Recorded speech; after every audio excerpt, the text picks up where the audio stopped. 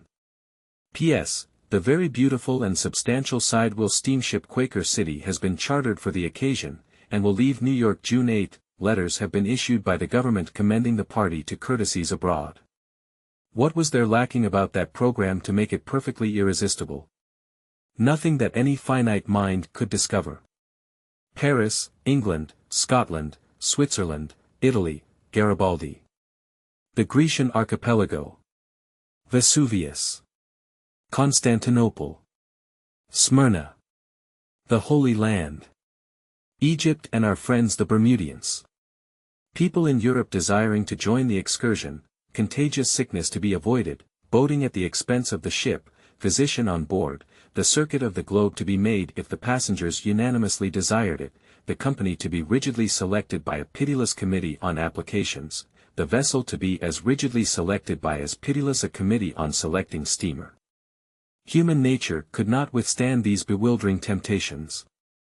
I hurried to the treasurer's office and deposited my 10%. I rejoiced to know that a few vacant staterooms were still left. I did avoid a critical personal examination into my character by that bowelless committee, but I referred to all the people of high standing I could think of in the community who would be least likely to know anything about me. Shortly a supplementary program was issued which set forth that the Plymouth collection of hymns would be used on board the ship. I then paid the balance of my passage money. I was provided with a receipt and duly and officially accepted as an excursionist. There was happiness in that, but it was tame compared to the novelty of being select. This supplementary program also instructed the excursionists to provide themselves with light musical instruments for amusement in the ship, with saddles for Syrian travel, green spectacles and umbrellas, veils for Egypt, and substantial clothing to use in rough pilgrimizing in the Holy Land. Furthermore, it was suggested that although the ship's library would afford a fair amount of reading matter, it would still be well if each passenger would provide himself with a few guidebooks, a Bible, and some standard works of travel. A list was appended, which consisted chiefly of books relating to the Holy Land, since the Holy Land was part of the excursion and seemed to be its main feature. Reverend Henry Ward Beecher was to have accompanied the expedition, but urgent duties obliged him to give up the idea. There were other passengers who could have been spared better and would have been spared more willingly. Lieutenant General Sherman was to have been of the party also, but the Indian War compelled his presence on the plains. A popular actress had entered her name on the ship's books, but something interfered and she couldn't go. The drummer boy of the Potomac deserted, and lo, we had never a celebrity left. However, we were to have a battery of guns from the Navy Department, as per advertisement, to be used in answering royal salutes, and the document furnished by the Secretary of the Navy, which was to make General Sherman and party welcome guests in the courts and camps of the Old World, was still left to us, though both document and battery, I think, were shorn of somewhat of their original august proportions. However, had not we the seductive program still, with its Paris, its Constantinople, Smyrna, Jerusalem, Jericho, and our friends the Bermudians? What did we care? Chapter 2. Occasionally, during the following month, I dropped in at 117, Wall Street to inquire how the repairing and refurnishing of the vessel was coming on, how additions to the passenger list were averaging, how many people the committee were decreeing not select every day and banishing in sorrow and tribulation. I was glad to know that we were to have a little printing press on board and issue a daily newspaper of our own. I was glad to learn that our piano, our parlor organ, and our melodeon were to be the best instruments of the kind that could be had in the market. I was proud to observe that among our excursionists were 3 ministers of the gospel, 8 doctors, 16 or 18 ladies, several military and naval chieftains with sounding titles, an ample crop of professors of various kinds, and a gentleman who had Commissioner of the United States of America to Europe, Asia, and Africa thundering after his name in one awful blast. I had carefully prepared myself to take rather a back seat in that ship because of the uncommonly select material that would alone be permitted to pass through the camel's eye of that committee on credentials. I had schooled myself to expect an imposing array of military and naval heroes and to have to set that back seat still further back in consequence of it maybe, but I state frankly that I was all unprepared for this crusher. I fell under that titular avalanche, a torn and blighted thing. I said that if that potentate must go over in our ship, why, I supposed he must, but that to my thinking, when the United States considered it necessary to send a dignitary of that tonnage across the ocean, it would be in better taste, and safer, to take him apart and cart him over in sections in several ships. Ah, if I had only known then that he was only a common mortal, and that his mission had nothing more overpowering about it than the collecting of seeds and uncommon yams and extraordinary cabbages and peculiar bullfrogs for that poor, useless, innocent, mildewed old fossil the Smithsonian Institute, I would have felt so much relieved. During that memorable month I basked in the happiness of being for once in my life drifting with the tide of a great popular movement. Everybody was going to Europe, I, too, was going to Europe. Everybody was going to the famous Paris Exposition, too, was going to the Paris Exposition. The steamship lines were carrying Americans out of the various ports of the country at the rate of 4,000 or 5,000 a week in the aggregate. If I met a dozen individuals during that month who were not going to Europe shortly, I have no distinct remembrance of it now. I walked about the city a good deal with a young Mr. Blucher, who was booked for the excursion. He was confiding, good-natured, unsophisticated, companionable, but he was not a man to set the river on fire. He had the most extraordinary notions about this European exodus and came at last to consider the whole nation as packing up for emigration to France. We stepped into a store on Broadway one day, where he bought a handkerchief, and when the man could not make change, Mr. B. said, "Never mind, I'll hand it to you in Paris." "But I am not going to Paris." "How is, what did I understand you to say?" "I said I am not going to Paris." "Not going to Paris." "Not gee, well, then, where in the nation are you going to?" "Nowhere at all." "Not anywhere whatsoever, not any place on earth but this?" "Not any place at all but just this, stay here all summer." My comrade took his purchase and walked out of the store without a word, walked out with an injured look upon his countenance. Up the street a piece he broke silence and said impressively, "It was a lie, that is my opinion of it." In the fullness of time the ship was ready to receive her passengers. I was introduced to the young gentleman who was to be my roommate, and found him to be intelligent, cheerful of spirit, unselfish, full of generous impulses, patient, considerate, and wonderfully good-natured. Not any passenger that sailed in the Quaker City will withhold his endorsement of what I have just said. We selected a stateroom forward of the wheel, on the starboard side, below decks. It had 2 berths in it, a dismal deadlight, a sink with a washbowl in it, and a long, sumptuously cushioned locker, which was to do service as a sofa, partly, and partly as a hiding place for our things. Notwithstanding all this furniture, there was still room to turn around in, but not to swing a cat in, at least with entire security to the cat. However, the room was large, for a ship's stateroom, and was in every way satisfactory. The vessel was appointed to sail on a certain Saturday early in June. A little after noon on that distinguished Saturday I reached the ship and went on board. All was bustle and confusion. I have seen that remark before somewhere. The pier was crowded with carriages and men, passengers were arriving and hurrying on board, the vessel's decks were encumbered with trunks and valises, groups of excursionists, arrayed in unattractive traveling costumes, were moping about in a drizzling rain and looking as droopy and woebegone as so many molting chickens. The gallant flag was up, but it was under the spell, too, and hung limp and disheartened by the mast. Altogether, it was the bluest spectacle. It was a pleasure excursion, there was no gainsaying that, because the program said so, it was so nominated in the bond, but it surely hadn't the general aspect of one.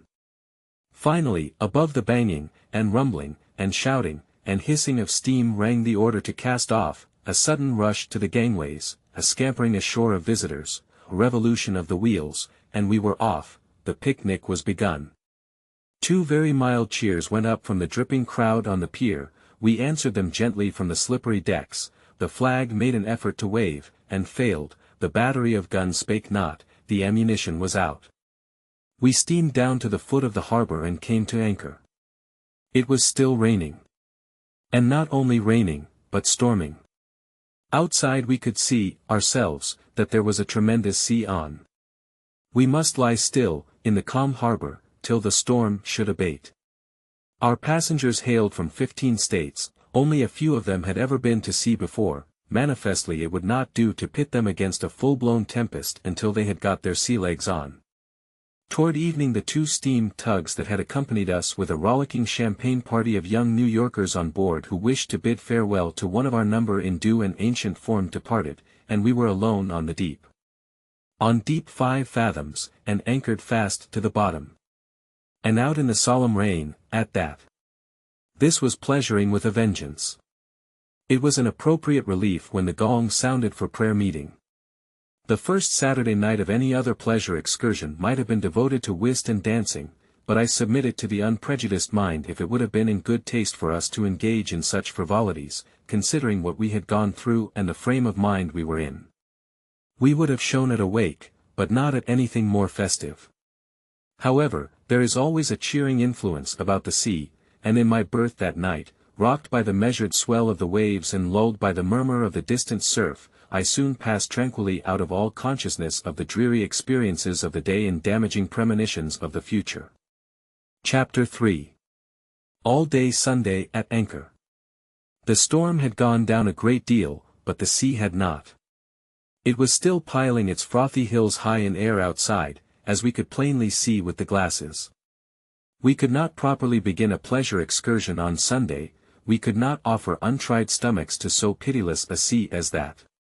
We must lie still till Monday. And we did. But we had repetitions of church and prayer meetings, and so, of course, we were just as eligibly situated as we could have been anywhere. I was up early that Sabbath morning and was early to breakfast. I felt a perfectly natural desire to have a good, long, unprejudiced look at the passengers at a time when they should be free from self-consciousness, which is at breakfast, when such a moment occurs in the lives of human beings at all. I was greatly surprised to see so many elderly people, I might almost say, so many venerable people. A glance at the long lines of heads was apt to make one think it was all grey. But it was not. There was a tolerably fair sprinkling of young folks, and another fair sprinkling of gentlemen and ladies who were noncommittal as to age, being neither actually old or absolutely young. The next morning we weighed anchor and went to sea. It was a great happiness to get away after this dragging, dispiriting delay. I thought there never was such gladness in the air before, such brightness in the sun, such beauty in the sea. I was satisfied with the picnic then and with all its belongings. All my malicious instincts were dead within me, and as America faded out of sight, I think a spirit of charity rose up in their place that was as boundless, for the time being, as the broad ocean that was heaving its billows about us. I wished to express my feelings, I wished to lift up my voice and sing, but I did not know anything to sing, and so I was obliged to give up the idea. It was no loss to the ship, though, perhaps. It was breezy and pleasant, but the sea was still very rough. One could not promenade without risking his neck. At one moment the bowsprit was taking a deadly aim at the sun in mid-heaven, and at the next it was trying to harpoon a shark in the bottom of the ocean. What a weird sensation it is to feel the stern of a ship sinking swiftly from under you and see the bow climbing high away among the clouds. One's safest course that day was to clasp a railing and hang on, walking was too precarious a pastime. By some happy fortune I was not seasick. That was a thing to be proud of. I had not always escaped before. If there is one thing in the world that will make a man peculiarly and insufferably self-conceited, it is to have his stomach behave itself, the first day at sea, when nearly all his comrades are seasick. Soon a venerable fossil, shawled to the chin and bandaged like a mummy, appeared at the door of the after-deck house, and the next lurch of the ship shot him into my arms. I said, "Good morning, sir. It is a fine day." He put his hand on his stomach and said, "Oh, my," and then staggered away and fell over the coop of a skylight. Presently another old gentleman was projected from the same door with great violence. I said, "Calm yourself, sir, there is no hurry. It is a fine day, sir." He, also, put his hand on his stomach and said, "Oh, my," and reeled away. In a little while another veteran was discharged abruptly from the same door, clawing at the air for a saving support. I said, "Good morning, sir. It is a fine day for pleasuring." You were about to say, "Oh, my." I thought so. I anticipated him, anyhow. I stayed there and was bombarded with old gentlemen for an hour, perhaps, and all I got out of any of them was "oh, my." I went away then in a thoughtful mood. I said, "This is a good pleasure excursion. I like it. The passengers are not garrulous, but still they are sociable. I like those old people, but somehow they all seem to have the "oh, my" rather bad. I knew what was the matter with them. They were seasick. And I was glad of it. We all like to see people seasick when we are not, ourselves.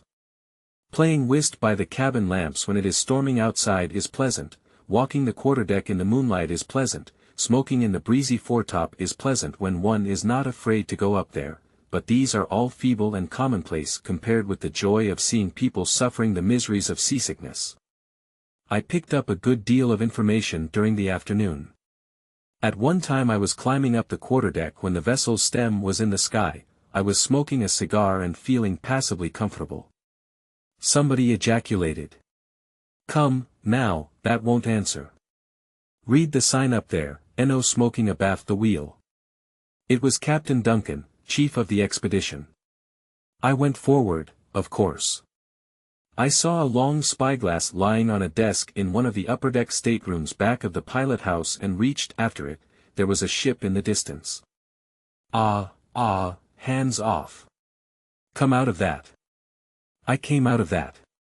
I said to a deck sweep, but in a low voice. Who is that overgrown pirate with the whiskers and the discordant voice? It's Captain Bursley, executive officer, sailing master. I loitered about a while, and then, for want of something better to do, fell to carving a railing with my knife. Somebody said, in an insinuating, admonitory voice. "Now, say, my friend, don't you know any better than to be whittling the ship all to pieces that way? You ought to know better than that." I went back and found the deck sweep. "Who is that smooth-faced, animated outrage yonder in the fine clothes?" "That's Captain L********, the owner of the ship. He's one of the main bosses." In the course of time I brought up on the starboard side of the pilot house and found a sextant lying on a bench. "Now," I said, "they take the sun through this thing. I should think I might see that vessel through it." I had hardly got it to my eye when someone touched me on the shoulder and said deprecatingly, "I'll have to get you to give that to me, sir. If there's anything you'd like to know about taking the sun, I'd as soon tell you as not, but I don't like to trust anybody with that instrument. If you want any figuring done, sir." He was gone to answer a call from the other side. I sought the deck sweep. "Who is that spider-legged gorilla yonder with the sanctimonious countenance?" "It's Captain Jones, sir, the chief mate." "Well. This goes clear away ahead of anything I ever heard of before. Do you, now I ask you as a man and a brother, do you think I could venture to throw a rock here in any given direction without hitting a captain of this ship?" "Well, sir, I don't know. I think likely you'd fetch the captain of the watch maybe, because he's standing right yonder in the way." I went below, meditating and a little downhearted. I thought, if 5 cooks can spoil a broth, what may not 5 captains do with a pleasure excursion? Chapter 4. We ploughed along bravely for a week or more, and without any conflict of jurisdiction among the captains worth mentioning.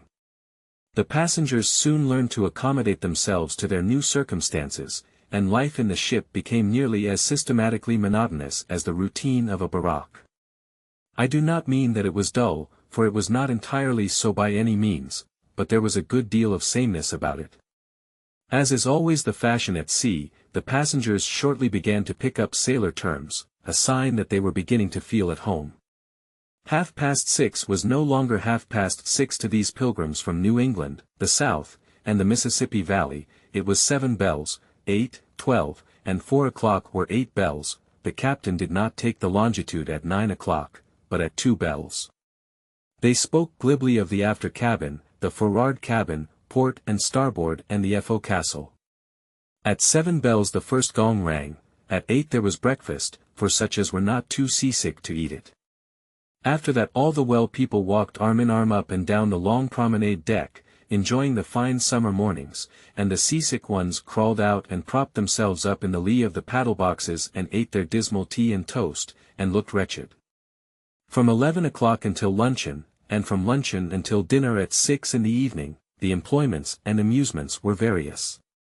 Some reading was done, and much smoking and sewing, though not by the same parties. There were the monsters of the deep to be looked after and wondered at, strange ships had to be scrutinized through opera glasses, and sage decisions arrived at concerning them, and more than that, everybody took a personal interest in seeing that the flag was run up and politely dipped 3 times in response to the salutes of those strangers. In the smoking room there were always parties of gentlemen playing euchre, draughts and dominoes, especially dominoes, that delightfully harmless game, and down on the main deck, forrard of the chicken coops and the cattle, we had what was called horse billiards. Horse billiards is a fine game.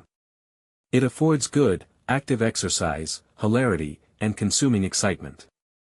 It is a mixture of hopscotch and shuffleboard played with a crutch. A large hopscotch diagram is marked out on the deck with chalk, and each compartment numbered.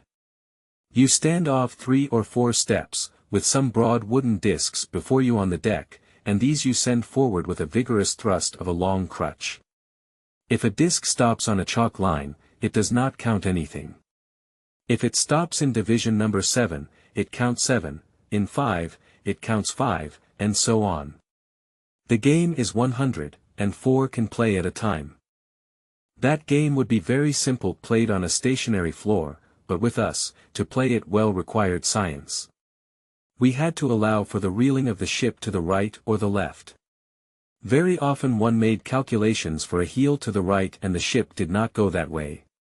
The consequence was that disc missed the whole hopscotch plan a yard or 2, and then there was humiliation on one side and laughter on the other.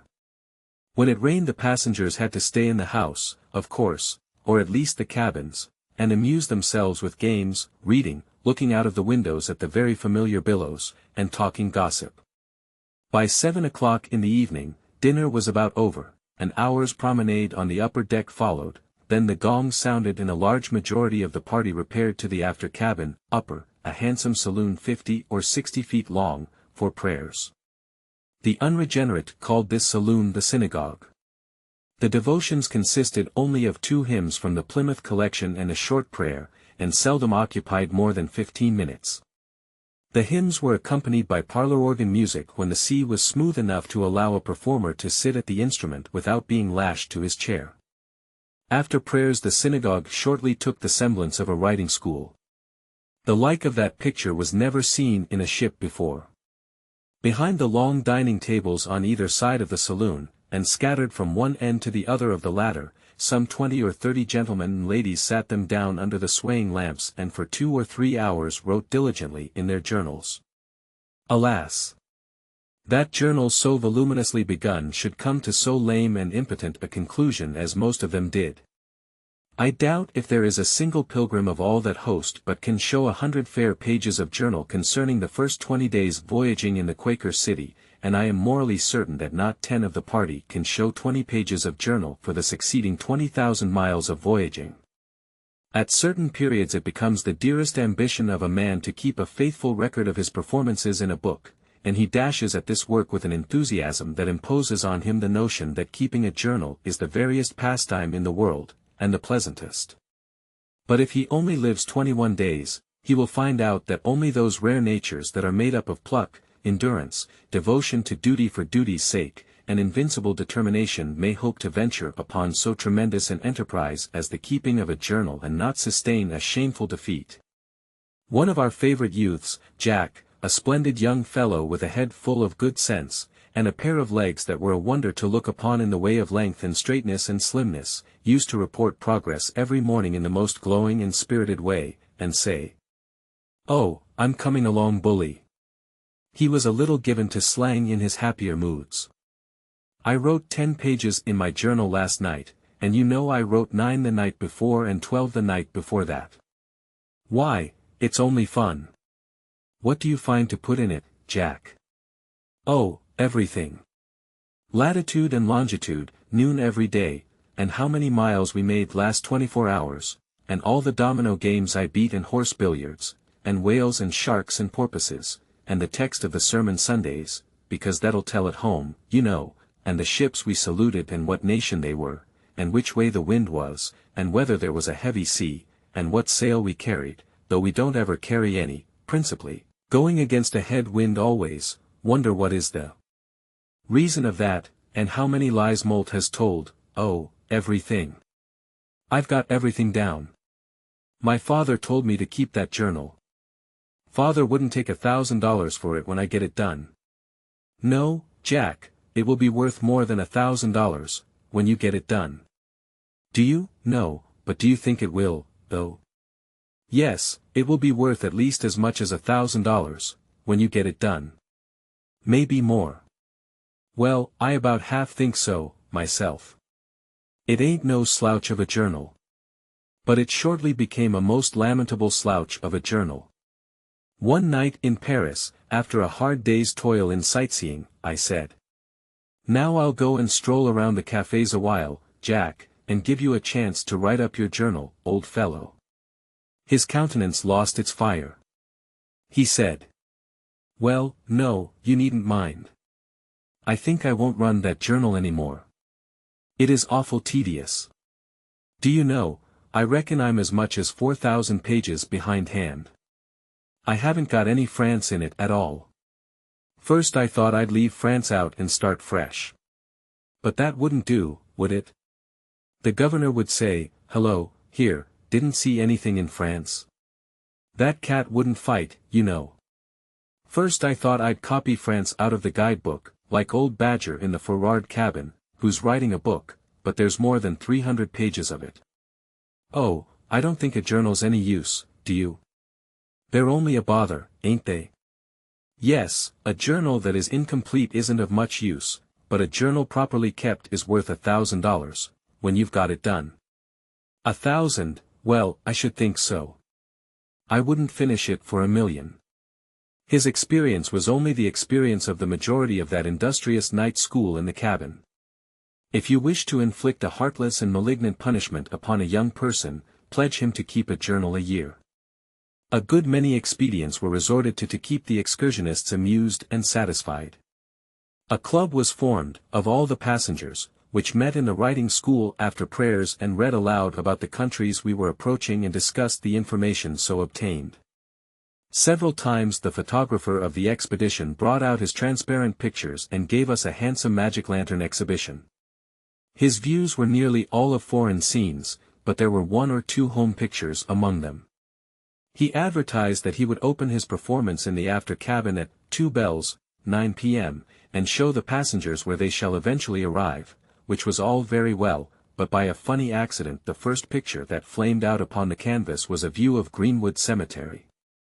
On several starlight nights we danced on the upper deck, under the awnings, and made something of a ballroom display of brilliancy by hanging a number of ship's lanterns to the stanchions.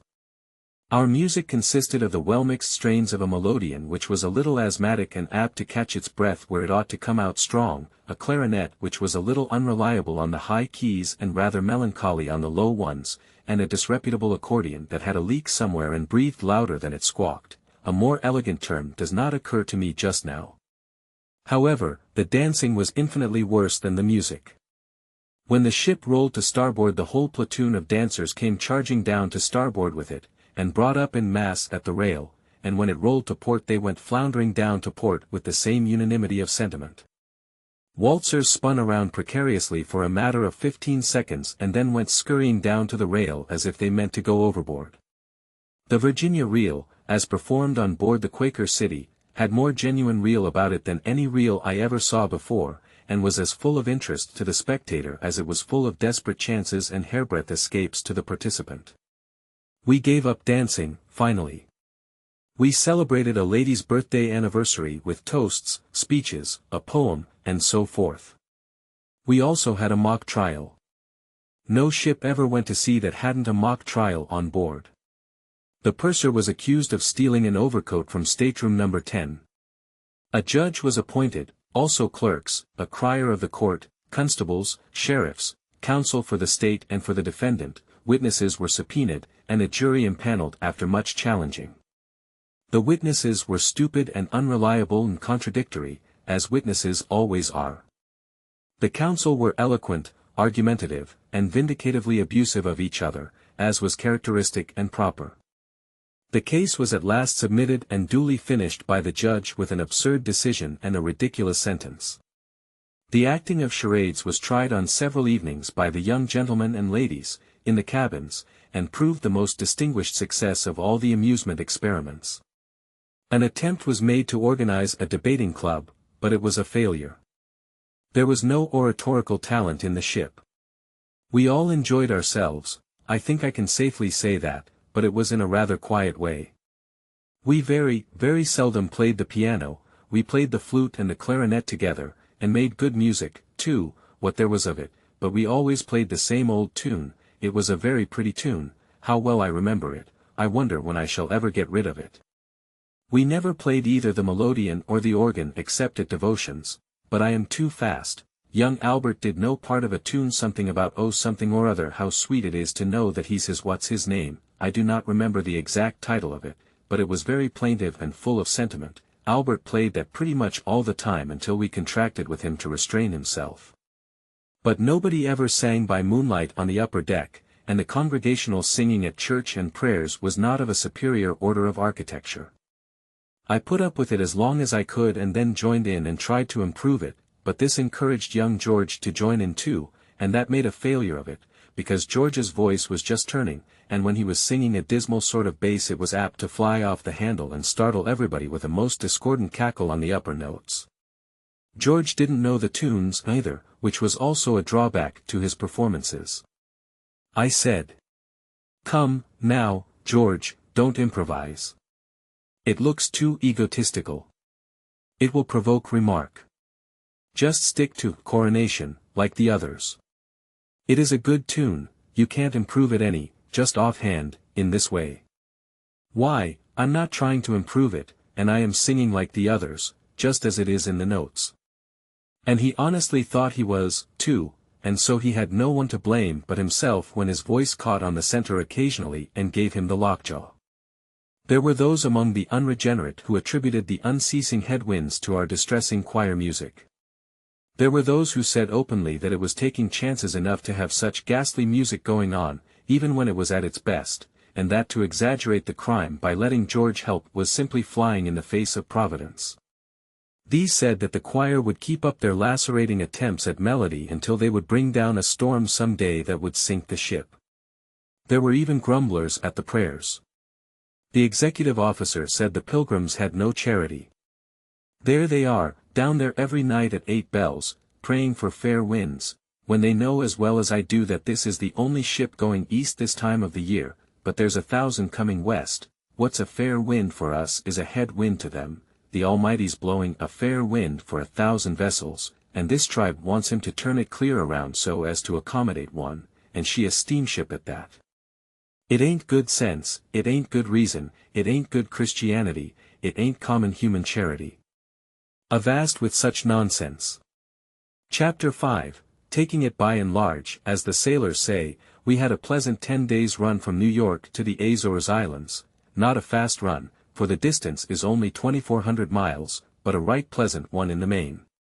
True, we had head winds all the time, and several stormy experiences which sent 50% of the passengers to bed sick and made the ship look dismal and deserted, stormy experiences that all will remember who weathered them on the tumbling deck and caught the vast sheets of spray that every now and then sprang high in air from the weather bow and swept the ship like a thunder shower. But for the most part we had balmy summer weather and nights that were even finer than the days.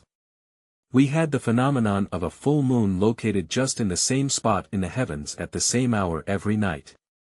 The reason of this singular conduct on the part of the moon did not occur to us at first, but it did afterward when we reflected that we were gaining about 20 minutes every day because we were going east so fast. We gained just about enough every day to keep along with the moon. It was becoming an old moon to the friends we had left behind us, but to us Joshua's it stood still in the same place and remained always the same. Young Mr. Blucher, who is from the far west and is on his first voyage, was a good deal worried by the constantly changing ship time. He was proud of his new watch at first and used to drag it out promptly when 8 bells struck at noon, but he came to look after a while as if he were losing confidence in it. 7 days out from New York he came on deck and said with great decision, "This thing's a swindle." "What's a swindle?" "Why, this watch. I bought her out in Illinois, gave $150 for her, and I thought she was good. And, by George, she is good on shore, but somehow she don't keep up her lick here on the water, gets seasick maybe. She skips, she runs along regular enough till 11:30, and then, all of a sudden, she lets down.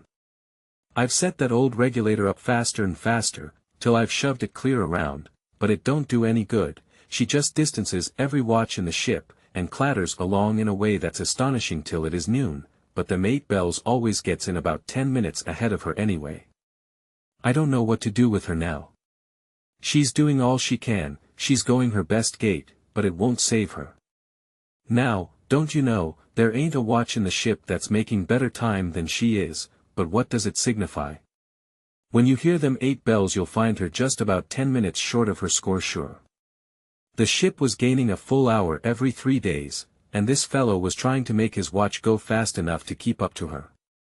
But, as he had said, he had pushed the regulator up as far as it would go, and the watch was on its best gait, and so nothing was left him but to fold his hands and see the ship beat the race. We sent him to the captain, and he explained to him the mystery of ship time and set his troubled mind at rest. This young man asked a great many questions about seasickness before we left, and wanted to know what its characteristics were and how he was to tell when he had it. He found out. We saw the usual sharks, blackfish, porpoises, etc., of course, and by large schools of Portuguese men-of-war were added to the regular list of sea wonders. Some of them were white and some of a brilliant carmine color. The Nautilus is nothing but a transparent web of jelly that spreads itself to catch the wind, and has fleshy-looking strings a foot or 2 long dangling from it to keep it steady in the water.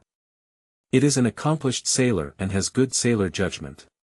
It reefs its sail when a storm threatens or the wind blows pretty hard, and furls it entirely and goes down when a gale blows. Ordinarily it keeps its sail wet and in good sailing order by turning over and dipping it in the water for a moment. Seamen say the Nautilus is only found in these waters between the 35th and 45th parallels of latitude. At 3 o'clock on the morning of the 21st of June, we were awakened and notified that the Azores Islands were in sight. I said I did not take any interest in islands at 3 o'clock in the morning. But another persecutor came, and then another and another, and finally believing that the general enthusiasm would permit no one to slumber in peace, I got up and went sleepily on deck. It was 5:30 o'clock now, and a raw, blustering morning. The passengers were huddled about the smokestacks and fortified behind ventilators, and all were wrapped in wintry costumes and looking sleepy and unhappy in the pitiless gale and the drenching spray. The island in sight was Flores. It seemed only a mountain of mud standing up out of the dull mists of the sea. But as we bore down upon it the sun came out and made it a beautiful picture, a mass of green farms and meadows that swelled up to a height of 1,500 feet and mingled its upper outlines with the clouds. It was ribbed with sharp, steep ridges and cloven with narrow canyons, and here and there on the heights, rocky upheavals shaped themselves into mimic battlements and castles, and out of rift clouds came broad shafts of sunlight, that painted summit, and slope and glen, with bands of fire, and left belts of somber shade between. It was the aurora borealis of the frozen pole exiled to a summer land. We skirted around 2/3 of the island, for miles from shore, and all the opera glasses in the ship were called into requisition to settle disputes as to whether mossy spots on the uplands were groves of trees or groves of weeds, or whether the white villages down by the sea were really villages or only the clustering tombstones of cemeteries. Finally we stood to sea and bore away for San Miguel, and Flores shortly became a dome of mud again and sank down among the mists, and disappeared. But to many a seasick passenger it was good to see the green hills again, and all were more cheerful after this episode than anybody could have expected them to be, considering how sinfully early they had gotten up. But we had to change our purpose about San Miguel, for a storm came up about noon that so tossed and pitched the vessel that common sense dictated a run for shelter. Therefore we steered for the nearest island of the group, Fayal, the people there pronounce it Fyal, and put the accent on the first syllable. We anchored in the open roadstead of Horta, half a mile from the shore. The town has 8,000 to 10,000 inhabitants. Its snow-white houses nestle cozily in a sea of fresh green vegetation, and no village could look prettier or more attractive. It sits in the lap of an amphitheater of hills which are 300 to 700 feet high, and carefully cultivated clear to their summits, not a foot of soil left idle. Every farm and every acre is cut up into little square enclosures by stone walls, whose duty it is to protect the growing products from the destructive gales that blow there. These hundreds of green squares, marked by their black lava walls, make the hills look like vast checkerboards. The islands belong to Portugal, and everything in Fayal has Portuguese characteristics about it. But more of that anon. A swarm of swarthy, noisy, lying, shoulder-shrugging, gesticulating Portuguese boatmen, with brass rings in their ears and fraud in their hearts, climbed the ship's sides, and various parties of us contracted with them to take us ashore at so much a head, silver coin of any country. We landed under the walls of a little fort, armed with batteries of 12 and 32-pounders, which Horta considered a most formidable institution, but if we were ever to get after it with one of our turreted monitors, they would have to move it out in the country if they wanted it where they could go and find it again when they needed it. The group on the pier was a rusty one, men and women, and boys and girls, all ragged and barefoot, uncombed and unclean, and by instinct, education, and profession beggars. They trooped after us, and never more while we tarried in Fayal did we get rid of them. We walked up the middle of the principal street, and these vermin surrounded us on all sides and glared upon us, and every moment excited couples shot ahead of the procession to get a good look back, just as village boys do when they accompany the elephant on his advertising trip from street to street. It was very flattering to me to be part of the material for such a sensation. Here and there in the doorways we saw women with fashionable Portuguese hoods on.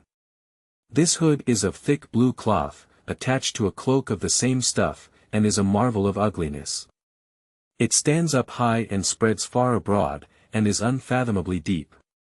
It fits like a circus tent, and a woman's head is hidden away in it like the man's who prompts the singers from his tin shed in the stage of an opera.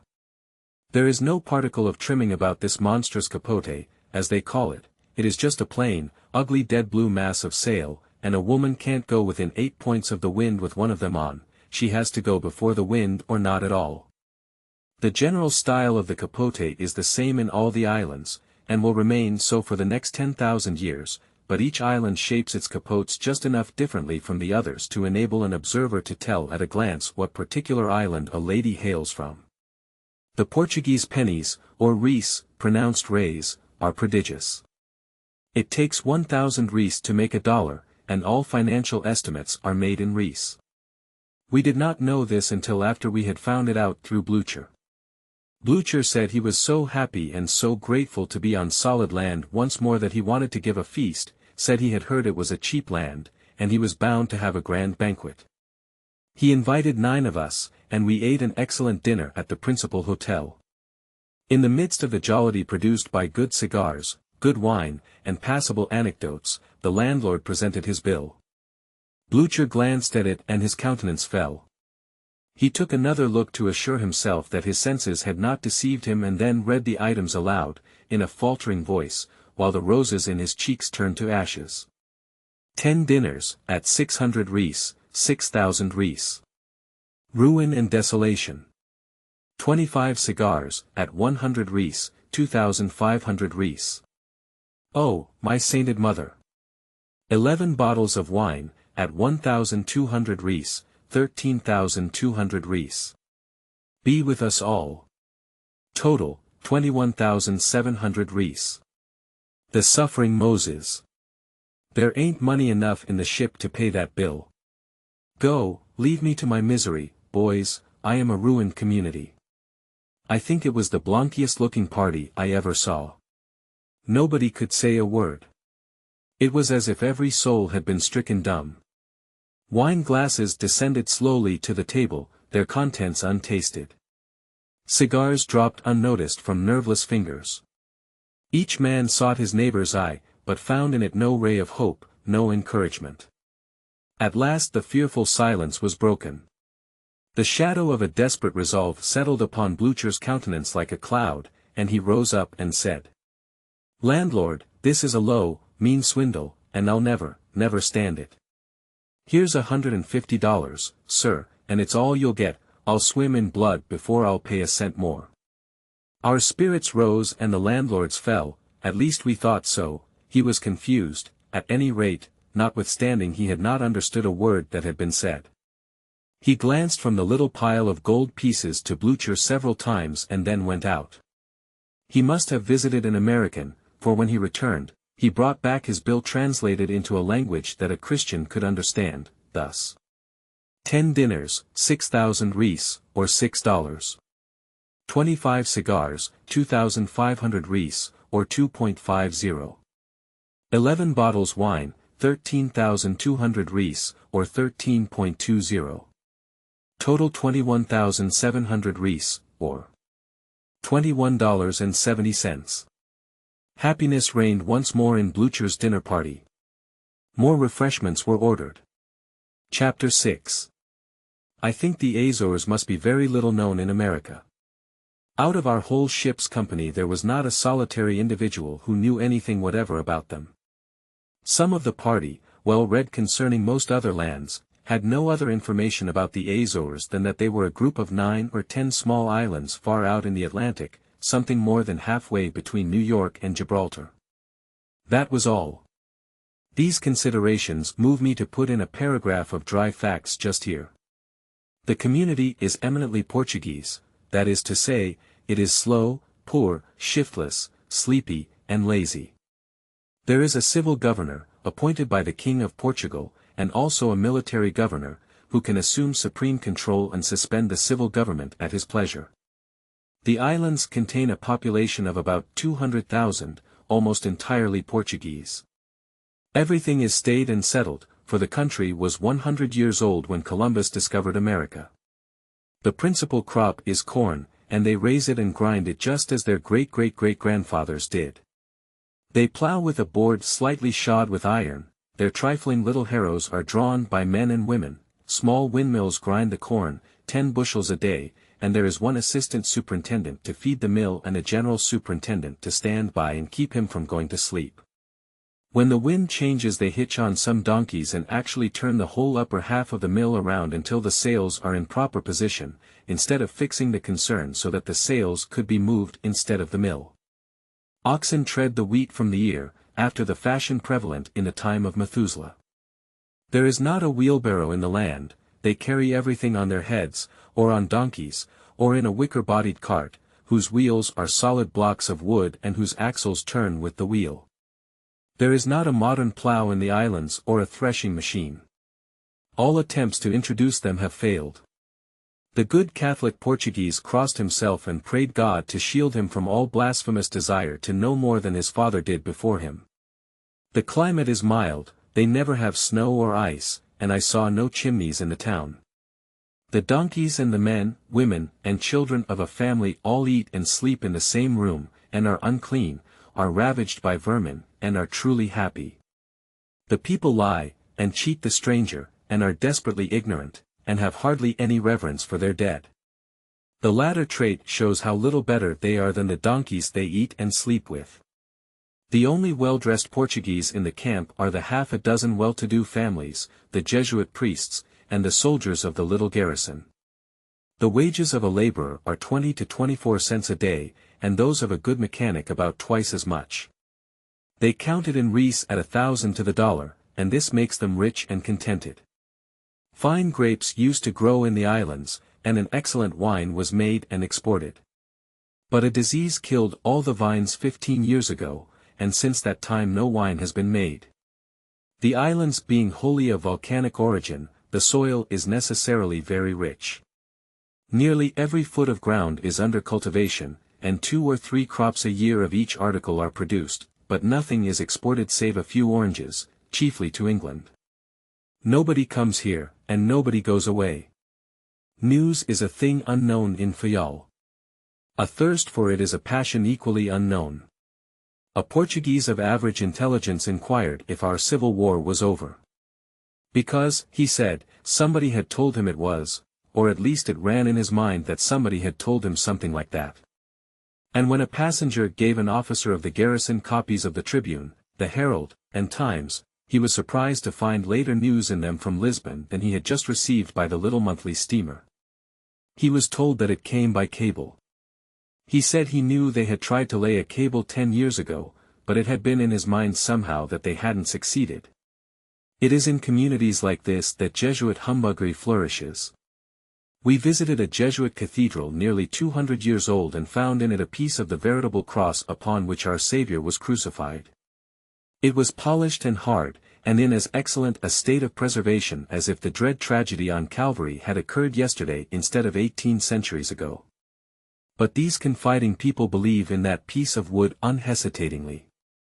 In a chapel of the cathedral is an altar with facings of solid silver, at least they call it so, and I think myself it would go a couple of hundred to the ton, to speak after the fashion of the silver miners, and before it is kept forever burning a small lamp. A devout lady who died, left money and contracted for unlimited masses for the repose of her soul, and also stipulated that this lamp should be kept lighted always, day and night. She did all this before she died, you understand. It is a very small lamp and a very dim one, and it could not work her much damage, I think, if it went out altogether. The great altar of the cathedral and also 3 or 4 minor ones are a perfect mass of gilt gimcracks and gingerbread.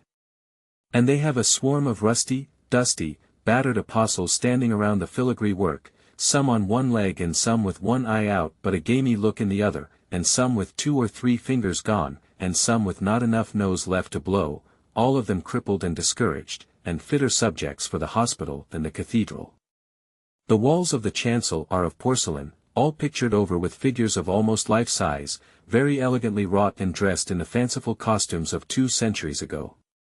The design was a history of something or somebody, but none of us were learned enough to read the story. The old father, reposing under a stone close by, dated 1686, might have told us if he could have risen. But he didn't. As we came down through the town we encountered a squad of little donkeys ready saddled for use. The saddles were peculiar, to say the least. They consisted of a sort of sawbuck with a small mattress on it, and this furniture covered about half the donkey. There were no stirrups, but really such supports were not needed. To use such a saddle was the next thing to riding a dinner table, there was ample support clear out to one's knee joints. A pack of ragged Portuguese muleteers crowded around us, offering their beasts at $50 an hour, more rascality to the stranger, for the market price is 16 cents. Half a dozen of us mounted the ungainly affairs and submitted to the indignity of making a ridiculous spectacle of ourselves through the principal streets of a town of 10,000 inhabitants. We started. It was not a trot, a gallop, or a canter, but a stampede, and made up of all possible or conceivable gaits. No spurs were necessary. There was a muleteer to every donkey and a dozen volunteers beside, and they banged the donkeys with their goad sticks, and pricked them with their spikes, and shouted something that sounded like sekia. And kept up a din and a racket that was worse than Bedlam itself. These rascals were all on foot, but no matter, they were always up to time, they can outrun and outlast a donkey. Altogether, ours was a lively and a picturesque procession, and drew crowded audiences to the balconies wherever we went. Blucher could do nothing at all with his donkey. The beast scampered zigzag across the road and the others ran into him. He scraped Blucher against carts in the corners of houses. The road was fenced in with high stone walls, and the donkey gave him a polishing first on one side and then on the other, but never once took the middle. He finally came to the house he was born in and darted into the parlor, scraping Blucher off at the doorway. After remounting, Blucher said to the muleteer, "Now, that's enough, you know, you go slow hereafter." But the fellow knew no English and did not understand, so he simply said, "Sekia." And the donkey was off again like a shot. He turned a corner suddenly, and Blucher went over his head. And, to speak truly, every mule stumbled over the two, and the whole cavalcade was piled up in a heap. No harm done. A fall from one of those donkeys is of little more consequence than rolling off a sofa. The donkeys all stood still after the catastrophe and waited for their dismembered saddles to be patched up and put on by the noisy muleteers. Blucher was pretty angry and wanted to swear, but every time he opened his mouth his animal did so also and let off a series of brays that drowned all other sounds. It was fun, scurrying around the breezy hills and through the beautiful canyons. There was that rare thing, novelty, about it. It was a fresh, new, exhilarating sensation, this donkey riding, and worth 100 worn and threadbare home pleasures. The roads were a wonder, and well they might be. Here was an island with only a handful of people in it, 25,000, and yet such fine roads do not exist in the United States outside of Central Park. Everywhere you go, in any direction, you find either a hard, smooth, level thoroughfare, just sprinkled with black lava sand, and bordered with little gutters neatly paved with small smooth pebbles, or compactly paved ones like Broadway. They talk much of the rust pavement in New York, and call it a new invention, yet here they have been using it in this remote little isle of the sea for 200 years. Every street in Horta is handsomely paved with the heavy rust blocks, and the surface is neat and true as a floor, not marred by holes like Broadway. And every road is fenced in by tall, solid lava walls, which will last 1,000 years in this land where frost is unknown. They are very thick, and are often plastered and whitewashed and capped with projecting slabs of cut stone. Trees from gardens above hang their swaying tendrils down, and contrast their bright green with the whitewash or the black lava of the walls and make them beautiful. The trees and vines stretch across these narrow roadways sometimes and so shut out the sun that you seem to be riding through a tunnel. The pavements, the roads, and the bridges are all government work. The bridges are of a single span, a single arch, of cut stone, without a support, and paved on top with flags of lava and ornamental pebblework. Everywhere are walls, walls, walls, and all of them tasteful and handsome, and eternally substantial, and everywhere are those marvelous pavements, so neat, so smooth, and so indestructible. And if ever roads and streets and the outsides of houses were perfectly free from any sign or semblance of dirt, or dust, or mud, or uncleanliness of any kind, it is Horta, it is Fayal. The lower classes of the people, in their persons and their domiciles, are not clean, but there it stops. The town and the island are miracles of cleanliness. We arrived home again finally, after a 10-mile excursion, and the irrepressible muleteers scampered at our heels through the main street, goading the donkeys, shouting the everlasting Sekiyao, and singing John Brown's Body in ruinous English. When we were dismounted and it came to settling, the shouting and jawing and swearing and quarreling among the muleteers and with us was nearly deafening. One fellow would demand $1 an hour for the use of his donkey, another claimed half a dollar for pricking him up, another a quarter for helping in that service, and about 14 guides presented bills for showing us the way through the town and its environs, and every vagrant of them was more vociferous, and more vehement and more frantic in gesture than his neighbor. We paid one guide and paid for one muleteer to each donkey. The mountains on some of the islands are very high. We sailed along the shore of the island of Pico, under a stately green pyramid that rose up with one unbroken sweep from our very feet to an altitude of 7,613 feet, and thrust its summit above the white clouds like an island adrift in a fog. We got plenty of fresh oranges, lemons, figs, apricots, etc., in these Azores, of course. But I will desist. I am not here to write patent office reports.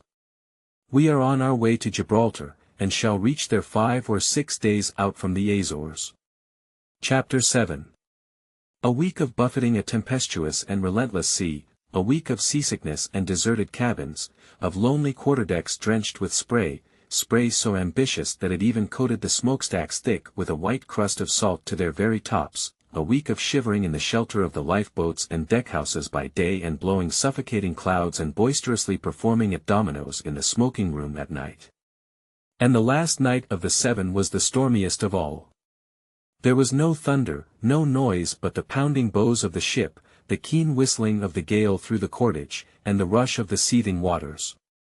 But the vessel climbed aloft as if she would climb to heaven, then paused an instant that seemed a century and plunged headlong down again, as from a precipice. The sheeted sprays drenched the decks like rain. The blackness of darkness was everywhere.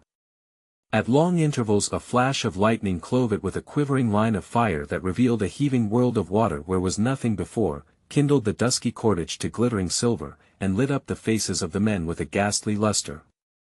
Fear drove many on deck that were used to avoiding the night winds and the spray. Some thought the vessel could not live through the night, and it seemed less dreadful to stand out in the midst of the wild tempest and see the peril that threatened than to be shut up in the sepulchral cabins, under the dim lamps, and imagine the horrors that were abroad on the ocean.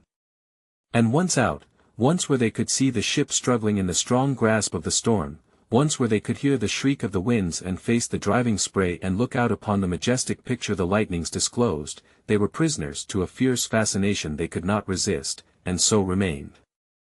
It was a wild night, and a very, very long one. Everybody was sent scampering to the deck at 7 o'clock this lovely morning of the 30th of June with the glad news that land was in sight. It was a rare thing and a joyful, to see all the ship's family abroad once more, albeit the happiness that sat upon every countenance could only partly conceal the ravages which that long siege of storms had wrought there. But dull eyes soon sparkled with pleasure, pallid cheeks flushed again, and frames weakened by sickness gathered new life from the quickening influences of the bright, fresh morning. Yea, and from a still more potent influence, the worn castaways were to see the blessed land again, and to see it was to bring back that motherland that was in all their thoughts. Within the hour we were fairly within the Straits of Gibraltar, the tall yellow-splotched hills of Africa on our right, with their bases veiled in a blue haze and their summits swathed in clouds, the same being according to Scripture, which says that clouds and darkness are over the land. The words were spoken of this particular portion of Africa, I believe. On our left were the granite-ribbed domes of old Spain. The strait is only 13 miles wide in its narrowest part. At short intervals along the Spanish shore were quaint-looking old stone towers, Moorish, we thought, but learned better afterwards. In former times the Morocco rascals used to coast along the Spanish Main in their boats till a safe opportunity seemed to present itself, and then dart in and capture a Spanish village and carry off all the pretty women they could find. It was a pleasant business, and was very popular. The Spaniards built these watchtowers on the hills to enable them to keep a sharper lookout on the Moroccan speculators. The picture on the other hand was very beautiful to eyes weary of the changeless sea, and by the ship's company grew wonderfully cheerful. But while we stood admiring the cloud-capped peaks and the lowlands robed in misty gloom, a finer picture burst upon us and chained every eye like a magnet, a stately ship, with canvas piled on canvas till she was one towering mass of bellying sail. She came speeding over the sea like a great bird. Africa and Spain were forgotten. All homage was for the beautiful stranger. While everybody gazed, she swept superbly by and flung the stars and stripes to the breeze. Quicker than thought, hats and handkerchiefs flashed in the air, and a cheer went up. She was beautiful before, she was radiant now. Many a one on our decks knew then for the first time how tame a sight his country's flag is at home compared to what it is in a foreign land. To see it is to see a vision of home itself and all its idols, and feel a thrill that would stir a very river of sluggish blood. We were approaching the famed Pillars of Hercules, and already the African one, Apes Hill, a grand old mountain with summit streaked with granite ledges, was in sight. The other, the great rock of Gibraltar, was yet to come. The ancients considered the Pillars of Hercules the head of navigation and the end of the world. The information the ancients didn't have was very voluminous. Even the prophets wrote book after book and epistle after epistle, yet never once hinted at the existence of a great continent on our side of the water, yet they must have known it was there, I should think. In a few moments a lonely and enormous mass of rock, standing seemingly in the center of the wide strait and apparently washed on all sides by the sea, swung magnificently into view, and we needed no tedious traveled parrot to tell us it was Gibraltar. There could not be two rocks like that in one kingdom. The Rock of Gibraltar is about 1.5 miles long, I should say, by 1,400 to 1,500 feet high, and 1/4 mile wide at its base. One side and one end of it come about as straight up out of the sea as the side of a house, the other end is irregular and the other side is a steep slant which an army would find very difficult to climb. At the foot of this slant is the walled town of Gibraltar, or rather the town occupies part of the slant.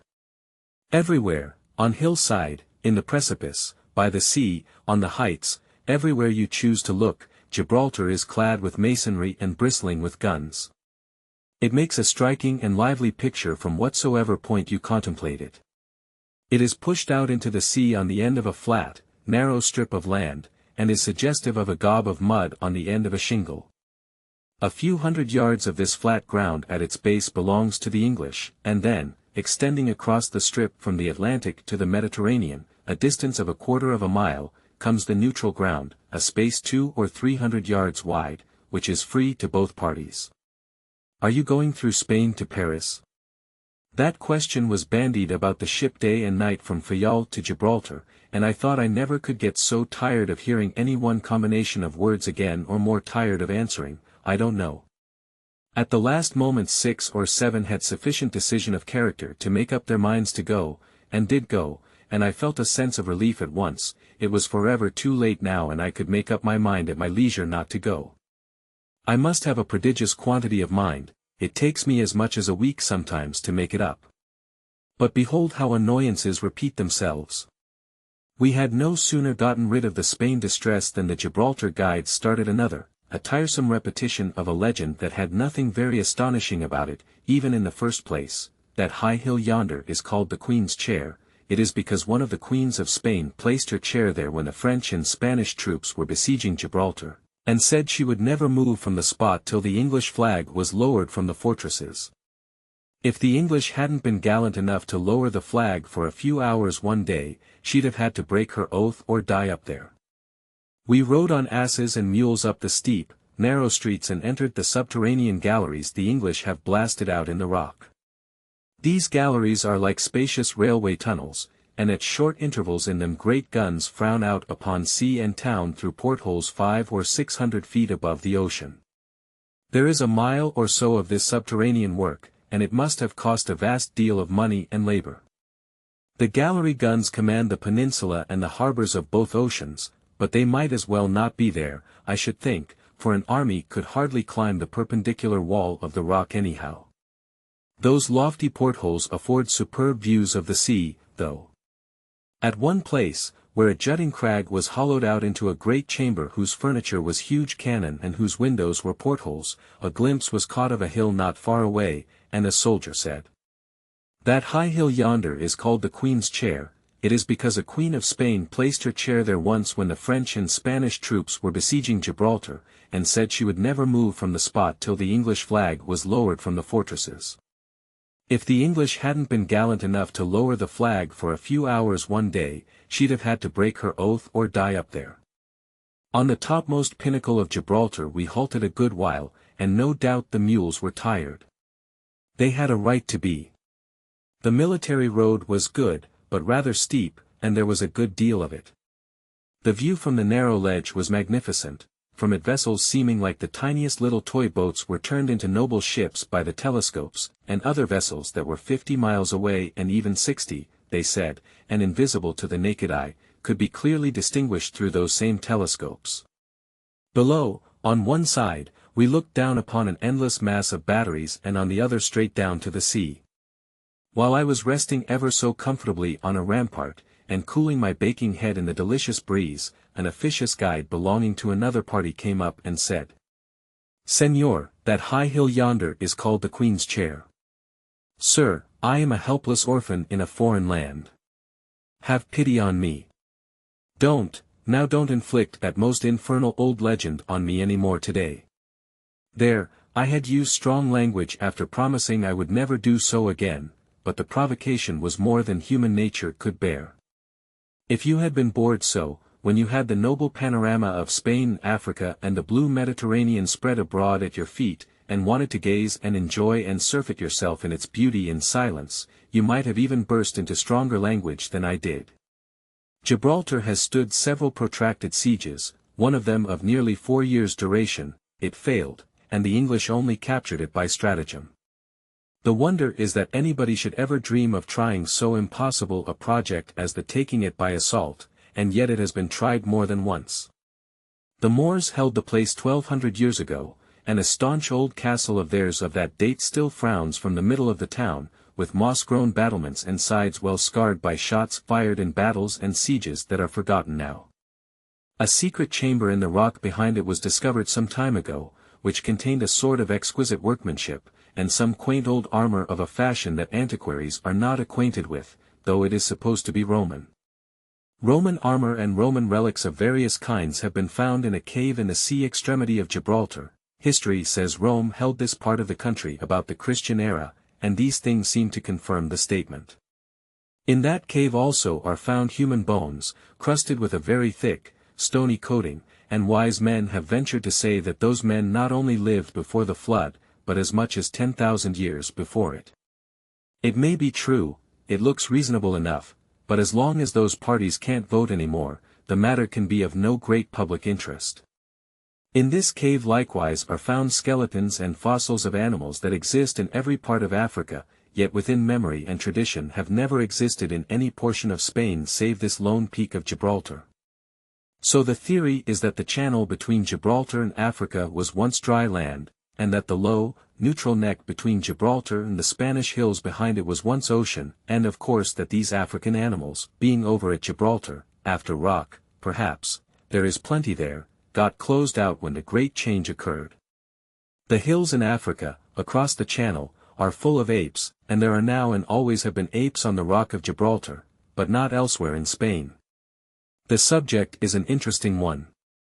There is an English garrison at Gibraltar of 6,000 or 7,000 men, and so uniforms of flaming red are plenty, and red and blue, and undress costumes of snowy white, and also the queer uniform of the bare-kneed Highlander, and one sees soft-eyed Spanish girls from San Roque, and veiled Moorish beauties, I suppose they are beauties, from Tarifa, and turbaned, sashed, and trousered Moorish merchants from Fez, and long-robed, bare-legged, ragged Mohammedan vagabonds from Tetuan and Tangier, some brown, some yellow and some as black as virgin ink, and Jews from all around, in gabardine, skullcap, and slippers, just as they are in pictures and theatres, and just as they were 3,000 years ago, no doubt. You can easily understand that a tribe, somehow our pilgrims suggest that expression, because they march in a straggling procession through these foreign places with such an Indian-like air of complacency and independence about them, like ours, made up from 15 or 16 states of the Union, found enough to stare at in this shifting panorama of fashion today. Speaking of our pilgrims reminds me that we have one or two people among us who are sometimes an annoyance. However, I do not count the oracle in that list. I will explain that the oracle is an innocent old ass who eats for 4 and looks wiser than the whole Academy of France would have any right to look, and never uses a one-syllable word when he can think of a longer one, and never by any possible chance knows the meaning of any long word he uses or ever gets it in the right place. Yet he will serenely venture an opinion on the most abstruse subject and back it up complacently with quotations from authors who never existed, and finally when cornered will slide to the other side of the question, say he has been there all the time, and come back at you with your own spoken arguments, only with the big words all tangled, and play them in your very teeth as original with himself. He reads a chapter in the guidebooks, mixes the facts all up, with his bad memory, and then goes off to inflict the whole mess on somebody as wisdom which has been festering in his brain for years and which he gathered in college from erudite authors who are dead now and out of print. This morning at breakfast he pointed out of the window and said, "Do you see that there hill out there on that African coast? It's one of them pillows of Hercules, I should say, and there's the ultimate one alongside of it. The ultimate one, that is a good word, but the pillars are not both on the same side of the strait." I saw he had been deceived by a carelessly written sentence in the guidebook. Well, it ain't for you to say, nor for me. Some author states it that way, and some states it different. Old Gibbons don't say nothing about it, just shirks it complete. Gibbons always done that when he got stuck, but there is Roehampton, what does he say? Why, he says that they was both on the same side, and Trinculian, and Sobaster, and Syracuse, and Langomarginable. Oh, that will do, that's enough. If you have got your hand in for inventing authors and testimony, I have nothing more to say, let them be on the same side. We don't mind the oracle. We rather like him. We can tolerate the oracle very easily, but we have a poet and a good-natured enterprising idiot on board, and they do distress the company. The one gives copies of his verses to consuls, commanders, hotel keepers, Arabs, Dutch, to anybody, in fact, who will submit to a grievous infliction most kindly meant. His poetry is all very well on shipboard, notwithstanding when he wrote an ode to the ocean in a storm in 1/2 hour, and an apostrophe to the rooster in the waist of the ship in the next, the transition was considered to be rather abrupt. But when he sends an invoice of rhymes to the governor of Fayal and another to the commander-in-chief and other dignitaries in Gibraltar with the compliments of the laureate of the ship, it is not popular with the passengers. The other personage I have mentioned is young and green, and not bright, not learned, and not wise. He will be, though, some day if he recollects the answers to all his questions. He is known about the ship as the interrogation point, and this by constant use has become shortened to interrogation. He has distinguished himself twice already. In Fayal they pointed out a hill and told him it was 800 feet high and 1,100 feet long. And they told him there was a tunnel 2,000 feet long and 1,000 feet high running through the hill, from end to end. He believed it. He repeated it to everybody, discussed it, and read it from his notes. Finally, he took a useful hint from this remark, which a thoughtful old pilgrim made. Well, yes, it is a little remarkable, singular tunnel altogether, stands up out of the top of the hill about 200 feet, and one end of it sticks out of the hill about 900. Here in Gibraltar he corners these educated British officers and badgers them with braggadocio about America and the wonders she can perform. He told one of them a couple of our gunboats could come here and knock Gibraltar into the Mediterranean Sea. At this present moment 6 of us are taking a private pleasure excursion of our own devising. We form rather more than half the list of white passengers on board a small steamer bound for the venerable Moorish town of Tangier, Africa. Nothing could be more absolutely certain than that we are enjoying ourselves. One cannot do otherwise who speeds over these sparkling waters and breathes the soft atmosphere of this sunny land.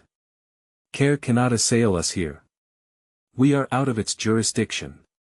We even steamed recklessly by the frowning fortress of Malabat, a stronghold of the Emperor of Morocco, without a twinge of fear. The whole garrison turned out under arms and assumed a threatening attitude, yet still we did not fear. The entire garrison marched and countermarched within the rampart, in full view, yet notwithstanding even this, we never flinched. I suppose we really do not know what fear is. I inquired the name of the garrison of the fortress of Malabat, and they said it was Mehemet Ali Ben Sankam. I said it would be a good idea to get some more garrisons to help him, but they said no, he had nothing to do but hold the place, and he was competent to do that, had done it 2 years already. That was evidence which one could not well refute. There is nothing like reputation. Every now and then my glove purchase in Gibraltar last night intrudes itself upon me. Dan and the ship's surgeon and I had been up to the great square, listening to the music of the fine military bands and contemplating English and Spanish female loveliness and fashion, and at 9 o'clock were on our way to the theatre, when we met the general, the judge, the commodore, the colonel, and the Commissioner of the United States of America to Europe, Asia, and Africa, who had been to the clubhouse to register their several titles and impoverish the bill of fare, and they told us to go over to the little variety store near the Hall of Justice and buy some kid gloves. They said they were elegant and very moderate in price. It seemed a stylish thing to go to the theatre in kid gloves, and we acted upon the hint. A very handsome young lady in the store offered me a pair of blue gloves. I did not want blue, but she said they would look very pretty on a hand like mine. The remark touched me tenderly. I glanced furtively at my hand, and somehow it did seem rather a comely member. I tried a glove on my left and blushed a little. Manifestly the size was too small for me. But I felt gratified when she said, "Oh, it is just right." Yet I knew it was no such thing. I tugged at it diligently, but it was discouraging work. She said, "Ah, I see you are accustomed to wearing kid gloves, but some gentlemen are so awkward about putting them on." It was the last compliment I had expected. I only understand putting on the buckskin article perfectly. I made another effort and tore the glove from the base of the thumb into the palm of the hand, and tried to hide the rent. She kept up her compliments, and I kept up my determination to deserve them or die. "Ah, you have had experience. A rip down the back of the hand. They are just right for you, your hand is very small, if they tear you need not pay for them. A rent across the middle. I can always tell when a gentleman understands putting on kid gloves. There is a grace about it that only comes with long practice. The whole afterguard of the glove fetched away, as the sailors say, the fabric parted across the knuckles, and nothing was left but a melancholy ruin. I was too much flattered to make an exposure and throw the merchandise on the angel's hands. I was hot, vexed, confused, but still happy, but I hated the other boys for taking such an absorbing interest in the proceedings. I wished they were in Jericho. I felt exquisitely mean when I said cheerfully, "This one does very well, it fits elegantly. I like a glove that fits." "No, never mind, ma'am, never mind, I'll put the other on in the street. It is warm here." It was warm. It was the warmest place I ever was in.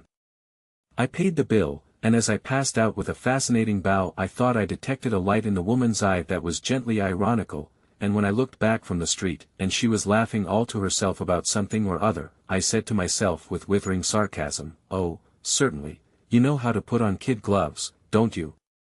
A self-complacent ass, ready to be flattered out of your senses by every petticoat that chooses to take the trouble to do it." The silence of the boys annoyed me. Finally Dan said musingly, "Some gentlemen don't know how to put on kid gloves at all, but some do." And the doctor said, "To the moon," I thought. But it is always easy to tell when a gentleman is used to putting on kid gloves. Dan soliloquized after a pause. "Ah, yes, there is a grace about it that only comes with long, very long practice. Yes, indeed, I've noticed that when a man hauls on a kid glove like he was dragging a cat out of an ash hole by the tail, he understands putting on kid gloves, he's had X. Boys, enough of a thing's enough. You think you are very smart, I suppose, but I don't. And if you go and tell any of those old gossips in the ship about this thing, I'll never forgive you for it, that's all." They let me alone then for the time being. We always let each other alone in time to prevent ill feeling from spoiling a joke. But they had bought gloves, too, as I did. We threw all the purchases away together this morning. They were coarse, unsubstantial, freckled all over with broad yellow splotches, and could neither stand wear nor public exhibition. We had entertained an angel unawares, but we did not take her in. She did that for us. Tangier. A tribe of stalwart Moors are wading into the sea to carry us ashore on their backs from the small boats. Chapter 8. This is royal. Let those who went up through Spain make the best of it, these dominions of the Emperor of Morocco suit our little party well enough. We have had enough of Spain at Gibraltar for the present. Tangier is the spot we have been longing for all the time. Elsewhere we have found foreign-looking things and foreign-looking people, but always with things and people intermixed that we were familiar with before, and so the novelty of the situation lost a deal of its force. We wanted something thoroughly and uncompromisingly foreign, foreign from top to bottom, foreign from center to circumference, foreign inside and outside and all around, nothing anywhere about it to dilute its foreignness, nothing to remind us of any other people or any other land under the sun. And lo! In Tangier we have found it. Here is not the slightest thing that ever we have seen save in pictures, and we always mistrusted the pictures before. We cannot any more. The pictures used to seem exaggerations, they seemed too weird and fanciful for reality. But behold, they were not wild enough, they were not fanciful enough, they have not told half the story. Tangier is a foreign land if ever there was one, and the true spirit of it can never be found in any book save the Arabian Nights.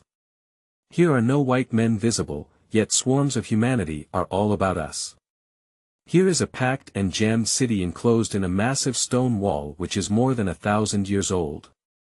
All the houses nearly are 1- and 2-story, made of thick walls of stone, plastered outside, square as a dry goods box, flat as a floor on top, no cornices, whitewashed all over, a crowded city of snowy tombs.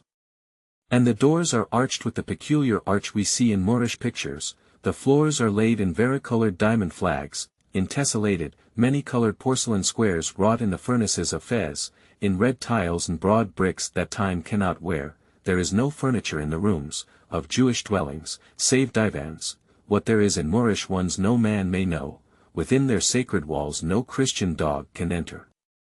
And the streets are oriental, some of them 3 feet wide, some 6, but only 2 that are over a dozen, a man can blockade the most of them by extending his body across them. Isn't it an oriental picture? There are stalwart Bedouins of the desert here, and stately Moors proud of a history that goes back to the night of time, and Jews whose fathers fled hither centuries upon centuries ago, and swarthy Riffians from the mountains, born cutthroats, and original, genuine Negroes as black as Moses, and howling dervishes and 100 breeds of Arabs, all sorts and descriptions of people that are foreign and curious to look upon. And their dresses are strange beyond all description. Here is a bronzed Moor in a prodigious white turban, curiously embroidered jacket, gold and crimson sash, of many folds, wrapped round and round his waist, trousers that only come a little below his knee and yet have 20 yards of stuff in them, ornamented scimitar, bare shins, stockingless feet, yellow slippers, and gun of preposterous length, a mere soldier, I thought he was the emperor at least. And here are aged Moors with flowing white beards and long white robes with vast cowls, and Bedouins with long, cowled, striped cloaks, and Negroes and Riffians with heads clean-shaven except a kinky scalp lock back of the ear or, rather, upon the after corner of the skull, and all sorts of barbarians in all sorts of weird costumes, and all more or less ragged. And here are Moorish women who are enveloped from head to foot in coarse white robes, and whose sex can only be determined by the fact that they only leave one eye visible and never look at men of their own race, or are looked at by them in public. Here are 5,000 Jews in blue gabardines, sashes about their waists, slippers upon their feet, little skullcaps upon the backs of their heads, hair combed down on the forehead, and cut straight across the middle of it from side to side, the selfsame fashion their Tangier ancestors have worn for I don't know how many bewildering centuries. Their feet and ankles are bare. Their noses are all hooked, and hooked alike. They all resemble each other so much that one could almost believe they were of one family. Their women are plump and pretty, and do smile upon a Christian in a way which is in the last degree comforting. What a funny old town it is. It seems like profanation to laugh and jest and bandy the frivolous chat of our day amid its hoary relics. Only the stately phraseology and the measured speech of the sons of the prophet are suited to a venerable antiquity like this. Here is a crumbling wall that was old when Columbus discovered America, was old when Peter the Hermit roused the knightly men of the Middle Ages to arm for the First Crusade, was old when Charlemagne and his paladins beleaguered enchanted castles and battled with giants and genii in the fabled days of the olden time, was old when Christ and his disciples walked the earth, stood where it stands today when the lips of Memnon were vocal and men bought and sold in the streets of ancient Thebes. The Phoenicians, the Carthaginians, the English, Moors, Romans, all have battled for Tangier, all have won it and lost it. Here is a ragged, oriental-looking Negro from some desert place in interior Africa, filling his goatskin with water from a stained and battered fountain built by the Romans 1200 years ago. Yonder is a ruined arch of a bridge built by Julius Caesar 1900 years ago. Men who had seen the infant Savior in the Virgin's arms have stood upon it, maybe. Near it are the ruins of a dockyard where Caesar repaired his ships and loaded them with grain when he invaded Britain, 50 years before the Christian era. Here, under the quiet stars, these old streets seem thronged with the phantoms of forgotten ages. My eyes are resting upon a spot where stood a monument which was seen and described by Roman historians less than 2,000 years ago, whereon was inscribed, "We are the Canaanites. We are they that have been driven out of the land of Canaan by the Jewish robber, Joshua. Joshua drove them out, and they came here. Not many leagues from here is a tribe of Jews whose ancestors fled thither after an unsuccessful revolt against King David, and these their descendants are still under a ban and keep to themselves. Tangier has been mentioned in history for 3,000 years.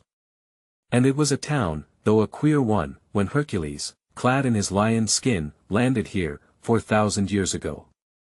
In these streets he met Anytus, the king of the country, and brained him with his club, which was the fashion among gentlemen in those days. The people of Tangier, called Tenies then, lived in the rudest possible huts and dressed in skins and carried clubs, and were as savage as the wild beasts they were constantly obliged to war with. But they were a gentlemanly race and did no work. They lived on the natural products of the land. Their king's country residence was at the famous Garden of Hesperides, 70 miles down the coast from here. The garden, with its golden apples, oranges, is gone now, no vestige of it remains. Antiquarians concede that such a personage as Hercules did exist in ancient times and agree that he was an enterprising and energetic man, but decline to believe him a good, bona fide god, because that would be unconstitutional. Down here at Cape Spartel is the celebrated Cave of Hercules, where that hero took refuge when he was vanquished and driven out of the Tangier country. It is full of inscriptions in the dead languages, which fact makes me think Hercules could not have traveled much, else he would not have kept a journal. 5 days' journey from here, say 200 miles, are the ruins of an ancient city, of whose history there is neither record nor tradition. And yet its arches, its columns, and its statues proclaim it to have been built by an enlightened race. The general size of a store in Tangier is about that of an ordinary shower bath in a civilized land. The Mohammedan merchant, tinman, shoemaker, or vendor of trifles sits cross-legged on the floor and reaches after any article you may want to buy. You can rent a whole block of these pigeonholes for $50 a month. The market people crowd the marketplace with their baskets of figs, dates, melons, apricots, etc., and among them file trains of laden asses, not much larger, if any, than a Newfoundland dog. The scene is lively, is picturesque, and smells like a police court. The Jewish money changers have their dens close at hand, and all day long are counting bronze coins and transferring them from one bushel basket to another. They don't coin much money nowadays, I think. I saw none but what was dated 400 or 500 years back, and was badly worn and battered. These coins are not very valuable. Jack went out to get a Napoleon changed, so as to have money suited to the general cheapness of things, and came back and said he had swamped the bank, had bought 11 quarts of coin, and the head of the firm had gone on the street to negotiate for the balance of the change. I bought nearly half a pint of their money for a shilling myself. I am not proud on account of having so much money, though. I care nothing for wealth. The Moors have some small silver coins and also some silver slugs worth $1 each. The latter are exceedingly scarce, so much so that when poor ragged Arabs see one they beg to be allowed to kiss it. They have also a small gold coin worth $2. And that reminds me of something. When Morocco is in a state of war, Arab couriers carry letters through the country and charge a liberal postage. Every now and then they fall into the hands of marauding bands and get robbed. Therefore, warned by experience, as soon as they have collected $2 worth of money they exchange it for one of those little gold pieces, and when robbers come upon them, swallow it. The stratagem was good while it was unsuspected, but after that the marauders simply gave the sagacious United States mail an emetic and sat down to wait. The Emperor of Morocco is a soulless despot, and the great officers under him are despots on a smaller scale. There is no regular system of taxation, but when the emperor or the bashaw want money, they levy on some rich man, and he has to furnish the cash or go to prison. Therefore, few men in Morocco dare to be rich. It is too dangerous a luxury. Vanity occasionally leads a man to display wealth, but sooner or later the emperor trumps up a charge against him, any sort of one will do, and confiscates his property. Of course, there are many rich men in the empire, but their money is buried, and they dress in rags and counterfeit poverty. Every now and then the emperor imprisons a man who is suspected of the crime of being rich, and makes things so uncomfortable for him that he is forced to discover where he has hidden his money. Moors and Jews sometimes place themselves under the protection of the foreign consuls, and then they can flout their riches in the emperor's face with impunity. Chapter 9. About the first adventure we had yesterday afternoon, after landing here, came near finishing that heedless blucher. We had just mounted some mules and asses and started out under the guardianship of the stately, the princely, the magnificent Haji Muhammad Lamardi, may his tribe increase, when we came upon a fine Moorish mosque, with tall tower, rich with checkerwork of many-colored porcelain, and every part and portion of the edifice adorned with the quaint architecture of the Alhambra, and Blucher started to ride into the open doorway. A startling hi-hi from our camp followers and a loud halt from an English gentleman in the party checked the adventurer, and then we were informed that so dire a profanation is it for a Christian dog to set foot upon the sacred threshold of a Moorish mosque that no amount of purification can ever make it fit for the faithful to pray in again. Had Blucher succeeded in entering the place, he would no doubt have been chased through the town and stoned, and the time has been, and not many years ago either, when a Christian would have been most ruthlessly slaughtered if captured in a mosque. We caught a glimpse of the handsome tessellated pavements within and of the devotees performing their ablutions at the fountains, but even that we took that glimpse was a thing not relished by the Moorish bystanders. Some years ago the clock in the tower of the mosque got out of order. The Moors of Tangier have so degenerated that it has been long since there was an artificer among them capable of curing so delicate a patient as a debilitated clock. The great men of the city met in solemn conclave to consider how the difficulty was to be met. They discussed the matter thoroughly but arrived at no solution. Finally, a patriarch arose and said, "O, children of the Prophet, it is known unto you that a Portuguese dog of a Christian clock mender pollutes the city of Tangier with his presence. Ye know, also, that when mosques are builded, asses bear the stones and the cement, and cross the sacred threshold. Now, therefore, send the Christian dog on all fours, and barefoot, into the holy place to mend the clock, and let him go as an ass." And in that way it was done. Therefore, if Blucher ever sees the inside of a mosque, he will have to cast aside his humanity and go in his natural character. We visited the jail and found Moorish prisoners making mats and baskets. This thing of utilizing crime savors of civilization. Murder is punished with death. A short time ago 3 murderers were taken beyond the city walls and shot. Moorish guns are not good, and neither are Moorish marksmen. In this instance they set up the poor criminals at long range, like so many targets, and practiced on them, kept them hopping about and dodging bullets for half an hour before they managed to drive the center. When a man steals cattle, they cut off his right hand and left leg and nail them up in the marketplace as a warning to everybody. Their surgery is not artistic. They slice around the bone a little, then break off the limb. Sometimes the patient gets well, but, as a general thing, he don't. However, the Moorish heart is stout. The Moors were always brave. These criminals undergo the fearful operation without a wince, without a tremor of any kind, without a groan. No amount of suffering can bring down the pride of a Moor or make him shame his dignity with a cry. Here, marriage is contracted by the parents of the parties to it. There are no valentines, no stolen interviews, no riding out, no courting in dim parlors, no lovers' quarrels and reconciliations, no nothing that is proper to approaching matrimony. The young man takes the girl his father selects for him, marries her, and after that she is unveiled, and he sees her for the first time.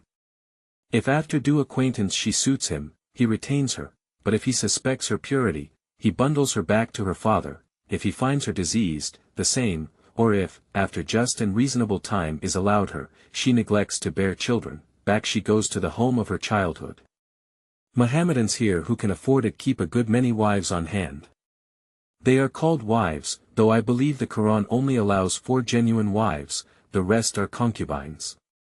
The Emperor of Morocco don't know how many wives he has, but thinks he has 500. However, that is near enough, a dozen or so, one way or the other, don't matter. Even the Jews in the interior have a plurality of wives.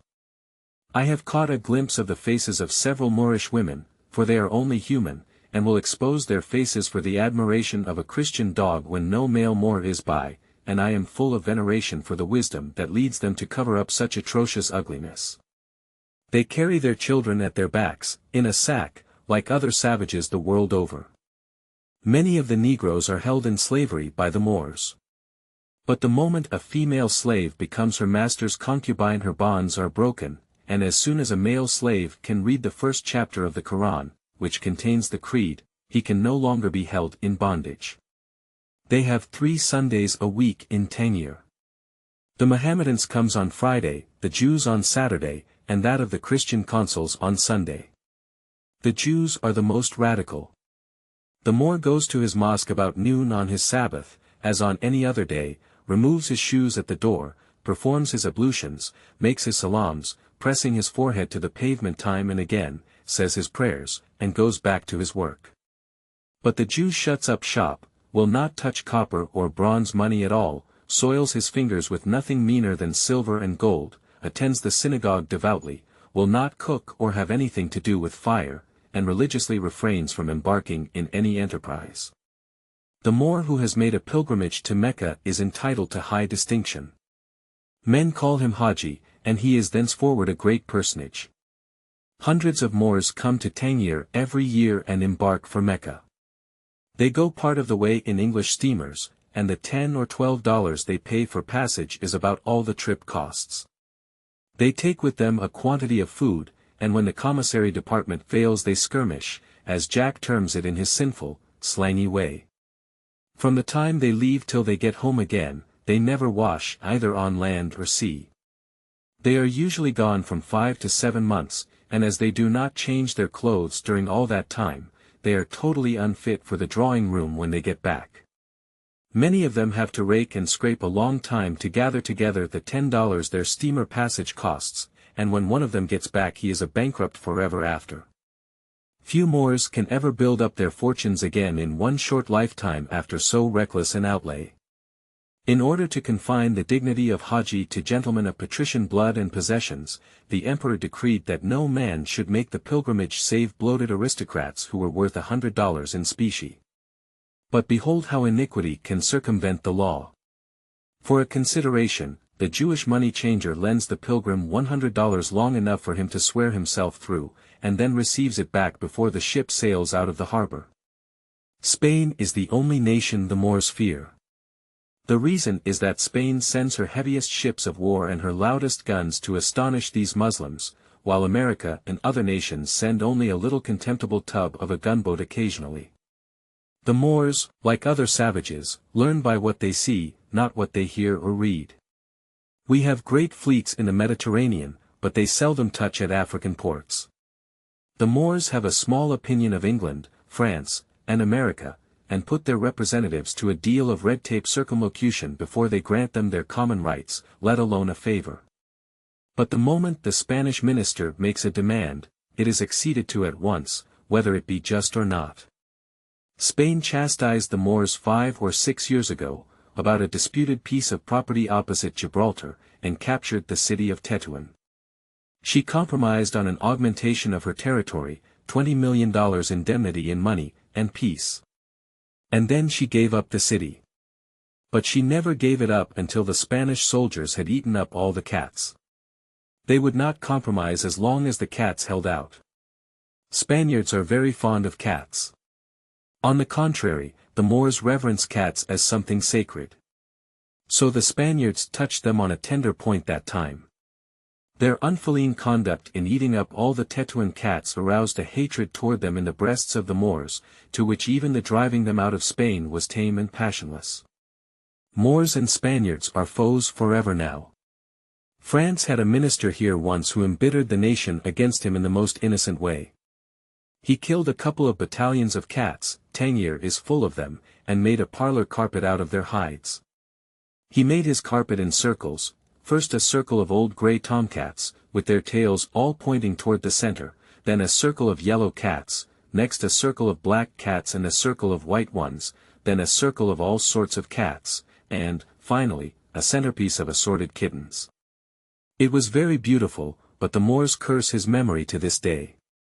When we went to call on our American Consul General today, I noticed that all possible games for parlor amusement seemed to be represented on his center tables. I thought that hinted at lonesomeness. The idea was correct. His is the only American family in Tangier. There are many foreign consuls in this place, but much visiting is not indulged in. Tangier is clear out of the world, and what is the use of visiting when people have nothing on earth to talk about? There is none. So each consul's family stays at home chiefly and amuses itself as best it can. Tangier is full of interest for one day, but after that it is a weary prison.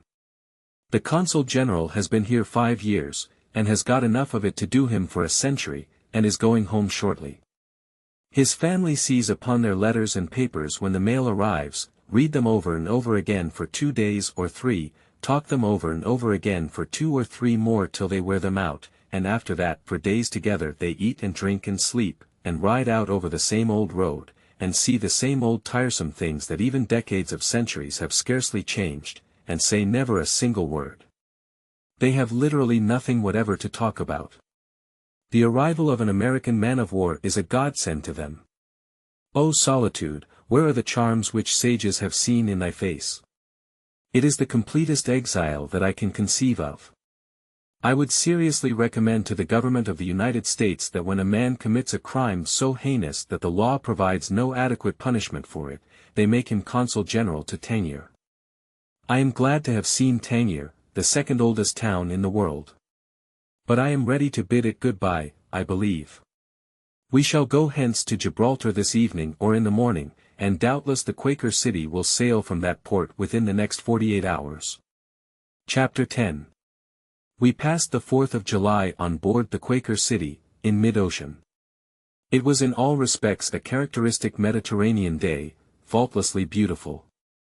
A cloudless sky, a refreshing summer wind, a radiant sunshine that glinted cheerily from dancing wavelets instead of crested mountains of water, a sea beneath us that was so wonderfully blue, so richly, brilliantly blue, that it overcame the dullest sensibilities with the spell of its fascination.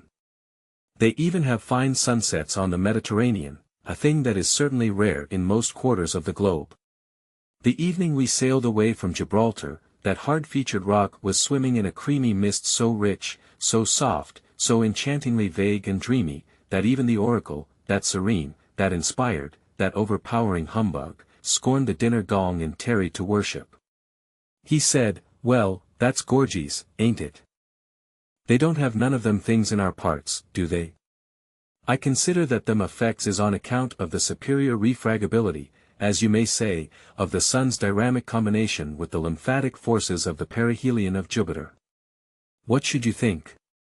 Oh, go to bed." Dan said that, and went away. Oh, yes, it's all very well to say go to bed when a man makes an argument which another man can't answer. Dan don't never stand any chance in an argument with me. And he knows it, too. What should you say, Jack? Now, doctor, don't you come bothering around me with that dictionary bosh. I don't do you any harm, do I? Then you let me alone. He's gone, too. Well, them fellows have all tackled the old oracle, as they say, but the old man's most too many for 'em. Maybe the poet laureate ain't satisfied with them deductions. The poet replied with a barbarous rhyme and went below. Pairs that he can't qualify, neither. Well, I didn't expect nothing out of him.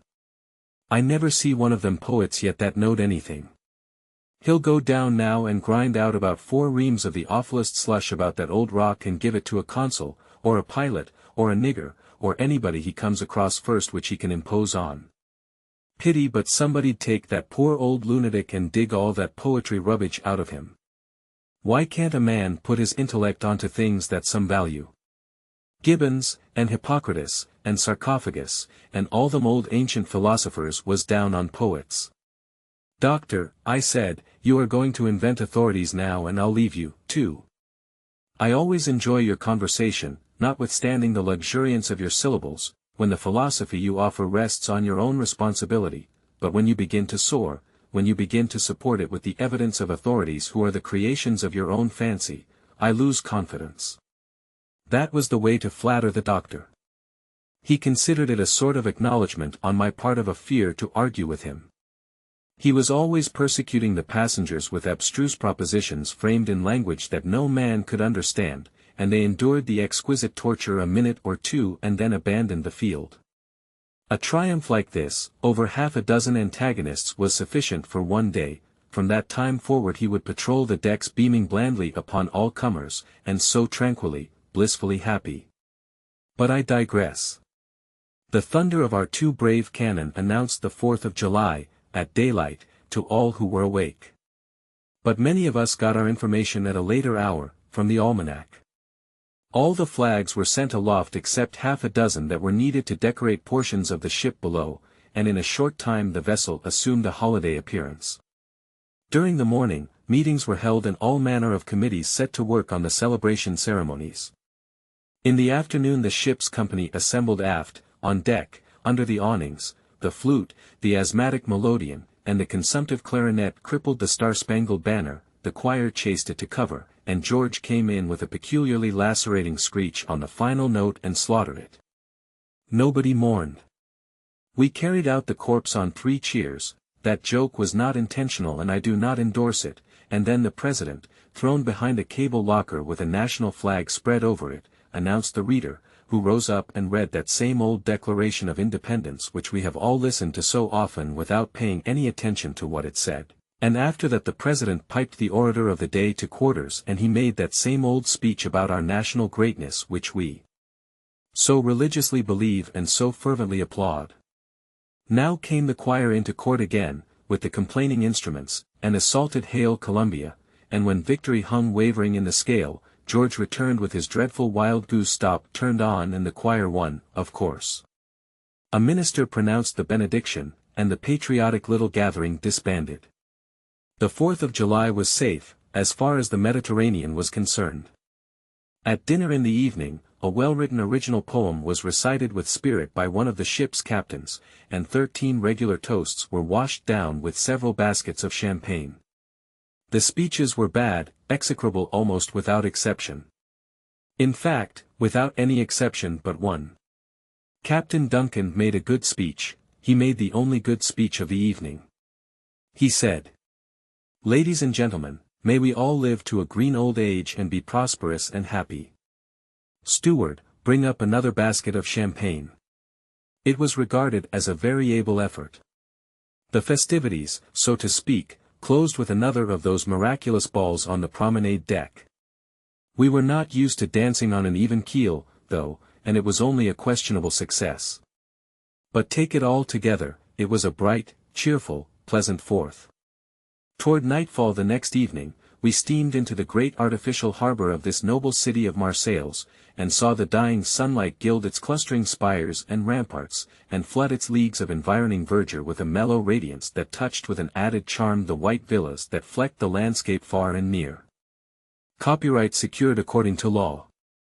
There were no stages out, and we could not get on the pier from the ship. It was annoying. We were full of enthusiasm, we wanted to see France. Just at nightfall our party of 3 contracted with a waterman for the privilege of using his boat as a bridge. Its stern was at our companion ladder and its bow touched the pier. We got in and the fellow backed out into the harbor. I told him in French that all we wanted was to walk over his thwarts and step ashore, and asked him what he went away out there for. He said he could not understand me. I repeated. Still he could not understand. He appeared to be very ignorant of French. The doctor tried him, but he could not understand the doctor.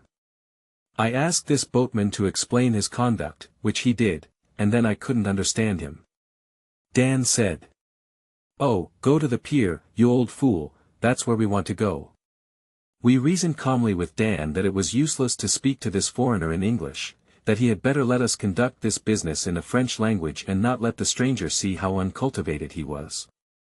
"Well, go on, he said, don't mind me. I don't wish to interfere.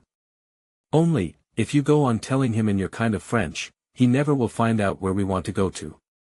That is what I think about it." We rebuked him severely for this remark and said we never knew an ignorant person yet but was prejudiced. The Frenchman spoke again, and the doctor said, "There now, Dan, he says he is going to Alès to the douane. Means he is going to the hotel." "Oh, certainly, we don't know the French language." This was a crusher, as Jack would say. It silenced further criticism from the disaffected member. We coasted past the sharp bows of a navy of great steamships and stopped at last at a government building on a stone pier. It was easy to remember then that the douane was the custom house and not the hotel. We did not mention it, however. With winning French politeness the officers merely opened and closed our satchels, declined to examine our passports, and sent us on our way. We stopped at the first café we came to and entered. An old woman seated us at a table and waited for orders. The doctor said, "Avez-vous du vin?" The dame looked perplexed. The doctor said again, with elaborate distinctness of articulation, "Avez-vous du vin?" The dame looked more perplexed than before. I said, "Doctor, there is a flaw in your pronunciation somewhere. Let me try her." "Madam, avez-vous du vin?" "It isn't any use, doctor, take the witness." "Madam, avez-vous du vin, du fromage, pain, pickled pig's feet, beurre, de oeufs, du boeuf, horseradish, sauerkraut, hog and hominy, anything in the world that can stay a Christian stomach." She said, "Bless you, why didn't you speak English before? I don't know anything about your plagued French." The humiliating taunts of the disaffected member spoiled the supper, and we dispatched it in angry silence and got away as soon as we could. Here we were in beautiful France, in a vast stone house of quaint architecture, surrounded by all manner of curiously worded French signs, stared at by strangely habited, bearded French people, everything gradually and surely forcing upon us the coveted consciousness that at last, and beyond all question, we were in beautiful France and absorbing its nature to the forgetfulness of everything else, and coming to feel the happy romance of the thing in all its enchanting delightfulness, and to think of this skinny veteran intruding with her vile English, at such a moment, to blow the fair vision to the winds. It was exasperating. We set out to find the center of the city, inquiring the direction every now and then. We never did succeed in making anybody understand just exactly what we wanted, and neither did we ever succeed in comprehending just exactly what they said in reply, but then they always pointed, they always did that, and we bowed politely and said, "Merci, monsieur," and so it was a blighting triumph over the disaffected member anyway. He was restive under these victories and often asked, "What did that pirate say?" "Why, he told us which way to go to find the Grand Casino." "Yes, but what did he say?" "Oh, it don't matter what he said, we understood him. These are educated people, not like that absurd boatman." "Well, I wish they were educated enough to tell a man a direction that goes somewhere, for we've been going around in a circle for an hour. I've passed this same old drugstore 7 times. We said it was a low, disreputable falsehood, but we knew it was not. It was plain that it would not do to pass that drugstore again, though, we might go on asking directions, but we must cease from following finger-pointings if we hope to check the suspicions of the disaffected member. A long walk through smooth, asphaltum-paved streets bordered by blocks of vast new mercantile houses of cream-colored stone, every house and every block precisely like all the other houses and all the other blocks for a mile, and all brilliantly lighted, brought us at last to the principal thoroughfare. On every hand were bright colors, flashing constellations of gas burners, gaily dressed men and women thronging the sidewalks, hurry, life, activity, cheerfulness, conversation, and laughter everywhere. We found the Grand Hôtel du Louvre et de la Paix, and wrote down who we were, where we were born, what our occupations were, the place we came from last, whether we were married or single, how we liked it, how old we were, where we were bound for and when we expected to get there, and a great deal of information of similar importance, all for the benefit of the landlord and the secret police. We hired a guide and began the business of sightseeing immediately. That first night on French soil was a stirring one. I cannot think of half the places we went to or what we particularly saw. We had no disposition to examine carefully into anything at all, we only wanted to glance and go, to move, keep moving. The spirit of the country was upon us. We sat down, finally, at a late hour, in the great casino, and called for unstinted champagne. It is so easy to be bloated aristocrats where it costs nothing of consequence. There were about 500 people in that dazzling place, I suppose, though the walls being papered entirely with mirrors, so to speak, one could not really tell but that there were 100,000. Young, daintily dressed exquisites and young, stylishly dressed women, and also old gentlemen and old ladies, sat in couples and groups about innumerable marble-topped tables and ate fancy suppers, drank wine, and kept up a chattering din of conversation that was dazing to the senses. There was a stage at the far end and a large orchestra, and every now and then actors and actresses in preposterous comic dresses came out and sang the most extravagantly funny songs, to judge by their absurd actions, but that audience merely suspended its chatter, stared cynically, and never once smiled, never once applauded. I had always thought that Frenchmen were ready to laugh at anything. Chapter 11. We are getting foreignized rapidly and with facility. We are getting reconciled to halls and bedchambers with unhomelike stone floors and no carpets, floors that ring to the tread of one's heels with a sharpness that is death to sentimental musing. We are getting used to tidy, noiseless waiters, who glide hither and thither, and hover about your back and your elbows like butterflies, quick to comprehend orders, quick to fill them, thankful for a gratuity without regard to the amount, and always polite, never otherwise than polite. That is the strangest curiosity yet, a really polite hotel waiter who isn't an idiot. We are getting used to driving right into the central court of the hotel, in the midst of a fragrant circle of vines and flowers, and in the midst also of parties of gentlemen sitting quietly reading the paper and smoking. We are getting used to ice frozen by artificial process in ordinary bottles, the only kind of ice they have here. We are getting used to all these things, but we are not getting used to carrying our own soap. We are sufficiently civilized to carry our own combs and toothbrushes, but this thing of having to ring for soap every time we wash is new to us and not pleasant at all. We think of it just after we get our heads and faces thoroughly wet or just when we think we have been in the bathtub long enough, and then, of course, an annoying delay follows. These Marseillaises make Marseillaise hymns and Marseilles vests and Marseilles soap for all the world, but they never sing their hymns or wear their vests or wash with their soap themselves. We have learned to go through the lingering routine of the table d'hôte with patience, with serenity, with satisfaction. We take soup, then wait a few minutes for the fish, a few minutes more and the plates are changed, and the roast beef comes, another change and we take peas, change again and take lentils, change and take snail patties, I prefer grasshoppers, change and take roast chicken and salad, then strawberry pie and ice cream, then green figs, pears, oranges, green almonds, etc., finally coffee. Wine with every course, of course, being in France. With such a cargo on board, digestion is a slow process, and we must sit long in the cool chambers and smoke, and read French newspapers, which have a strange fashion of telling a perfectly straight story till you get to the nub of it, and then a word drops in that no man can translate, and that story is ruined. An embankment fell on some Frenchmen yesterday, and the papers are full of it today, but whether those sufferers were killed, or crippled, or bruised, or only scared is more than I can possibly make out, and yet I would just give anything to know. We were troubled a little at dinner today by the conduct of an American, who talked very loudly and coarsely and laughed boisterously where all others were so quiet and well behaved. He ordered wine with a royal flourish and said, "I never dine without wine, sir," which was a pitiful falsehood, and looked around upon the company to bask in the admiration he expected to find in their faces. All these airs in a land where they would as soon expect to leave the soup out of the bill of fare as the wine, in a land where wine is nearly as common among all ranks as water.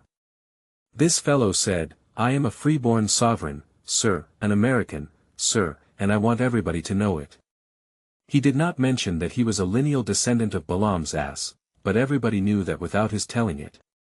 We have driven in the Prado, that superb avenue bordered with patrician mansions and noble shade trees, and have visited the Château Beaurelis and its curious museum. They showed us a miniature cemetery there, a copy of the first graveyard that was ever in Marseilles, no doubt. The delicate little skeletons were lying in broken vaults and had their household gods and kitchen utensils with them. The original of this cemetery was dug up in the principal street of the city a few years ago. It had remained there, only 12 feet underground, for a matter of 2,500 years or thereabouts. Romulus was here before he built Rome, and thought something of founding a city on this spot, but gave up the idea. He may have been personally acquainted with some of these Phoenicians whose skeletons we have been examining. In the great zoological gardens we found specimens of all the animals the world produces, I think, including a dromedary, a monkey ornamented with tufts of brilliant blue and carmine hair, a very gorgeous monkey he was, a hippopotamus from the Nile, and a sort of tall, long-legged bird with a beak like a powder horn and close-fitting wings like the tails of a dress coat. This fellow stood up with his eyes shut and his shoulders stooped forward a little, and looked as if he had his hands under his coat-tails.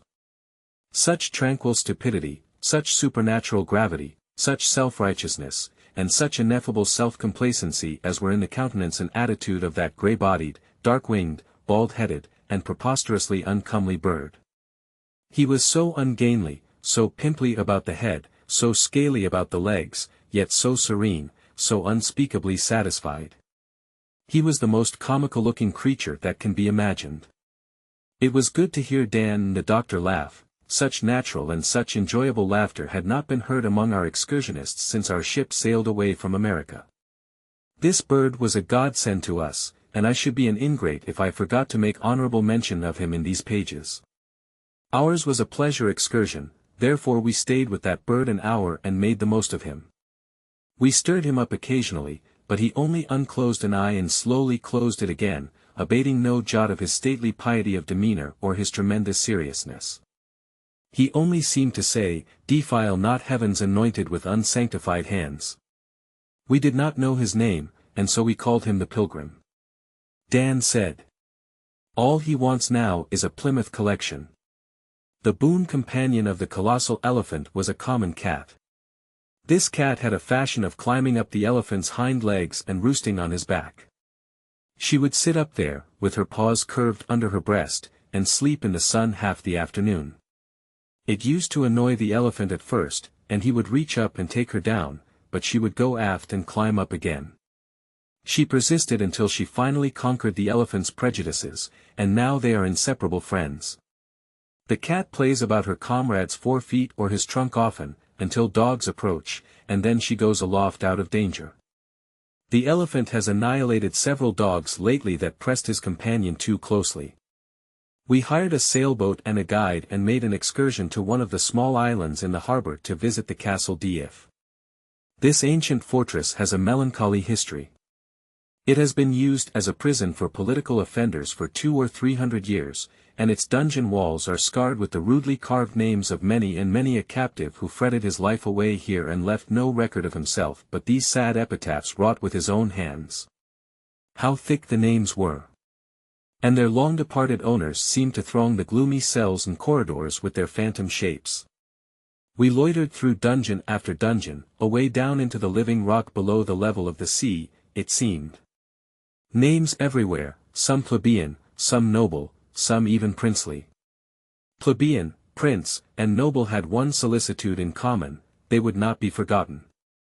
They could suffer solitude, inactivity, and the horrors of a silence that no sound ever disturbed, but they could not bear the thought of being utterly forgotten by the world. Hence the carved names.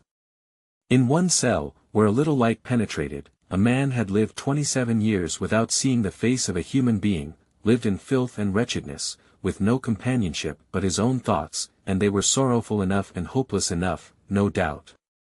Whatever his jailers considered that he needed was conveyed to his cell by night through a wicket. This man carved the walls of his prison house from floor to roof with all manner of figures of men and animals grouped in intricate designs. He had toiled there year after year, at his self-appointed task, while infants grew to boyhood, to vigorous youth, idled through school and college, acquired a profession, claimed man's mature estate, married and looked back to infancy as to a thing of some vague, ancient time, almost. But who shall tell how many ages it seemed to this prisoner? With the one, time flew sometimes, with the other, never, it crawled always. To the one, nights spent in dancing had seemed made of minutes instead of hours, to the other, those selfsame nights had been like all other nights of dungeon life and seemed made of slow, dragging weeks instead of hours and minutes. One prisoner of 15 years had scratched verses upon his walls, and brief prose sentences, brief, but full of pathos. These spoke not of himself and his hard estate, but only of the shrine where his spirit fled the prison to worship, of home and the idols that were templed there. He never lived to see them. The walls of these dungeons are as thick as some bedchambers at home are wide, 15 feet. We saw the damp, dismal cells in which two of Dumas' heroes passed their confinement, heroes of Monte Cristo. It was here that the brave abbé wrote a book with his own blood, with a pen made of a piece of iron hoop, and by the light of a lamp made out of shreds of cloth soaked in grease obtained from his food, and then dug through the thick wall with some trifling instrument which he wrought himself out of a stray piece of iron or table cutlery and freed Dantes from his chains. It was a pity that so many weeks of dreary labor should have come to naught at last. They showed us the noisome cell where the celebrated Iron Mask, that ill-starred brother of a hard-hearted king of France, was confined for a season before he was sent to hide the strange mystery of his life from the curious in the dungeons of Sainte Marguerite. The place had a far greater interest for us than it could have had if we had known beyond all question who the Iron Mask was, and what his history had been, and why this most unusual punishment had been meted out to him. Mystery. That was the charm. That speechless tongue, those prison features, that heart so freighted with unspoken troubles, and that breast so oppressed with its piteous secret had been here.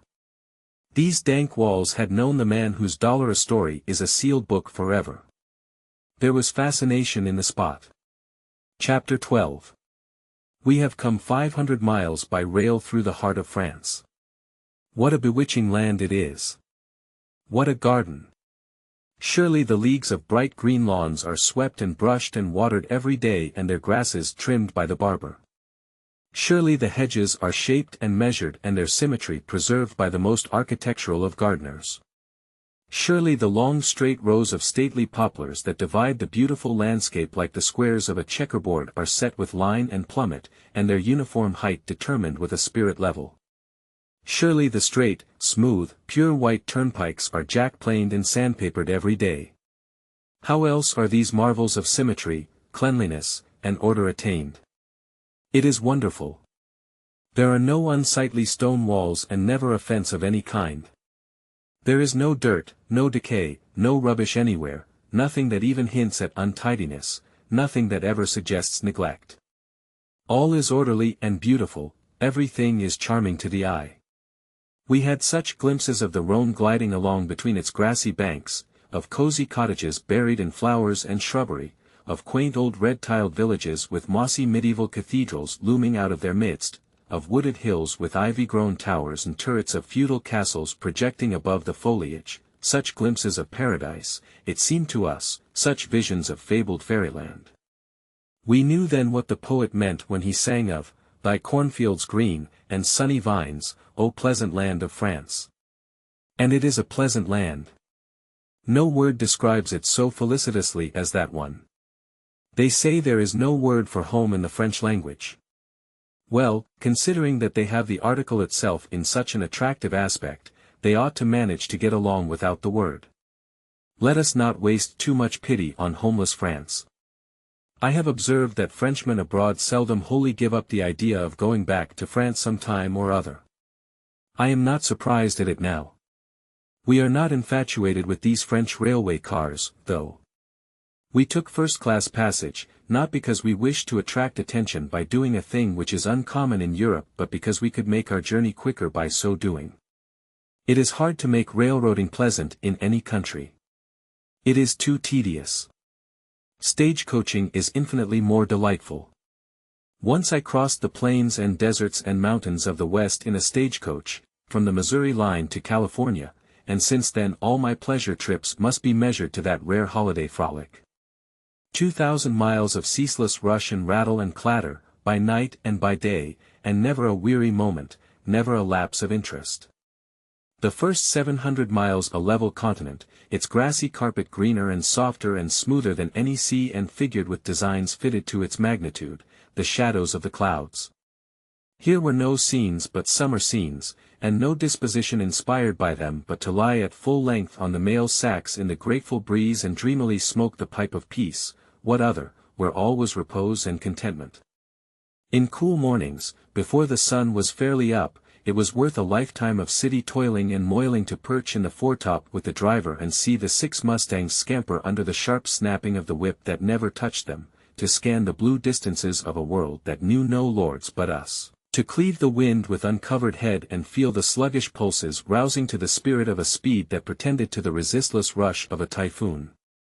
Then 1,300 miles of desert solitudes, of limitless panoramas of bewildering perspective, of mimic cities, of pinnacled cathedrals, of massive fortresses, counterfeited in the eternal rocks and splendid with the crimson and gold of the setting sun, of dizzy altitudes among fog-wreathed peaks and never-melting snows, where thunders and lightnings and tempests warred magnificently at our feet and the storm clouds above swung their shredded banners in our very faces. But I forgot. I am in elegant France now, and not scurrying through the great South Pass and the Wind River Mountains, among antelopes and buffaloes and painted Indians on the warpath. It is not meet that I should make too disparaging comparisons between humdrum travel on a railway and that royal summer flight across a continent in a stagecoach. I meant in the beginning to say that railway journeying is tedious and tiresome, and so it is, though at the time I was thinking particularly of a dismal 50-hour pilgrimage between New York and St. Louis. Of course our trip through France was not really tedious because all its scenes and experiences were new and strange, but as Dan says, it had its discrepancies. The cars are built in compartments that hold 8 persons each. Each compartment is partially subdivided, and so there are 2 tolerably distinct parties of 4 in it. 4 face the other 4. The seats and backs are thickly padded and cushioned and are very comfortable. You can smoke if you wish, there are no bothersome peddlers, you are saved the infliction of a multitude of disagreeable fellow passengers. So far, so well. But then the conductor locks you in when the train starts, there is no water to drink in the car, there is no heating apparatus for night travel. If a drunken rowdy should get in, you could not remove a matter of 20 seats from him or enter another car, but above all, if you are worn out and must sleep, you must sit up and do it in naps, with cramped legs and in a torturing misery that leaves you withered and lifeless the next day, for behold they have not that culmination of all charity and human kindness, a sleeping car, in all France. I prefer the American system. It has not so many grievous discrepancies. In France, all is clockwork, all is order. They make no mistakes. Every third man wears a uniform, and whether he be a marshal of the empire or a brakeman, he is ready and perfectly willing to answer all your questions with tireless politeness, ready to tell you which car to take, and ready to go and put you into it to make sure that you shall not go astray. You cannot pass into the waiting room of the depot till you have secured your ticket, and you cannot pass from its only exit till the train is at its threshold to receive you. Once on board, the train will not start till your ticket has been examined, till every passenger's ticket has been inspected. This is chiefly for your own good. If by any possibility you have managed to take the wrong train, you will be handed over to a polite official who will take you whither you belong and bestow you with many an affable bow. Your ticket will be inspected every now and then along the route, and when it is time to change cars you will know it. You are in the hands of officials who zealously study your welfare and your interest, instead of turning their talents to the invention of new methods of discommoding and snubbing you, as is very often the main employment of that exceedingly self-satisfied monarch, the railroad conductor of America. But the happiest regulation in French railway government is, 30 minutes to dinner. No 5-minute boltings of flabby rolls, muddy coffee, questionable eggs, gutta-percha beef, and pies whose conception and execution are a dark and bloody mystery to all save the cook that created them. No, we sat calmly down, it was in old Dijon, which is so easy to spell and so impossible to pronounce except when you civilize it and call it demijohn, and poured out rich Burgundian wines and munched calmly through a long table d'hote bill of fare, snail patties, delicious fruits and all, then paid the trifle it cost and stepped happily aboard the train again, without once cursing the railroad company. A rare experience and one to be treasured forever. They say they do not have accidents on these French roads, and I think it must be true. If I remember rightly, we passed high above wagon roads or through tunnels under them, but never crossed them on their own level. About every quarter of a mile, it seemed to me, a man came out and held up a club till the train went by, to signify that everything was safe ahead. Switches were changed a mile in advance by pulling a wire rope that passed along the ground by the rail, from station to station. Signals for the day and signals for the night gave constant and timely notice of the position of switches. No, they have no railroad accidents to speak of in France. But why? Because when one occurs, somebody has to hang for it. Not hang, maybe, but be punished at least with such vigor of emphasis as to make negligence a thing to be shuddered at by railroad officials for many a day thereafter. No blame attached to the officers. That lying and disaster-breeding verdict so common to our soft-hearted juries is seldom rendered in France. If the trouble occurred in the conductor's department, that officer must suffer if his subordinate cannot be proven guilty. If in the engineer's department and the case be similar, the engineer must answer.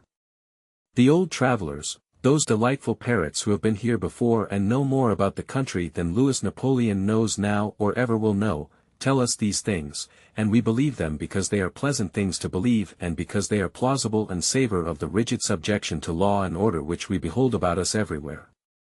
But we love the old travelers. We love to hear them prate and drivel and lie. We can tell them the moment we see them. They always throw out a few feelers, they never cast themselves adrift till they have sounded every individual and know that he has not traveled. Then they open their throttle valves, and how they do brag, and sneer, and swell, and soar, and blaspheme the sacred name of truth.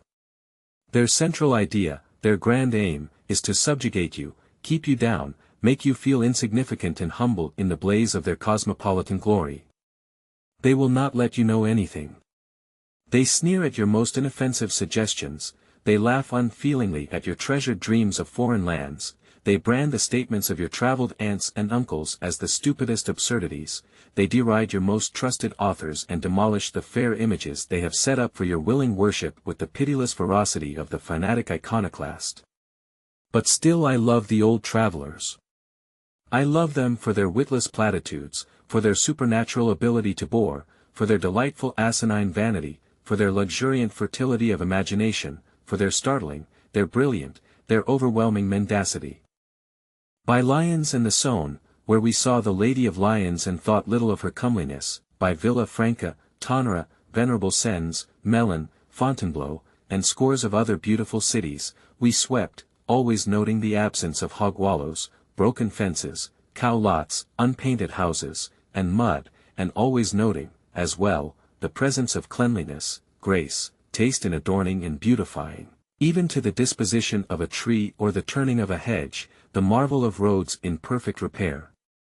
Void of ruts and guiltless of even an inequality of surface, we bowled along, hour after hour, that brilliant summer day, and as nightfall approached we entered a wilderness of odorous flowers and shrubbery, sped through it, and then, excited, delighted, and half persuaded that we were only the sport of a beautiful dream, lo, we stood in magnificent Paris.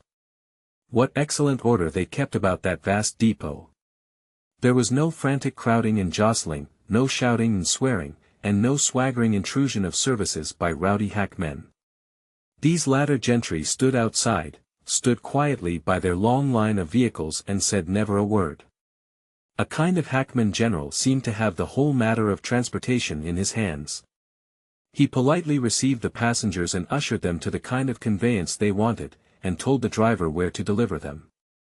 There was no talking back, no dissatisfaction about overcharging, no grumbling about anything. In a little while we were speeding through the streets of Paris and delightfully recognizing certain names and places with which books had long ago made us familiar. It was like meeting an old friend when we read Rue de Rivoli on the street corner. We knew the genuine vast palace of the Louvre as well as we knew its picture. When we passed by the Column of July we needed no one to tell us what it was or to remind us that on its site once stood the grim Bastille, that grave of human hopes and happiness, that dismal prison house within whose dungeons so many young faces put on the wrinkles of age, so many proud spirits grew humble, so many brave hearts broke. We secured rooms at the hotel, or rather, we had 3 beds put into one room, so that we might be together, and then we went out to a restaurant, just after lamplighting, and ate a comfortable, satisfactory, lingering dinner. It was a pleasure to eat where everything was so tidy, the food so well cooked, the waiters so polite, and the coming and departing company so mustached, so frisky, so affable, so fearfully and wonderfully Frenchy. All the surroundings were gay and enlivening. 200 people sat at little tables on the sidewalk, sipping wine and coffee. The streets were thronged with light vehicles and with joyous pleasure seekers. There was music in the air, life and action all about us, and a conflagration of gaslight everywhere. After dinner we felt like seeing such Parisian specialties as we might see without distressing exertion, and so we sauntered through the brilliant streets and looked at the dainty trifles in variety stores and jewelry shops. Occasionally, merely for the pleasure of being cruel, we put unoffending Frenchmen on the rack with questions framed in the incomprehensible jargon of their native language, and while they writhed we impaled them, we peppered them, we scarified them, with their own vile verbs and participles. We noticed that in the jewelry stores they had some of the articles marked gold and some labeled imitation. We wondered at this extravagance of honesty and inquired into the matter. We were informed that inasmuch as most people are not able to tell false gold from the genuine article, the government compels jewelers to have their gold work assayed and stamped officially according to its fineness and their imitation work duly labeled with the sign of its falsity. They told us the jewelers would not dare to violate this law, and that whatever a stranger bought in one of their stores might be depended upon as being strictly what it was represented to be. Verily, a wonderful land is France. Then we hunted for a barber shop. From earliest infancy it had been a cherished ambition of mine to be shaved some day in a palatial barber shop in Paris. I wished to recline at full length in a cushioned invalid chair, with pictures about me and sumptuous furniture, with frescoed walls and gilded arches above me and vistas of Corinthian columns stretching far before me, with perfumes of Araby to intoxicate my senses and a slumberous drone of distant noises to soothe me to sleep. At the end of an hour I would wake up regretfully and find my face as smooth and as soft as an infant's. Departing, I would lift my hands above that barber's head and say, "Heaven bless you, my son." So we searched high and low, for a matter of 2 hours, but never a barber shop could we see. We saw only wig-making establishments, with shocks of dead and repulsive hair bound upon the heads of painted waxen brigands who stared out from glass boxes upon the passer-by with their stony eyes and scared him with the ghostly white of their countenances. We shunned these signs for a time, but finally we concluded that the wig-makers must of necessity be the barbers as well, since we could find no single legitimate representative of the fraternity. We entered and asked, and found that it was even so. I said I wanted to be shaved. The barber inquired where my room was. I said never mind where my room was, I wanted to be shaved, there, on the spot. The doctor said he would be shaved also. Then there was an excitement among those two barbers. There was a wild consultation, and afterwards a hurrying to and fro and a feverish gathering up of razors from obscure places and a ransacking for soap. Next they took us into a little mean, shabby back room. They got 2 ordinary sitting-room chairs and placed us in them with our coats on. My old dream of bliss vanished into thin air. I sat bolt upright, silent, sad, and solemn. One of the wig-making villains lathered my face for 10 terrible minutes and finished by plastering a mass of suds into my mouth. I expelled the nasty stuff with a strong English expletive and said, "Foreigner, beware." Then this outlaw strapped his razor on his boot, hovered over me ominously for 6 fearful seconds, and then swooped down upon me like the genius of destruction. The first rake of his razor loosened the very hide from my face and lifted me out of the chair. I stormed and raved, and the other boys enjoyed it. Their beards are not strong and thick. Let us draw the curtain over this harrowing scene. Suffice it that I submitted and went through with the cruel infliction of a shave by a French barber. Tears of exquisite agony coursed down my cheeks now and then, but I survived. Then the incipient assassin held a basin of water under my chin and slopped its contents over my face, and into my bosom, and down the back of my neck, with a mean pretense of washing away the soap and blood. He dried my features with a towel and was going to comb my hair, but I asked to be excused. I said, with withering irony, that it was sufficient to be skinned. I declined to be scalped. I went away from there with my handkerchief about my face, and never desired to dream of palatial Parisian barber shops any more. The truth is, as I believe I have since found out, that they have no barber shops worthy of the name in Paris, and no barbers either, for that matter. The impostor who does duty as a barber brings his pans and napkins and implements of torture to your residence and deliberately skins you in your private apartments. Ah, I have suffered, here in Paris, but never mind, the time is coming when I shall have a dark and bloody revenge. Some day a Parisian barber will come to my room to skin me, and from that day forth that barber will never be heard of more. At 11 o'clock we alighted upon a sign which manifestly referred to billiards. Joy! We had played billiards in the Azores with balls that were not round and on an ancient table that was very little smoother than a brick pavement, one of those wretched old things with dead cushions, and with patches in a faded cloth and invisible obstructions that made the balls describe the most astonishing and unsuspected angles and perform feats in the way of unlooked-for and almost impossible scratches that were perfectly bewildering. We had played at Gibraltar with balls the size of a walnut, on a table like a public square, and in both instances we achieved far more aggravation than amusement. We expected to fare better here, but we were mistaken. The cushions were a good deal higher than the balls, and as the balls had a fashion of always stopping under the cushions, we accomplished very little in the way of caroms. The cushions were hard and unelastic, and the cues were so crooked that in making a shot you had to allow for the curve or you would infallibly put the English on the wrong side of the ball. Dan was to mark while the doctor and I played. At the end of an hour neither of us had made a count, and so Dan was tired of keeping tally with nothing to tally, and we were heated and angry and disgusted. We paid the heavy bill, about 6 cents, and said we would call around sometime when we had a week to spend, and finish the game. We adjourned to one of those pretty cafes and took supper and tested the wines of the country, as we had been instructed to do, and found them harmless and unexciting. They might have been exciting, however, if we had chosen to drink a sufficiency of them. To close our first day in Paris cheerfully and pleasantly, we now sought our grand room in the Grand Hotel du Louvre and climbed into our sumptuous bed to read and smoke, but alas! It was pitiful. In a whole city full. Gas we had none. Joke by the doctor. No gas to read by, nothing but dismal candles. It was a shame.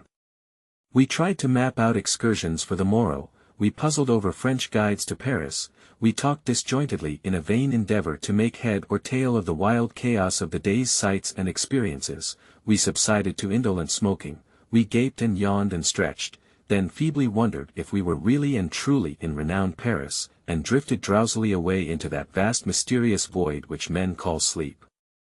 Chapter 13. The next morning we were up and dressed at 10 o'clock. We went to the commissionaire of the hotel. I don't know what a commissionaire is, but that is the man we went to, and told him we wanted a guide. He said the National Exposition had drawn such multitudes of Englishmen and Americans to Paris that it would be next to impossible to find a good guide unemployed. He said he usually kept a dozen or two on hand, but he only had 3 now. He called them. One looked so like a very pirate that we let him go at once. The next one spoke with a simpering precision of pronunciation that was irritating and said, "If ze gentlemans will to me make ze grande honneur to me ratten in his service, I shall show to him every sing zat is magnifique to look upon in ze beautiful Paris. I speak ze English parfaitement." He would have done well to have stopped there, because he had that much by heart and said it right off without making a mistake. But his self-complacency seduced him into attempting a flight into regions of unexplored English, and the reckless experiment was his ruin. Within 10 seconds he was so tangled up in a maze of mutilated verbs and torn and bleeding forms of speech that no human ingenuity could ever have gotten him out of it with credit. It was plain enough that he could not speak the English quite as parfaitement as he had pretended he could. The third man captured us. He was plainly dressed, but he had a noticeable air of neatness about him. He wore a high silk hat which was a little old, but had been carefully brushed. He wore second-hand kid gloves, in good repair, and carried a small rattan cane with a curved handle, a female leg, of ivory. He stepped as gently and as daintily as a cat crossing a muddy street, and oh, he was urbanity, he was quiet, unobtrusive self-possession, he was deference itself. He spoke softly and guardedly, and when he was about to make a statement on his sole responsibility or offer a suggestion, he weighed it by drams and scruples first, with the crook of his little stick placed meditatively to his teeth. His opening speech was perfect. It was perfect in construction, in phraseology, in grammar, in emphasis, in pronunciation, everything. He spoke little and guardedly after that. We were charmed. We were more than charmed, we were overjoyed. We hired him at once. We never even asked him his price. This man, our lackey, our servant, our unquestioning slave though he was still a gentleman. We could see that, while of the other two one was coarse and awkward and the other was a born pirate. We asked our man Friday's name. He drew from his pocketbook a snowy little card and passed it to us with a profound bow. A. Billfinger. Guide to Paris, France, Germany, Spain, etc., etc. Grande Hotel du Louvre. Billfinger. Oh, carry me home to die. That was an aside from Dan. The atrocious name grated harshly on my ear, too. The most of us can learn to forgive, and even to like, a countenance that strikes us unpleasantly at first, but few of us, I fancy, become reconciled to a jarring name so easily. I was almost sorry we had hired this man, his name was so unbearable. However, no matter. We were impatient to start. Billfinger stepped to the door to call a carriage, and then the doctor said. Well, the guide goes with the barber shop, with the billiard table, with the gasless room, and maybe with many another pretty romance of Paris. I expected to have a guide named Henri de Montmorency, or Armand de la Chartreuse, or something that would sound grand in letters to the villagers at home, but to think of a Frenchman by the name of Billfinger. Oh! This is absurd, you know. This will never do. We can't say Billfinger, it is nauseating. Name him over again, what had we better call him? Alexis du Caulaincourt? Alphonse Henri Gustave de Hauteville, I suggested. Call him Ferguson, said Dan. That was practical, unromantic good sense. Without debate, we expunged Billfinger as Billfinger, and called him Ferguson. The carriage, an open barouche, was ready. Ferguson mounted beside the driver, and we whirled away to breakfast. As was proper, Mr. Ferguson stood by to transmit our orders and answer questions. By and by, he mentioned casually, the artful adventurer, that he would go and get his breakfast as soon as we had finished ours. He knew we could not get along without him and that we would not want to loiter about and wait for him. We asked him to sit down and eat with us. He begged, with many a bow, to be excused. It was not proper, he said, he would sit at another table. We ordered him peremptorily to sit down with us. Here in death the first lesson. It was a mistake. As long as we had that fellow after that, he was always hungry, he was always thirsty.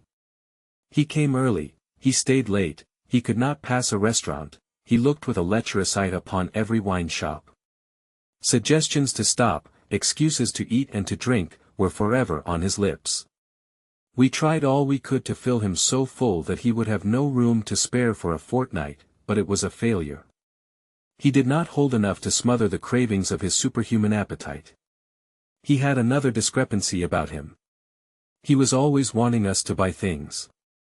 On the shallowest pretenses he would inveigle us into shirt stores, boot stores, tailor shops, glove shops, anywhere under the broad sweep of the heavens that there seemed a chance of our buying anything.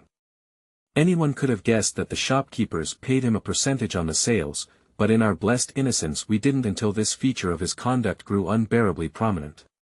One day Dan happened to mention that he thought of buying 3 or 4 silk dress patterns for presents. Ferguson's hungry eye was upon him in an instant. In the course of 20 minutes the carriage stopped. What's this? This is the finest silk magazine in Paris, the most celebrate. What did you come here for? We told you to take us to the palace of the Louvre. I suppose the gentleman say he wished to buy some silk. You are not required to suppose things for the party, Ferguson. We do not wish to tax your energies too much. We will bear some of the burden and heat of the day ourselves. We will endeavor to do such, supposing, as is really necessary to be done. Drive on. So spake the doctor. Within 15 minutes the carriage halted again, and before another silk store. The doctor said, "Ah, the palace of the Louvre, beautiful, beautiful edifice. Does the Emperor Napoleon live here now, Ferguson?" "Ah, doctor. You do jest, this is not the palace, we come there directly. But since we pass right by this store, where is such beautiful silk." "Ah. I see, I see. I meant to have told you that we did not wish to purchase any silks today, but in my absent-mindedness I forgot it. I also meant to tell you we wish to go directly to the Louvre, but I forgot that also. However, we will go there now. Pardon my seeming carelessness, Ferguson. Drive on." Within the half-hour we stopped again, in front of another silk store. We were angry, but the doctor was always serene, always smooth-voiced.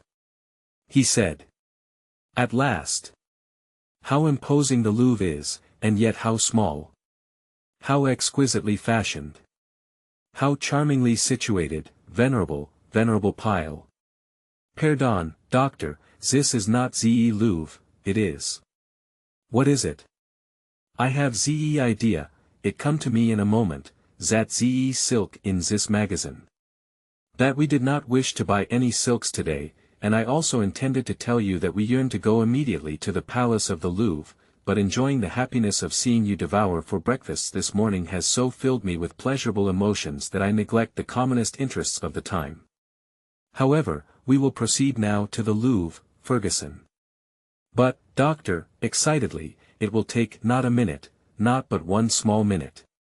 They gentleman need not to buy if he not wish to, but only look at ze silk, look at ze beautiful fabric." Then pleadingly, "Sir, just only one little moment." Dan said, "Confound the idiot. I don't want to see any silks today, and I won't look at them. Drive on." And the doctor, "We need no silks now, Ferguson. Our hearts yearn for the Louvre. Let us journey on, let us journey on." "But doctor, it is only one moment, one little moment. And ze time will be save, entirely save. Because there is nothing to see now, it is too late. It want 10 minutes to 4 and ze Louvre close at 4, only one little moment, doctor." The treacherous miscreant. After 4 breakfasts and a gallon of champagne, to serve us such a scurvy trick. We got no sight of the countless treasures of art in the Louvre galleries that day, and our only poor little satisfaction was in the reflection that Ferguson sold not a solitary silk dress pattern.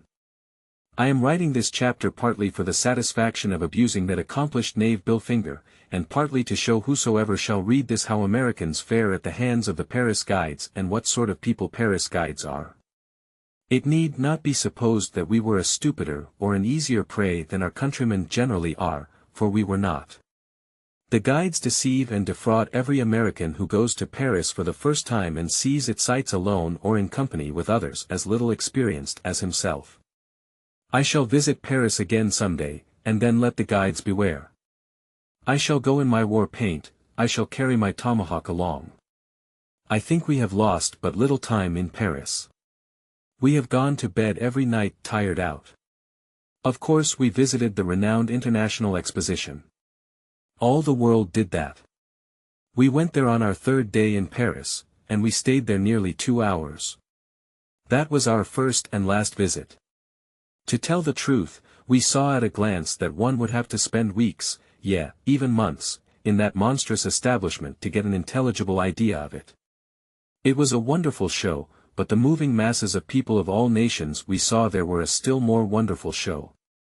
I discovered that if I were to stay there a month, I should still find myself looking at the people instead of the inanimate objects on exhibition. I got a little interested in some curious old tapestries of the 13th century, but a party of Arabs came by, and their dusky faces and quaint costumes called my attention away at once. I watched a silver swan, which had a living grace about his movements and a living intelligence in his eyes, watched him swimming about as comfortably and as unconcernedly as if he had been born in a morass instead of a jeweler's shop, watched him seize a silver fish from under the water and hold up his head and go through all the customary and elaborate motions of swallowing it. But the moment it disappeared down his throat some tattooed South Sea Islanders approached and I yielded to their attractions. Presently I found a revolving pistol several hundred years old which looked strangely like a modern Colt, but just then I heard that the Empress of the French was in another part of the building, and hastened away to see what she might look like. We heard martial music, we saw an unusual number of soldiers walking hurriedly about, there was a general movement among the people. We inquired what it was all about and learned that the Emperor of the French and the Sultan of Turkey were about to review 25,000 troops at the Arc de la Toile. We immediately departed. I had a greater anxiety to see these men than I could have had to see 20 expositions. We drove away and took up a position in an open space opposite the American minister's house. A speculator bridged a couple of barrels with a board and we hired standing places on it. Presently there was a sound of distant music, in another minute a pillar of dust came moving slowly toward us, a moment more and then, with colors flying in a grand crash of military music, a gallant array of cavalrymen emerged from the dust and came down the street on a gentle trot. After them came a long line of artillery, then more cavalry, in splendid uniforms, and then their Imperial Majesties Napoleon III and Abdul Aziz.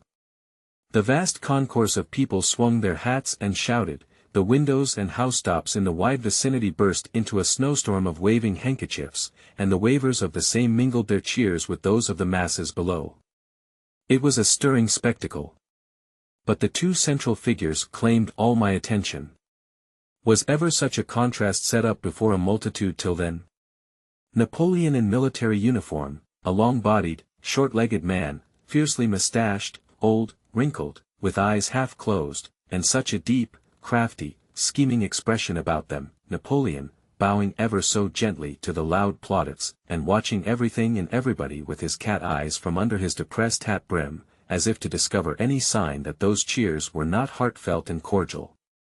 Abdul Aziz, absolute lord of the Ottoman Empire, clad in dark green European clothes, almost without ornament or insignia of rank, a red Turkish fez on his head, a short, stout, dark man, black-bearded, black-eyed, stupid, unprepossessing, a man whose whole appearance somehow suggested that if he only had a cleaver in his hand and a white apron on, one would not be at all surprised to hear him say, "A mutton roast today, or will you have a nice porterhouse steak?"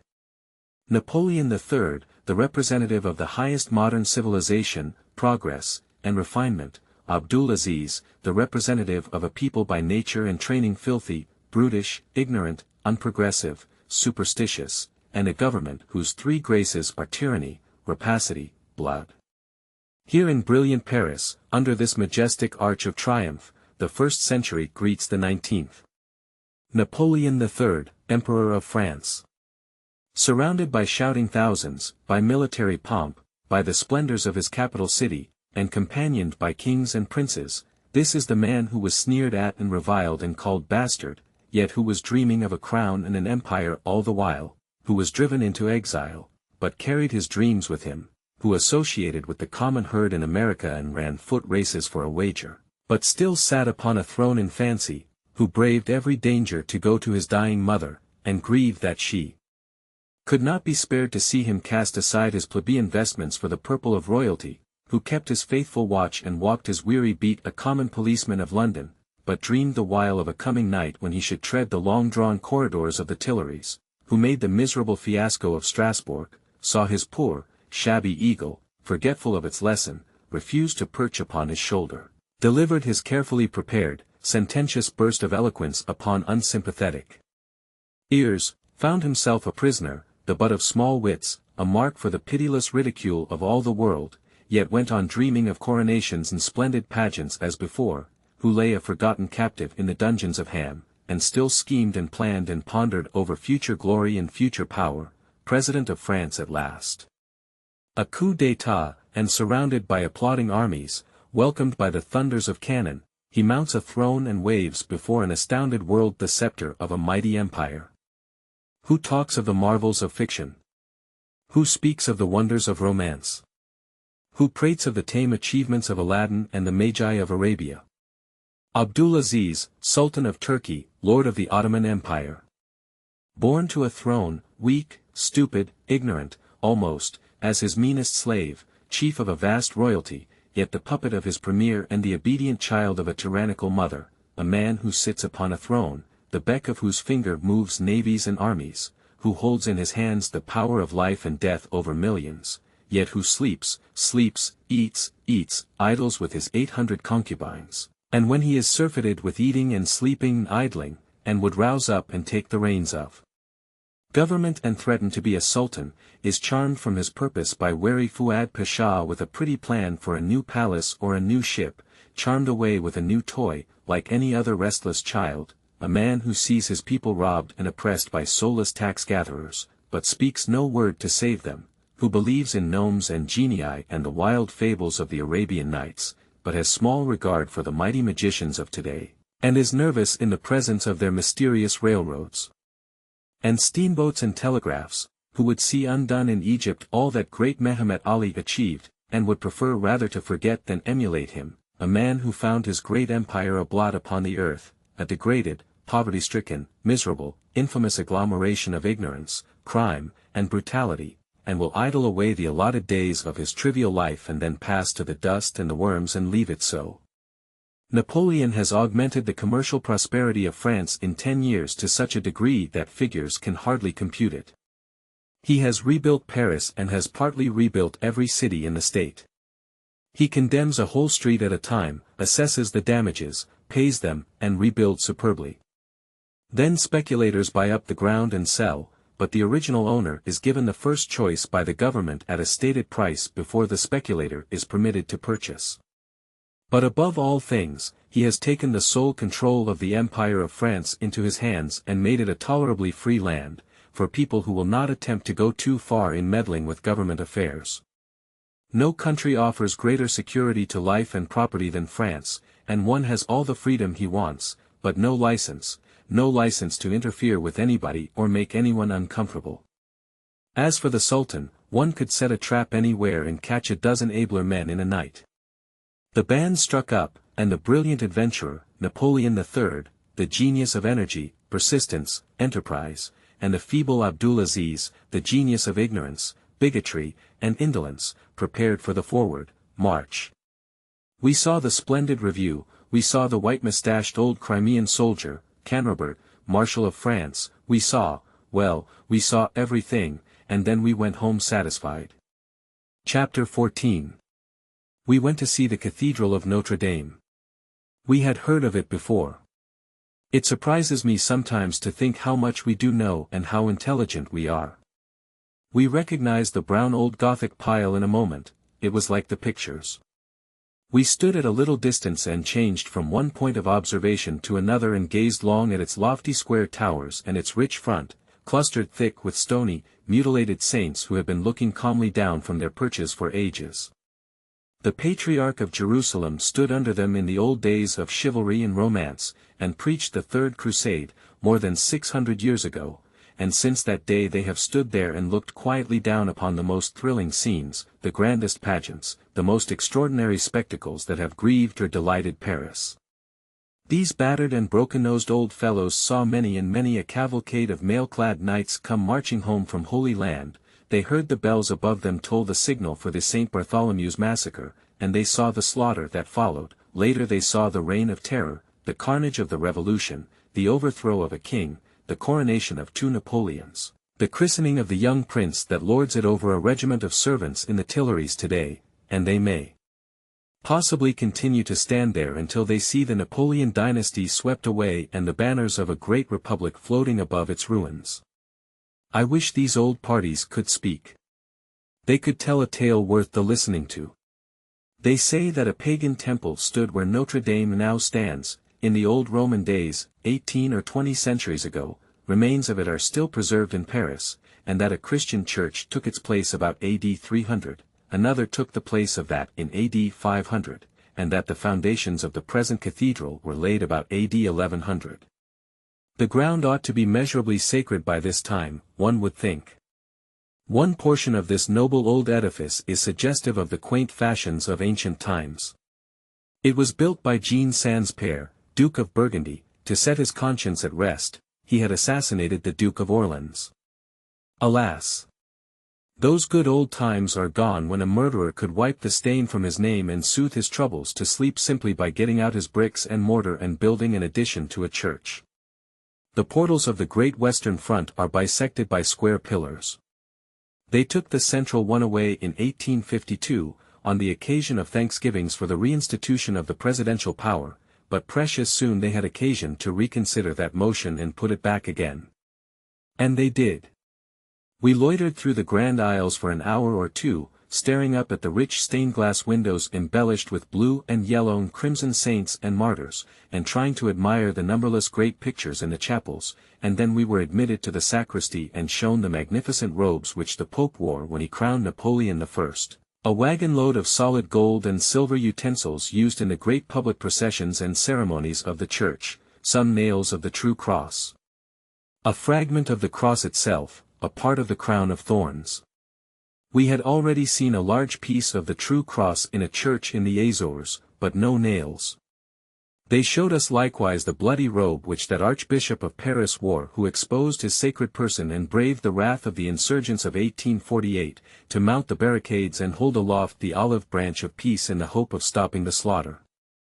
His noble effort cost him his life. He was shot dead. They showed us a cast of his face taken after death, the bullet that killed him, and the two vertebrae in which it lodged. These people have a somewhat singular taste in the matter of relics.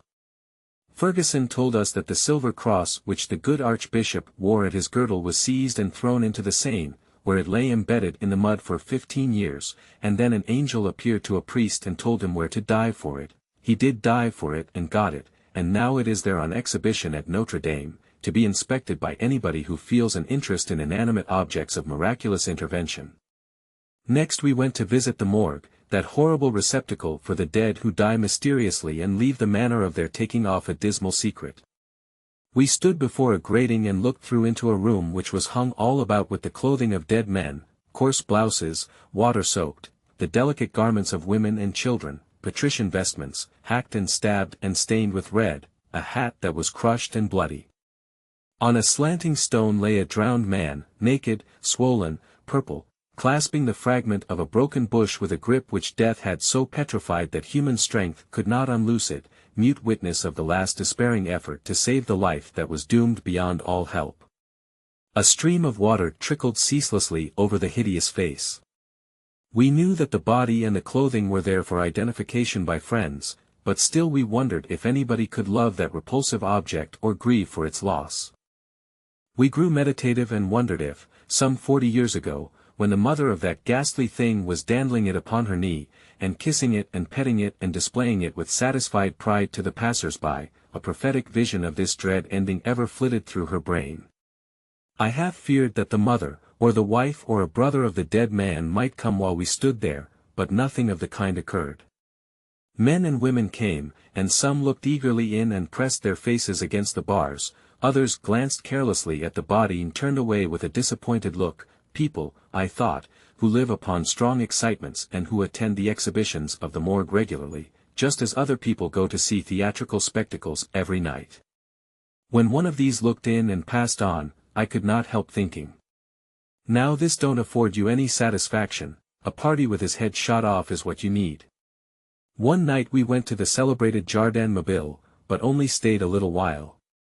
We wanted to see some of this kind of Paris life, however, and therefore the next night we went to a similar place of entertainment in a great garden in the suburb of Asnières. We went to the railroad depot, toward evening, and Ferguson got tickets for a second-class carriage. Such a perfect jam of people I have not often seen, but there was no noise, no disorder, no rowdyism. Some of the women and young girls that entered the train we knew to be of the demi-monde, but others we were not at all sure about. The girls and women in our carriage behaved themselves modestly and becomingly all the way out, except that they smoked. When we arrived at the garden in Asnières, we paid a franc or two admission and entered a place which had flower beds in it, and grass plots, and long, curving rows of ornamental shrubbery, with here and there a secluded bower convenient for eating ice cream in. We moved along the sinuous gravel walks, with the great concourse of girls and young men, and suddenly a domed and filigreed white temple, starred over and over and over again with brilliant gas jets, burst upon us like a fallen sun. Nearby was a large, handsome house with its ample front illuminated in the same way, and above its roof floated the star-spangled banner of America. "Well," I said. "How is this?" It nearly took my breath away. Ferguson said an American, a New Yorker, kept the place, and was carrying on quite a stirring opposition to the Jardin Mobile. Crowds composed of both sexes and nearly all ages were frisking about the garden or sitting in the open air in front of the flagstaff and the temple, drinking wine and coffee or smoking. The dancing had not begun yet. Ferguson said there was to be an exhibition. The famous Blondin was going to perform on a tightrope in another part of the garden. We went thither. Here the light was dim, and the masses of people were pretty closely packed together. And now I made a mistake which any donkey might make, but a sensible man never. I committed an error which I find myself repeating every day of my life. Standing right before a young lady, I said, "Dan, just look at this girl, how beautiful she is." I thank you more for the evident sincerity of the compliment, sir, than for the extraordinary publicity you have given to it. This in good, pure English. We took a walk, but my spirits were very, very sadly dampened.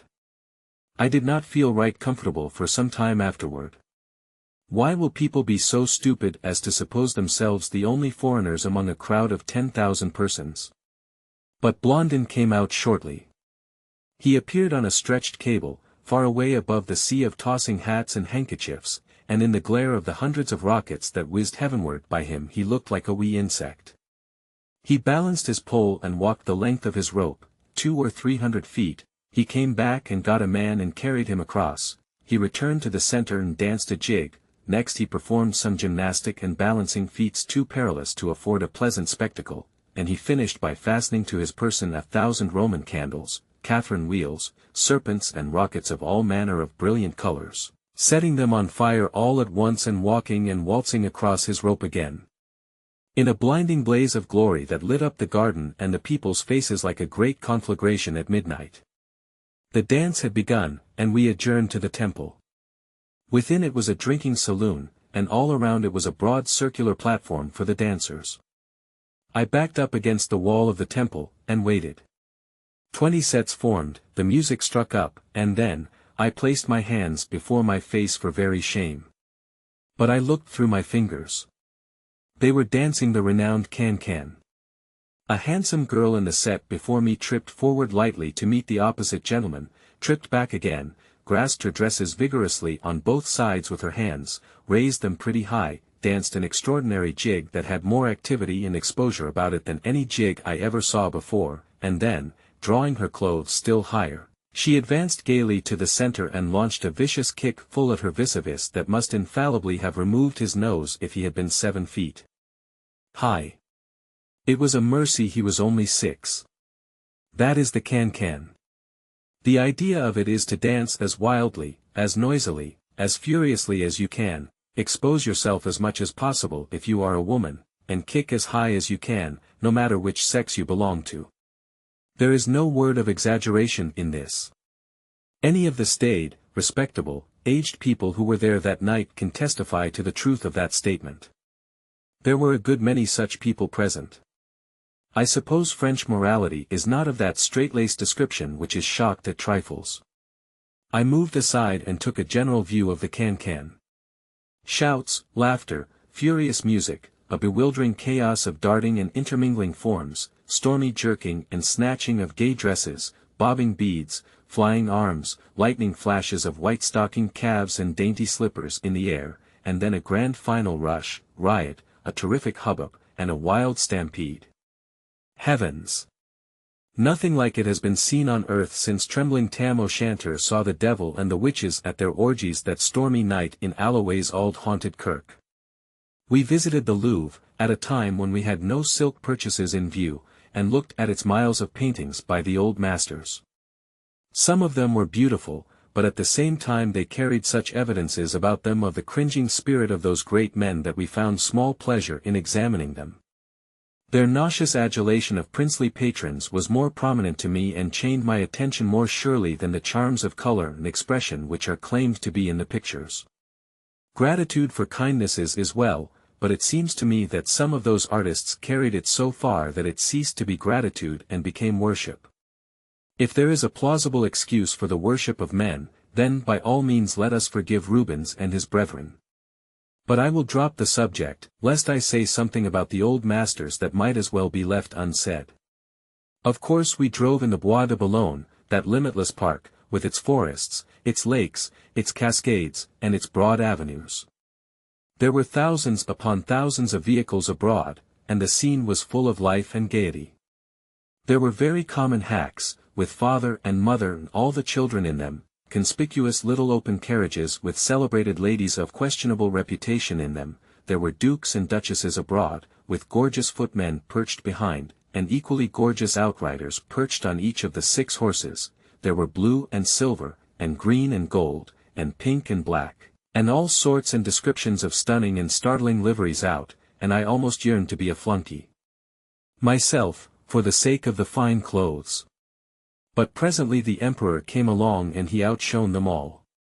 He was preceded by a bodyguard of gentlemen on horseback in showy uniforms, his carriage horses, there appeared to be somewhere in the remote neighborhood of 1,000 of them, were bestridden by gallant-looking fellows, also in stylish uniforms, and after the carriage followed another detachment of bodyguards. Everybody got out of the way, everybody bowed to the emperor and his friend the sultan, and they went by on a swinging trot and disappeared. I will not describe the Bois de Boulogne. I cannot do it. It is simply a beautiful, cultivated, endless, wonderful wilderness. It is an enchanting place. It is in Paris now, one may say, but a crumbling old cross in one portion of it reminds one that it was not always so. The cross marks the spot where a celebrated troubadour was waylaid and murdered in the 14th century. It was in this park that that fellow with an unpronounceable name made the attempt upon the Russian Tsar's life last spring with a pistol. The bullet struck a tree. Ferguson showed us the place. Now in America that interesting tree would be chopped down or forgotten within the next 5 years, but it will be treasured here. The guides will point it out to visitors for the next 800 years, and when it decays and falls down they will put up another there and go on with the same old story just the same. Chapter 15. One of our pleasantest visits was to Père-Lachaise, the national burying ground of France, the honored resting place of some of her greatest and best children, the last home of scores of illustrious men and women who were born to no titles, but achieved fame by their own energy and their own genius. It is a solemn city of winding streets and of miniature marble temples and mansions of the dead gleaming white from out a wilderness of foliage and fresh flowers. Not every city is so well peopled as this, or has so ample an area within its walls. Few palaces exist in any city that are so exquisite in design, so rich in art, so costly in material, so graceful, so beautiful. We had stood in the ancient church of St. Denis, where the marble effigies of 30 generations of kings and queens lay stretched at length upon the tombs, and the sensations invoked were startling and novel, the curious armor, the obsolete costumes, the placid faces, the hands placed palm to palm in eloquent supplication. It was a vision of grey antiquity. It seemed curious enough to be standing face to face, as it were, with old Dagobert I, and Clovis and Charlemagne, those vague, colossal heroes, those shadows, those myths of 1,000 years ago. I touched their dust-covered faces with my finger, but Dagobert was deader than the 16 centuries that have passed over him. Clovis slept well after his labor for Christ, and old Charlemagne went on dreaming of his paladins, of bloody Roncesvalles, and gave no heed to me. The great names of Père-Lachaise impress one, too, but differently. There the suggestion brought constantly to his mind is, that this place is sacred to a nobler royalty, the royalty of heart and brain. Every faculty of mind, every noble trait of human nature, every high occupation which men engage in, seems represented by a famous name. The effect is a curious medley. Davoust and Messina, who wrought in many a battle tragedy, are here, and so also is Rachel, of equal renown in mimic tragedy on the stage. The Abbé Sicard sleeps here, the first great teacher of the deaf and dumb, a man whose heart went out to every unfortunate, and whose life was given to kindly offices in their service, and not far off, in repose and peace at last, lies Marshal Ney, whose stormy spirit knew no music like the bugle call to arms. The man who originated public gaslighting, and that other benefactor who introduced the cultivation of the potato and thus blessed millions of his starving countrymen, lie with the Prince of Masserano, and with exiled queens and princes of further India. Gay-Lussac the chemist, Laplace the astronomer, Larry the surgeon, de Soucy the advocate, are here, and with them are Talma, Bellini, Rubini, de Balzac, Beaumarchais, Béranger, Molière and La Fontaine, and scores of other men whose names and whose worthy labors are as familiar in the remote byplaces of civilization as are the historic deeds of the kings and princes that sleep in the marble vaults of Saint Denis. But among the thousands and thousands of tombs in Père Lachaise, there is one that no man, no woman, no youth of either sex, ever passes by without stopping to examine. Every visitor has a sort of indistinct idea of the history of its dead and comprehends that homage is due there, but not 1 in 20,000 clearly remembers the story of that tomb and its romantic occupants. This is the grave of Abelard and Heloise, a grave which has been more revered, more widely known, more written and sung about and wept over, for 700 years, than any other in Christendom save only that of the Saviour. All visitors linger pensively about it, all young people capture and carry away keepsakes and mementos of it, all Parisian youths and maidens who are disappointed in love come there to bail out when they are full of tears, many stricken lovers make pilgrimages to this shrine from distant provinces to weep and wail and grit their teeth over their heavy sorrows, and to purchase the sympathies of the chastened spirits of that tomb with offerings of immortelles and budding flowers. Go when you will, you find somebody snuffling over that tomb. Go when you will, you find it furnished with those bouquets and immortelles. Go when you will, you find a gravel train from Marseilles arriving to supply the deficiencies caused by memento-cabbaging vandals whose affections have miscarried. Yet who really knows the story of Abelard and Heloise? Precious few people. The names are perfectly familiar to everybody, and that is about all. With infinite pains I have acquired a knowledge of that history, and I propose to narrate it here, partly for the honest information of the public and partly to show that public that they have been wasting a good deal of marketable sentiment very unnecessarily. Story of Abelard and Heloise. Heloise was born 766 years ago. She may have had parents. There is no telling. She lived with her uncle Fulbert, a canon of the Cathedral of Paris. I do not know what a canon of a cathedral is, but that is what he was. He was nothing more than a sort of a mountain howitzer, likely, because they had no heavy artillery in those days. Suffice it, then, that Heloise lived with her uncle the howitzer and was happy. She spent the most of her childhood in the convent of Argenteuil, never heard of Argenteuil before, but supposed there was really such a place.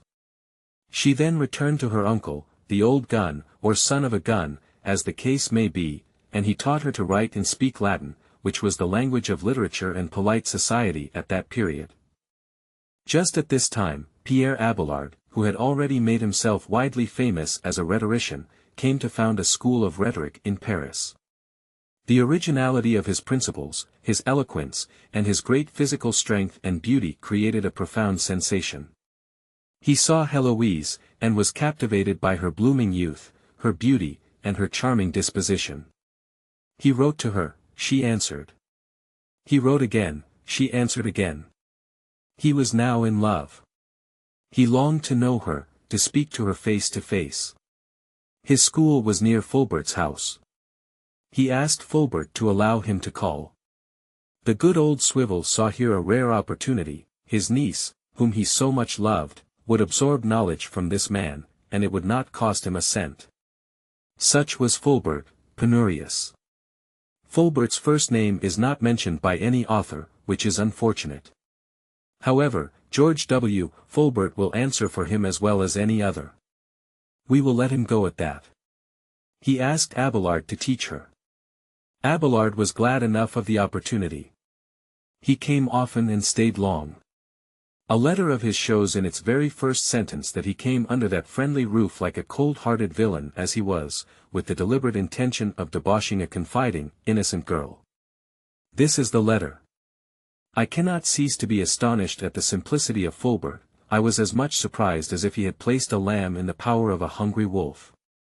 Heloise and I, under pretext of study, gave ourselves up wholly to love, and the solitude that love seeks our studies procured for us.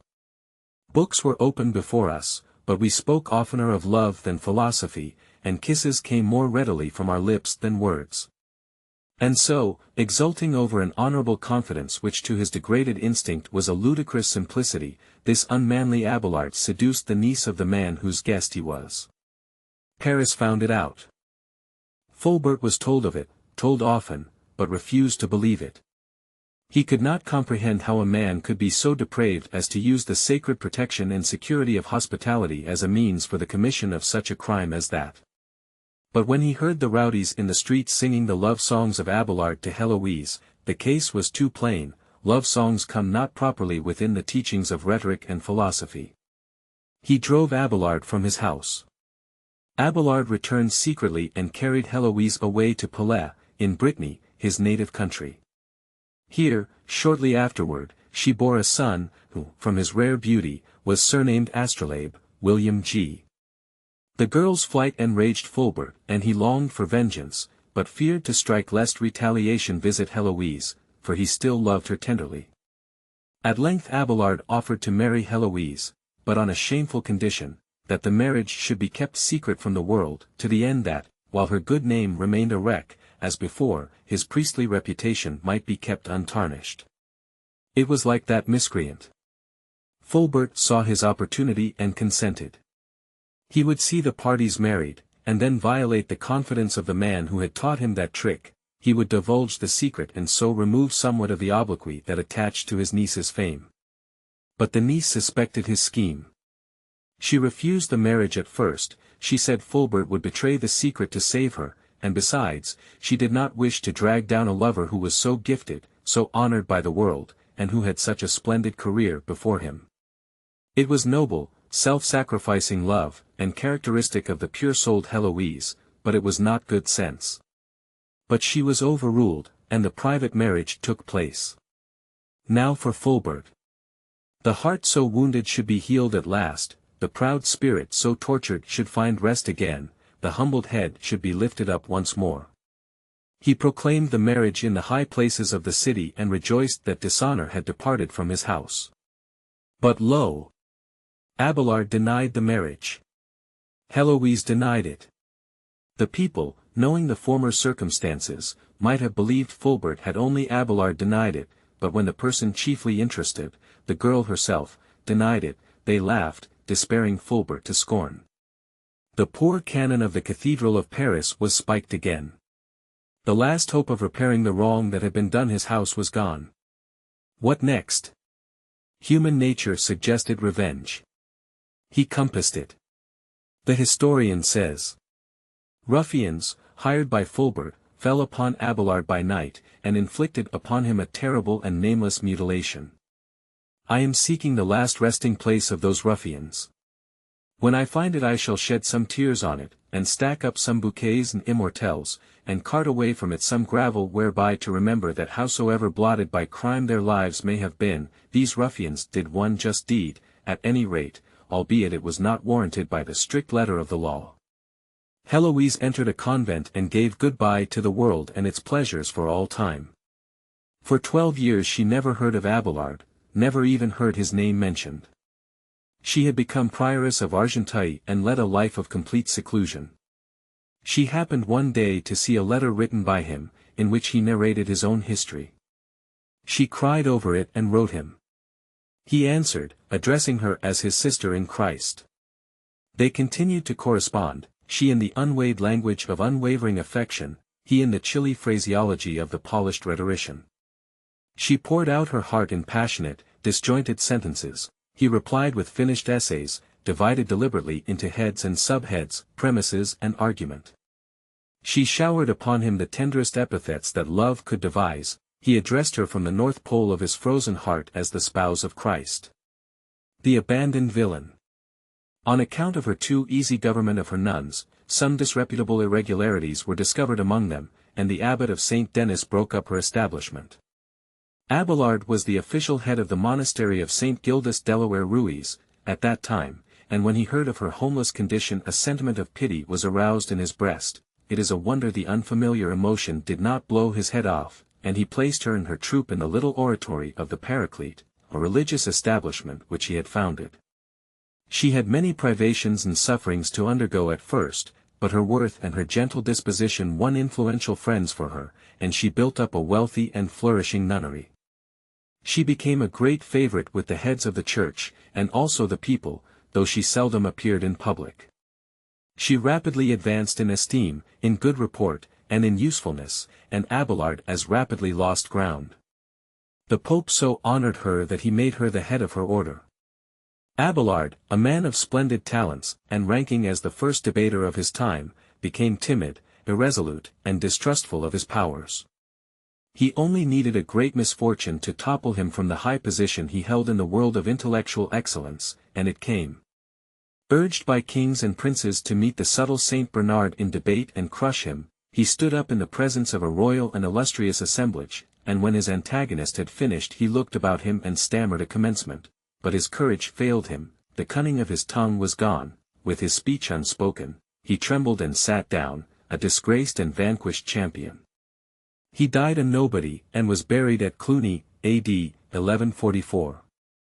They removed his body to the Paraclete afterward, and when Heloise died, 20 years later, they buried her with him, in accordance with her last wish.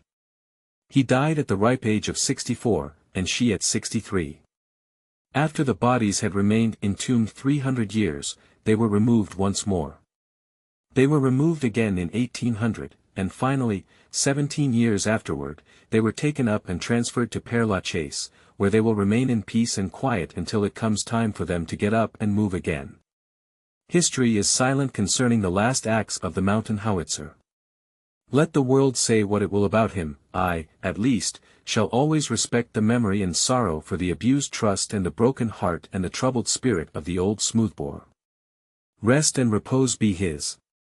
Such is the story of Abelard and Heloise. Such is the history that Lamartine has shed such cataracts of tears over.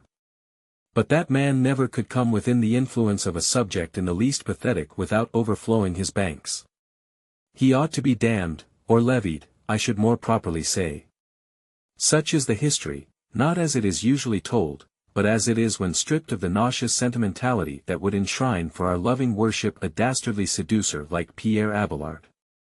I have not a word to say against the misused, faithful girl, and would not withhold from her grave a single one of those simple tributes which blighted youths and maidens offer to her memory, but I am sorry enough that I have not time and opportunity to write 4 or 5 volumes of my opinion of her friend the founder of the Parachute, or the Paraclete, or whatever it was. The tons of sentiment I have wasted on that unprincipled humbug in my ignorance. I shall throttle down my emotions hereafter, about this sort of people, until I have read them up and know whether they are entitled to any tearful attentions or not. I wish I had my immortelles back, now, and that bunch of radishes. In Paris we often saw in shop windows the sign English spoken here, just as one sees in the windows at home the sign ICI on Parle Français. We always invaded these places at once, and invariably received the information, framed in faultless French, that the clerk who did the English for the establishment had just gone to dinner and would be back in an hour, would monsieur buy something? We wondered why those parties happened to take their dinners at such erratic and extraordinary hours, for we never called at a time when an exemplary Christian would be in the least likely to be abroad on such an errand. The truth was, it was a base fraud, a snare to trap the unwary, chaff to catch fledglings with. They had no English murdering clerk. They trusted to the sign to inveigle foreigners into their lairs, and trusted to their own blandishments to keep them there till they bought something. We ferreted out another French imposition, a frequent sign to this effect, all manner of American drinks artistically prepared here. We procured the services of a gentleman experienced in the nomenclature of the American bar, and moved upon the works of one of these impostors. A bowing, aproned Frenchman skipped forward and said, "Que voulez-les messieurs?" I do not know what que voulez-les messieurs means, but such was his remark. Our general said, "We will take a whiskey straight." A stare from the Frenchman. "Well, if you don't know what that is, give us a champagne cocktail." A stare and a shrug. "Well, then, give us a sherry cobbler." The Frenchman was checkmated. This was all Greek to him. "Give us a brandy smash." The Frenchman began to back away, suspicious of the ominous vigor of the last order, began to back away, shrugging his shoulders and spreading his hands apologetically. The general followed him up and gained a complete victory. The uneducated foreigner could not even furnish a Santa Cruz punch, an eye-opener, a stone fence, or an earthquake. It was plain that he was a wicked impostor. An acquaintance of mine said the other day that he was doubtless the only American visitor to the exposition who had had the high honor of being escorted by the emperor's bodyguard. I said with unobtrusive frankness that I was astonished that such a long-legged, lantern-jawed, unprepossessing-looking spectre as he should be singled out for a distinction like that, and asked how it came about. He said he had attended a great military review in the Champ de Mars some time ago, and while the multitude about him was growing thicker and thicker every moment he observed an open space inside the railing. He left his carriage and went into it. He was the only person there, and so he had plenty of room, and the situation being central, he could see all the preparations going on about the field. By and by there was a sound of music, and soon the Emperor of the French and the Emperor of Austria, escorted by the famous Cent Guards, entered the enclosure. They seemed not to observe him, but directly, in response to a sign from the commander of the guard, a young lieutenant came toward him with a file of his men following, halted, raised his hand, and gave the military salute, and then said in a low voice that he was sorry to have to disturb a stranger and a gentleman, but the place was sacred to royalty. Then this New Jersey phantom rose up and bowed and begged pardon, then with the officer beside him, the file of men marching behind him, and with every mark of respect, he was escorted to his carriage by the Imperial Cent Guards. The officer saluted again and fell back. The New Jersey sprite bowed in return and had presence of mind enough to pretend that he had simply called on a matter of private business with those emperors, and so waved them an adieu and drove from the field.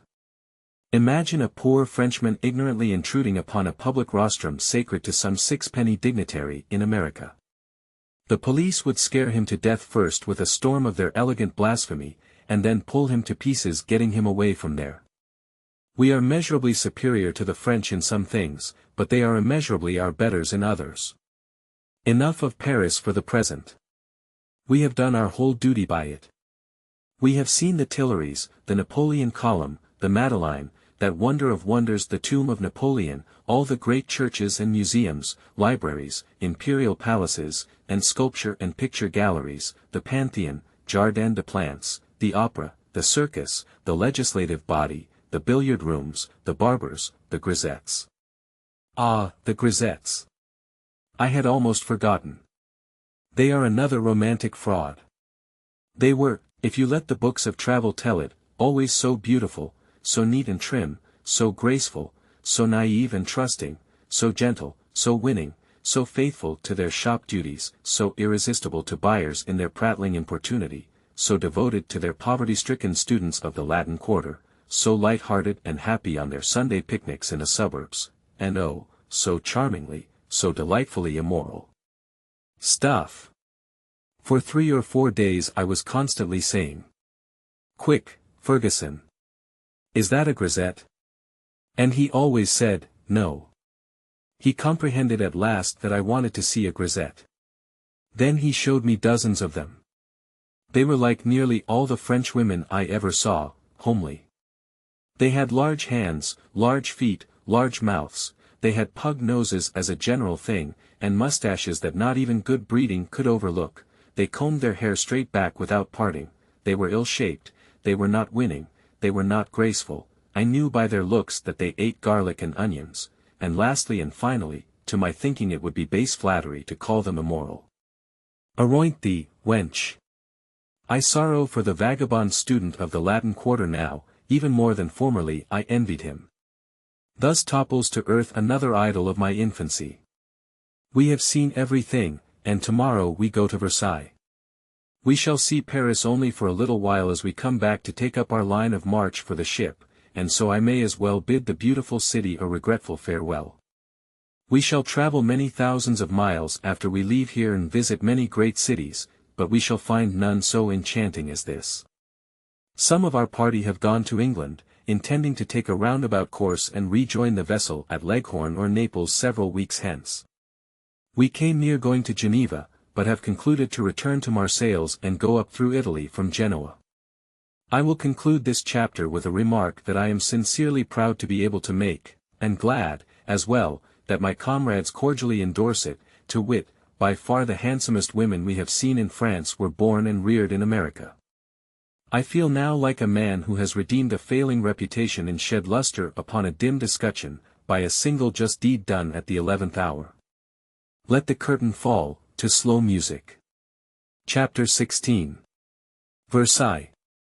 It is wonderfully beautiful. You gaze and stare and try to understand that it is real, that it is on the earth, that it is not the Garden of Eden, but your brain grows giddy, stupefied by the world of beauty around you, and you half believe you are the dupe of an exquisite dream. The scene thrills one like military music. A noble palace, stretching its ornamented front, block upon block away, till it seemed that it would never end, a grand promenade before it, whereon the armies of an empire might parade, all about it rainbows of flowers, and colossal statues that were almost numberless and yet seemed only scattered over the ample space, broad flights of stone steps leading down from the promenade to lower grounds of the park, stairways that whole regiments might stand to arms upon and have room to spare, vast fountains whose great bronze effigies discharged rivers of sparkling water into the air and mingled 100 curving jets together in forms of matchless beauty, wide grass-carpeted avenues that branched hither and thither in every direction and wandered to seemingly interminable distances, walled all the way on either side with compact ranks of leafy trees whose branches met above and formed arches as faultless and as symmetrical as ever were carved in stone, and here and there were glimpses of sylvan lakes with miniature ships glassed in their surfaces. And everywhere, on the palace steps, and the great promenade, around the fountains, among the trees, and far under the arches of the endless avenues, hundreds and hundreds of people in gay costumes walked or ran or danced, and gave to the fairy picture the life and animation which was all of perfection it could have lacked. It was worth a pilgrimage to see. Everything is on so gigantic a scale. Nothing is small, nothing is cheap. The statues are all large, the palace is grand, the park covers a fair-sized county, the avenues are interminable. All the distances and all the dimensions about Versailles are vast. I used to think the pictures exaggerated these distances and these dimensions beyond all reason, and that they made Versailles more beautiful than it was possible for any place in the world to be. I know now that the pictures never came up to the subject in any respect, and that no painter could represent Versailles on canvas as beautiful as it is in reality. I used to abuse Louis XIV for spending $200 million in creating this marvelous park, when bread was so scarce with some of his subjects, but I have forgiven him now. He took a tract of land 60 miles in circumference and set to work to make this park and build this palace and a road to it from Paris. He kept 36,000 men employed daily on it, and the labor was so unhealthy that they used to die and be hauled off by cartloads every night. The wife of a nobleman of the time speaks of this as an inconvenience, but naively remarks that it does not seem worthy of attention in the happy state of tranquility we now enjoy. I always thought ill of people at home who trimmed their shrubbery into pyramids and squares and spires and all manner of unnatural shapes, and when I saw the same thing being practiced in this great park I began to feel dissatisfied. But I soon saw the idea of the thing and the wisdom of it. They seek the general effect. We distort a dozen sickly trees into unaccustomed shapes in a little yard no bigger than a dining room, and then surely they look absurd enough.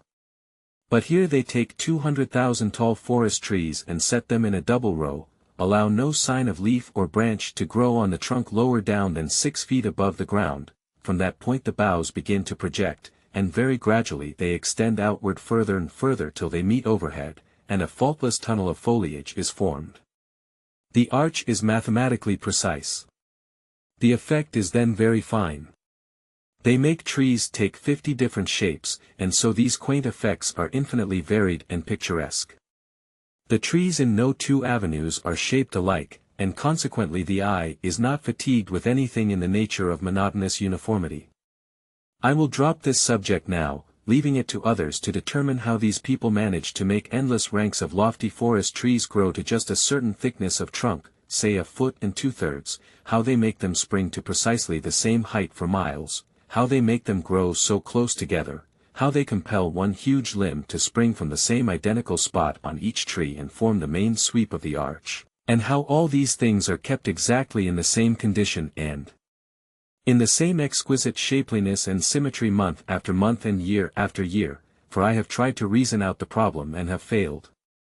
We walked through the great hall of sculpture and the 150 galleries of paintings in the Palace of Versailles, and felt that to be in such a place was useless unless one had a whole year at his disposal. These pictures are all battle scenes, and only one solitary little canvas among them all treats of anything but great French victories. We wandered, also, through the Grand Trianon and the Petit Trianon, those monuments of royal prodigality, and with histories so mournful, filled, as it is, with souvenirs of Napoleon I, and 3 dead kings and as many queens. In one sumptuous bed they had all slept in succession, but no one occupies it now.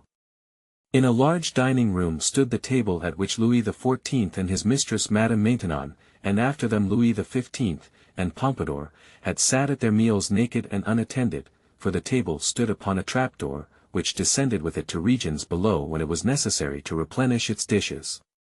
In a room of the Petit Trianon stood the furniture, just as poor Marie Antoinette left it when the mob came and dragged her and the king to Paris, never to return.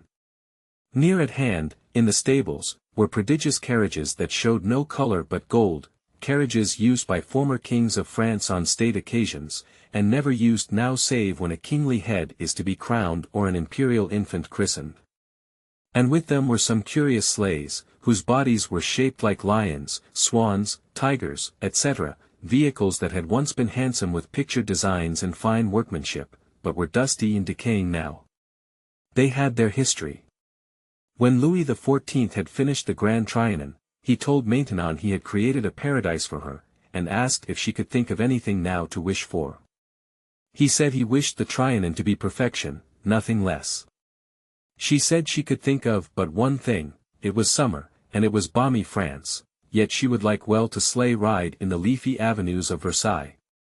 The next morning found miles and miles of grassy avenues spread thick with snowy salt and sugar, and a procession of those quaint sleighs waiting to receive the chief concubine of the gayest and most unprincipled court that France has ever seen. From sumptuous Versailles, with its palaces, its statues, its gardens, and its fountains, we journeyed back to Paris and sought its antipodes, the Faubourg Saint-Antoine. Little, narrow streets, dirty children blockading them, greasy, slovenly women capturing and spanking them, filthy dens on first floors, with rag stores in them. The heaviest business in the faubourg is the chiffoniers, other filthy dens where whole suits of second and third-hand clothing are sold at prices that would ruin any proprietor who did not steal his stock, still other filthy dens where they sold groceries, sold them by the half-pennyworth, $5 would buy the man out, Goodwill. And all. Up these little crooked streets they will murder a man for $7 and dump the body in the Seine. And up some other of these streets, most of them, I should say, live Lorettes. All through this Faubourg Saint-Antoine, misery, poverty, vice, and crime go hand in hand, and the evidences of it stare one in the face from every side. Here the people live who begin the revolutions. Whenever there is anything of that kind to be done, they are always ready. They take as much genuine pleasure in building a barricade as they do in cutting a throat or shoving a friend into the Seine. It is these savage-looking ruffians who storm the splendid halls of the Tuileries occasionally, and swarm into Versailles when a king is to be called to account. But they will build no more barricades, they will break no more soldiers' heads with paving stones. Louis Napoleon has taken care of all that. He is annihilating the crooked streets and building in their stead noble boulevards as straight as an arrow, avenues which a cannon ball could traverse from end to end without meeting an obstruction more irresistible than the flesh and bones of men, boulevards whose stately edifices will never afford refuges and plotting places for starving, discontented revolution breeders. 5 of these great thoroughfares radiate from one ample center, a center which is exceedingly well adapted to the accommodation of heavy artillery. The mobs used to riot there, but they must seek another rallying place in future. And this ingenious Napoleon paves the streets of his great cities with a smooth, compact composition of asphaltum and sand. No more barricades of flagstones, no more assaulting His Majesty's troops with cobbles. I cannot feel friendly toward my quondam fellow American, Napoleon III, especially at this time, July, 1867. When in fancy I see his credulous victim, Maximilian, lying stark and stiff in Mexico, and his maniac widow watching eagerly from her French asylum for the form that will never come, but I do admire his nerve, his calm self-reliance, his shrewd good sense. Chapter 17. We had a pleasant journey of it seaward again. We found that for the 3 past nights our ship had been in a state of war. The first night the sailors of a British ship, being happy with grog, came down on the pier and challenged our sailors to a free fight. They accepted with alacrity, repaired to the pier, and gained their share of a drawn battle. Several bruised and bloody members of both parties were carried off by the police and imprisoned until the following morning. The next night the British boys came again to renew the fight, but our men had had strict orders to remain on board and out of sight. They did so, and the besieging party grew noisy and more abusive as the fact became apparent, to them, that our men were afraid to come out. They went away finally with a closing burst of ridicule and offensive epithets. The third night they came again and were more obstreperous than ever. They swaggered up and down the almost deserted pier, and hurled curses, obscenity, and stinging sarcasms at our crew. It was more than human nature could bear. The executive officer ordered our men ashore, with instructions not to fight. They charged the British and gained a brilliant victory. I probably would not have mentioned this war had it ended differently. But I travel to learn, and I still remember that they picture no French defeats in the battle galleries of Versailles. It was like home to us to step on board the comfortable ship again and smoke and lounge about her breezy decks. And yet it was not altogether like home either, because so many members of the family were away. We missed some pleasant faces which we would rather have found at dinner, and at night there were gaps in the euchre parties which could not be satisfactorily filled. Moult was in England, Jack in Switzerland, Charlie in Spain. Blucher was gone, none could tell where. But we were at sea again, and we had the stars and the ocean to look at, and plenty of room to meditate in. In due time the shores of Italy were sighted, and as we stood gazing from the decks, early in the bright summer morning, the stately city of Genoa rose up out of the sea and flung back the sunlight from her 100 palaces. Here we rest for the present, or rather, here we have been trying to rest, for some little time, but we run about too much to accomplish a great deal in that line. I would like to remain here. I had rather not go any further. There may be prettier women in Europe, but I doubt it.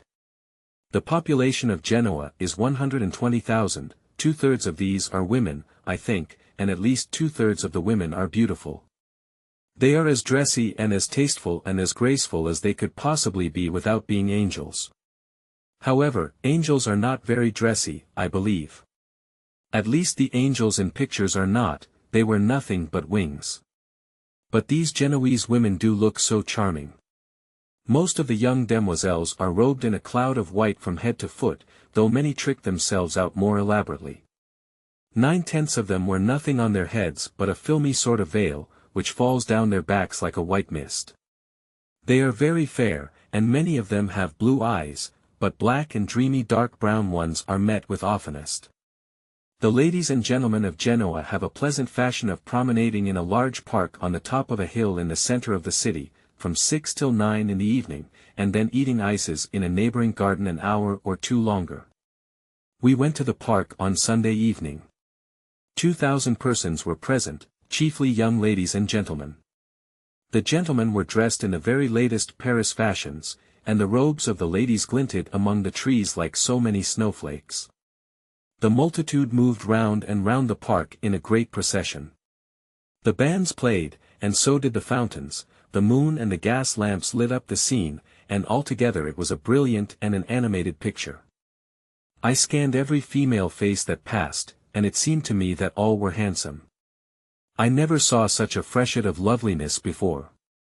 I did not see how a man of only ordinary decision of character could marry here, because before he could get his mind made up he would fall in love with somebody else.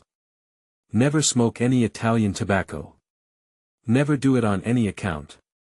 It makes me shudder to think what it must be made of. You cannot throw an old cigar stub down anywhere, but some vagabond will pounce upon it on the instant. I like to smoke a good deal, but it wounds my sensibilities to see one of these stub hunters watching me out of the corners of his hungry eyes and calculating how long my cigar will be likely to last. It reminded me too painfully of that San Francisco undertaker who used to go to sick beds with his watch in his hand and time the corpse. One of these stub hunters followed us all over the park last night, and we never had a smoke that was worth anything. We were always moved to appease him with the stub before the cigar was half gone, because he looked so viciously anxious. He regarded us as his own legitimate prey, by right of discovery, I think, because he drove off several other professionals who wanted to take stock in us. Now, they surely must chew up those old stubs, and dry and sell them for smoking tobacco. Therefore, give your custom to other than Italian brands of the article. The Superb and the City of Palaces are names which Genoa has held for centuries. She is full of palaces, certainly, and the palaces are sumptuous inside, but they are very rusty without and make no pretensions to architectural magnificence. Genoa the Superb would be a felicitous title if it referred to the women. We have visited several of the palaces, immense thick-walled piles, with great stone staircases, tessellated marble pavements on the floors. Sometimes they make a mosaic work of intricate designs, wrought in pebbles or little fragments of marble laid in cement, and grand salons hung with pictures by Rubens, Guido, Titian, Paul Veronese, and so on, and portraits of heads of the family, in plumed helmets and gallant coats of mail, and patrician ladies in stunning costumes of centuries ago. But, of course, the folks were all out in the country for the summer, and might not have known enough to ask us to dinner if they had been at home, and so all the grand empty salons, with their resounding pavements, their grim pictures of dead ancestors, and tattered banners with the dust of bygone centuries upon them, seemed to brood solemnly of death and the grave, and our spirits ebbed away, and our cheerfulness passed from us. We never went up to the 11th story. We always began to suspect ghosts. There was always an undertaker-looking servant along, too, who handed us a program, pointed to the picture that began the list of the salon he was in, and then stood stiff and stark and unsmiling in his petrified livery till we were ready to move on to the next chamber, whereupon he marched sadly ahead and took up another malignantly respectful position as before. I wasted so much time praying that the roof would fall in on these dispiriting flunkies that I had but little left to bestow upon palace and pictures. And besides, as in Paris, we had a guide. Perdition catch all the guides. This one said he was the most gifted linguist in Genoa, as far as English was concerned, and that only 2 persons in the city beside himself could talk the language at all. He showed us the birthplace of Christopher Columbus, and after we had reflected in silent awe before it for 15 minutes, he said it was not the birthplace of Columbus, but of Columbus' grandmother. When we demanded an explanation of his conduct he only shrugged his shoulders and answered in barbarous Italian. I shall speak further of this guide in a future chapter.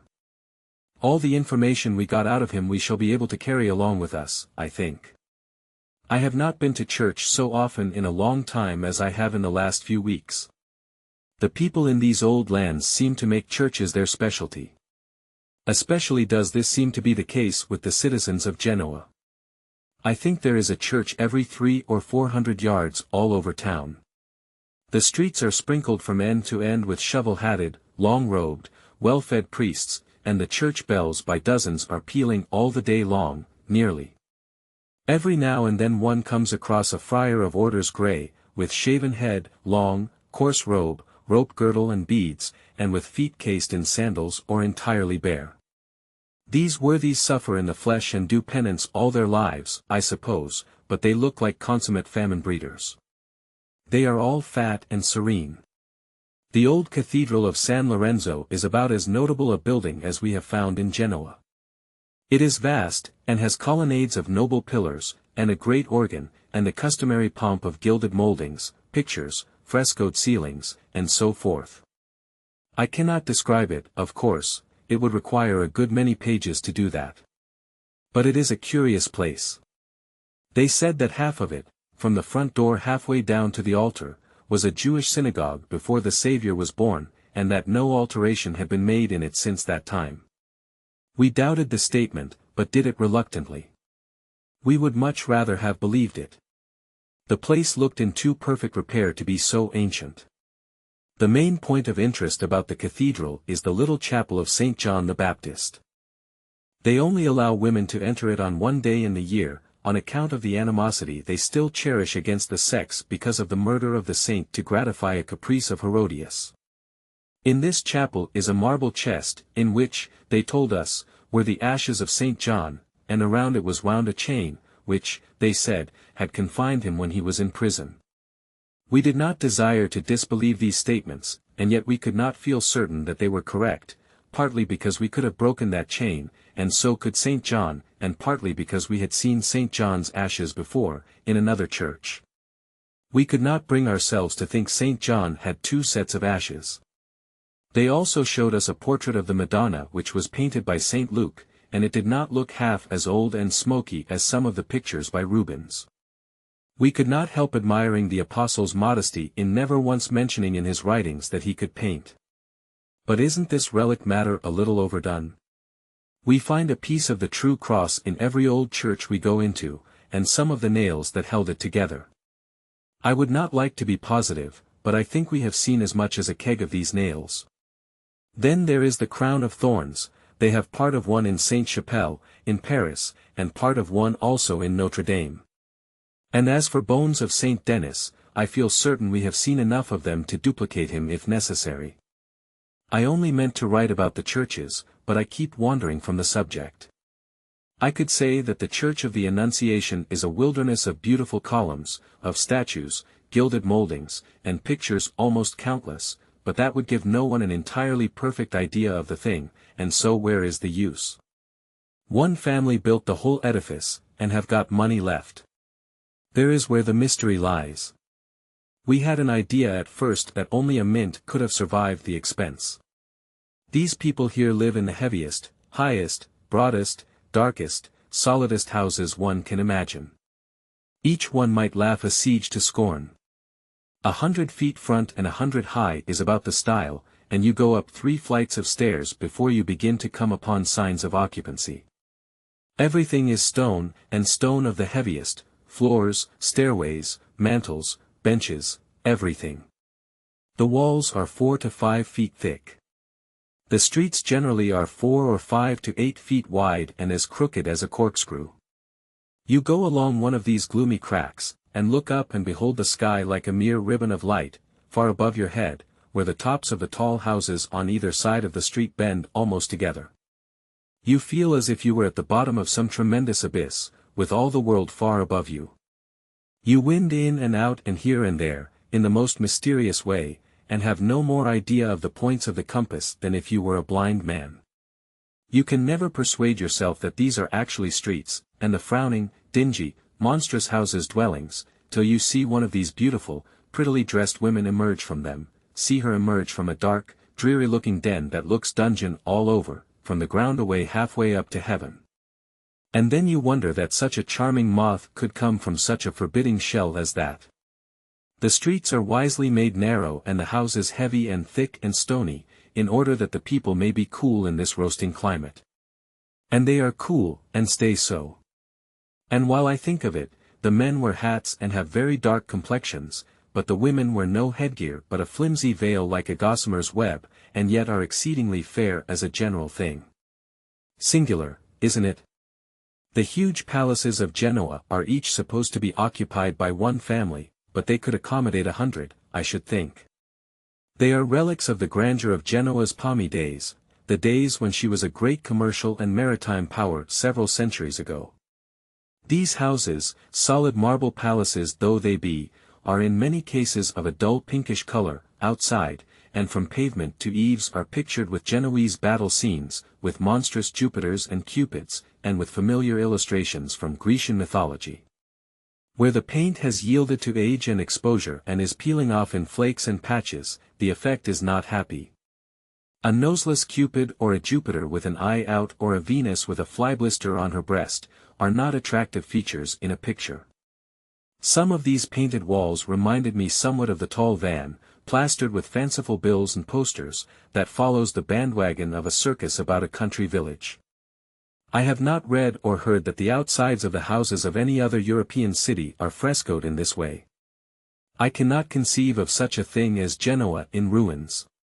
Such massive arches, such ponderous substructions as support these towering broad-winged edifices, we have seldom seen before, and surely the great blocks of stone of which these edifices are built can never decay, walls that are as thick as an ordinary American doorway is high cannot crumble. The republics of Genoa and Pisa were very powerful in the Middle Ages. Their ships filled the Mediterranean, and they carried on an extensive commerce with Constantinople and Syria. Their warehouses were the great distributing depots from whence the costly merchandise of the East was sent abroad over Europe. They were warlike little nations and defied, in those days, governments that overshadow them now as mountains overshadow molehills. The Saracens captured and pillaged Genoa 900 years ago, but during the following century Genoa and Pisa entered into an offensive and defensive alliance and besieged the Saracen colonies in Sardinia and the Balearic Isles with an obstinacy that maintained its pristine vigor and held to its purpose for 40 long years. They were victorious at last and divided their conquests equably among their great patrician families. Descendants of some of those proud families still inhabit the palaces of Genoa, and trace in their own features a resemblance to the grim knights whose portraits hang in their stately halls, and to pictured beauties with pouting lips and merry eyes whose originals have been dust and ashes for many a dead and forgotten century. The hotel we live in belonged to one of those great orders of Knights of the Cross in the times of the Crusades, and its mailed sentinels once kept watch and ward in its massive turrets and woke the echoes of these halls and corridors with their iron heels. But Genoa's greatness has degenerated into an unostentatious commerce in velvets and silver filigree work. They say that each European town has its specialty. These filigree things are Genoa's specialty. Her smiths take silver ingots and work them up into all manner of graceful and beautiful forms.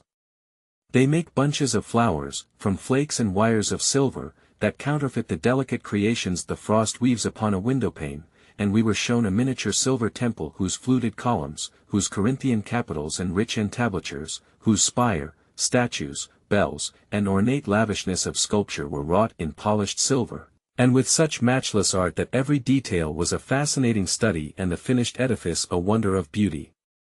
We are ready to move again, though we are not really tired yet of the narrow passages of this old marble cave. Cave is a good word, when speaking of Genoa under the stars. When we have been prowling at midnight through the gloomy crevices they call streets, where no footfalls but ours were echoing, where only ourselves were abroad, and lights appeared only at long intervals and at a distance, and mysteriously disappeared again, and the houses at our elbows seemed to stretch upward farther than ever toward the heavens, the memory of a cave I used to know at home was always in my mind, with its lofty passages, its silence and solitude, its shrouding gloom, its sepulchral echoes, its flitting lights, and more than all, its sudden revelations of branching crevices and corridors where we least expected them. We are not tired of the endless processions of cheerful, chattering gossipers that throng these courts and streets all day long either, nor of the coarse-robed monks, nor of the Asti wines, which that old doctor, whom we call the Oracle, with customary felicity in the matter of getting everything wrong, misterms nasty. But we must go, nevertheless.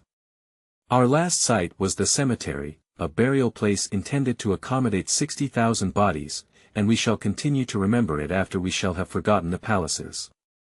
It is a vast marble colonnade corridor extending around a great unoccupied square of ground, its broad floor is marble, and on every slab is an inscription, for every slab covers a corpse. On either side, as one walks down the middle of the passage, are monuments, tombs, and sculptured figures that are exquisitely wrought and are full of grace and beauty. They are new and snowy, every outline is perfect, every feature guiltless of mutilation, flaw, or blemish, and therefore, to us these far-reaching ranks of bewitching forms are 100-fold more lovely than the damaged and dingy statuary they have saved from the wreck of ancient art and set up in the galleries of Paris for the worship of the world. Well provided with cigars and other necessaries of life, we are now ready to take the cars for Milan. Chapter 18. All day long we sped through a mountainous country whose peaks were bright with sunshine, whose hillsides were dotted with pretty villas sitting in the midst of gardens and shrubbery, and whose deep ravines were cool and shady and looked ever so inviting from where we and the birds were winging our flight through the sultry upper air. We had plenty of chilly tunnels wherein to check our perspiration, though. We timed one of them. We were 20 minutes passing through it, going at the rate of 30 to 35 miles an hour. Beyond Alessandria we passed the battlefield of Marengo. Toward dusk we drew near Milan and caught glimpses of the city and the blue mountain peaks beyond. But we were not caring for these things, they did not interest us in the least. We were in a fever of impatience, we were dying to see the renowned cathedral. We watched, in this direction and that, all around, everywhere. We needed no one to point it out, we did not wish anyone to point it out, we would recognize it even in the desert of the Great Sahara. At last, a forest of graceful needles, shimmering in the amber sunlight, rose slowly above the pygmy housetops, as one sometimes sees, in the far horizon, a gilded and pinnacled mass of cloud lift itself above the waste of waves, at sea, the cathedral. We knew it in a moment. Half of that night, and all of the next day, this architectural autocrat was our sole object of interest. What a wonder it is! So grand, so solemn, so vast. And yet so delicate, so airy, so graceful. A very world of solid weight, and yet it seems in the soft moonlight only a fairy delusion of frostwork that might vanish with a breath. How sharply its pinnacled angles and its wilderness of spires were cut against the sky, and how richly their shadows fell upon its snowy roof. It was a vision, a miracle, an anthem sung in stone, a poem wrought in marble. Howsoever you look at the great cathedral, it is noble, it is beautiful. Wherever you stand in Milan or within 7 miles of Milan, it is visible, and when it is visible, no other object can chain your whole attention. Leave your eyes unfettered by your will but a single instant and they will surely turn to seek it. It is the first thing you look for when you rise in the morning, and the last your lingering gaze rests upon at night. Surely it must be the princeliest creation that ever brain of man conceived. At 9 o'clock in the morning we went and stood before this marble colossus. The central one of its 5 great doors is bordered with a bas-relief of birds and fruits and beasts and insects, which have been so ingeniously carved out of the marble that they seem like living creatures, and the figures are so numerous and the design so complex that one might study it a week without exhausting its interest. On the great steeple, surmounting the myriad of spires, inside of the spires, over the doors, the windows, in nooks and corners, everywhere that a niche or a perch can be found about the enormous building, from summit to base, there is a marble statue, and every statue is a study in itself. Raphael, Angelo, Canova, giants like these gave birth to the designs, and their own pupils carved them. Every face is eloquent with expression, and every attitude is full of grace. Away above, on the lofty roof, rank on rank of carved and fretted spires spring high in the air, and through their rich tracery one sees the sky beyond. In their midst the central steeple towers proudly up like the mainmast of some great Indiaman among a fleet of coasters. We wished to go aloft.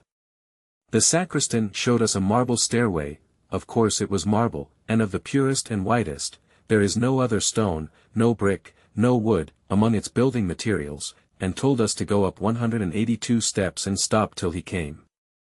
It was not necessary to say stop, we should have done that anyhow. We were tired by the time we got there. This was the roof. Here, springing from its broad marble flagstones, were the long files of spires, looking very tall close at hand, but diminishing in the distance like the pipes of an organ. We could see now that the statue on the top of each was the size of a large man, though they all looked like dolls from the street. We could see, also, that from the inside of each and every one of these hollow spires, from 16 to 31 beautiful marble statues looked out upon the world below. From the eaves to the comb of the roof stretched in endless succession great curved marble beams, like the fore and aft braces of a steamboat, and along each beam from end to end stood up a row of richly carved flowers and fruits, each separate and distinct in kind, and over 15,000 species represented. At a little distance these rows seemed to close together like the ties of a railroad track, and then the mingling together of the buds and blossoms of this marble garden forms a picture that is very charming to the eye. We descended and entered. Within the church, long rows of fluted columns, like huge monuments, divided the building into broad aisles, and on the figured pavement fell many a soft blush from the painted windows above. I knew the church was very large, but I could not fully appreciate its great size until I noticed that the men standing far down by the altar looked like boys, and seemed to glide, rather than walk. We loitered about gazing aloft at the monster windows all aglow with brilliantly colored scenes in the lives of the Savior and his followers. Some of these pictures are mosaics, and so artistically are their 1,000 particles of tinted glass or stone put together that the work has all the smoothness and finish of a painting. We counted 60 panes of glass in one window, and each pane was adorned with one of these master achievements of genius and patience. The guide showed us a coffee-colored piece of sculpture which he said was considered to have come from the hand of Phidias, since it was not possible that any other artist, of any epoch, could have copied nature with such faultless accuracy. The figure was that of a man without a skin, with every vein, artery, muscle, every fiber and tendon and tissue of the human frame represented in minute detail. It looked natural, because somehow it looked as if it were in pain. A skinned man would be likely to look that way unless his attention were occupied with some other matter. It was a hideous thing, and yet there was a fascination about it somewhere. I am very sorry I saw it, because I shall always see it now. I shall dream of it sometimes. I shall dream that it is resting its corded arms on the bed's head and looking down on me with its dead eyes. I shall dream that it is stretched between the sheets with me and touching me with its exposed muscles and its stringy cold legs. It is hard to forget repulsive things. I remember yet how I ran off from school once, when I was a boy, and then, pretty late at night, concluded to climb into the window of my father's office and sleep on a lounge, because I had a delicacy about going home and getting thrashed. As I lay on the lounge and my eyes grew accustomed to the darkness, I fancied I could see a long, dusky, shapeless thing stretched upon the floor. A cold shiver went through me. I turned my face to the wall. That did not answer. I was afraid that that thing would creep over and seize me in the dark. I turned back and stared at it for minutes and minutes, they seemed hours. It appeared to me that the lagging moonlight never would get to it. I turned to the wall and counted 20, to pass the feverish time away. I looked, the pale square was nearer. I turned again and counted 50, it was almost touching it. With desperate will I turned again and counted 100, and faced about, all in a tremble. A white human hand lay in the moonlight. Such an awful sinking at the heart, such a sudden gasp for breath. I cannot tell what I felt. When I recovered strength enough, I faced the wall again. But no boy could have remained so with that mysterious hand behind him. I counted again and looked, the most of a naked arm was exposed. I put my hands over my eyes and counted till I could stand it no longer, and then, the pallid face of a man was there, with the corners of the mouth drawn down, and the eyes fixed and glassy in death. I raised to a sitting posture and glowered on that corpse till the light crept down the bare breast line by line, inch by inch, past the nipple, and then it disclosed a ghastly stab. I went away from there. I do not say that I went away in any sort of a hurry, but I simply went. That is sufficient. I went out at the window, and I carried the sash along with me. I did not need the sash, but it was handier to take it than it was to leave it, and so I took it. I was not scared, but I was considerably agitated. When I reached home, they whipped me, but I enjoyed it. It seemed perfectly delightful. That man had been stabbed near the office that afternoon, and they carried him in there to doctor him, but he only lived an hour. I have slept in the same room with him often since then, in my dreams. Now we will descend into the crypt, under the grand altar of Milan Cathedral, and receive an impressive sermon from lips that have been silent and hands that have been gestureless for 300 years. The priest stopped in a small dungeon and held up his candle. This was the last resting place of a good man, a warm-hearted, unselfish man, a man whose whole life was given to succoring the poor, encouraging the faint-hearted, visiting the sick, in relieving distress, whenever and wherever he found it. His heart, his hand, and his purse were always open. With his story in one's mind he can almost see his benignant countenance moving calmly among the haggard faces of Milan in the days when the plague swept the city, brave where all others were cowards, full of compassion where pity had been crushed out of all other breasts by the instinct of self-preservation gone mad with terror, cheering all, praying with all, helping all, with hand and brain and purse. At a time when parents forsook their children, the friend deserted the friend, and the brother turned away from the sister while her pleadings were still wailing in his ears. This was good Saint Charles Borromeo, Bishop of Milan. The people idolized him, princes lavished uncounted treasures upon him. We stood in his tomb. Nearby was the sarcophagus, lighted by the dripping candles. The walls were faced with bas-reliefs representing scenes in his life done in massive silver. The priest put on a short white lace garment over his black robe, crossed himself, bowed reverently, and began to turn a windlass slowly. The sarcophagus separated in two parts, lengthwise, and the lower part sank down and disclosed a coffin of rock crystal as clear as the atmosphere. Within lay the body, robed in costly habiliments covered with gold embroidery and starred with scintillating gems. The decaying head was black with age, the dry skin was drawn tight to the bones, the eyes were gone, there was a hole in the temple and another in the cheek, and the skinny lips were parted as in a ghastly smile. Over this dreadful face, its dust and decay and its mocking grin, hung a crown sewn thick with flashing brilliance, and upon the breast lay crosses and croziers of solid gold that were splendid with emeralds and diamonds. How poor, and cheap, and trivial these gewgaws seemed in presence of the solemnity, the grandeur, the awful majesty of death.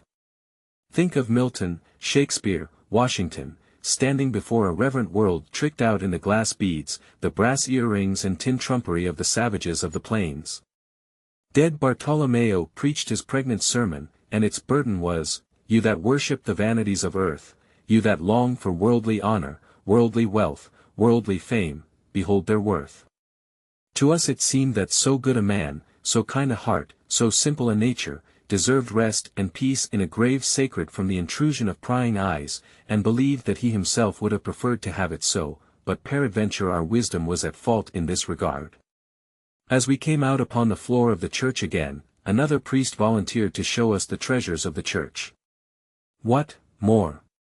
The furniture of the narrow chamber of death we had just visited weighed 6 millions of francs in ounces and carats alone, without a penny thrown into the account for the costly workmanship bestowed upon them.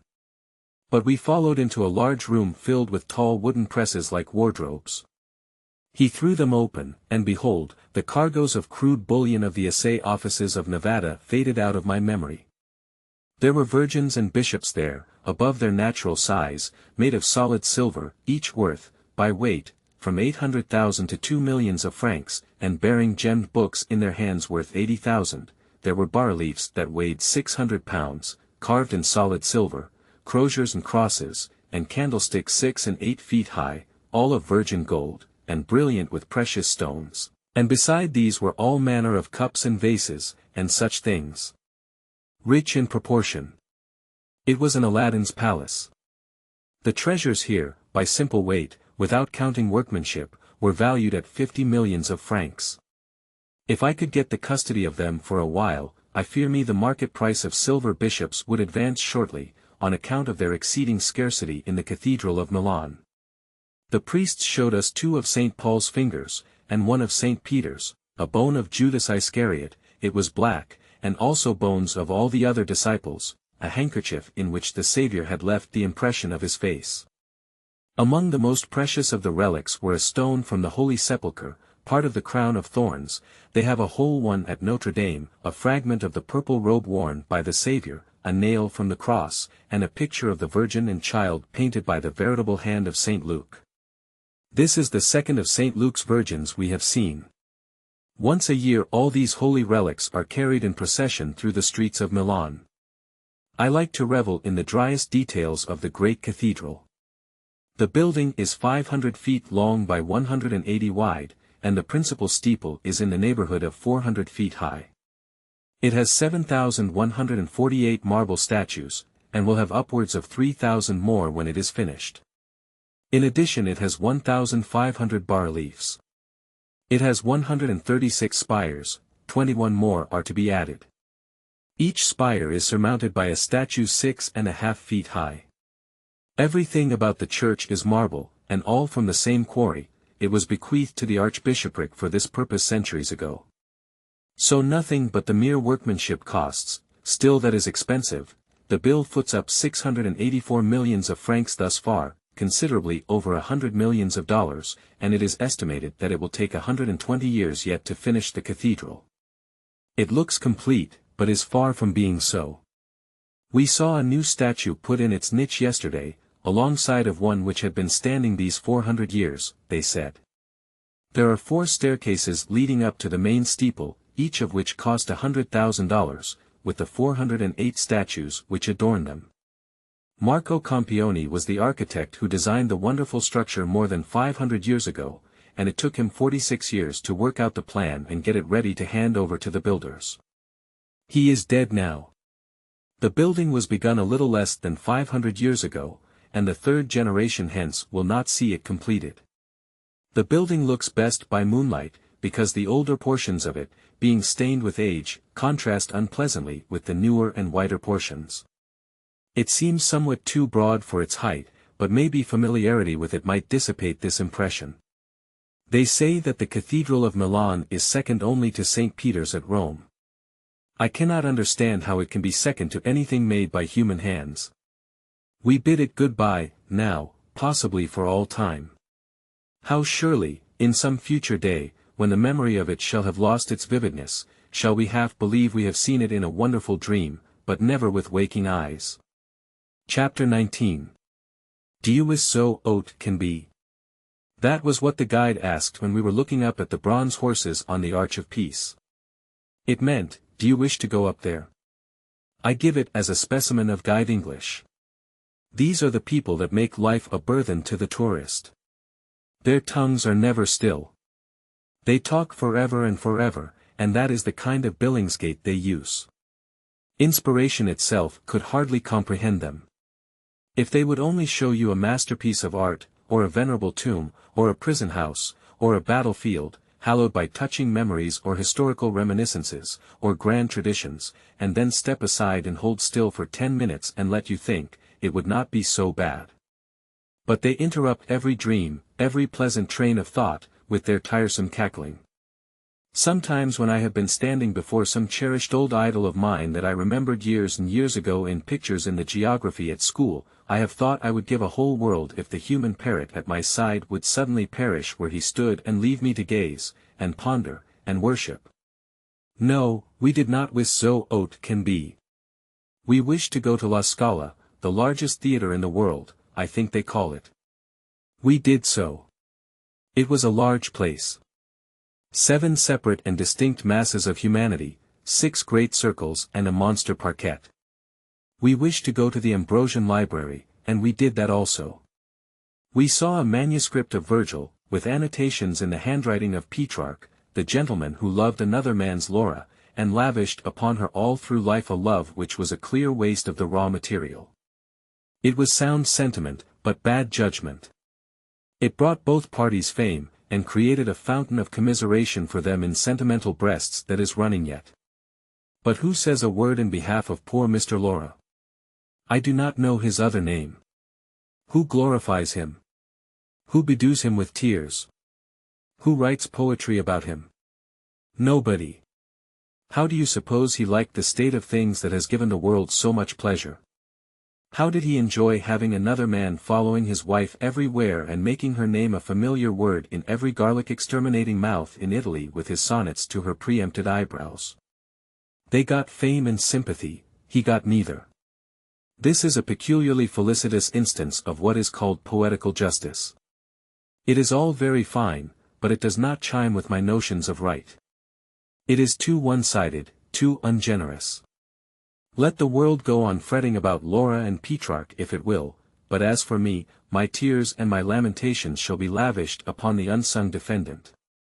We saw also an autograph letter of Lucrezia Borgia, a lady for whom I have always entertained the highest respect, on account of her rare histrionic capabilities, her opulence in solid gold goblets made of gilded wood, her high distinction as an operatic screamer, and the facility with which she could order a sextuple funeral and get the corpses ready for it. We saw one single coarse yellow hair from Lucrezia's head, likewise. It awoke emotions, but we still live. In this same library we saw some drawings by Michelangelo, these Italians call him Michelangelo, and Leonardo da Vinci. They spell it Vinci and pronounce it Vinci, foreigners always spell better than they pronounce. We reserve our opinion of these sketches. In another building they showed us a fresco representing some lions and other beasts drawing chariots, and they seemed to project so far from the wall that we took them to be sculptures. The artist had shrewdly heightened the delusion by painting dust on the creatures' backs, as if it had fallen there naturally and properly. Smart fellow, if it be smart to deceive strangers. Elsewhere we saw a huge Roman amphitheater, with its stone seats still in good preservation. Modernized, it is now the scene of more peaceful recreations than the exhibition of a party of wild beasts with Christians for dinner. Part of the time, the Milanese use it for a race track, and at other seasons they flood it with water and have spirited yachting regattas there. The guide told us these things, and he would hardly try so hazardous an experiment as the telling of a falsehood, when it is all he can do to speak the truth in English without getting the lockjaw. In another place we were shown a sort of summer arbor, with a fence before it. We said that was nothing. We looked again, and saw, through the arbor, an endless stretch of garden, and shrubbery, and grassy lawn. We were perfectly willing to go in there and rest, but it could not be done. It was only another delusion, a painting by some ingenious artist with little charity in his heart for tired folk. The deception was perfect. No one could have imagined the park was not real. We even thought we smelled the flowers at first. We got a carriage at twilight and drove in the shaded avenues with the other nobility, and after dinner we took wine and ices in a fine garden with the great public. The music was excellent, the flowers and shrubbery were pleasant to the eye, the scene was vivacious, everybody was genteel and well behaved, and the ladies were slightly moustached, and handsomely dressed, but very homely. We adjourned to a café and played billiards an hour, and I made 6 or 7 points by the doctor pocketing his ball, and he made as many by my pocketing my ball. We came near making a carom sometimes, but not the one we were trying to make. The table was of the usual European style, cushions dead and twice as high as the balls, the cues in bad repair. The natives play only a sort of pool on them. We have never seen anybody playing the French 3-ball game yet, and I doubt if there is any such game known in France, or that there lives any man mad enough to try to play it on one of these European tables. We had to stop playing finally because Dan got to sleeping 15 minutes between the counts and paying no attention to his marking. Afterward we walked up and down one of the most popular streets for some time, enjoying other people's comfort and wishing we could export some of it to our restless, driving, vitality-consuming marts at home. Just in this one matter lies the main charm of life in Europe, comfort. In America, we hurry, which is well, but when the day's work is done, we go on thinking of losses and gains, we plan for the morrow, we even carry our business cares to bed with us, and toss and worry over them when we ought to be restoring our racked bodies and brains with sleep. We burn up our energies with these excitements, and either die early or drop into a lean and mean old age at a time of life which they call a man's prime in Europe. When an acre of ground has produced long and well, we let it lie fallow and rest for a season, we take no man clear across the continent in the same coach he started in. The coach is stabled somewhere on the plains and its heated machinery allowed to cool for a few days. When a razor has seen long service and refuses to hold an edge, the barber lays it away for a few weeks, and the edge comes back of its own accord. We bestow thoughtful care upon inanimate objects, but none upon ourselves. What a robust people, what a nation of thinkers we might be, if we would only lay ourselves on the shelf occasionally and renew our edges. I do envy these Europeans the comfort they take. When the work of the day is done, they forget it. Some of them go, with wife and children, to a beer hall and sit quietly and genteelly drinking a mug or two of ale and listening to music. Others walk the streets, others drive in the avenues, others assemble in the great ornamental squares in the early evening to enjoy the sight and the fragrance of flowers and to hear the military bands play, no European city being without its fine military music at eventide, and yet others of the populace sit in the open air in front of the refreshment houses, and eat ices and drink mild beverages that could not harm a child. They go to bed moderately early, and sleep well. They are always quiet, always orderly, always cheerful, comfortable, and appreciative of life and its manifold blessings. One never sees a drunken man among them. The change that has come over our little party is surprising. Day by day we lose some of our restlessness and absorb some of the spirit of quietude and ease that is in the tranquil atmosphere about us and in the demeanor of the people. We grow wise apace. We begin to comprehend what life is for. We have had a bath in Milan, in a public bathhouse. They were going to put all three of us in one bathtub, but we objected. Each of us had an Italian farm on his back. We could have felt affluent if we had been officially surveyed and fenced in. We chose to have 3 bathtubs, and large ones, tubs suited to the dignity of aristocrats who had real estate, and brought it with them. After we were stripped and had taken the first chilly dash, we discovered that haunting atrocity that has embittered our lives in so many cities and villages of Italy and France: there was no soap. I called. A woman answered, and I barely had time to throw myself against the door. She would have been in another second. I said, "Beware, woman. Go away from here, go away, now, or it will be the worse for you. I am an unprotected male, but I will preserve my honor at the peril of my life." These words must have frightened her, for she scurried away very fast. Dan's voice rose on the air. "Oh, bring some soap, why don't you?" The reply was Italian. Dan resumed. "Soap, you know, soap. That is what I want, soap. SOAP, soap, SOP, soap, SOUP, soap. Hurry up. I don't know how you Irish spell it, but I want it. Spell it to suit yourself, but fetch it. I'm freezing." I heard the doctor say impressively. "Dan, how often have we told you that these foreigners cannot understand English? Why will you not depend upon us? Why will you not tell us what you want, and let us ask for it in the language of the country? It would save us a great deal of the humiliation your reprehensible ignorance causes us. I will address this person in his mother tongue. Here, Cospetto. Corpo di Bacco. Sacramento. Solferino, soap, you son of a gun. Dan, if you would let us talk for you, you would never expose your ignorant vulgarity." Even this fluent discharge of Italian did not bring the soap at once, but there was a good reason for it. There was not such an article about the establishment. It is my belief that there never had been. They had to send far up town, and to several different places before they finally got it, so they said.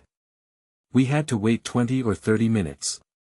The same thing had occurred the evening before, at the hotel.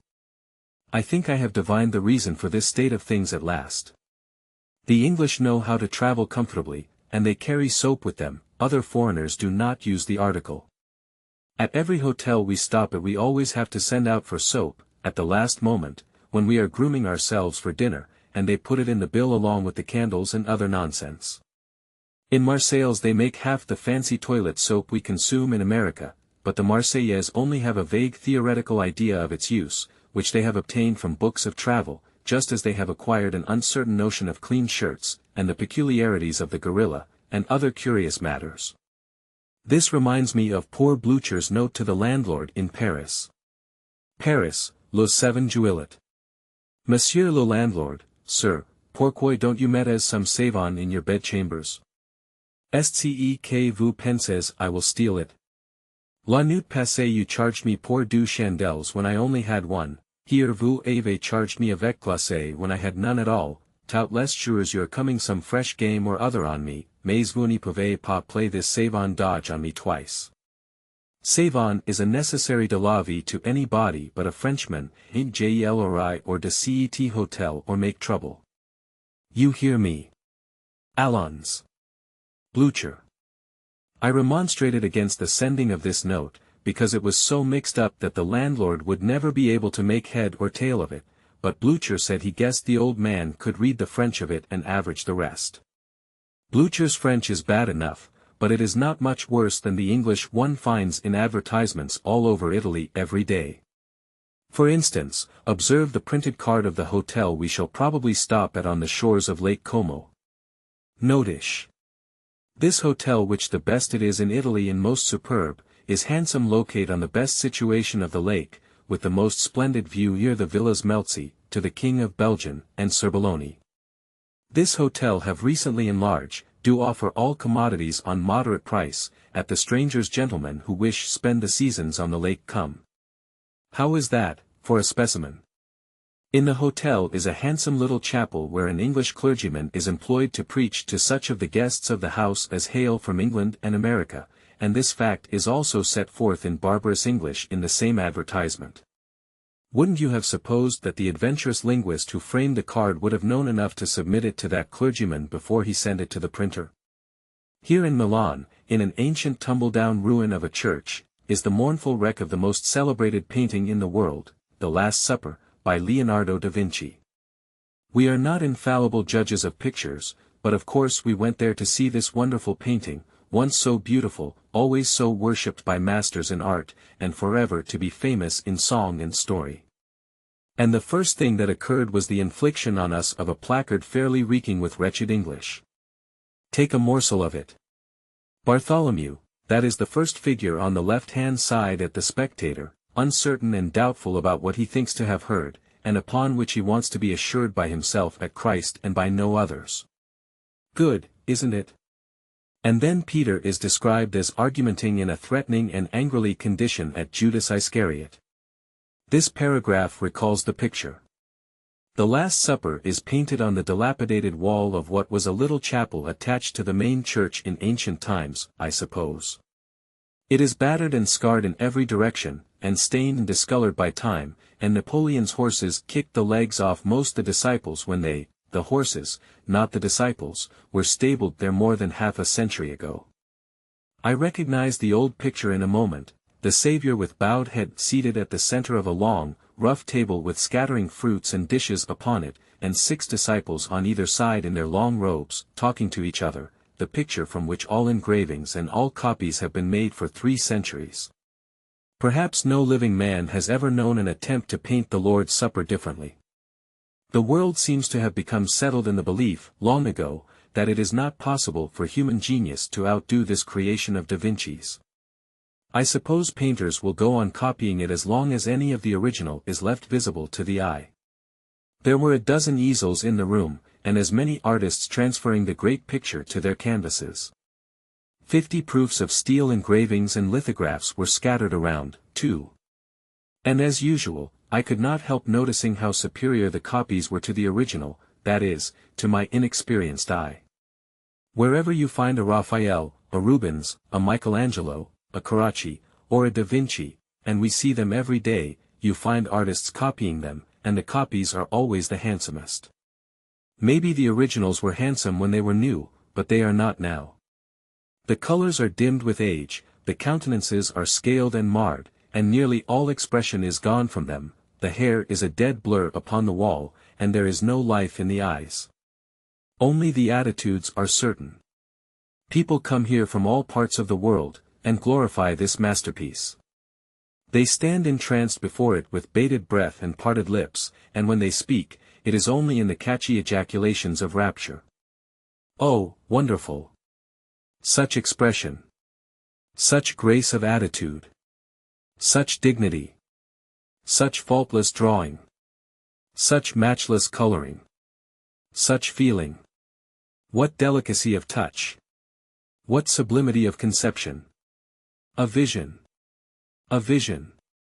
I only envy these people, envy them their honest admiration, if it be honest, their delight, if they feel delight.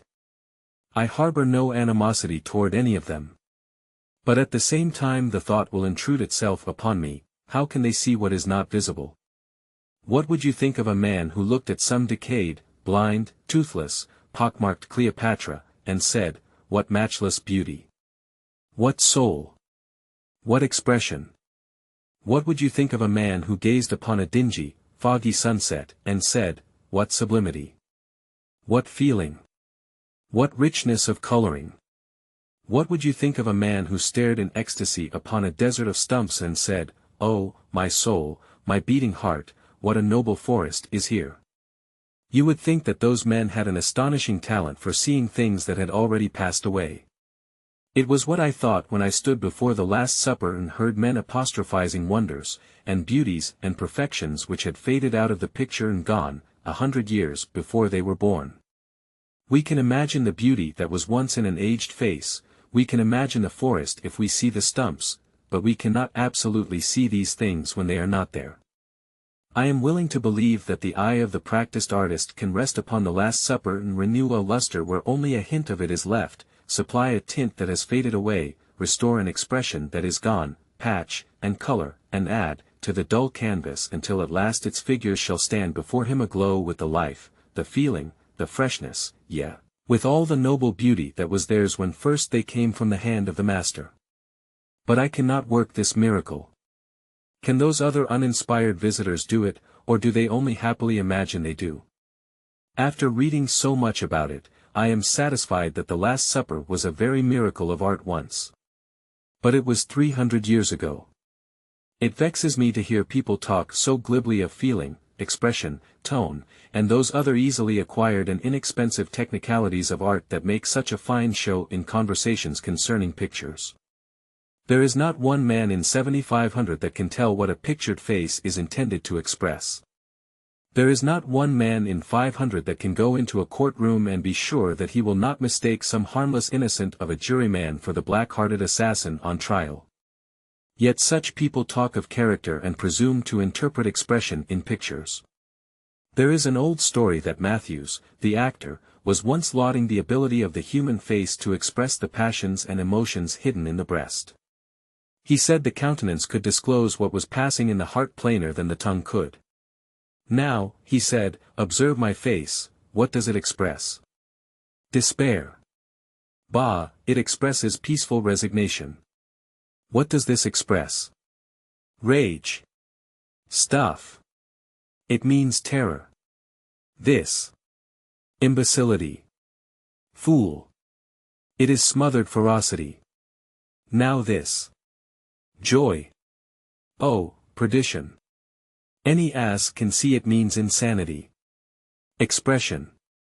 People coolly pretend to read it who would think themselves presumptuous if they pretended to interpret the hieroglyphics on the obelisks of Luxor, yet they are fully as competent to do the one thing as the other.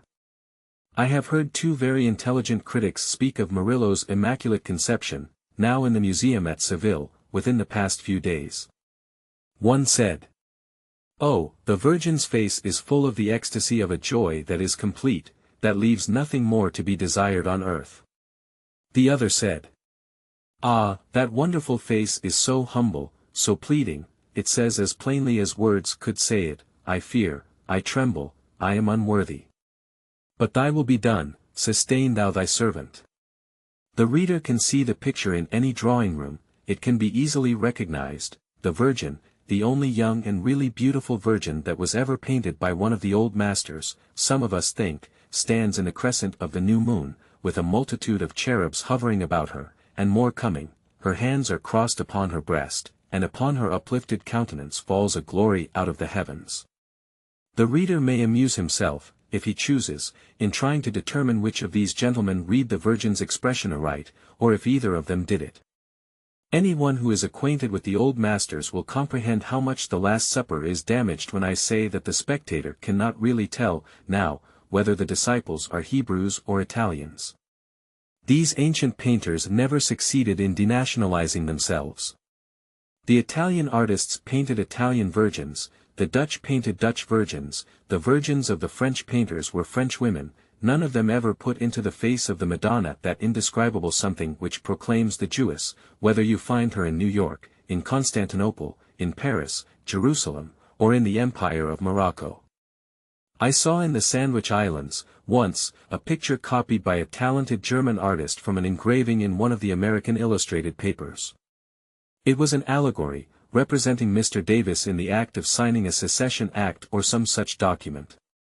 Over him hovered the ghost of Washington in warning attitude, and in the background a troop of shadowy soldiers in continental uniform were limping with shoeless, bandaged feet through a driving snowstorm. Valley Forge was suggested, of course. The copy seemed accurate, and yet there was a discrepancy somewhere. After a long examination I discovered what it was: the shadowy soldiers were all Germans. Jeff Davis was a German. Even the hovering ghost was a German ghost. The artist had unconsciously worked his nationality into the picture. To tell the truth, I am getting a little perplexed about John the Baptist and his portraits. In France I finally grew reconciled to him as a Frenchman. Here he is unquestionably an Italian. What next? Can it be possible that the painters make John the Baptist a Spaniard in Madrid and an Irishman in Dublin? We took an open barouche and drove 2 miles out of Milan to see Ze Echo, as the guide expressed it. The road was smooth, it was bordered by trees, fields, and grassy meadows, and the soft air was filled with the odor of flowers. Troops of picturesque peasant girls, coming from work, hooted at us, shouted at us, made all manner of game of us, and entirely delighted me. My long-cherished judgment was confirmed. I always did think those frosy, romantic, unwashed peasant girls I had read so much about in poetry were a glaring fraud. We enjoyed our jaunt. It was an exhilarating relief from tiresome sightseeing. We distressed ourselves very little about the astonishing echo the guide talked so much about. We were growing accustomed to encomiums on wonders that too often proved no wonders at all. And so we were most happily disappointed to find in the sequel that the guide had even failed to rise to the magnitude of his subject. We arrived at a tumble-down old rookery called the Palazzo Simonetti, a massive hewn stone affair occupied by a family of ragged Italians. A good-looking young girl conducted us to a window on the second floor which looked out on a court walled on 3 sides by tall buildings. She put her head out at the window and shouted. The echo answered more times than we could count. She took a speaking trumpet and through it she shouted, sharp and quick, a single ha. The echo answered. Ha, ha, ha, ha, ha, ha. Ha. Ha. And finally went off into a rollicking convulsion of the jolliest laughter that could be imagined. It was so joyful, so long continued, so perfectly cordial and hearty, that everybody was forced to join in. There was no resisting it. Then the girl took a gun and fired it. We stood ready to count the astonishing clatter of reverberations. We could not say 1, 2, 3, fast enough, but we could dot our notebooks with our pencil points almost rapidly enough to take down a sort of shorthand report of the result. My page revealed the following account. I could not keep up, but I did as well as I could. I set down 52 distinct repetitions, and then the echo got the advantage of me. The doctor set down 64, and thenceforth the echo moved too fast for him, also. After the separate concussions could no longer be noted, the reverberations dwindled to a wild, long-sustained clatter of sound such as a watchman's rattle produces. It is likely that this is the most remarkable echo in the world. The doctor, in jest, offered to kiss the young girl, and was taken a little aback when she said he might for a franc. The commonest gallantry compelled him to stand by his offer, and so he paid the franc and took the kiss. She was a philosopher. She said a franc was a good thing to have, and she did not care anything for one paltry kiss, because she had 1,000,000 left. Then our comrade, always a shrewd businessman, offered to take the whole cargo at 30 days, but that little financial scheme was a failure. P 198, 14K. Chapter 20. We left Milan by rail. The cathedral 6 or 7 miles behind us, vast, dreamy, bluish, snow-clad mountains 20 miles in front of us, these were the accented points in the scenery. The more immediate scenery consisted of fields and farmhouses outside the car and a monster-headed dwarf and a mustached woman inside it. These latter were not show people. Alas, deformity and female beards are too common in Italy to attract attention. We passed through a range of wild, picturesque hills, steep, wooded, cone-shaped, with rugged crags projecting here and there, and with dwellings and ruinous castles perched away up toward the drifting clouds. We lunched at the curious old town of Como, at the foot of the lake, and then took the small steamer and had an afternoon's pleasure excursion to this place, Bellagio. When we walked ashore, a party of policemen, people whose cocked hats and showy uniforms would shame the finest uniform in the military service of the United States, put us into a little stone cell and locked us in. We had the whole passenger list for company, but their room would have been preferable, for there was no light, there were no windows, no ventilation. It was close and hot. We were much crowded. It was the black hole of Calcutta on a small scale. Presently a smoke rose about our feet, a smoke that smelled of all the dead things of earth, of all the putrefaction and corruption imaginable. We were there 5 minutes, and when we got out it was hard to tell which of us carried the vilest fragrance. These miserable outcasts called that fumigating us, and the term was a tame one indeed. They fumigated us to guard themselves against the cholera, though we hailed from no infected port. We had left the cholera far behind us all the time. However, they must keep epidemics away somehow or other, and fumigation is cheaper than soap. They must either wash themselves or fumigate other people. Some of the lower classes had rather die than wash, but the fumigation of strangers causes them no pangs. They need no fumigation themselves. Their habits make it unnecessary. They carry their preventive with them, they sweat and fumigate all the day long. I trust one am a humble and a consistent Christian. I try to do what is right. I know it is my duty to pray for them that despitefully use me, and therefore, hard as it is, I shall still try to pray for these fumigating, macaroni-stuffing organ grinders. Our hotel sits at the water's edge, at least its front garden does, and we walk among the shrubbery and smoke at twilight. We look afar off at Switzerland and the Alps, and feel an indolent willingness to look no closer.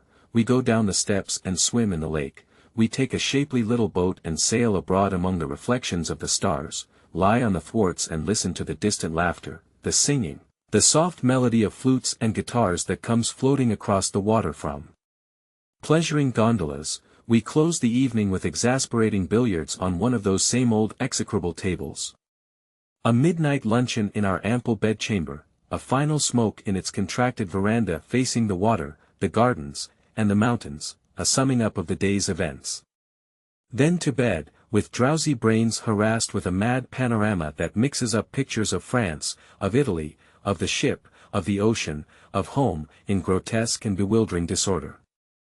Then a melting away of familiar faces, of cities, and of tossing waves, into a great calm of forgetfulness and peace. After which, the nightmare. Breakfast in the morning, and then the lake. I did not like it yesterday. I thought Lake Tahoe was much finer.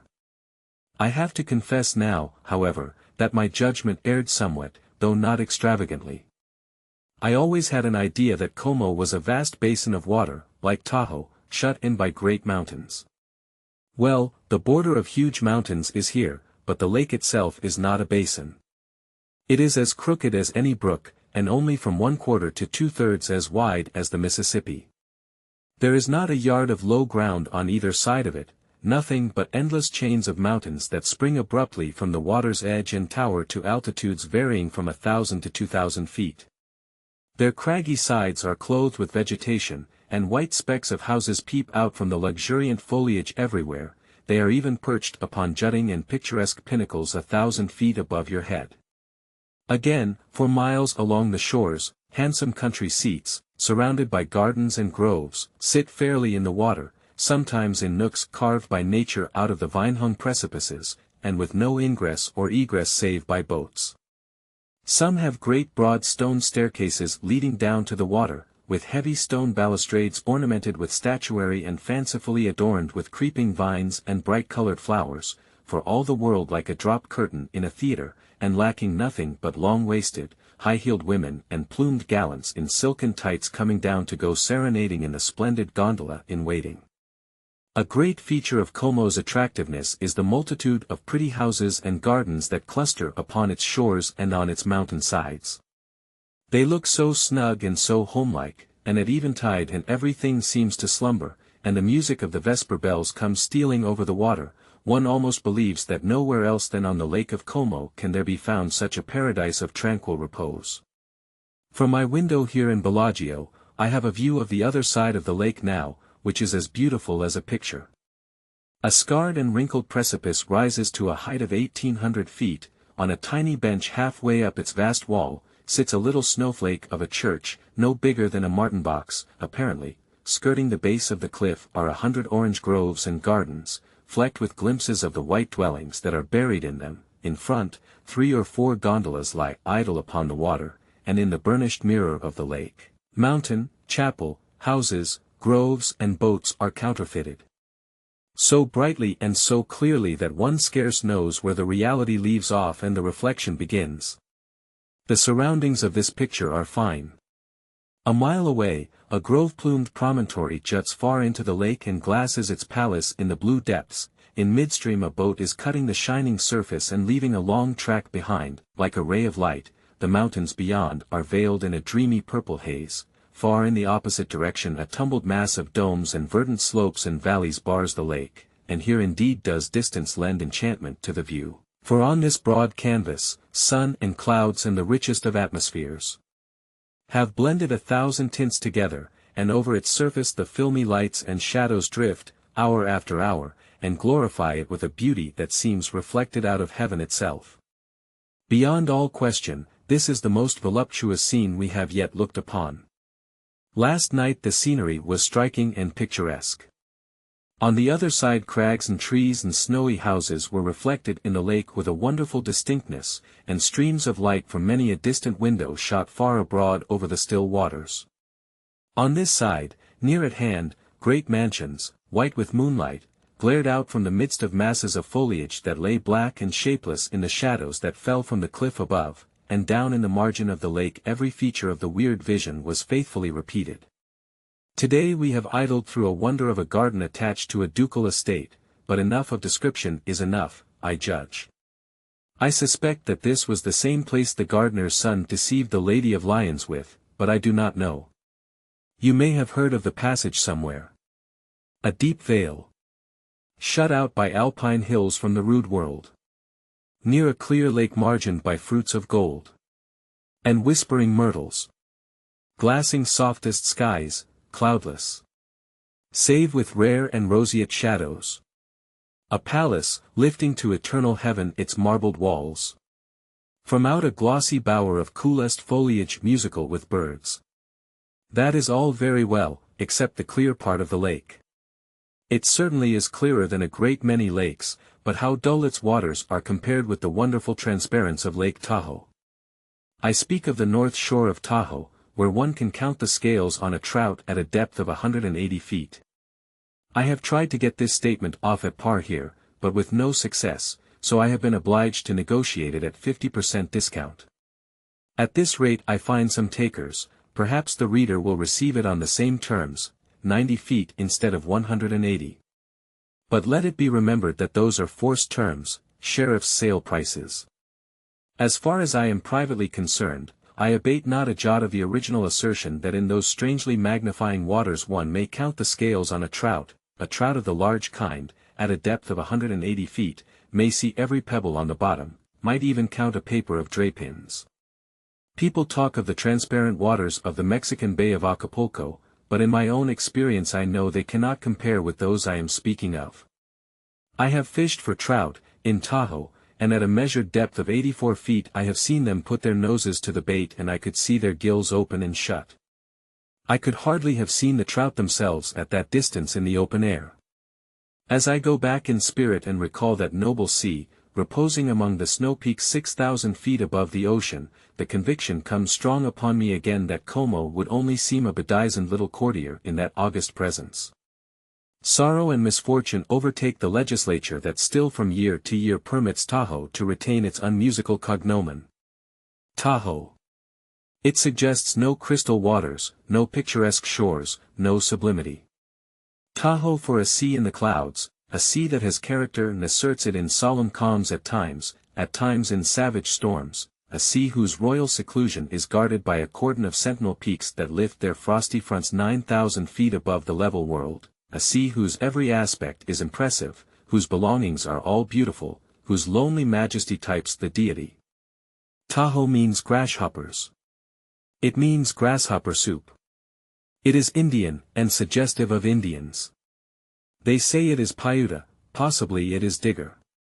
I am satisfied it was named by the diggers, those degraded savages who roast their dead relatives, then mix the human grease and ashes of bones with tar, and gum it thick all over their heads and foreheads and ears, and go caterwauling about the hills and call it morning. These are the gentry that named the lake. People say that Tahoe means silver lake, limpid water, falling leaf.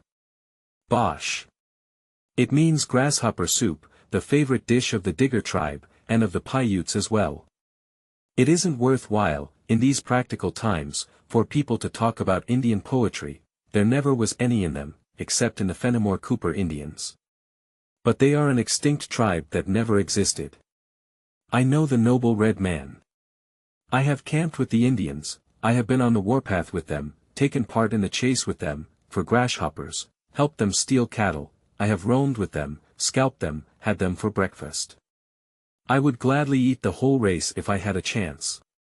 But I am growing unreliable. I will return to my comparison of the lakes. Como is a little deeper than Tahoe, if people here tell the truth. They say it is 1,800 feet deep at this point, but it does not look a dead enough blue for that. Tahoe is 1,525 feet deep in the center, by the state geologist's measurement. They say the great peak opposite this town is 5,000 feet high, but I feel sure that 3,000 feet of that statement is a good honest lie. The lake is a mile wide, here, and maintains about that width from this point to its northern extremity, which is distant 16 miles, from here to its southern extremity, say 15 miles, it is not over half a mile wide in any place, I should think. Its snow-clad mountains one hears so much about are only seen occasionally, and then in the distance, the Alps.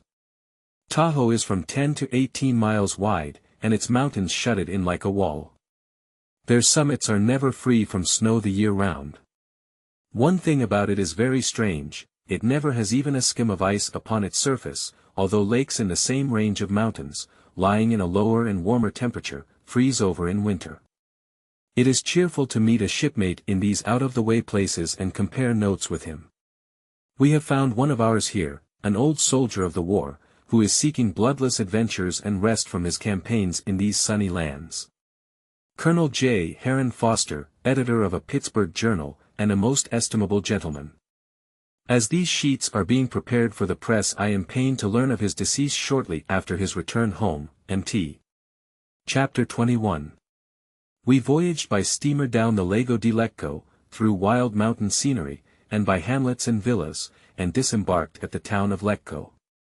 They said it was 2 hours, by carriage to the ancient city of Bergamo, and that we would arrive there in good season for the railway train.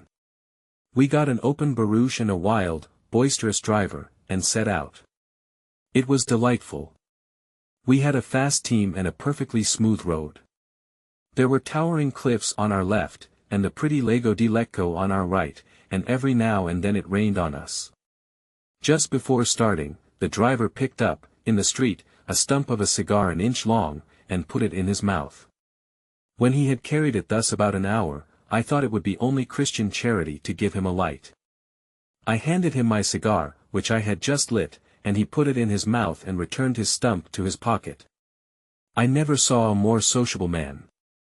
At least I never saw a man who was more sociable on a short acquaintance. We saw interior Italy, now. The houses were of solid stone, and not often in good repair. The peasants and their children were idle, as a general thing, and the donkeys and chickens made themselves at home in drawing-room and bedchamber and were not molested. The drivers of each and every one of the slow-moving market carts we met were stretched in the sun upon their merchandise, sound asleep. Every 300 or 400 yards, it seemed to me, we came upon the shrine of some saint or other, a rude picture of him built into a huge cross or a stone pillar by the roadside. Some of the pictures of the Saviour were curiosities in their way. They represented him stretched upon the cross, his countenance distorted with agony. From the wounds of the crown of thorns, from the pierced side, from the mutilated hands and feet, from the scourged body, from every handbreadth of his person streams of blood were flowing. Such a gory, ghastly spectacle would frighten the children out of their senses, I should think. There were some unique auxiliaries to the painting which added to its spirited effect. These were genuine wooden and iron implements, and were prominently disposed round about the figure, a bundle of nails, the hammer to drive them, the sponge, the reed that supported it, the cup of vinegar, the ladder for the ascent of the cross, the spear that pierced the Saviour's side. The crown of thorns was made of real thorns, and was nailed to the sacred head. In some Italian church paintings, even by the old masters, the Saviour and the Virgin wear silver or gilded crowns that are fastened to the pictured head with nails. The effect is as grotesque as it is incongruous.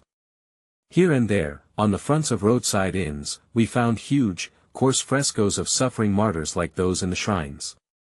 It could not have diminished their sufferings any to be so uncouthly represented.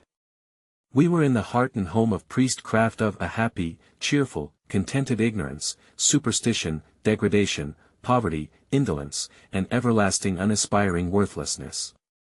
And we said fervently, it suits these people precisely, let them enjoy it, along with the other animals, and heaven forbid that they be molested. We feel no malice toward these fumigators.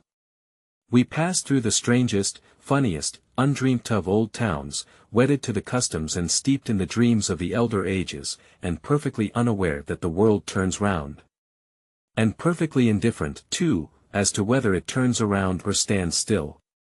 They have nothing to do but eat and sleep and eat, and toil a little when they can get a friend to stand by and keep them awake.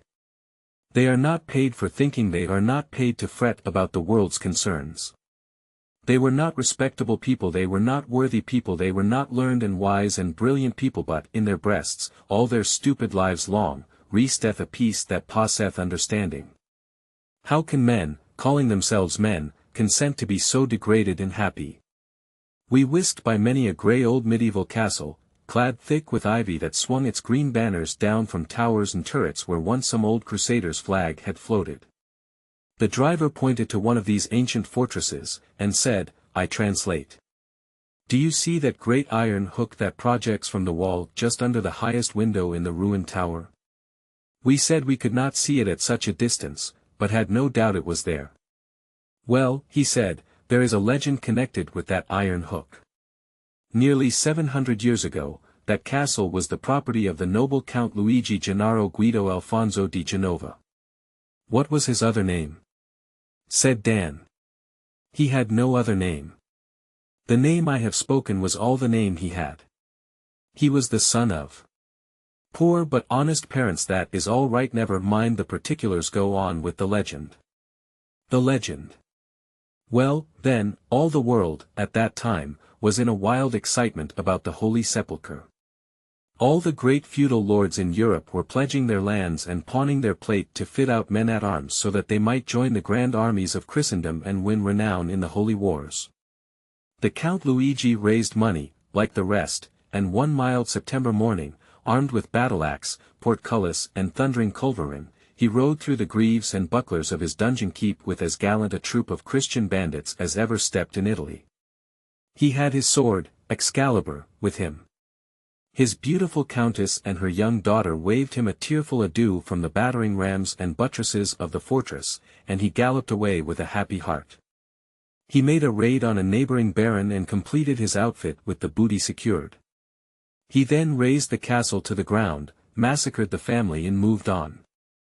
They were hardy fellows in the grand old days of chivalry. Alas! Those days will never come again. Count Luigi grew high in fame in Holy Land.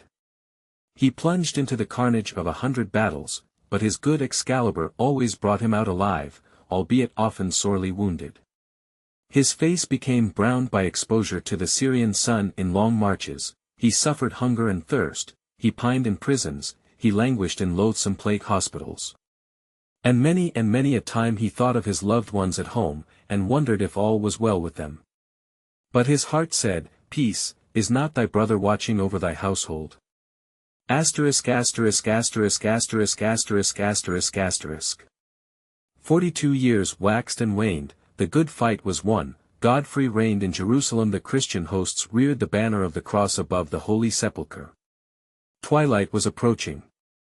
50 harlequins, in flowing robes, approached this castle wearily, for they were on foot, and the dust upon their garments betokened that they had travelled far.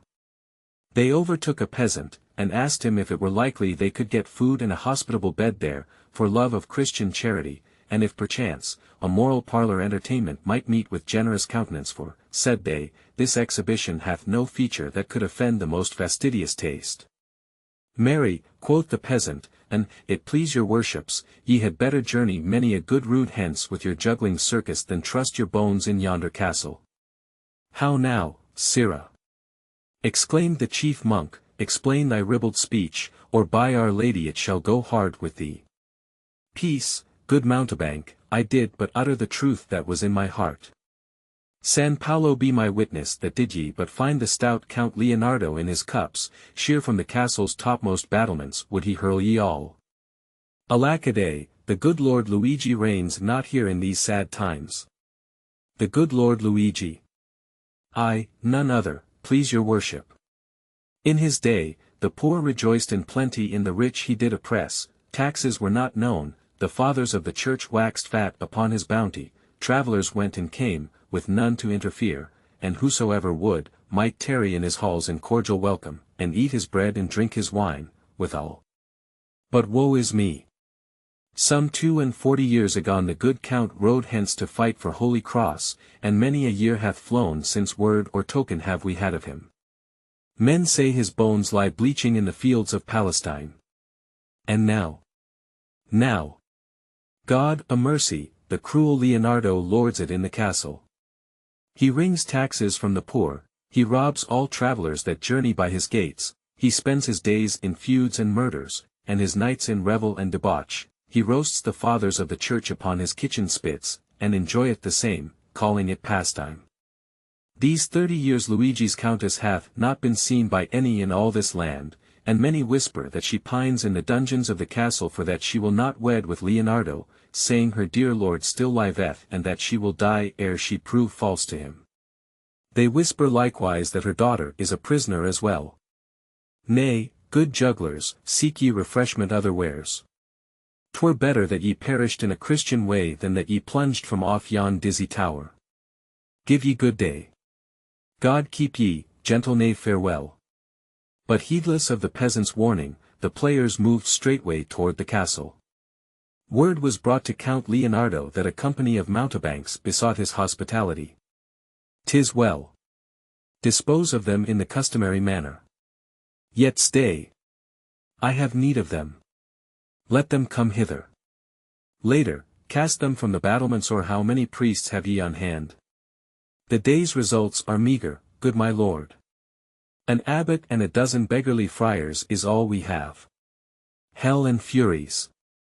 Is the estate going to seed? Send hither the mountebanks. Afterward, broil them with the priests. The robed and close-cowled harlequins entered. The grim Leonardo sate in state at the head of his council board.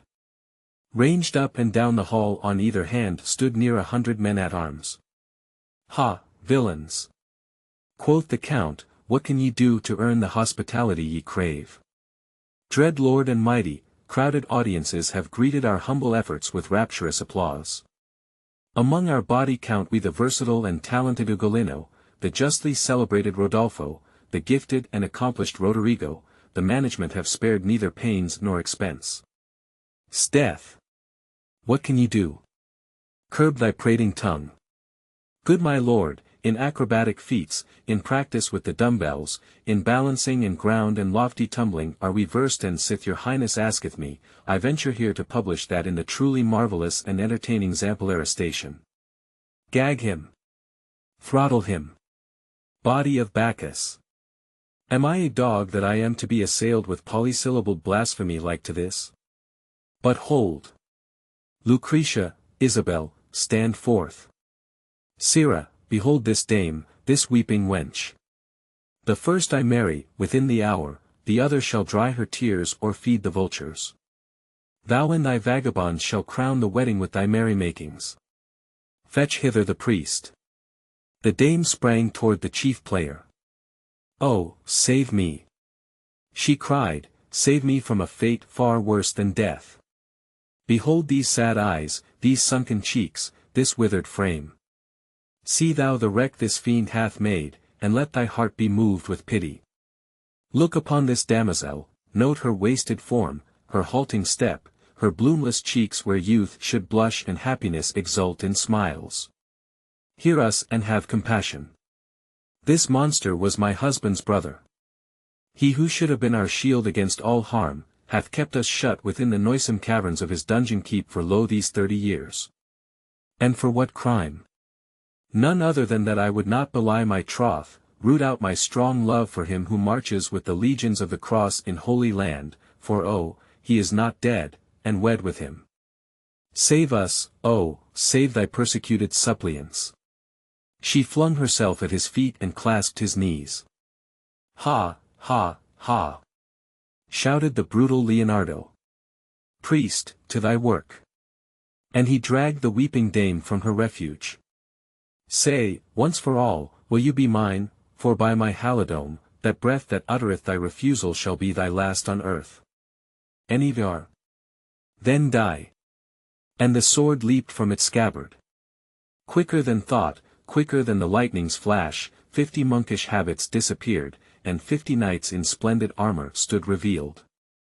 50 falchions gleamed in air above the men-at-arms, and brighter, fiercer than them all, flamed Excalibur aloft, and cleaving downward struck the brutal Leonardo's weapon from his grasp. A Luigi to the rescue. Whoop! A Leonardo. Terran ounds. Oh, God, my husband. Oh, God, my wife. My father. My precious. Tableau. Count Luigi bound his usurping brother hand and foot. The practiced knights from Palestine made holyday sport of carving the awkward men-at-arms into chops and steaks. The victory was complete. Happiness reigned. The knights all married the daughter. Joy. Wassail. Finis. But what did they do with the wicked brother? Oh, nothing, only hanged him on that iron hook I was speaking of. By the chin.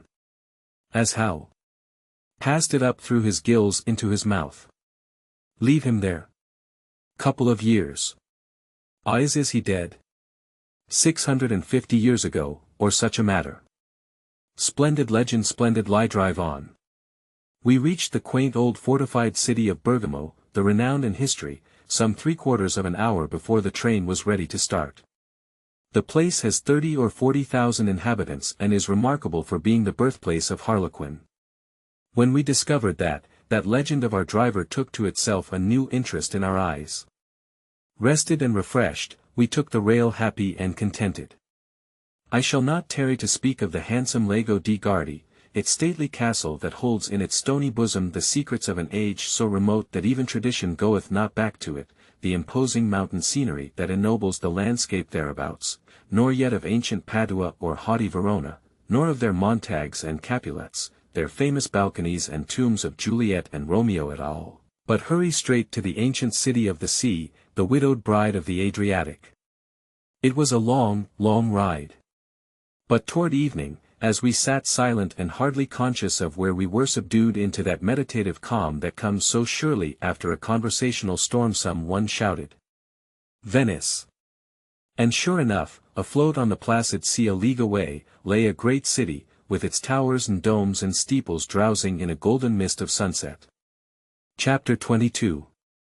This Venice, which was a haughty, invincible, magnificent republic for nearly 1400 years, whose armies compelled the world's applause whenever and wherever they battled, whose navies well nigh held dominion of the seas, and whose merchant fleets whitened the remotest oceans with their sails and loaded these piers with the products of every clime, is fallen a prey to poverty, neglect and melancholy decay. 600 years ago, Venice was the autocrat of commerce, her mart was the great commercial center, the distributing house from whence the enormous trade of the Orient was spread abroad over the Western world. Today her piers are deserted, her warehouses are empty, her merchant fleets are vanished, her armies and her navies are but memories. Her glory is departed, and with her crumbling grandeur of wharves and palaces about her she sits among her stagnant lagoons, forlorn and beggared, forgotten of the world. She that in her palmy days commanded the commerce of a hemisphere and made the weal or woe of nations with a beck of her puissant finger, is become the humblest among the peoples of the earth, a peddler of glass beads for women, and trifling toys and trinkets for schoolgirls and children. The venerable mother of the republics is scarce a fit subject for flippant speech or the idle gossiping of tourists. It seems a sort of sacrilege to disturb the glamour of old romance that pictures her to us softly from afar off as through a tinted mist, and curtains her ruin and her desolation from our view. One ought, indeed, to turn away from her rags, her poverty and her humiliation, and think of her only as she was when she sunk the fleets of Charlemagne, when she humbled Frederick Barbarossa or waved her victorious banners above the battlements of Constantinople. We reached Venice at 8 in the evening, and entered a hearse belonging to the Grand Hotel d'Europe. At any rate, it was more like a hearse than anything else, though to speak by the card, it was a gondola. And this was the storied gondola of Venice, the ferry boat in which the princely cavaliers of the olden time were wont to cleave the waters of the moonlit canals and look the eloquence of love into the soft eyes of patrician beauties, while the gay gondolier in silken doublet touched his guitar and sang as only gondoliers can sing. This the famed gondola and this the gorgeous gondolier, the one an inky, rusty old canoe with a sable hearse body clapped on to the middle of it, and the other a mangy, barefooted guttersnipe with a portion of his raiment on exhibition which should have been sacred from public scrutiny. Presently, as he turned a corner and shot his hearse into a dismal ditch between two long rows of towering, untenanted buildings, the gay gondolier began to sing, true to the traditions of his race. I stood it a little while. Then I said, "Now, here, Roderigo Gonzalez Michelangelo, I'm a pilgrim, and I'm a stranger, but I am not going to have my feelings lacerated by any such caterwauling as that. If that goes on, one of us has got to take water. It is enough that my cherished dreams of Venice have been blighted forever. As to the romantic gondola and the gorgeous gondolier, this system of destruction shall go no farther. I will accept the hearse, under protest, and you may fly your flag of truce in peace, but here I register a dark and bloody oath that you shan't sing." Another yelp, and overboard you go. I began to feel that the old Venice of song and story had departed forever. But I was too hasty. In a few minutes we swept gracefully out into the Grand Canal, and under the mellow moonlight the Venice of poetry and romance stood revealed. Right from the water's edge rose long lines of stately palaces of marble, gondolas were gliding swiftly hither and thither and disappearing suddenly through unsuspected gates and alleys, ponderous stone bridges threw their shadows athwart the glittering waves. There was life and motion everywhere, and yet everywhere there was a hush, a stealthy sort of stillness, that was suggestive of secret enterprises of bravos and of lovers, and clad half in moonbeams and half in mysterious shadows, the grim old mansions of the Republic seemed to have an expression about them of having an eye out for just such enterprises as these at that same moment. Music came floating over the waters. Venice was complete. It was a beautiful picture, very soft and dreamy and beautiful. But what was this Venice to compare with the Venice of midnight? Nothing. There was a fete, a grand fete in honor of some saint who had been instrumental in checking the cholera 300 years ago, and all Venice was abroad on the water. It was no common affair, for the Venetians did not know how soon they might need the saint's services again, now that the cholera was spreading everywhere. So in one vast space, say a third of a mile wide and 2 miles long, were collected 2,000 gondolas, and every one of them had from 2 to 10, 20, and even 30 colored lanterns suspended about it, and from 4 to a dozen occupants. Just as far as the eye could reach, these painted lights were massed together like a vast garden of many colored flowers, except that these blossoms were never still, they were ceaselessly gliding in and out, and mingling together, and seducing you into bewildering attempts to follow their mazy evolutions. Here and there a strong red, green, or blue glare from a rocket that was struggling to get away, splendidly illuminated all the boats around it. Every gondola that swam by us, with its crescents and pyramids and circles of colored lamps hung aloft, and lighting up the faces of the young in the sweet-scented and lovely below, was a picture, and the reflections of those lights, so long, so slender, so numberless, so many-colored and so distorted and wrinkled by the waves, was a picture likewise, and one that was enchantingly beautiful. Many and many a party of young ladies and gentlemen had their state gondolas handsomely decorated, and ate supper on board, bringing their swallow-tailed, white-cravat varlets to wait upon them, and having their tables tricked out as if for a bridal supper. They had brought along the costly globe lamps from their drawing-rooms, and the lace and silken curtains from the same places, I suppose. And they had also brought pianos and guitars, and they played and sang operas, while the plebeian paper lantern gondolas from the suburbs and the back alleys crowded around to stare and listen. There was music everywhere, choruses, string bands, brass bands, flutes, everything. I was so surrounded, walled in, with music, magnificence and loveliness, that I became inspired with the spirit of the scene, and sang one tune myself. However, when I observed that the other gondolas had sailed away, and my gondolier was preparing to go overboard, I stopped. The fate was magnificent. They kept it up the whole night long, and I never enjoyed myself better than I did while it lasted. What a funny old city this Queen of the Adriatic is! Narrow streets, vast, gloomy marble palaces, black with the corroding damps of centuries, and all partly submerged, no dry land visible anywhere, and no sidewalks worth mentioning.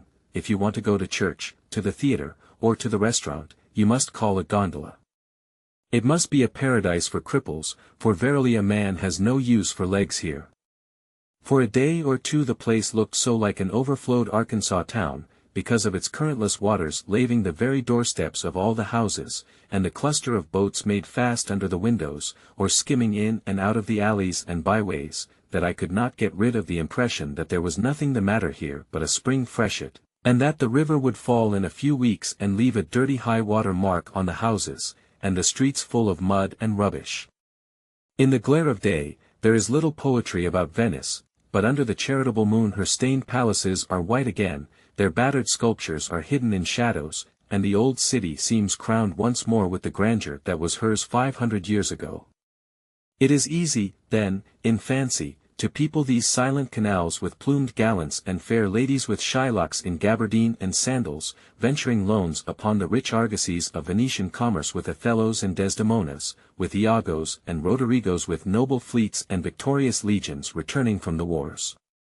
In the treacherous sunlight we see Venice decayed, forlorn, poverty-stricken, and commerceless, forgotten and utterly insignificant.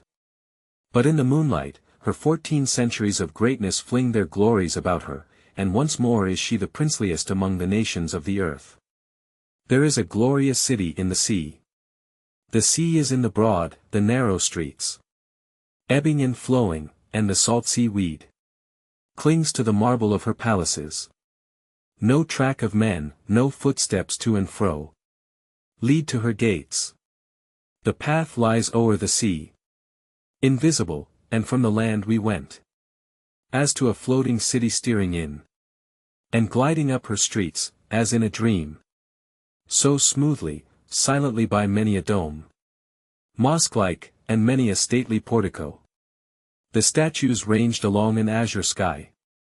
By many a pile, in more than eastern pride. Of old the residence of merchant kings. The fronts of some, though time had shattered them, still glowing with the richest hues of art. As though the wealth within them had run o'er. What would one naturally wish to see first in Venice? The Bridge of Sighs, of course, and next the church and the great square of St. Mark, the bronze horses, and the famous lion of St. Mark. We intended to go to the Bridge of Sighs, but happened into the Ducal Palace first-day building, which necessarily figures largely in Venetian poetry and tradition. In the Senate chamber of the ancient republic we wearied our eyes with staring at acres of historical paintings by Tintoretto and Paul Veronese, but nothing struck us forcibly except the one thing that strikes all strangers forcibly: a black square in the midst of a gallery of portraits. In one long row, around the great hall, were painted the portraits of the Doges of Venice, venerable fellows, with flowing white beards, for of the 300 senators eligible to the office, the oldest was usually chosen Doge, and each had its complimentary inscription attached till you came to the place that should have had Marino Foliero's picture in it, and that was blank and black blank, except that it bore a terse inscription, saying that the conspirator had died for his crime. It seemed cruel to keep that pitiless inscription still staring from the walls after the unhappy wretch had been in his grave 500 years. At the head of the giant staircase, where Marino Faliero was beheaded, and where the Doges were crowned in ancient times, 2 small slits in the stone wall were pointed out, 2 harmless, insignificant orifices that would never attract a stranger's attention, yet these were the terrible lions' mouths. The heads were gone, knocked off by the French during their occupation of Venice, but these were the throats, down which went the anonymous accusation, thrust in secretly at dead of night by an enemy, that doomed many an innocent man to walk the Bridge of Sighs and descend into the dungeon which none entered and hoped to see the sun again. This was in the old days when the patricians alone governed Venice. The common herd had no vote and no voice. There were 1,500 patricians. From these, 300 senators were chosen. From the senators a Doge and a council of 10 were selected, and by secret ballot the 10 chose from their own number a council of 3. All these were government spies, then, and every spy was under surveillance himself. Men spoke in whispers in Venice, and no man trusted his neighbor, not always his own brother. No man knew who the council of 3 were, not even the Senate, not even the Doge. The members of that dread tribunal met at night in a chamber to themselves, masked, and robed from head to foot in scarlet cloaks, and did not even know each other, unless by voice. It was their duty to judge heinous political crimes, and from their sentence there was no appeal. A nod to the executioner was sufficient.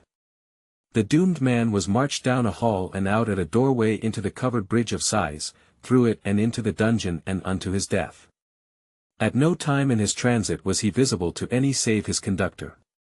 If a man had an enemy in those old days, the cleverest thing he could do was to slip a note for the council of 3 into the lion's mouth, saying, "This man is plotting against the government." If the awful 3 found no proof, 10 to 1 they would drown him anyhow, because he was a deep rascal, since his plots were unsolvable. Masked judges and masked executioners, with unlimited power, and no appeal from their judgments, in that hard, cruel age, were not likely to be lenient with men they suspected yet could not convict. We walked through the hall of the Council of 10, and presently entered the infernal den of the Council of 3. The table around which they had sat was there still, and likewise the stations where the masked inquisitors and executioners formerly stood, frozen, upright and silent, till they received a bloody order, and then, without a word, moved off like the inexorable machines they were, to carry it out. The frescoes on the walls were startlingly suited to the place. In all the other saloons, the halls, the great state chambers of the palace, the walls and ceilings were bright with gilding, rich with elaborate carving, and resplendent with gallant pictures of Venetian victories in war, and Venetian display in foreign courts, and hallowed with portraits of the Virgin, the Saviour of men, and the holy saints that preach the gospel of peace upon earth. But here, in dismal contrast, were none but pictures of death and dreadful suffering, not a living figure. But was writhing in torture, not a dead one, but was smeared with blood, gashed with wounds, and distorted with the agonies that had taken away its life. From the palace to the gloomy prison is but a step. One might almost jump across the narrow canal that intervenes. The ponderous stone Bridge of Sighs crosses it at the second story. A bridge that is a covered tunnel, you cannot be seen when you walk in it. It is partitioned lengthwise, and through one compartment walked such as bore light sentences in ancient times, and through the other marched sadly the wretches whom the 3 had doomed to lingering misery and utter oblivion in the dungeons, or to sudden and mysterious death. Down below the level of the water, by the light of smoking torches, we were shown the damp, thick-walled cells where many a proud patrician's life was eaten away by the long-drawn miseries of solitary imprisonment without light, air, books, naked, unshaven, uncombed, covered with vermin, his useless tongue forgetting its office, with none to speak to, the days and nights of his life no longer marked, but merged into one eternal eventless night, far away from all cheerful sounds, buried in the silence of a tomb, forgotten by his helpless friends, and his fate a dark mystery to them forever, losing his own memory at last, and knowing no more who he was or how he came there, devouring the loaf of bread and drinking the water that were thrust into the cell by unseen hands, and troubling his worn spirit no more with hopes and fears and doubts and longings to be free, ceasing to scratch vain prayers and complainings on walls where none, not even himself, could see them, and resigning himself to hopeless apathy, drivelling childishness, lunacy. Many and many a sorrowful story like this these stony walls could tell if they could but speak.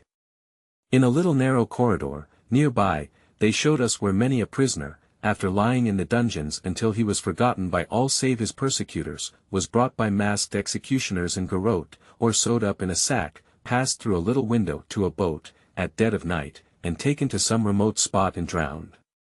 They used to show to visitors the implements of torture wherewith the three were wont to worm secrets out of the accused villainous machines for crushing thumbs, the stocks where a prisoner sat immovable while water fell drop by drop upon his head till the torture was more than humanity could bear, and a devilish contrivance of steel, which enclosed a prisoner's head like a shell, and crushed it slowly by means of a screw. It bore the stains of blood that had trickled through its joints long ago, and on one side it had a projection whereon the torturer rested his elbow comfortably and bent down his ear to catch the moanings of the sufferer perishing within. Of course we went to see the venerable relic of the ancient glory of Venice, with its pavements worn and broken by the passing feet of 1,000 years of plebeians and patricians, the Cathedral of St. Mark. It is built entirely of precious marbles, brought from the Orient. Nothing in its composition is domestic. Its hoary traditions make it an object of absorbing interest to even the most careless stranger, and thus far it had interest for me, but no further. I could not go into ecstasies over its coarse mosaics, its unlovely Byzantine architecture, or its 500 curious interior columns from as many distant quarries. Everything was worn out, every block of stone was smooth and almost shapeless with the polishing hands and shoulders of loungers who devoutly idled here in bygone centuries and have died and gone to the Devno, simply died, I mean. Under the altar reposed the ashes of St. Mark and Matthew, Luke and John, too, for all I know. Venice reveres those relics above all things earthly. For 1400 years St. Mark has been her patron saint. Everything about the city seems to be named after him, or so named as to refer to him in some way, so named, or some purchase rigged in some way to scrape a sort of hurrahing acquaintance with him. That seems to be the idea. To be on good terms with St. Mark seems to be the very summit of Venetian ambition. They say Street Mark had a tame lion, and used to travel with him, and everywhere that St. Mark went, the lion was sure to go. It was his protector, his friend, his librarian. And so the winged lion of St. Mark, with the open Bible under his paw, is a favorite emblem in the grand old city. It casts its shadow from the most ancient pillar in Venice, in the grand square of St. Mark, upon the throngs of free citizens below, and has so done for many a long century. The winged lion is found everywhere, and doubtless here, where the winged lion is, no harm can come. St. Mark died at Alexandria, in Egypt. He was martyred, I think. However, that has nothing to do with my legend. About the founding of the city of Venice, say 450 years after Christ, for Venice is much younger than any other Italian city, a priest dreamed that an angel told him that until the remains of St. Mark were brought to Venice, the city could never rise to high distinction among the nations, that the body must be captured, brought to the city, and a magnificent church built over it, and that if ever the Venetians allowed the saint to be removed from his new resting place, in that day Venice would perish from off the face of the earth. The priest proclaimed his dream, and forthwith Venice set about procuring the corpse of St. Mark. One expedition after another tried and failed, but the project was never abandoned during 400 years. At last it was secured by stratagem, in the year 800 and something. The commander of a Venetian expedition disguised himself, stole the bones, separated them, and packed them in vessels filled with lard. The religion of Mahomet causes its devotees to abhor anything that is in the nature of pork, and so when the Christian was stopped by the officers at the gates of the city, they only glanced once into his precious baskets, then turned up their noses at the unholy lard, and let him go. The bones were buried in the vaults of the Grand Cathedral, which had been waiting long years to receive them, and thus the safety and the greatness of Venice were secured. And to this day there be those in Venice who believe that if those holy ashes were stolen away, the ancient city would vanish like a dream, and its foundations be buried forever in the unremembering sea. Chapter 23. The Venetian gondola is as free and graceful, in its gliding movement, as a serpent. It is 20 or 30 feet long, and is narrow and deep, like a canoe. Its sharp bow and stern sweep upward from the water like the horns of a crescent with the abruptness of the curve slightly modified.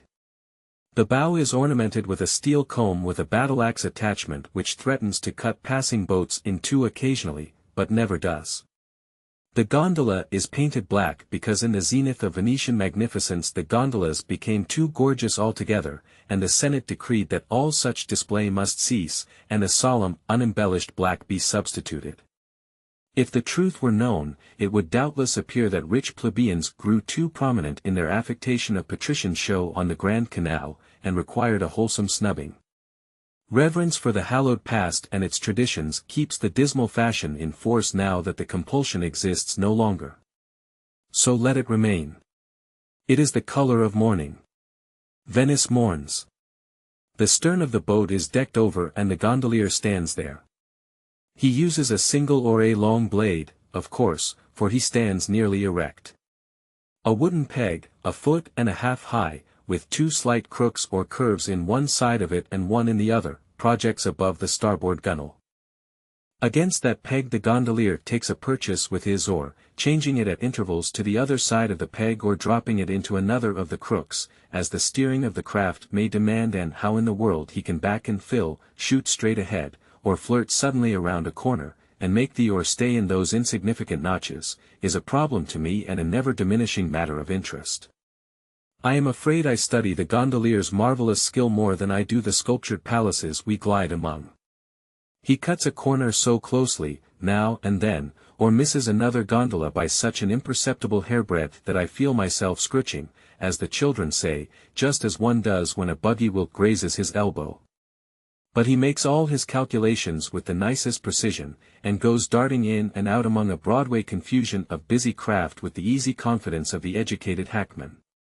He never makes a mistake. Sometimes we go flying down the great canals at such a gait that we can get only the merest glimpses into front doors, and again, in obscure alleys in the suburbs, we put on a solemnity suited to the silence, the mildew, the stagnant waters, the clinging weeds, the deserted houses and the general lifelessness of the place, and move to the spirit of grave meditation. The gondolier is a picturesque rascal for all he wears no satin harness, no plumed bonnet, no silken tights. His attitude is stately, he is lithe and supple, all his movements are full of grace.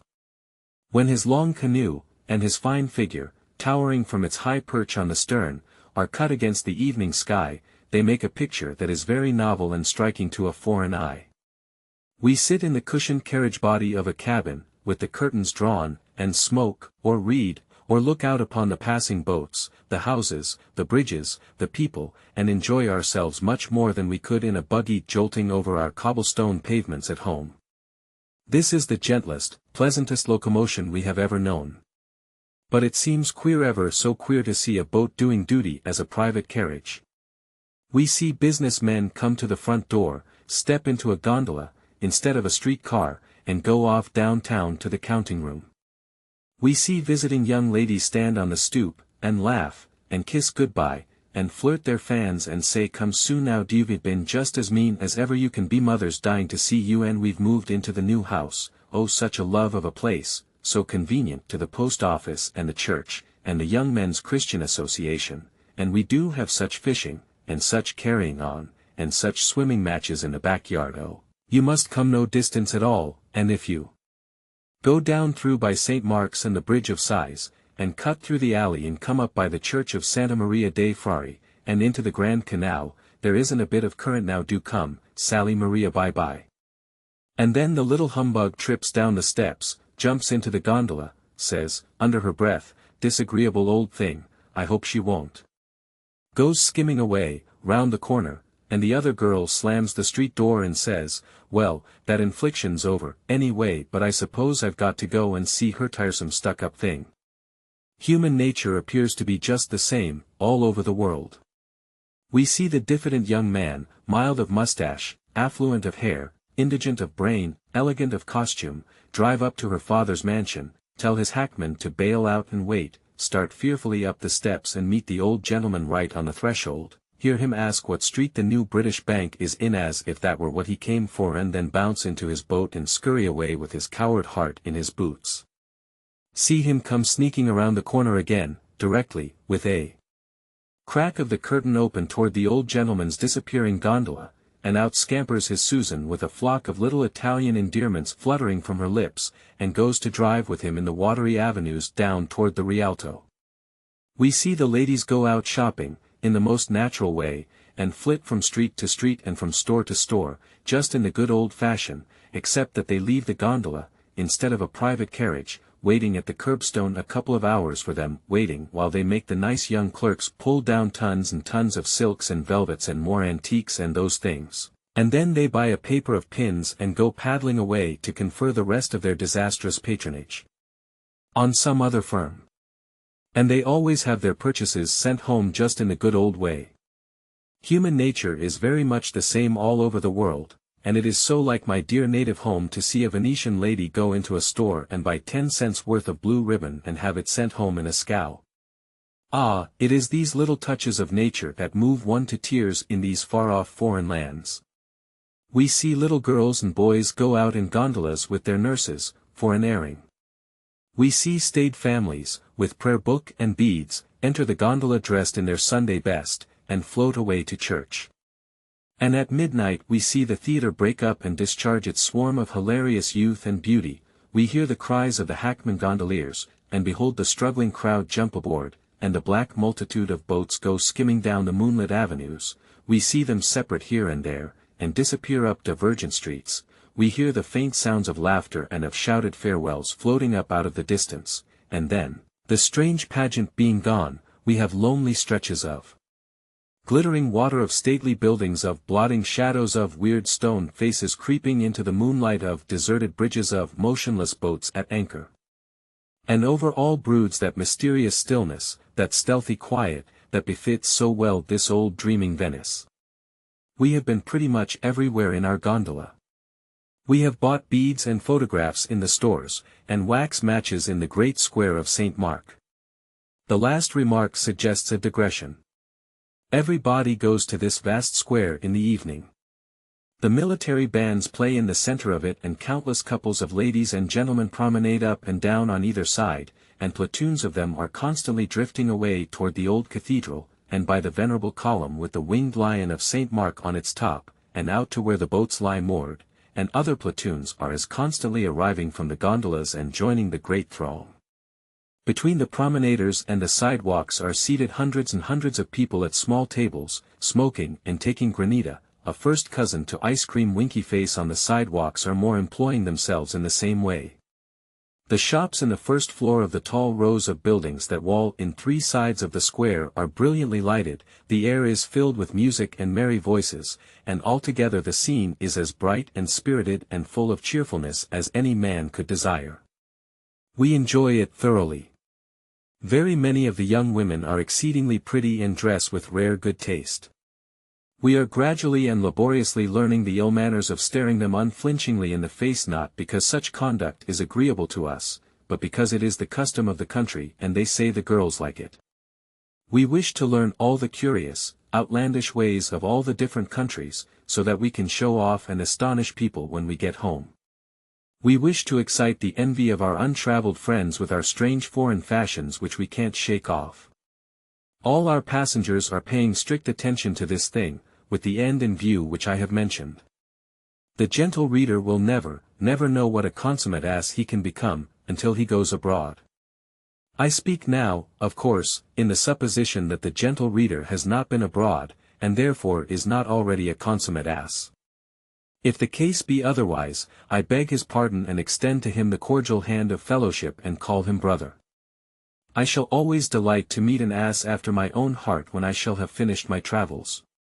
On this subject let me remark that there are Americans abroad in Italy who have actually forgotten their mother tongue in 3 months, forgot it in France. They cannot even write their address in English in a hotel register. I append these evidences, which I copied verbatim from the register of a hotel in a certain Italian city. John P. Whitcomb, etats Eunice. William L. Ainsworth, travailer, he meant traveler, I suppose, etats Eunice. George P. Morton et Fils, d'Amérique. Lloyd B. Williams, et Trois Amos, Ville de Boston, Amérique. J. Ellsworth Baker, Tout de Suite de France, Place de Naissance Amérique. Destination La Grande-Bretagne. I love this sort of people. A lady passenger of ours tells of a fellow citizen of hers who spent 8 weeks in Paris and then returned home and addressed his dearest old bosom friend Herbert as Mr. Herbert.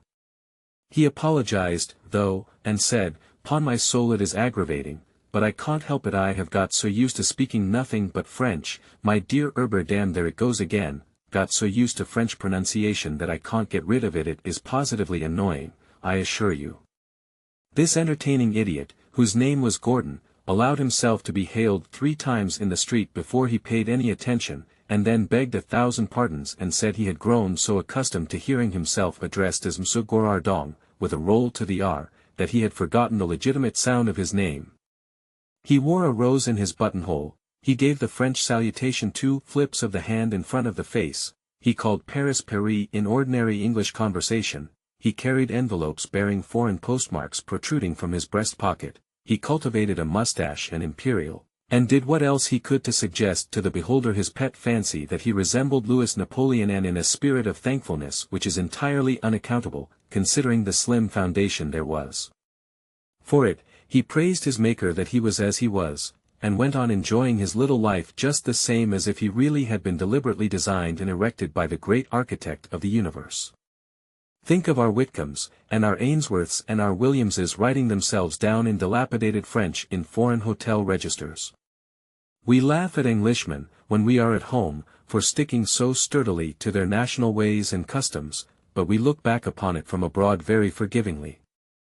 It is not pleasant to see an American thrusting his nationality forward obtrusively in a foreign land, but oh, it is pitiable to see him making of himself a thing that is neither male nor female, neither fish, flesh, nor foul, a poor, miserable, hermaphrodite Frenchman.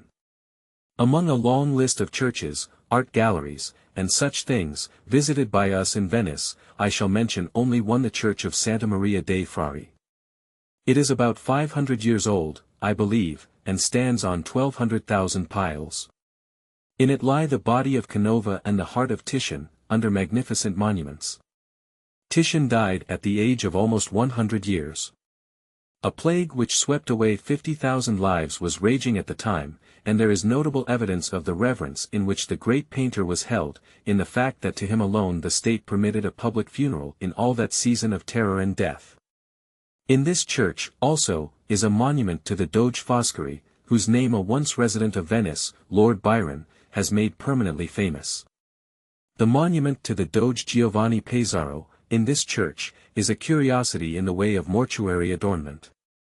It is 80 feet high and is fronted like some fantastic pagan temple. Against it stand 4 colossal Nubians, as black as night, dressed in white marble garments. The black legs are bare, and through rents in sleeves and breeches, the skin, of shiny black marble, shows. The artist was as ingenious as his funeral designs were absurd.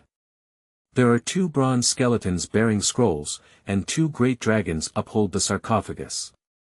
On high, amid all this grotesqueness, sits the departed Doge. In the conventual buildings attached to this church are the state archives of Venice. We did not see them, but they are said to number millions of documents.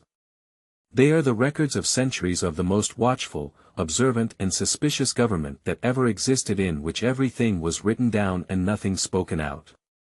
They fill nearly 300 rooms. Among them are manuscripts from the archives of nearly 2,000 families, monasteries and convents. The secret history of Venice for 1,000 years is here: its plots, its hidden trials, its assassinations, its commissions of hireling spies and masked bravos, food, ready to hand, for a world of dark and mysterious romances. Yes, I think we have seen all of Venice. We have seen, in these old churches, a profusion of costly and elaborate sepulchre ornamentation such as we never dreamt of before. We have stood in the dim religious light of these hoary sanctuaries, in the midst of long ranks of dusty monuments and effigies of the great dead of Venice, until we seemed drifting back, into the solemn past, and looking upon the scenes and mingling with the peoples of a remote antiquity. We have been in a half-waking sort of dream all the time. I do not know how else to describe the feeling. A part of our being has remained still in the 19th century, while another part of it has seemed in some unaccountable way walking among the phantoms of the 10th. We have seen famous pictures until our eyes are weary with looking at them and refuse to find interest in them any longer. And what wonder, when there are 1,200 pictures by Palma the Younger in Venice and 1,500 by Tintoretto? And behold, there are Titians and the works of other artists in proportion. We have seen Titian's celebrated Cain and Abel, his David and Goliath, his Abraham's sacrifice. We have seen Tintoretto's monster picture, which is 74 feet long and I do not know how many feet high, and thought it a very commodious picture. We have seen pictures of martyrs enough, and saints enough, to regenerate the world. I ought not to confess it, but still, since one has no opportunity in America to acquire a critical judgment in art, and since I could not hope to become educated in it in Europe in a few short weeks, I may therefore as well acknowledge, with such apologies as may be due, that to me it seemed that when I had seen one of these martyrs I had seen them all. They all have a marked family resemblance to each other, they dress alike, in coarse monkish robes and sandals, they are all bald-headed, they all stand in about the same attitude, and without exception they are gazing heavenward with countenances which the Ainsworths, the Mortons, and the Williamses, E.D. Phils, inform me are full of expression. To me there is nothing tangible about these imaginary portraits, nothing that I can grasp and take a living interest in. If great Titian had only been gifted with prophecy, and had skipped a martyr, and gone over to England and painted a portrait of Shakespeare, even as a youth, which we could all have confidence in now, the world down to the latest generations would have forgiven him the lost martyr in the rescued seer. I think posterity could have spared one more martyr for the sake of a great historical picture of Titian's time and painted by his brush, such as Columbus returning in chains from the discovery of a world, for instance. The old masters did paint some Venetian historical pictures, and these we did not tire of looking at, notwithstanding representations of the formal introduction of defunct doges to the Virgin Mary in regions beyond the clouds clashed rather harshly with the proprieties, it seemed to us. But humble as we are, and unpretending, in the matter of art, our researches among the painted monks and martyrs have not been wholly in vain. We have striven hard to learn. We have had some success. We have mastered some things, possibly of trifling import in the eyes of the learned, but to us they give pleasure, and we take as much pride in our little acquirements as do others who have learned far more, and we love to display them full as well. When we see a monk going about with a lion and looking tranquilly up to heaven, we know that that is Street Mark. When we see a monk with a book and a pen, looking tranquilly up to heaven, trying to think of a word, we know that that is Street Matthew. When we see a monk sitting on a rock, looking tranquilly up to heaven, with a human skull beside him, and without other baggage, we know that that is St. Jerome. Because we know that he always went flying light in the matter of baggage. When we see a party looking tranquilly up to heaven, unconscious that his body is shot through and through with arrows, we know that that is Saint Sebastian. When we see other monks looking tranquilly up to heaven, but having no trademark, we always ask who those parties are. We do this because we humbly wish to learn. We have seen 13,000 St. Jeromes, and 22,000 St. Marks, and 16,000 St. Matthews, and 60,000 St. Sebastians, and 4 millions of assorted monks, undesignated, and we feel encouraged to believe that when we have seen some more of these various pictures, and had a larger experience, we shall begin to take an absorbing interest in them like our cultivated countrymen from America.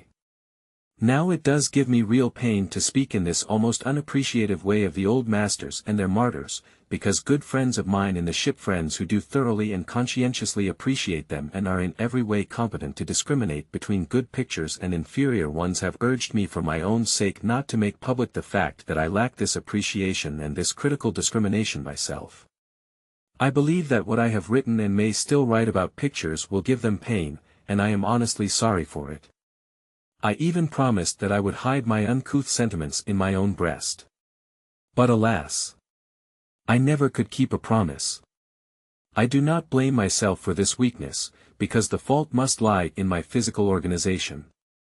It is likely that such a very liberal amount of space was given to the organ which enables me to make promises, that the organ which should enable me to keep them was crowded out. But I grieve not. I like no halfway things. I had rather have one faculty nobly developed than two faculties of mere ordinary capacity. I certainly meant to keep that promise, but I find I cannot do it. It is impossible to travel through Italy without speaking of pictures, and can I see them through others' eyes? If I did not so delight in the grand pictures that are spread before me every day of my life by that monarch of all the old masters, nature, I should come to believe, sometimes, that I had in me no appreciation of the beautiful, whatsoever.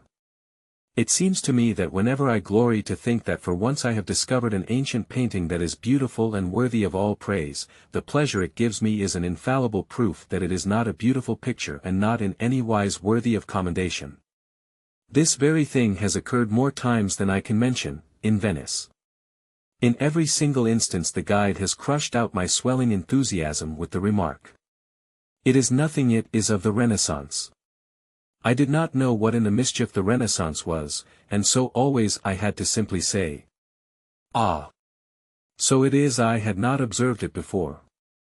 I could not bear to be ignorant before a cultivated Negro, the offspring of a South Carolina slave.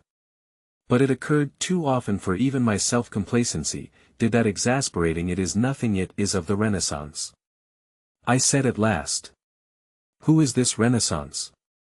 Where did he come from? Who gave him permission to cram the Republic with his execrable daubs?"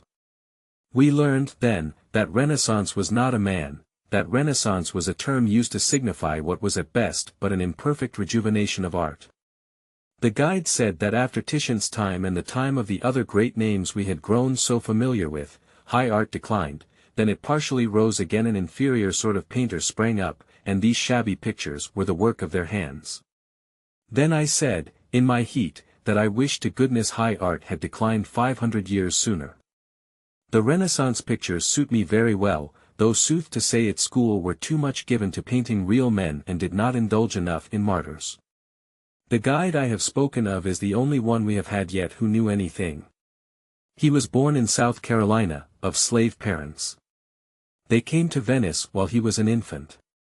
He has grown up here. He is well educated.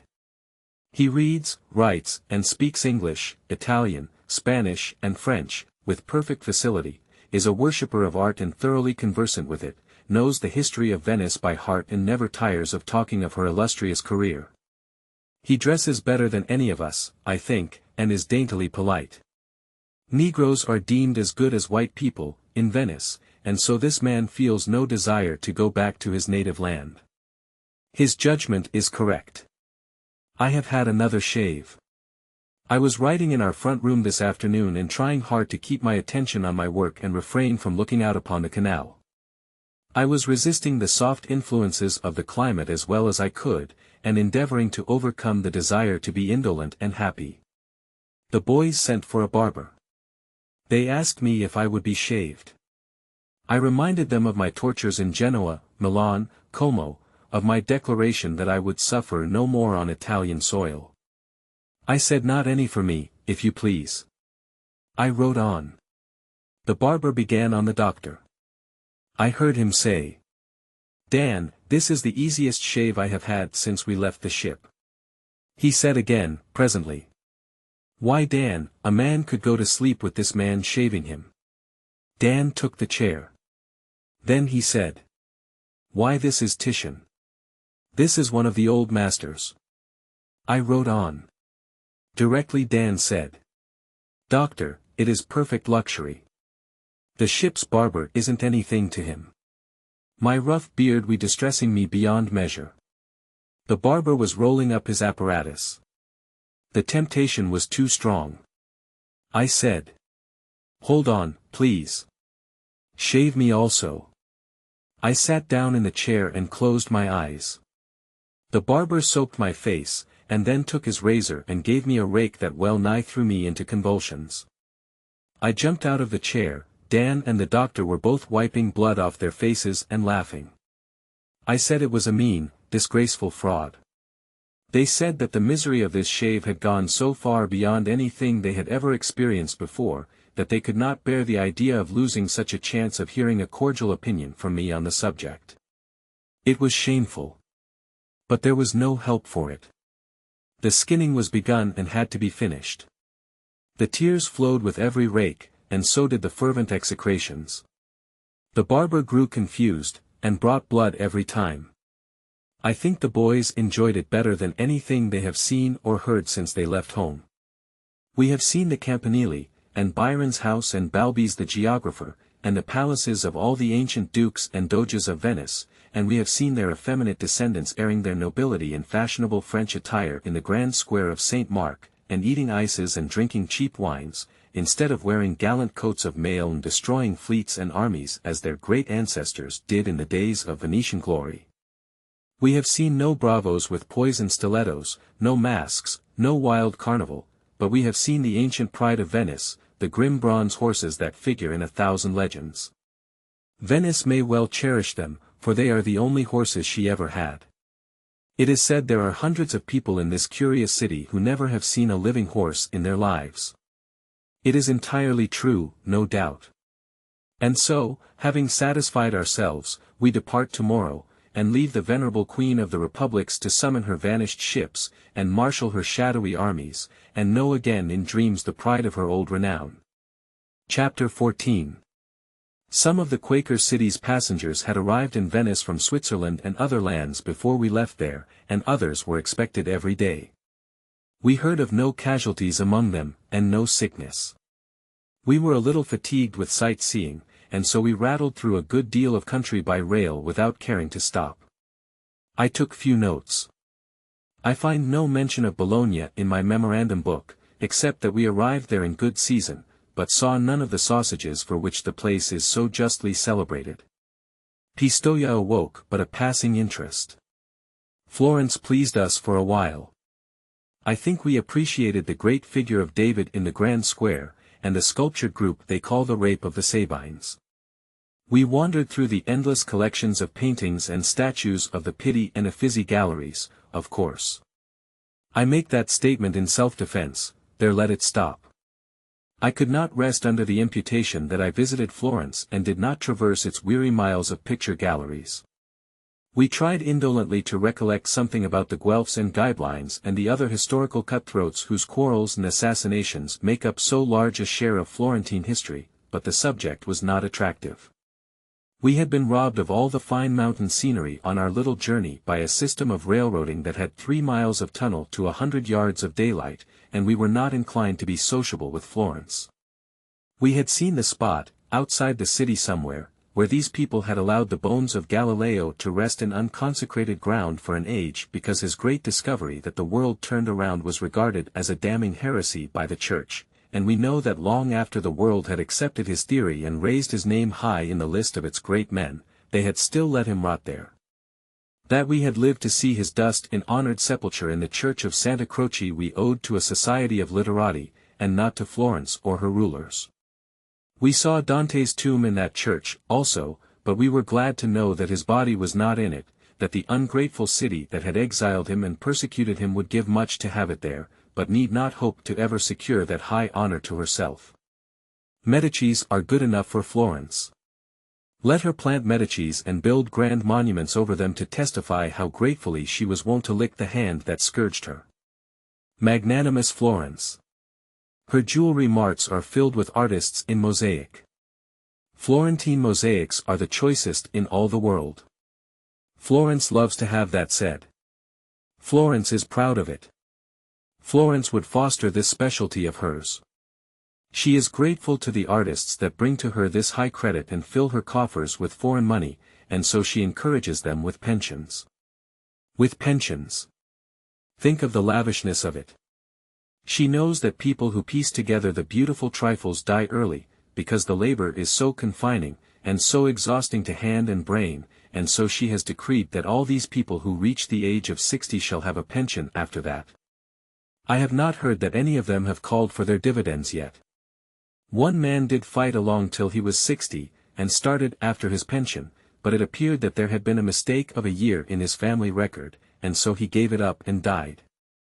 These artists will take particles of stone or glass no larger than a mustard seed, and piece them together on a sleeve button or a shirt stud, so smoothly and with such nice adjustment of the delicate shades of color the pieces bear, as to form a pygmy rose with stem, thorn, leaves, petals complete, and all as softly and as truthfully tinted as though nature had builded it herself. They will counterfeit a fly, or a high-toned bug, or the ruined Colosseum, within the cramped circle of a breastpin, and do it so deftly and so neatly that any man might think a master painted it. I saw a little table in the great mosaic school in Florence, a little trifle of a center table whose top was made of some sort of precious polished stone, and in the stone was inlaid the figure of a flute, with bell mouth and a mazy complication of keys. No painting in the world could have been softer or richer, no shading out of one tint into another could have been more perfect, no work of art of any kind could have been more faultless than this flute, and yet to count the multitude of little fragments of stone of which they swore it was formed would bankrupt any man's arithmetic. I do not think one could have seen where two particles joined each other with eyes of ordinary shrewdness. Certainly we could detect no such blemish. This tabletop cost the labor of one man for 10 long years, so they said, and it was for sale for $35,000. We went to the church of Santa Croce, from time to time, in Florence, to weep over the tombs of Michelangelo, Raphael and Machiavelli. I suppose they are buried there, but it may be that they reside elsewhere and rent their tombs to other parties, such being the fashion in Italy, and between times we used to go and stand on the bridges and admire the Arno. It is popular to admire the Arno. It is a great historical creek with 4 feet in the channel and some scows floating around. It would be a very plausible river if they would pump some water into it. They all call it a river, and they honestly think it is a river, do these dark and bloody Florentines. They even help out the delusion by building bridges over it. I do not see why they are too good to wade. How the fatigues and annoyances of travel fill one with bitter prejudices sometimes. I might enter Florence under happier auspices a month hence and find it all beautiful, all attractive. But I do not care to think of it now, at all, nor of its roomy shops filled to the ceiling with snowy marble and alabaster copies of all the celebrated sculptures in Europe, copies so enchanting to the eye that I wonder how they can really be shaped like the dingy petrified nightmares they are the portraits of. I got lost in Florence at 9 o'clock, one night, and stayed lost in that labyrinth of narrow streets and long rows of vast buildings that look all alike, until toward 3 o'clock in the morning. It was a pleasant night, and at first there were a good many people abroad, and there were cheerful lights about.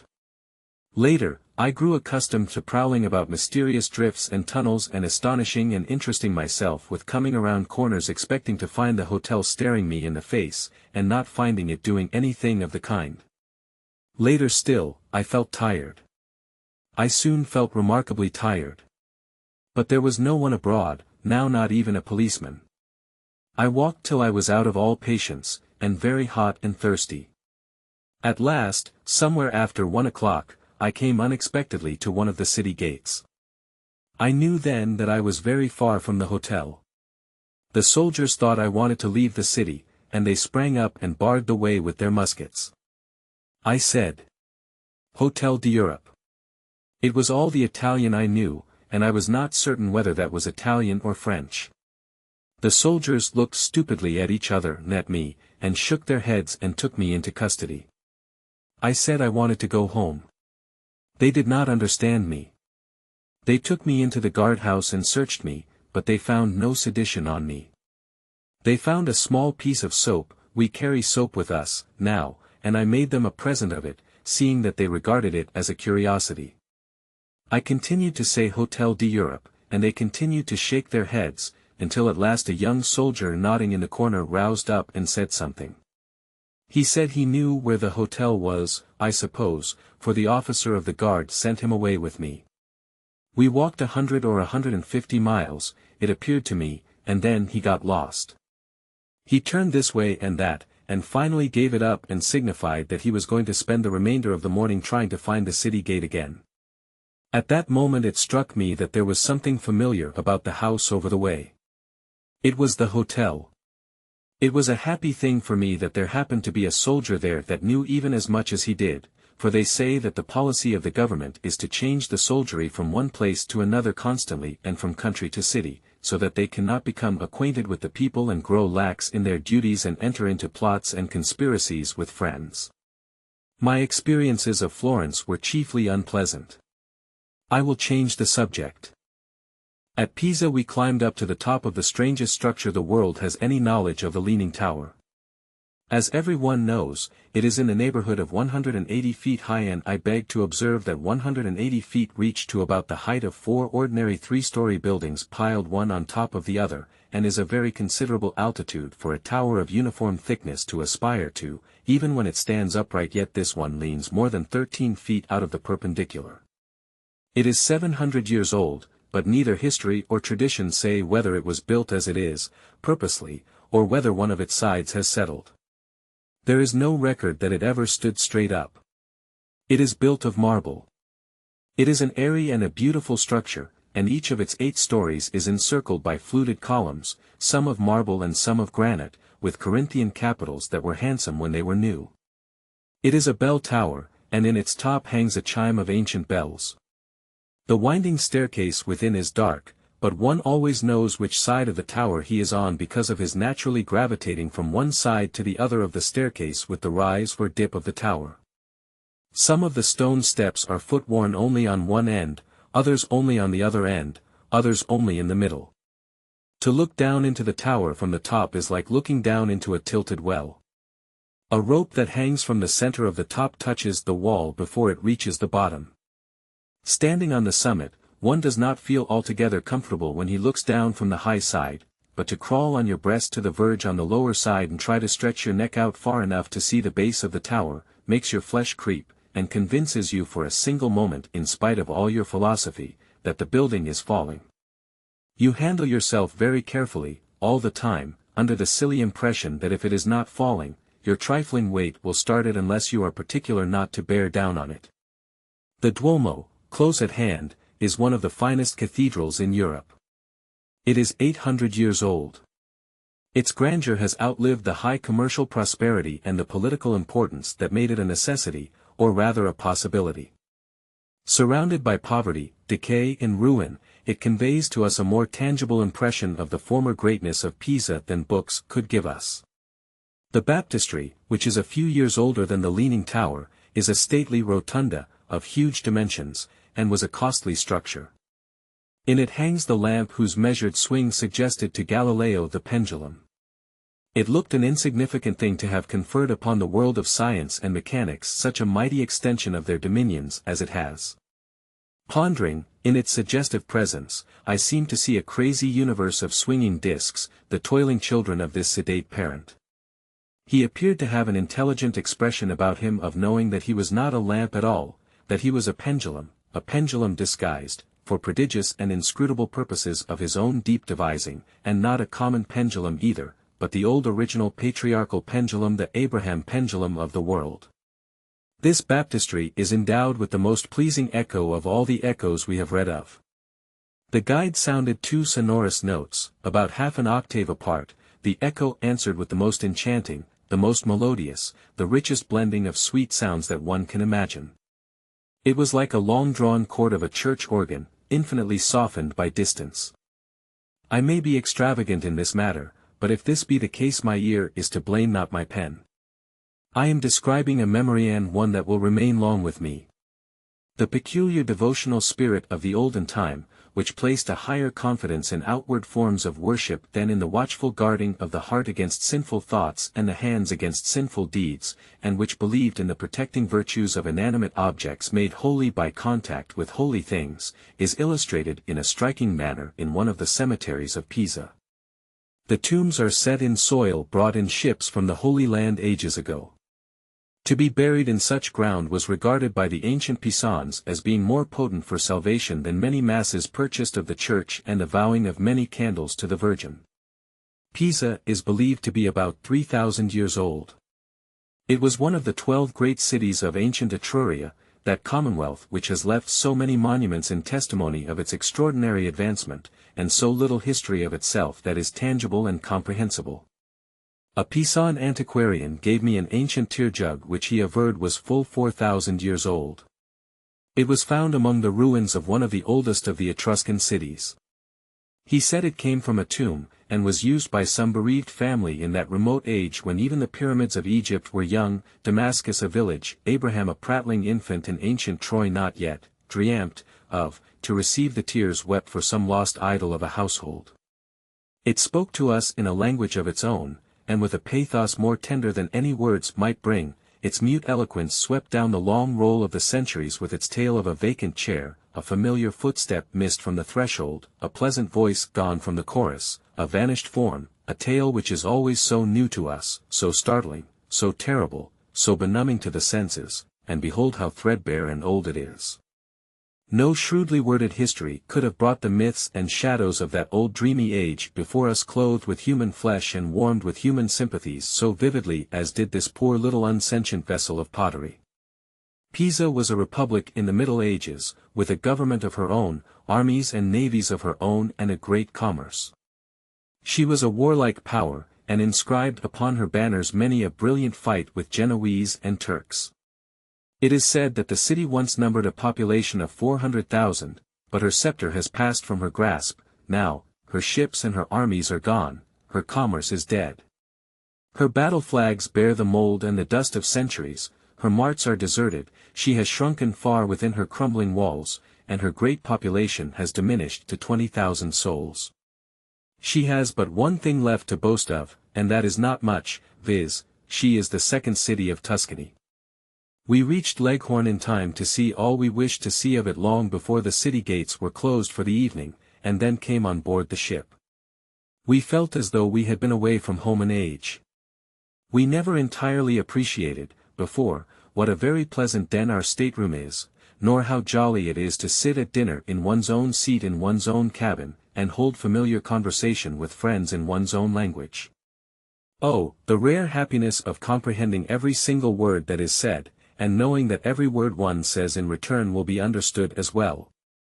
We would talk ourselves to death, now, only there are only about 10 passengers out of the 65 to talk to. The others are wandering, we hardly know where. We shall not go ashore in Leghorn. We are surfeited with Italian cities for the present, and much prefer to walk the familiar quarterdeck and view this one from a distance. The stupid magnates of this Leghorn government cannot understand that so large a steamer as ours could cross the broad Atlantic with no other purpose than to indulge a party of ladies and gentlemen in a pleasure excursion. It looks too improbable. It is suspicious, they think. Something more important must be hidden behind it all. They cannot understand it, and they scorn the evidence of the ship's papers. They have decided at last that we are a battalion of incendiary, bloodthirsty Garibaldians in disguise. And in all seriousness they have set a gunboat to watch the vessel night and day, with orders to close down on any revolutionary movement in a twinkling. Police boats are on patrol duty about us all the time, and it is as much as a sailor's liberty is worth to show himself in a red shirt. These policemen follow the executive officer's boat from shore to ship and from ship to shore and watch his dark maneuvers with a vigilant eye. They will arrest him yet unless he assumes an expression of countenance that shall have less of carnage, insurrection and sedition in it. A visit paid in a friendly way to General Garibaldi yesterday, by cordial invitation, by some of our passengers, has gone far to confirm the dread suspicions the government harbors toward us. It is thought the friendly visit was only the cloak of a bloody conspiracy. These people draw near and watch us when we bathe in the sea from the ship's side. Do they think we are communing with a reserve force of rascals at the bottom? It is said that we shall probably be quarantined at Naples. 2 or 3 of us prefer not to run this risk. Therefore, when we are rested, we propose to go in a French steamer to Civita and from thence to Rome, and by rail to Naples. They do not quarantine the cars, no matter where they got their passengers from. Chapter 25. There are a good many things about this Italy which I do not understand, and more especially I cannot understand how a bankrupt government can have such palatial railroad depots and such marvels of turnpikes. Why, these latter are as hard as adamant, as straight as a line, as smooth as a floor, and as white as snow. When it is too dark to see any other object, one can still see the white turnpikes of France and Italy, and they are clean enough to eat from, without a tablecloth. And yet no tolls are charged. As for the railways, we have none like them. The cars slide as smoothly along as if they were on runners. The depots are vast palaces of cut marble, with stately colonnades of the same royal stone traversing them from end to end, and with ample walls and ceilings richly decorated with frescoes. The lofty gateways are graced with statues, and the broad floors are all laid in polished flags of marble. These things win me more than Italy's 100 galleries of priceless art treasures, because I can understand the one and am not competent to appreciate the other. In the turnpikes, the railways, the depots, and the new boulevards of uniform houses in Florence and other cities here, I see the genius of Louis Napoleon, or rather, I see the works of that statesman imitated. But Louis has taken care that in France there shall be a foundation for these improvements money.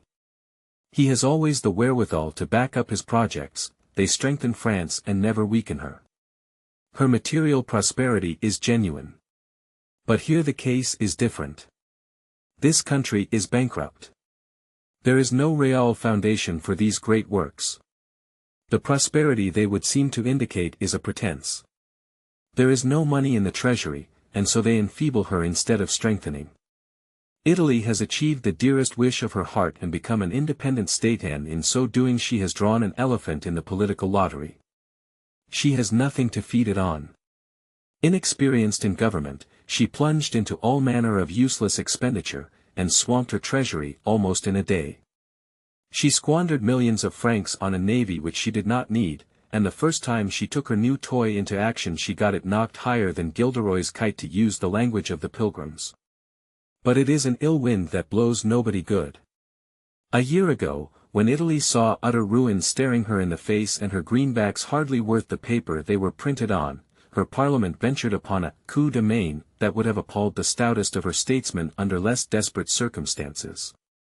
They, in a manner, confiscated the domains of the church. This in priest-ridden Italy. This in a land which has groped in the midnight of priestly superstition for 1600 years. It was a rare good fortune for Italy, the stress of weather that drove her to break from this prison house. They do not call it confiscating the church property. That would sound too harshly yet. But it amounts to that. There are thousands of churches in Italy, each with untold millions of treasures stored away in its closets, and each with its battalion of priests to be supported.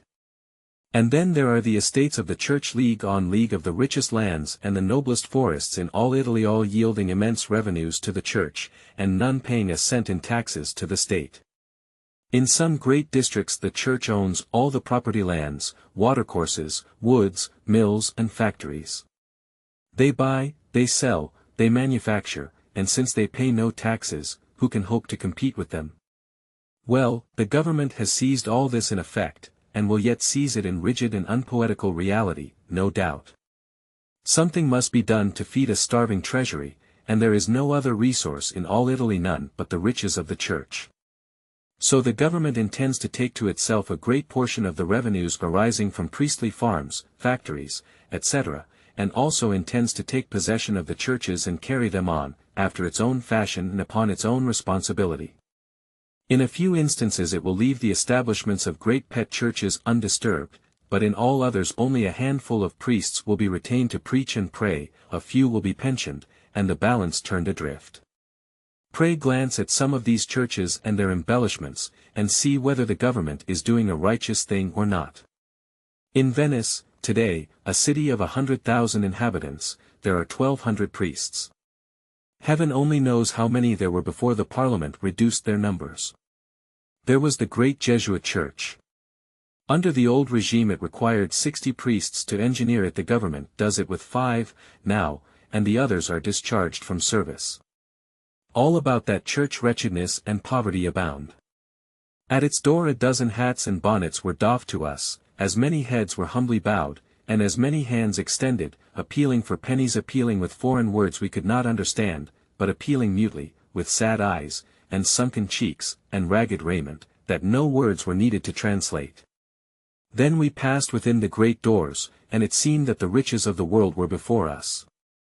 Huge columns carved out of single masses of marble, and inlaid from top to bottom with 100 intricate figures wrought in costly verde antique, pulpits of the same rich materials, whose draperies hung down in many a pictured fold, the stony fabric counterfeiting the delicate work of the loom, the grand altar brilliant with polished facings and balustrades of oriental agate, jasper, verde antique, and other precious stones, whose names, even, we seldom hear, and slabs of priceless lapis lazuli lavished everywhere as recklessly as if the church had owned a quarry of it. In the midst of all this magnificence, the solid gold and silver furniture of the altar seemed cheap and trivial. Even the floors and ceilings cost a princely fortune. Now, where is the use of allowing all those riches to lie idle, while half of that community hardly know, from day to day, how they are going to keep body and soul together? And, where is the wisdom in permitting hundreds upon hundreds of millions of francs to be locked up in the useless trumpery of churches all over Italy, and the people ground to death with taxation to uphold a perishing government? As far as I can see, Italy, for 1,500 years, has turned all her energies, all her finances, and all her industry to the building up of a vast array of wonderful church edifices, and starving half her citizens to accomplish it. She is today one vast museum of magnificence and misery. All the churches in an ordinary American city put together could hardly buy the jeweled frippery in one of her 100 cathedrals. And for every beggar in America, Italy can show 100 in rags and vermin to match. It is the wretchedest, princeliest land on earth. Look at the Grand Duomo of Florence, a vast pile that has been sapping the purses of her citizens for 500 years, and is not nearly finished yet. Like all other men, I fell down and worshipped it, but when the filthy beggars swarmed around me the contrast was too striking, too suggestive, and I said, "Oh, sons of classic Italy, is the spirit of enterprise, of self-reliance, of noble endeavor, utterly dead within ye? Curse your indolent worthlessness, why don't you rob your church? 300 happy, comfortable priests are employed in that cathedral. And now that my temper is up, I may as well go on and abuse every body I can think of. They have a grand mausoleum in Florence, which they built to bury our Lord and Savior and the Medici family in. It sounds blasphemous, but it is true, and here they act blasphemy. The dead and damned Medicis who cruelly tyrannized over Florence and were her curse for over 200 years, are salted away in a circle of costly vaults, and in their midst the Holy Sepulchre was to have been set up. The expedition sent to Jerusalem to seize it got into trouble and could not accomplish the burglary, and so the center of the mausoleum is vacant now. They say the entire mausoleum was intended for the Holy Sepulchre, and was only turned into a family burying place after the Jerusalem expedition failed, but you will excuse me. Some of those Medicis would have smuggled themselves in, sure, what they had not the effrontery to do, was not worth doing. Why, they had their trivial, forgotten exploits on land and sea pictured out in grand frescoes, as did also the ancient doges of Venice, with the Savior and the Virgin throwing bouquets to them out of the clouds, and the deity himself applauding from his throne in heaven. And who painted these things? Why, Titian, Tintoretto, Paul Veronese, Raphael, none other than the world's idols, the old masters. Andrea del Sarto glorified his princes in pictures that must save them forever from the oblivion they merited, and they let him starve. Served him right. Raphael pictured such infernal villains as Catherine and Marie de Medicis seated in heaven and conversing familiarly with the Virgin Mary and the angels, to say nothing of higher personages, and yet my friends abuse me because I am a little prejudiced against the old masters because I fail sometimes to see the beauty that is in their productions. I cannot help but see it, now and then, but I keep on protesting against the groveling spirit that could persuade those masters to prostitute their noble talents to the adulation of such monsters as the French, Venetian and Florentine princes of 200 and 300 years ago, all the same. I am told that the old masters had to do these shameful things for bread, the princes and potentates being the only patrons of art. If a grandly gifted man may drag his pride and his manhood in the dirt for bread rather than starve with the nobility that is in him untainted, the excuse is a valid one. It would excuse theft in Washingtons and Wellingtons, and unchastity in women as well. But somehow, I cannot keep that Medici mausoleum out of my memory.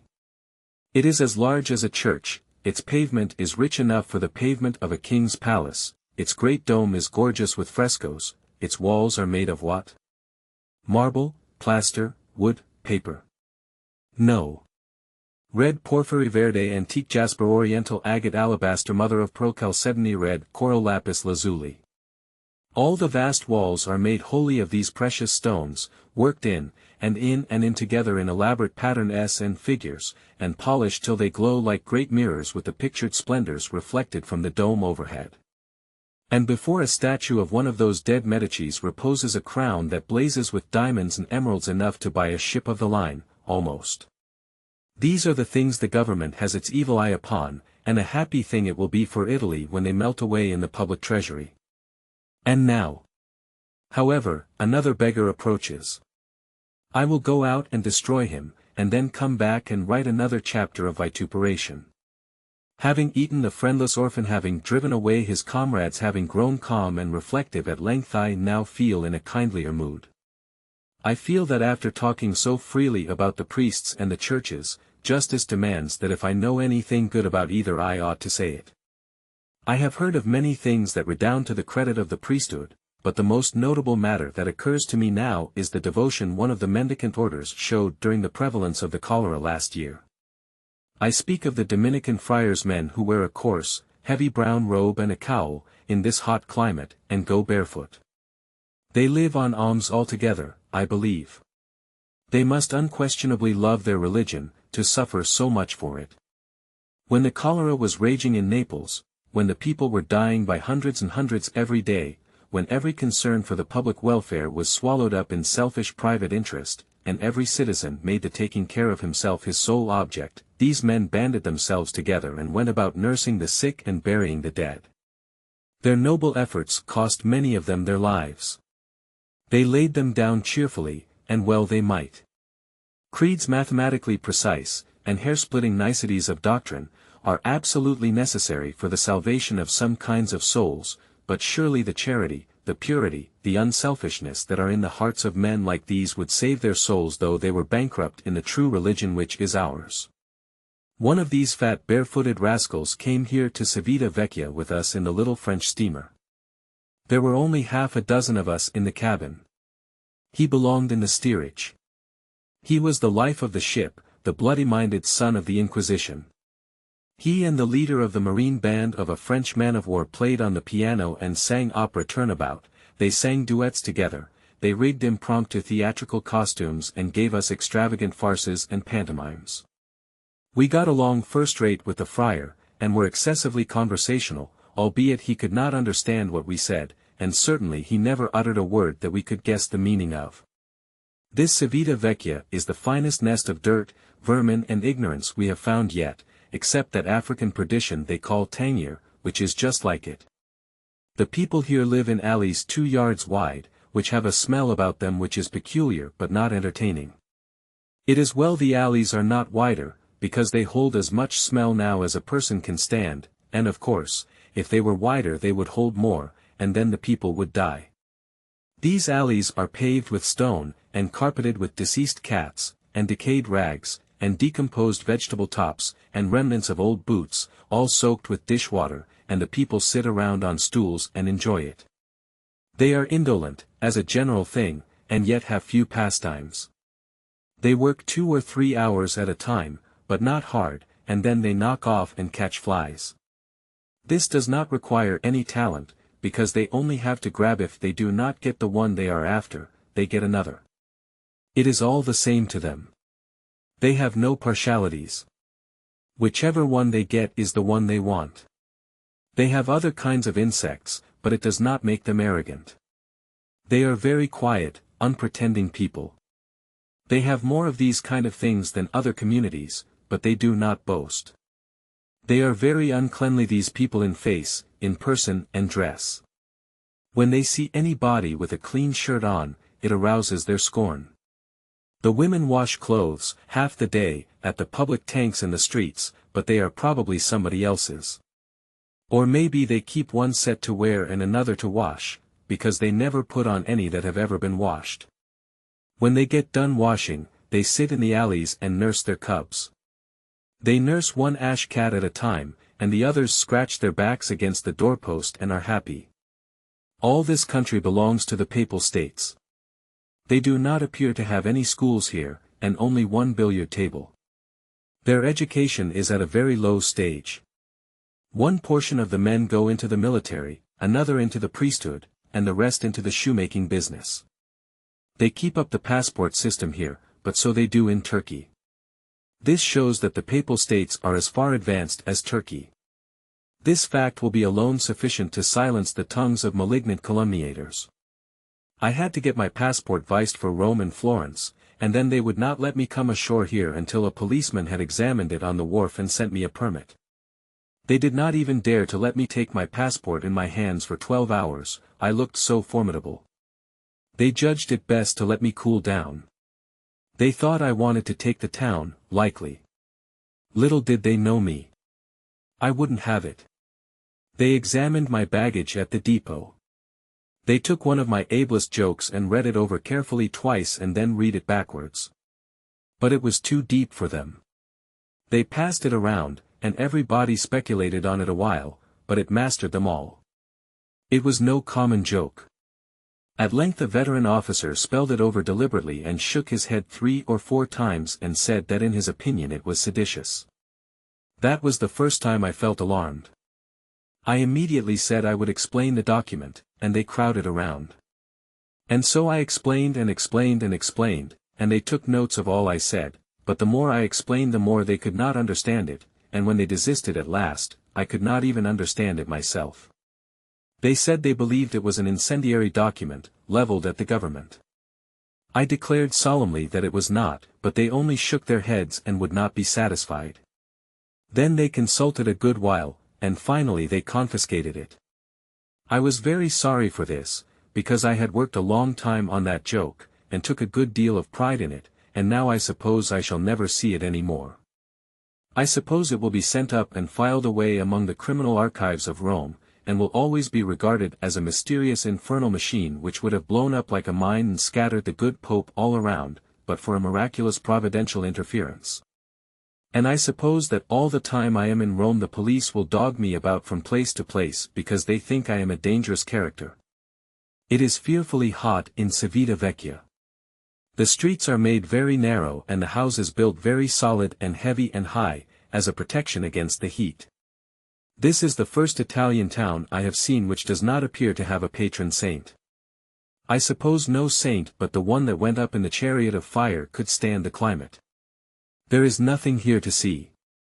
They have not even a cathedral, with 11 tons of solid silver archbishops in the back room, and they do not show you any moldy buildings that are 7,000 years old, nor any smoke-dried old fire screens which are chef d'oeuvres of Rubens or Simpson, or Titian or Ferguson, or any of those parties, and they haven't any bottled fragments of saints, and not even a nail from the true cross. We are going to Rome. There is nothing to see here. Chapter 26. What is it that confers the noblest delight? What is that which swells a man's breast with pride above that which any other experience can bring to him? Discovery. To know that you are walking where none others have walked, that you are beholding what human eye has not seen before, that you are breathing a virgin atmosphere. To give birth to an idea, to discover a great thought, an intellectual nugget, right under the dust of a field that many a brainplow had gone over before. To find a new planet, to invent a new hinge, to find the way to make the lightnings carry your messages. To be the first, that is the idea.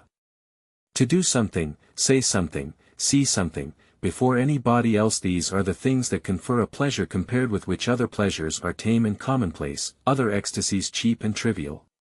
Morse, with his first message, brought by his servant, the lightning, Fulton, in that long-drawn century of suspense, when he placed his hand upon the throttle valve and lo, the steamboat moved. Jenner, when his patient with the cow's virus in his blood, walked through the smallpox hospitals unscathed. How, when the idea shot through his brain that for 120 generations the eye had been bored through the wrong end of the needle, the nameless lord of art who laid down his chisel in some old age that is forgotten, now, and gloated upon the finished Laocoon de Guerre, when he commanded the sun, riding in the zenith, to print the landscape upon his insignificant silvered plate, and he obeyed, Columbus, in the Pinta's shrouds, when he swung his hat above a fabled sea and gazed abroad upon an unknown world.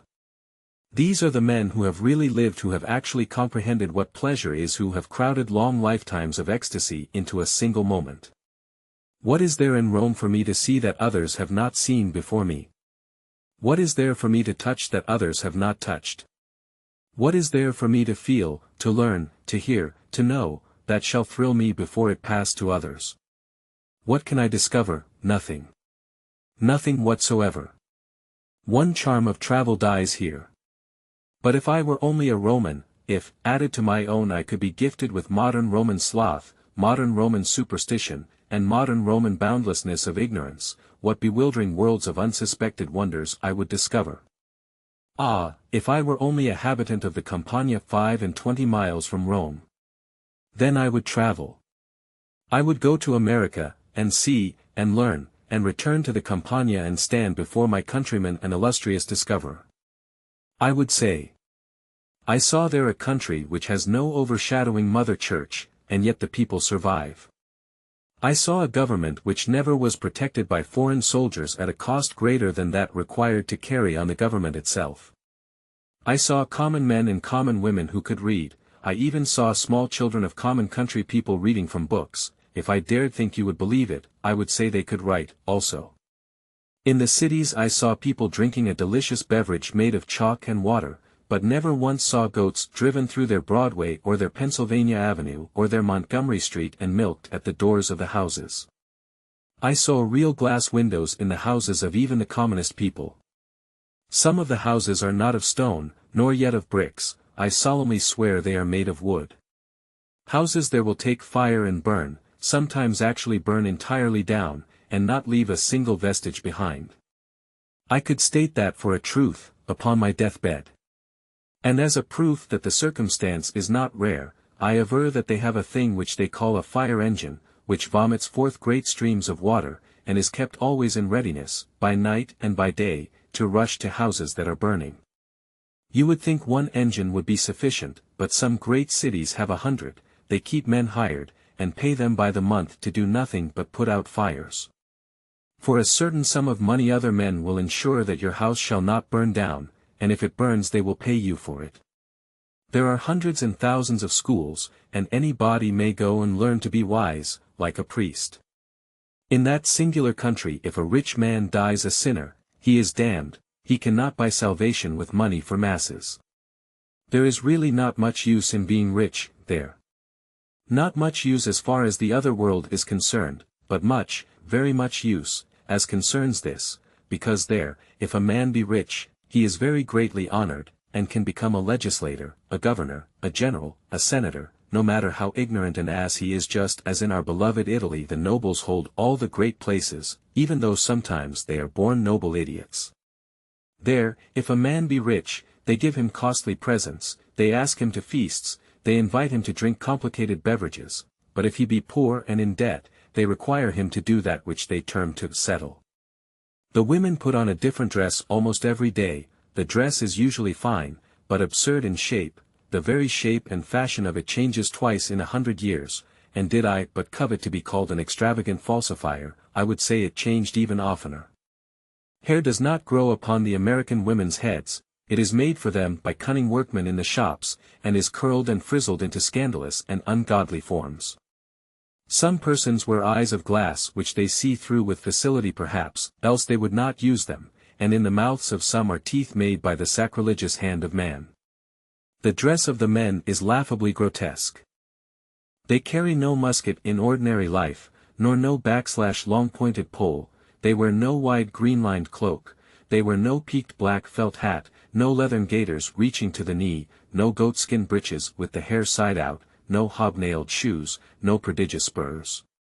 They wear a conical hat termed a nail keg, a coat of saddest black, a shirt which shows dirt so easily that it has to be changed every month, and is very troublesome, things called pantaloons, which are held up by shoulder straps, and on their feet they wear boots which are ridiculous in pattern and can stand nowhere. Yet dressed in this fantastic garb, these people laughed at my costume. In that country, books are so common that it is really no curiosity to see one. Newspapers also. They have a great machine which prints such things by thousands every hour. I saw common men, there men who were neither priests nor princes who yet absolutely owned the land they tilled. It was not rented from the church, nor from the nobles. I am ready to take my oath of this. In that country you might fall from a third-story window several times, and not mash either a soldier or a priest. The scarcity of such people is astonishing. In the cities you will see a dozen civilians for every soldier, and as many for every priest or preacher. Jews, there, are treated just like human beings, instead of dogs. They can work at any business they please, they can sell brand new goods if they want to, they can keep drugstores, they can practice medicine among Christians, they can even shake hands with Christians if they choose, they can associate with them, just the same as one human being does with another human being, they don't have to stay shut up in one corner of the towns, they can live in any part of a town they like best. It is said they even have the privilege of buying land and houses, and owning them themselves, though I doubt that, myself, they never have had to run races naked through the public streets, against jackasses, to please the people in carnival time, there they never have been driven by the soldiers into a church every Sunday for hundreds of years to hear themselves and their religion especially and particularly cursed. At this very day, in that curious country, a Jew is allowed to vote, hold office, get up on a rostrum in the public street and express his opinion of the government if the government don't suit him. Ah, it is wonderful. The common people there know a great deal, they even have the effrontery to complain if they are not properly governed, and to take hold and help conduct the government themselves. If they had laws like ours, which give $1 of every 3 a crop produces to the government for taxes, they would have that law altered. Instead of paying $33 in taxes, out of every 100 they receive, they complain if they have to pay 7. They are curious people. They do not know when they are well off.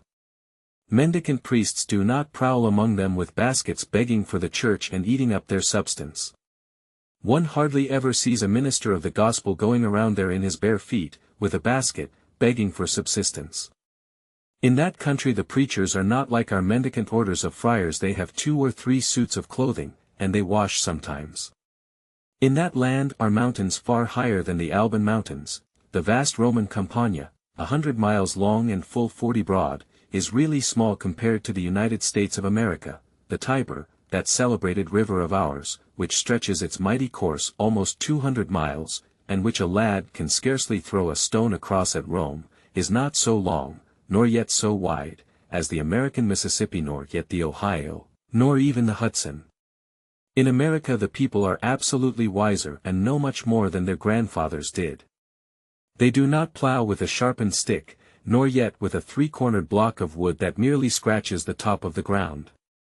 We do that because our fathers did, 3,000 years ago, I suppose. But those people have no holy reverence for their ancestors. They plow with a plow that is a sharp, curved blade of iron, and it cuts into the earth full 5 inches. And this is not all.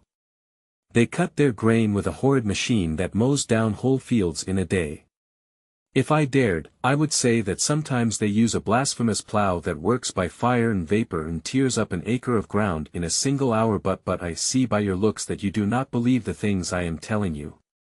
Alas, my character is ruined, and I am a branded speaker of untruths. Of course we have been to the monster church of St. Peter, frequently. I knew its dimensions. I knew it was a prodigious structure. I knew it was just about the length of the Capitol at Washington, say 730 feet. I knew it was 364 feet wide, and consequently wider than the Capitol. I knew that the cross on the top of the dome of the church was 438 feet above the ground, and therefore about 100 or maybe 125 feet higher than the dome of the Capitol. Thus I had one gauge. I wished to come as near forming a correct idea of how it was going to look, as possible. I had a curiosity to see how much I would err. I erred considerably. St. Peter's did not look nearly so large as the Capitol, and certainly not a 20th part as beautiful, from the outside. When we reached the door, and stood fairly within the church, it was impossible to comprehend that it was a very large building. I had to cipher a comprehension of it. I had to ransack my memory for some more similes. St. Peter's is bulky. Its height and size would represent two of the Washington Capitols set one on top of the other if the Capitol were wider, or 2 blocks or 2 blocks and a half of ordinary buildings set one on top of the other. St. Peter's was that large, but it could and would not look so.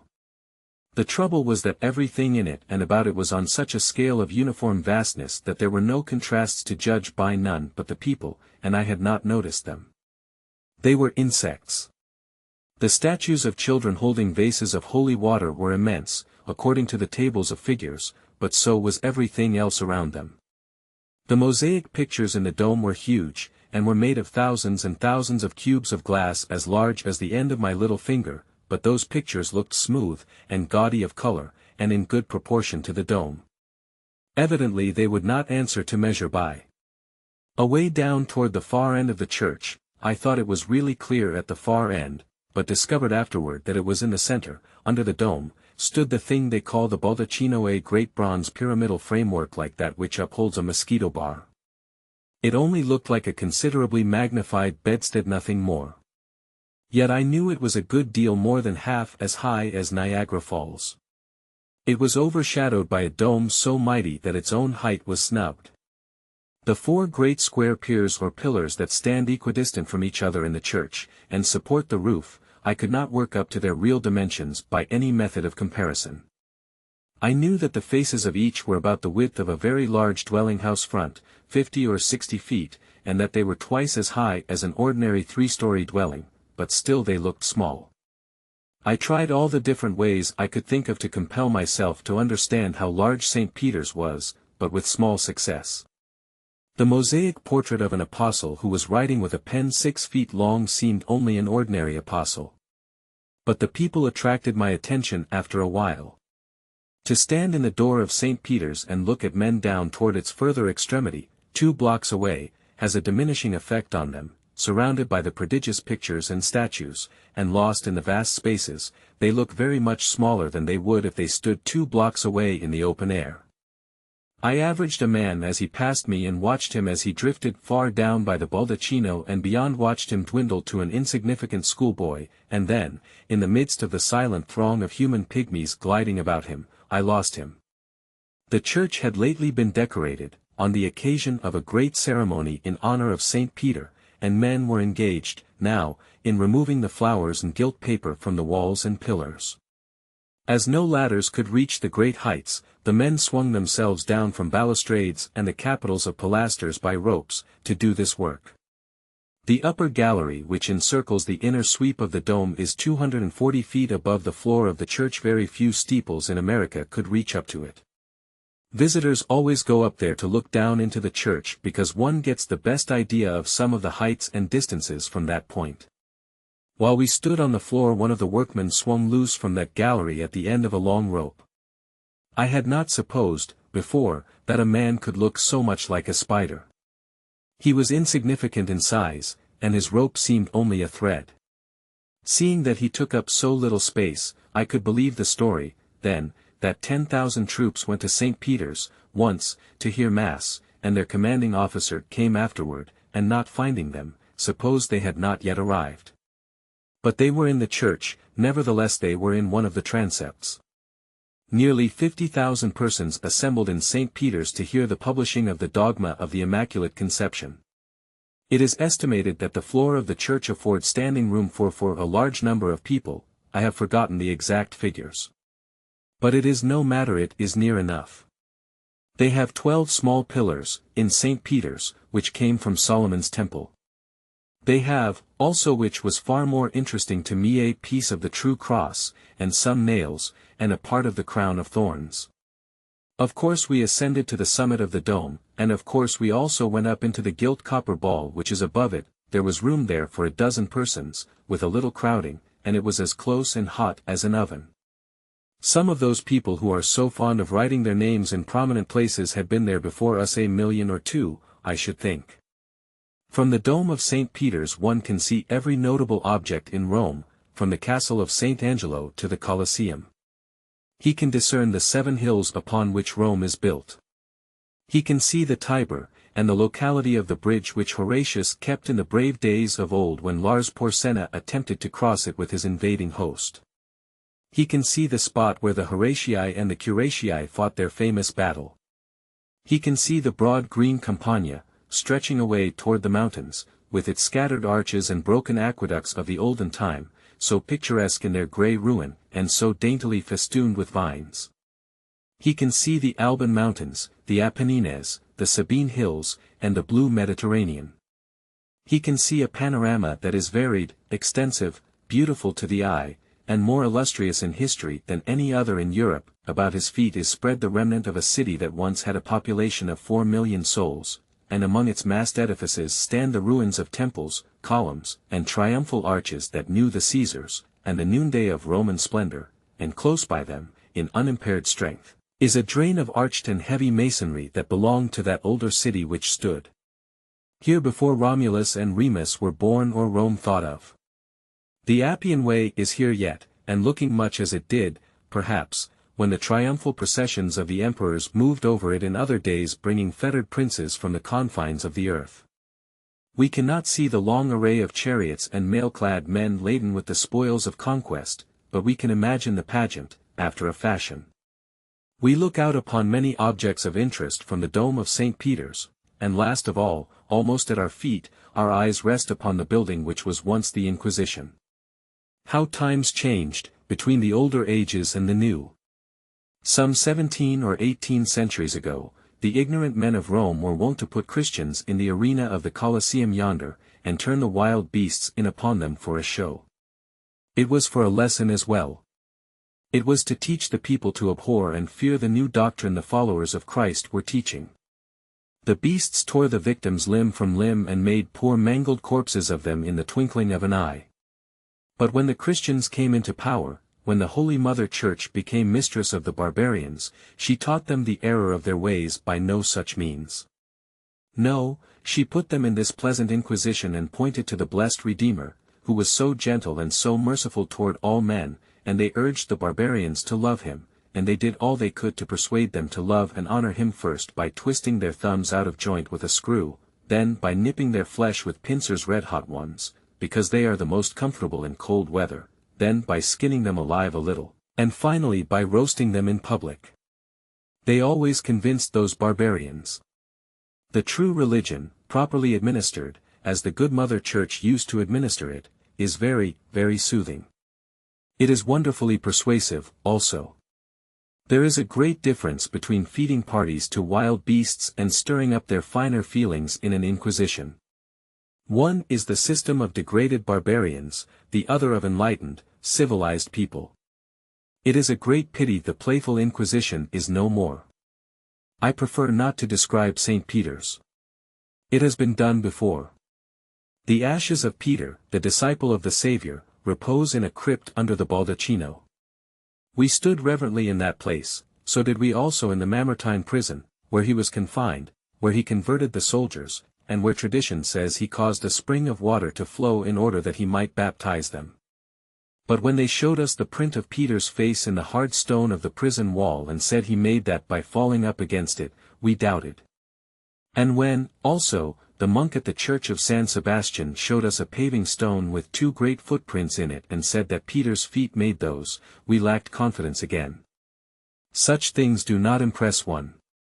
The monk said that angels came and liberated Peter from prison by night, and he started away from Rome by the Appian Way. The Savior met him and told him to go back, which he did. Peter left those footprints in the stone upon which he stood at the time. It was not stated how it was ever discovered whose footprints they were, seeing the interview occurred secretly and at night. The print of the face in the prison was that of a man of common size, the footprints were those of a man 10 or 12 feet high. The discrepancy confirmed our unbelief. We necessarily visited the Forum, where Caesar was assassinated, and also the Tarpeian Rock. We saw the dying gladiator at the Capitol, and I think that even we appreciated that wonder of art, as much, perhaps, as we did that fearful story wrought in marble, in the Vatican, the Laocoon. And then the Colosseum. Every body knows the picture of the Colosseum, every body recognizes at once that looped and windowed bandbox with a side bitten out. Being rather isolated, it shows to better advantage than any other of the monuments of ancient Rome. Even the beautiful Pantheon, whose pagan altars uphold the cross, now, and whose Venus, tricked out in consecrated gimcracks, does reluctant duty as a Virgin Mary today, is built about with shabby houses and its stateliness sadly marred. But the monarch of all European ruins, the Colosseum, maintains that reserve and that royal seclusion which is proper to majesty. Weeds and flowers spring from its massy arches and its circling seats, and vines hang their fringes from its lofty walls. An impressive silence broods over the monstrous structure where such multitudes of men and women were wont to assemble in other days. The butterflies have taken the places of the queens of fashion and beauty of 18 centuries ago, and the lizards sun themselves in the sacred seat of the emperor. More vividly than all the written histories, the Colosseum tells the story of Rome's grandeur and Rome's decay. It is the worthiest type of both that exists. Moving about the Rome of today, we might find it hard to believe in her old magnificence and her millions of population, but with this stubborn evidence before us that she was obliged to have a theater with sitting room for 80,000 persons and standing room for 20,000 more, to accommodate such of her citizens as required amusement, we find belief less difficult. The Colosseum is over 1,600 feet long, 750 wide, and 165 high. Its shape is oval. In America we make convicts useful at the same time that we punish them for their crimes. We farm them out and compel them to earn money for the state by making barrels and building roads. Thus we combine business with retribution, and all things are lovely. But in ancient Rome they combined religious duty with pleasure.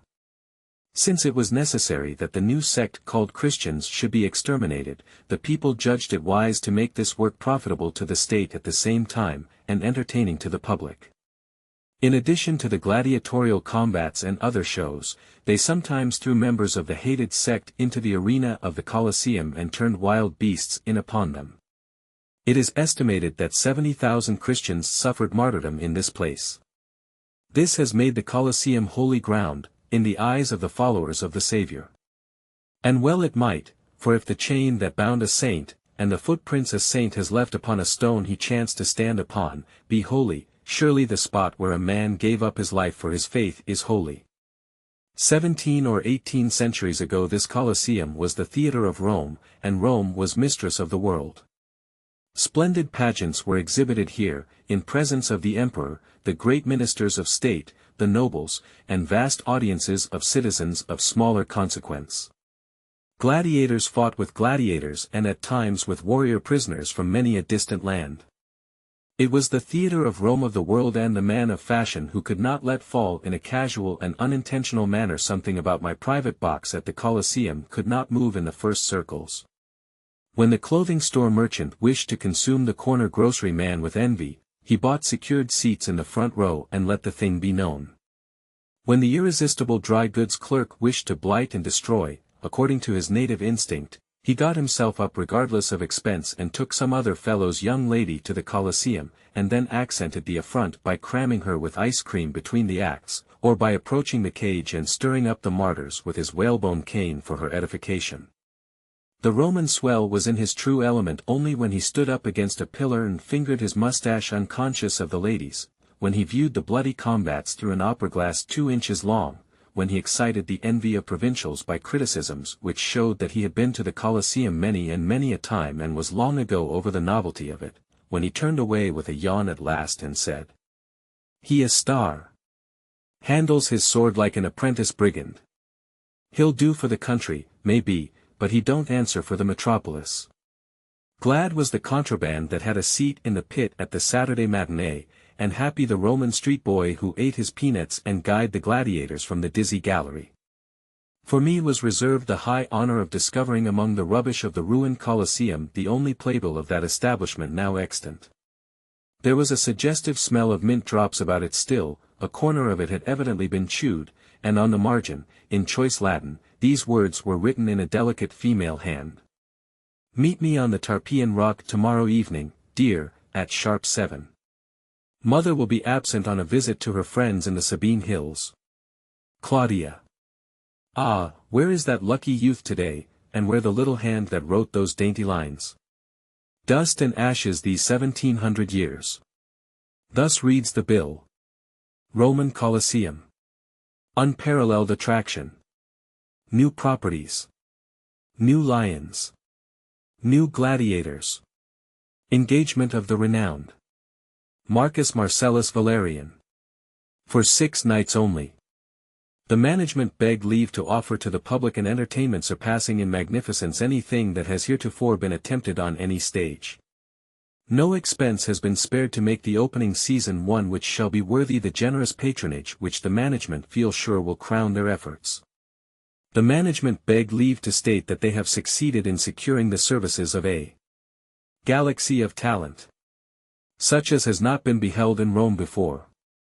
The performance will commence this evening with a grand broadsword combat between 2 young and promising amateurs and a celebrated Parthian gladiator who has just arrived a prisoner from the camp of Verus.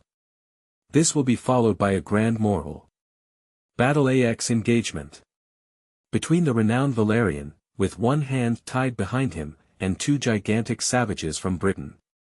After which the renowned Valerian, if he survive, will fight with the broadsword, left-handed, against 6 sophomores and a freshman from the gladiatorial college. A long series of brilliant engagements will follow, in which the finest talent of the empire will take part. After which the celebrated infant prodigy known as the young Achilles will engage 4 tiger whelps in combat, armed with no other weapon than his little spear. The whole to conclude with a chaste and elegant general slaughter, in which 13 African lions and 22 barbarian prisoners will war with each other until all are exterminated. Box office now open. Dress circle $1, children and servants half price. An efficient police force will be on hand to preserve order and keep the wild beasts from leaping the railings and discommoding the audience. Doors open at 7, performance begins at 8. Positively no free list. Diodorus Job Press. It was as singular as it was gratifying that I was also so fortunate as to find among the rubbish of the arena, a stained and mutilated copy of the Roman Daily Battle Axe, containing a critique upon this very performance. It comes to hand too late by many centuries to rank as news, and therefore I translate and publish it simply to show how very little the general style and phraseology of dramatic criticism has altered in the ages that have dragged their slow length along since the carriers laid this one damp and fresh before their Roman patrons. The opening season, Colosseum, notwithstanding the inclemency of the weather, quite a respectable number of the rank and fashion of the city assembled last night to witness the debut upon metropolitan boards of the young tragedian who has of late been winning such golden opinions in the amphitheatres of the provinces. Some 60,000 persons were present, and but for the fact that the streets were almost impassable, it is fair to presume that the house would have been full. His August Majesty, the Emperor Aurelius, occupied the imperial box, and was the cynosure of all eyes. Many illustrious nobles and generals of the empire graced the occasion with their presence, and not the least among them was the young patrician lieutenant whose laurels, won in the ranks of the Thundering Legion, are still so green upon his brow. The cheer which greeted his entrance was heard beyond the Tiber. The late repairs and decorations add both to the comeliness and the comfort of the Colosseum. The new cushions are a great improvement upon the hard marbled seats we have been so long accustomed to. The present management deserve well of the public. They have restored to the Colosseum the gilding, the rich upholstery and the uniform magnificence which old Colosseum frequenters tell us Rome was so proud of 50 years ago. The opening scene last night, the broadsword combat between two young amateurs and a famous Parthian gladiator who was sent here a prisoner, was very fine. The elder of the two young gentlemen handled his weapon with a grace that marked the possession of extraordinary talent. His feint of thrusting, followed instantly by a happily delivered blow which unhelmeted the Parthian, was received with hearty applause. He was not thoroughly up in the backhanded stroke, but it was very gratifying to his numerous friends to know that, in time, practice would have overcome this defect. However, he was killed. His sisters, who were present, expressed considerable regret. His mother left the Colosseum. The other youth maintained the contest with such spirit as to call forth enthusiastic bursts of applause. When at last he fell a corpse, his aged mother ran screaming, with hair dishevelled and tears streaming from her eyes, and swooned away just as her hands were clutching at the railings of the arena. She was promptly removed by the police. Under the circumstances the woman's conduct was pardonable, perhaps, but we suggest that such exhibitions interfere with the decorum which should be preserved during the performances, and are highly improper in the presence of the emperor. The Parthian prisoner fought bravely and well he might, for he was fighting for both life and liberty. His wife and children were there to nerve his arm with their love, and to remind him of the old home he should see again if he conquered. When his second assailant fell, the woman clasped her children to her breast and wept for joy. But it was only a transient happiness. The captive staggered toward her and she saw that the liberty he had earned was earned too late. He was wounded unto death. Thus the first act closed in a manner which was entirely satisfactory. The manager was called before the curtain and returned his thanks for the honor done him, in a speech which was replete with wit and humor, and closed by hoping that his humble efforts to afford cheerful and instructive entertainment would continue to meet with the approbation of the Roman public. The star now appeared, and was received with vociferous applause and a simultaneous waving of 60,000 handkerchiefs. Marcus Marcellus Valerian, stage name, his real name is Smith, is a splendid specimen of physical development, and an artist of rare merit. His management of the battle-axe is wonderful. His gaiety and his playfulness are irresistible, in his comic parts, and yet they are inferior to his sublime conceptions in the grave realm of tragedy. When his axe was describing fiery circles about the heads of the bewildered barbarians, in exact time with his springing body and his prancing legs, the audience gave way to uncontrollable bursts of laughter. But when the back of his weapon broke the skull of one and almost in the same instant its edge clove the other's body in twain, the howl of enthusiastic applause that shook the building, was the acknowledgment of a critical assemblage that he was a master of the noblest department of his profession. If he has a fault, and we are sorry to even intimate that he has, it is that of glancing at the audience, in the midst of the most exciting moments of the performance, as if seeking admiration. The pausing in a fight to bow when bouquets are thrown to him is also in bad taste. In the great left-handed combat he appeared to be looking at the audience half the time, instead of carving his adversaries, and when he had slain all the sophomores and was dallying with the freshmen, he stooped and snatched a bouquet as it fell, and offered it to his adversary at a time when a blow was descending which promised favorably to be his death warrant. Such levity is proper enough in the provinces, we make no doubt, but it ill suits the dignity of the metropolis. We trust our young friend will take these remarks in good part, for we mean them solely for his benefit. All who know us are aware that although we are at times justly severe upon tigers and martyrs, we never intentionally offend gladiators. The infant prodigy performed wonders. He overcame his 4 tiger whelps with ease, and with no other hurt than the loss of a portion of his scalp. The general slaughter was rendered with a faithfulness to details which reflects the highest credit upon the late participants in it. Upon the whole, last night's performances shed honor not only upon the management but upon the city that encourages and sustains such wholesome and instructive entertainments. We would simply suggest that the practice of vulgar young boys in the gallery of shying peanuts and paper pellets at the tigers, and saying hi-yi, and manifesting approbation or dissatisfaction by such observations as bully for the lion. Go it, Gladdy. Boots. Speech. Take a walk round the block. And so on, are extremely reprehensible, when the emperor is present, and ought to be stopped by the police. Several times last night, when the supernumeraries entered the arena to drag out the bodies, the young ruffians in the gallery shouted, "Soup! Soup! And also, oh, what a coat! And why don't you pad them shanks?" And made use of various other remarks expressive of derision. These things are very annoying to the audience. A matinee for the little folks is promised for this afternoon, on which occasion several martyrs will be eaten by the tigers. The regular performance will continue every night till further notice. Material change of program every evening. Benefit of Valerian, Tuesday, 29th, if he lives. I have been a dramatic critic myself, in my time, and I was often surprised to notice how much more I knew about Hamlet than Forrest did, and it gratifies me to observe, now, how much better my brethren of ancient times knew how a broad-sword battle ought to be fought than the gladiators. Chapter 27. So far, good. If any man has a right to feel proud of himself, and satisfied, surely it is I. For I have written about the Colosseum, and the gladiators, the martyrs, and the lions, and yet have never once used the phrase butchered to make a Roman holiday. I am the only free white man of mature age, who has accomplished this since Byron originated the expression. Butchered to make a Roman holiday sounds well for the first 17 or 1800,000 times one sees it in print, but after that it begins to grow tiresome. I find it in all the books concerning Rome, and here latterly it reminds me of Judge Oliver. Oliver was a young lawyer, fresh from the schools, who had gone out to the deserts of Nevada to begin life.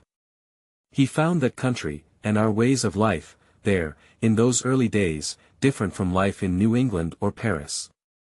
But he put on a woolen shirt and strapped a navy revolver to his person, took to the bacon and beans of the country, and determined to do in Nevada as Nevada did. Oliver accepted the situation so completely that although he must have sorrowed over many of his trials, he never complained, that is, he never complained but once. He, 2 others, and myself, started to the new silver mines in the Humboldt Mountains, he to be probate judge of Humboldt County, and we to mine. The distance was 200 miles. It was dead of winter. We bought a 2-horse wagon and put 1,800 pounds of bacon, flour, beans, blasting powder, picks and shovels in it. We bought 2 sorry-looking Mexican plugs, with the hair turned the wrong way and more corners on their bodies than there are on the Mosque of Omar. We hitched up and started. It was a dreadful trip. But Oliver did not complain. The horses dragged the wagon 2 miles from town and then gave out. Then we 3 pushed the wagon 7 miles, and Oliver moved ahead and pulled the horses after him by the bits. We complained, but Oliver did not. The ground was frozen, and it froze our backs while we slept. The wind swept across our faces and froze our noses. Oliver did not complain. 5 days of pushing the wagon by day and freezing by night brought us to the bad part of the journey, the 40-mile desert, or the Great American Desert, if you please. Still, this mildest-mannered man that ever was, had not complained. We started across at 8 in the morning, pushing through sand that had no bottom, toiling all day long by the wrecks of 1,000 wagons, the skeletons of 10,000 oxen, by wagon tires enough to hoop the Washington Monument to the top, and ox chains enough to girdle Long Island, by human graves, with our throats parched always, with thirst, lips bleeding from the alkali dust, hungry, perspiring, and very, very weary, so weary that when we dropped in the sand every 50 yards to rest the horses, we could hardly keep from going to sleep. No complaints from Oliver, none the next morning at 3 o'clock, when we got across, tired to death. Awakened 2 or 3 nights afterward at midnight, in a narrow canon, by the snow falling on our faces, and appalled at the imminent danger of being snowed in, we harnessed up and pushed on till 8 in the morning, passed the divide and knew we were saved. No complaints. 15 days of hardship and fatigue brought us to the end of the 200 miles, and the judge had not complained. We wondered if anything could exasperate him. We built a Humboldt house. It is done in this way. You dig a square in the steep base of the mountain, and set up 2 uprights and top them with 2 joists. Then you stretch a great sheet of cotton domestic from the point where the joists join the hillside down over the joists to the ground. This makes the roof and the front of the mansion. The sides and back are the dirt walls your digging has left. A chimney is easily made by turning up one corner of the roof. Oliver was sitting alone in this dismal den, one night, by a sagebrush fire, writing poetry. He was very fond of digging poetry out of himself or blasting it out when it came hard. He heard an animal's footsteps close to the roof, a stone or 2 and some dirt came through and fell by him. He grew uneasy and said, "Hi, clear out from there, can't you," from time to time. But by and by he fell asleep where he sat, and pretty soon a mule fell down the chimney. The fire flew in every direction, and Oliver went over backwards. About 10 nights after that, he recovered confidence enough to go to writing poetry again. Again he dozed off to sleep, and again a mule fell down the chimney. This time, about half of that side of the house came in with the mule. Struggling to get up, the mule kicked the candle out and smashed most of the kitchen furniture, and raised considerable dust. These violent awakenings must have been annoying to Oliver, but he never complained. He moved to a mansion on the opposite side of the canon, because he had noticed the mules did not go there. One night about 8 o'clock he was endeavoring to finish his poem, when a stone rolled in, then a hoof appeared below the canvas, then part of a cow the after part. He leaned back in dread, and shouted, "Hooey! Hooey! Get out of this!" And the cow struggled manfully, lost ground steadily, dirt and dust streamed down, and before Oliver could get well away, the entire cow crashed through onto the table and made a shapeless wreck of everything. Then, for the first time in his life, I think, Oliver complained. He said, "This thing is growing monotonous." Then he resigned his judgeship and left Humboldt County. Butchered to make a Roman holyday has grown monotonous to me.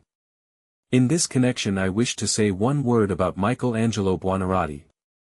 I used to worship the mighty genius of Michelangelo, that man who was great in poetry, painting, sculpture, architecture, great in everything he undertook.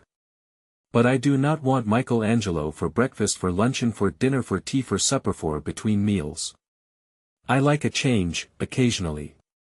In Genoa, he designed everything. In Milan he or his pupils designed everything. He designed the Lake of Como. In Padua, Verona, Venice, Bologna, who did we ever hear of, from guides, but Michelangelo? In Florence, he painted everything, designed everything, nearly, and what he did not design he used to sit on a favorite stone and look at, and they showed us the stone. In Pisa he designed everything but the old shot tower, and they would have attributed that to him if it had not been so awfully out of the perpendicular. He designed the piers of Leghorn and the custom house regulations of Civita Vecchia. But, here it is frightful. He designed St. Peter's, he designed the Pope, he designed the Pantheon, the uniform of the Pope's soldiers, the Tiber, the Vatican, the Colosseum, the Capitol, the Tarpeian Rock, the Barberini Palace, St. John Lateran, the Campagna, the Appian Way, the Seven Hills, the Baths of Caracalla, the Claudian Aqueduct, the Cloaca Maxima. The Eternal Board designed the Eternal City, and unless all men and books do lie, he painted everything in it. Dan said the other day to the guide, "Enough, enough, enough. Say no more.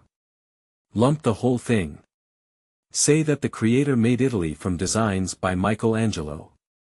I never felt so fervently thankful, so soothed, so tranquil, so filled with a blessed peace, as I did yesterday when I learned that Michelangelo was dead.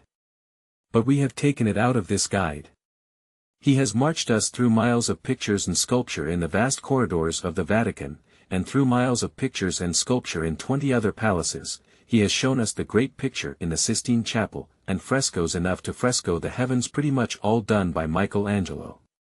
So with him we have played that game which has vanquished so many guides for us imbecility and idiotic questions. These creatures never suspect, they have no idea of a sarcasm. He shows us a figure and says, "Statuo bronzo." Bronze statue. We look at it indifferently and the doctor asks, "By Michelangelo?" No, not know who. Then he shows us the ancient Roman Forum. The doctor asks, Michelangelo. A stare from the guide. No 1,000 years before he is born. Then an Egyptian obelisk. Again, Michelangelo. Oh, mon Dieu, gentlemen. This is 2,000 years before he is born. He grows so tired of that unceasing question sometimes, that he dreads to show us anything at all. The wretch has tried all the ways he can think of to make us comprehend that Michelangelo is only responsible for the creation of a part of the world, but somehow he has not succeeded yet. Relief for overtasked eyes and brain from studying sightseeing is necessary, or we shall become idiotic sure enough. Therefore this guide must continue to suffer. If he does not enjoy it, so much the worse for him. We do. In this place I may as well jot down a chapter concerning those necessary nuisances, European guides. Many a man has wished in his heart he could do without his guide, but knowing he could not, has wished he could get some amusement out of him as a remuneration for the affliction of his society. We accomplish this latter matter, and if our experience can be made useful to others they are welcome to it. Guides know about enough English to tangle everything up so that a man can make neither head or tail of it. They know their story by heart, the history of every statue, painting, cathedral or other wonder they show you. They know it and tell it as a parrot would, and if you interrupt, and throw them off the track, they have to go back and begin over again. All their lives long, they are employed in showing strange things to foreigners and listening to their bursts of admiration. It is human nature to take delight in exciting admiration. It is what prompts children to say smart things, and do absurd ones, and in other ways show off when company is present. It is what makes gossips turn out in rain and storm to go and be the first to tell a startling bit of news. Think, then, what a passion it becomes with a guide, whose privilege it is, every day, to show to strangers wonders that throw them into perfect ecstasies of admiration. He gets so that he could not by any possibility live in a sober atmosphere. After we discovered this, we never went into ecstasies any more, we never admired anything, we never showed any but impassible faces and stupid indifference in the presence of the sublimest wonders a guide had to display. We had found their weak point. We have made good use of it ever since. We have made some of those people savage, at times, but we have never lost our own serenity. The doctor asks the questions, generally, because he can keep his countenance, and look more like an inspired idiot, and throw more imbecility into the tone of his voice than any man that lives. It comes natural to him.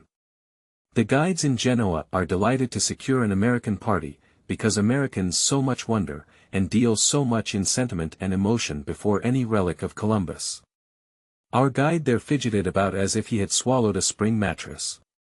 He was full of animation, full of impatience. He said, "Come with me, genteel men, come. I show you the letter writing by Christopher Colombo, write it himself, write it with his own hand, come." He took us to the municipal palace.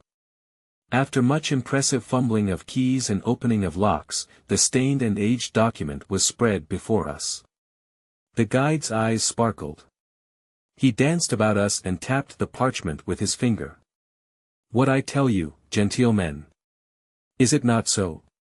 See. Handwriting Christopher Colombo, write it himself." We looked indifferent, unconcerned. The doctor examined the document very deliberately, during a painful pause, then he said, without any show of interest. Ferguson, what did you say was the name of the party who wrote this?" "Christopher Colombo. The great Christopher Colombo." Another deliberate examination. Did he write it himself, or how?" "He write it himself, Christopher Colombo. His own handwriting, write by himself." Then the doctor laid the document down and said, "Why, I have seen boys in America only 14 years old that could write better than that. But this is the great Christo. I don't care who it is. It's the worst writing I ever saw. Now you mustn't think you can impose on us because we are strangers. We are not fools, by a good deal.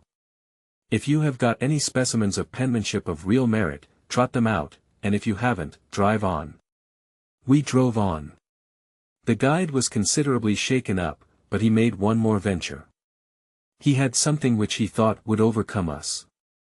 He said, "Ah, genteel men, you come with me.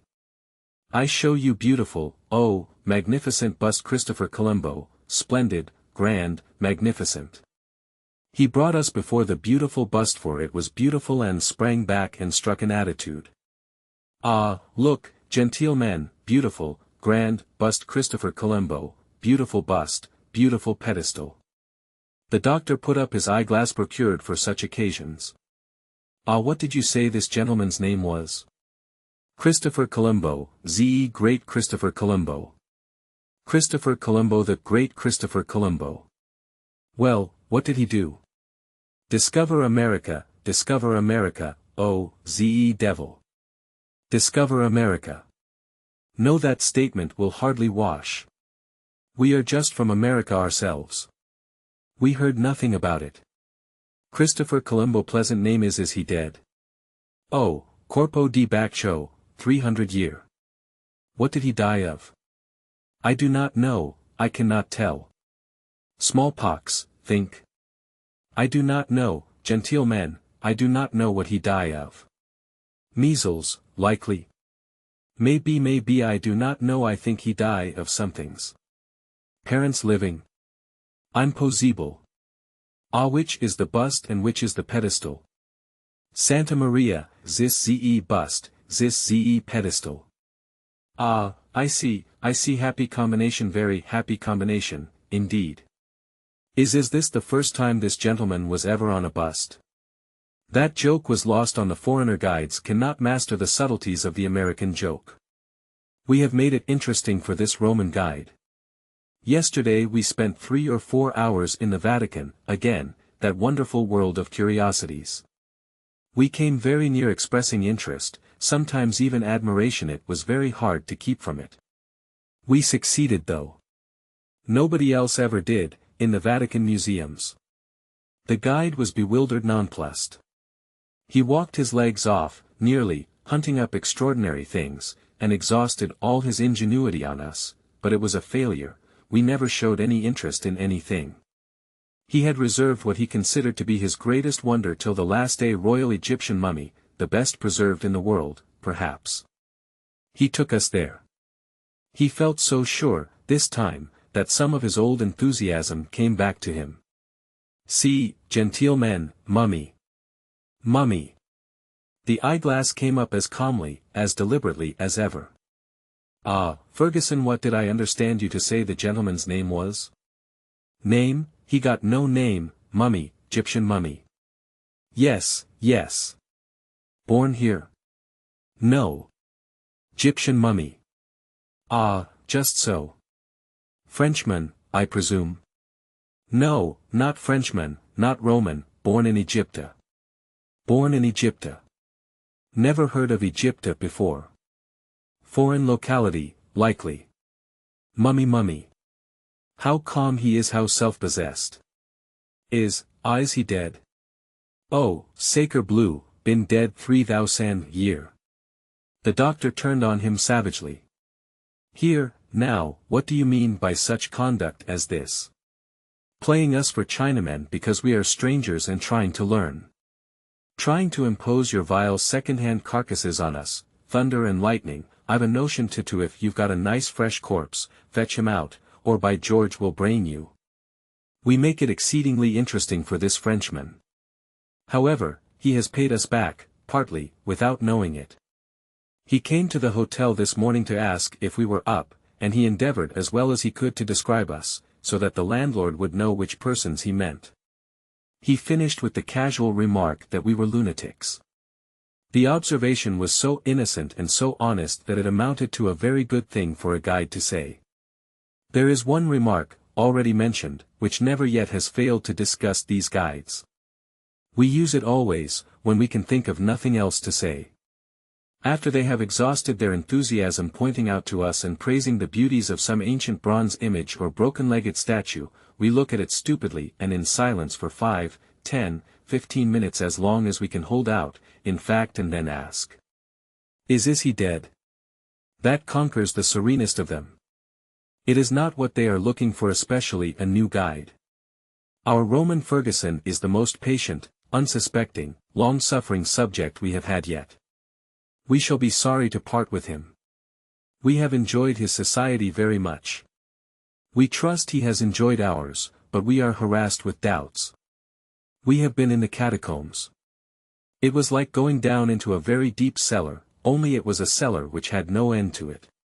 The narrow passages are roughly hewn in the rock, and on each hand as you pass along, the hollowed shelves are carved out, from 3 to 14 deep, each held a corpse once.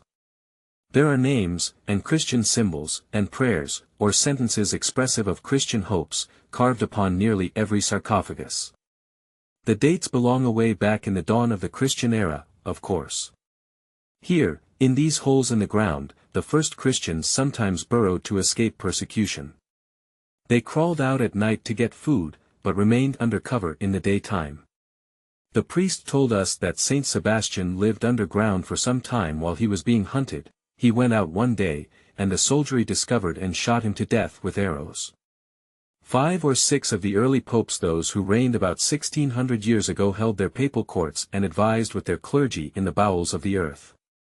During 17 years from AD 235 to AD 252, the popes did not appear above ground. 4 were raised to the great office during that period. 4 years apiece, or thereabouts. It is very suggestive of the unhealthiness of underground graveyards as places of residence. One pope afterward spent his entire pontificate in the catacombs 8 years. Another was discovered in them and murdered in the episcopal chair. There was no satisfaction in being a pope in those days. There were too many annoyances. There are 160 catacombs under Rome, each with its maze of narrow passages crossing and recrossing each other, and each passage walled to the top with scooped graves its entire length. A careful estimate makes the length of the passages of all the catacombs combined foot up 900 miles, and their graves number 7 millions. We did not go through all the passages of all the catacombs. We were very anxious to do it, and made the necessary arrangements, but our too limited time obliged us to give up the idea.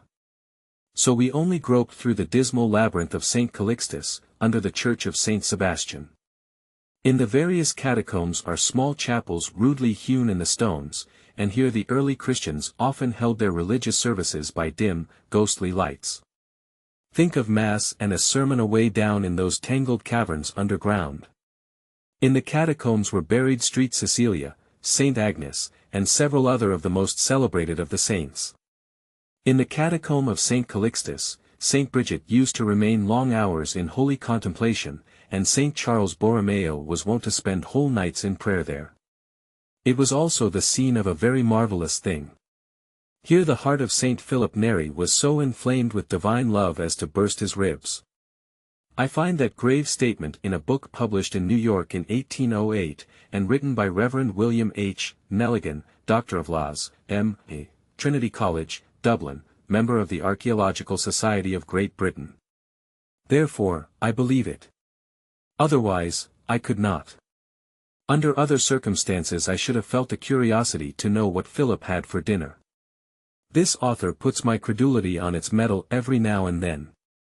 He tells of one Saint Joseph Calasanctius whose house in Rome he visited only the house. The priest has been dead 200 years. He says the Virgin Mary appeared to this saint. Then he continues.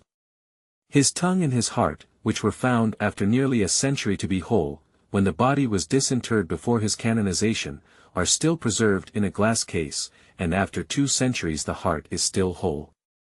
When the French troops came to Rome, and when Pius VII was carried away prisoner, blood dropped from it.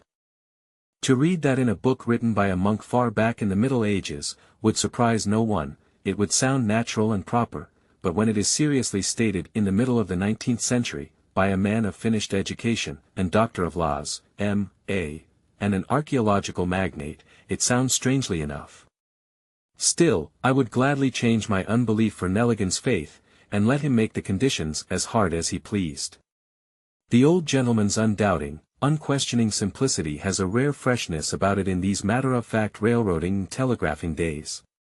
Hear him, concerning the church of Era Sili. In the roof of the church, directly above the high altar, is engraved, Regina Sili Laeter Alleluia. In the 6th century Rome was visited by a fearful pestilence. Gregory the Great urged the people to do penance, and a general procession was formed.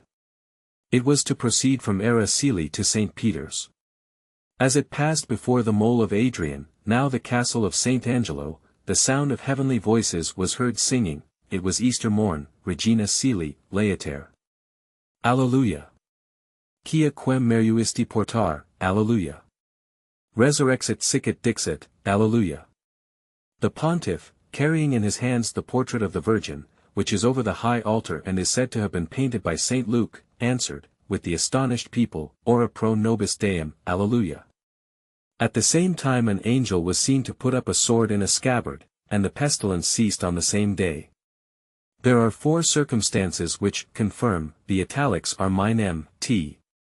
This miracle, the annual procession which takes place in the Western Church on the feast of St. Mark, the statue of St. Michael, placed on the mole of Adrian, which has since that time been called the castle of St. Angelo, the antiphon Regina Sili which the Catholic Church sings during Paschal time, and the inscription in the church.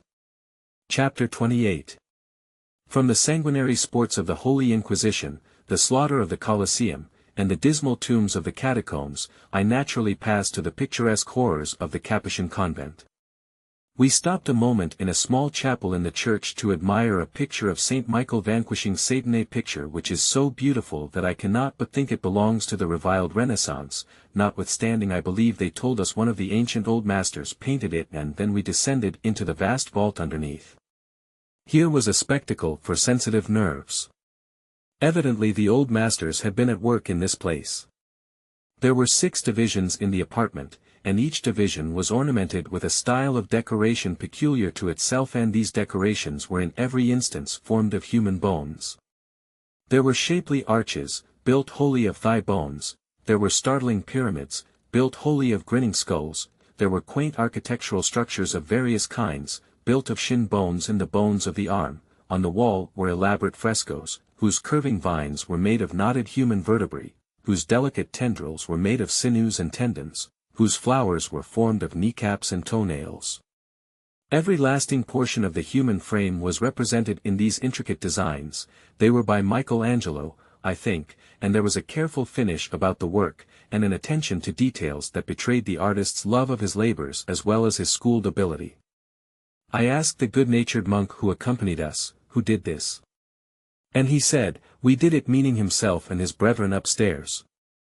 I could see that the old friar took a high pride in his curious show. We made him talkative by exhibiting an interest we never betrayed to guides. Who were these people? We upstairs monks of the Capuchin order, my brethren. How many departed monks were required to upholster these 6 parlors? These are the bones of 4,000. It took a long time to get enough. Many, many centuries. Their different parts are well separated: skulls in one room, legs in another, ribs in another. There would be stirring times here for a while if the last trump should blow. Some of the brethren might get hold of the wrong leg, in the confusion, and the wrong skull, and find themselves limping, and looking through eyes that were wider apart or closer together than they were used to. You cannot tell any of these parties apart, I suppose? Oh, yes, I know many of them. He put his finger on a skull. This was Brother Anselmo, dead 300 years, a good man. He touched another. This was Brother Alexander, dead 280 years. This was Brother Carlo, dead about as long.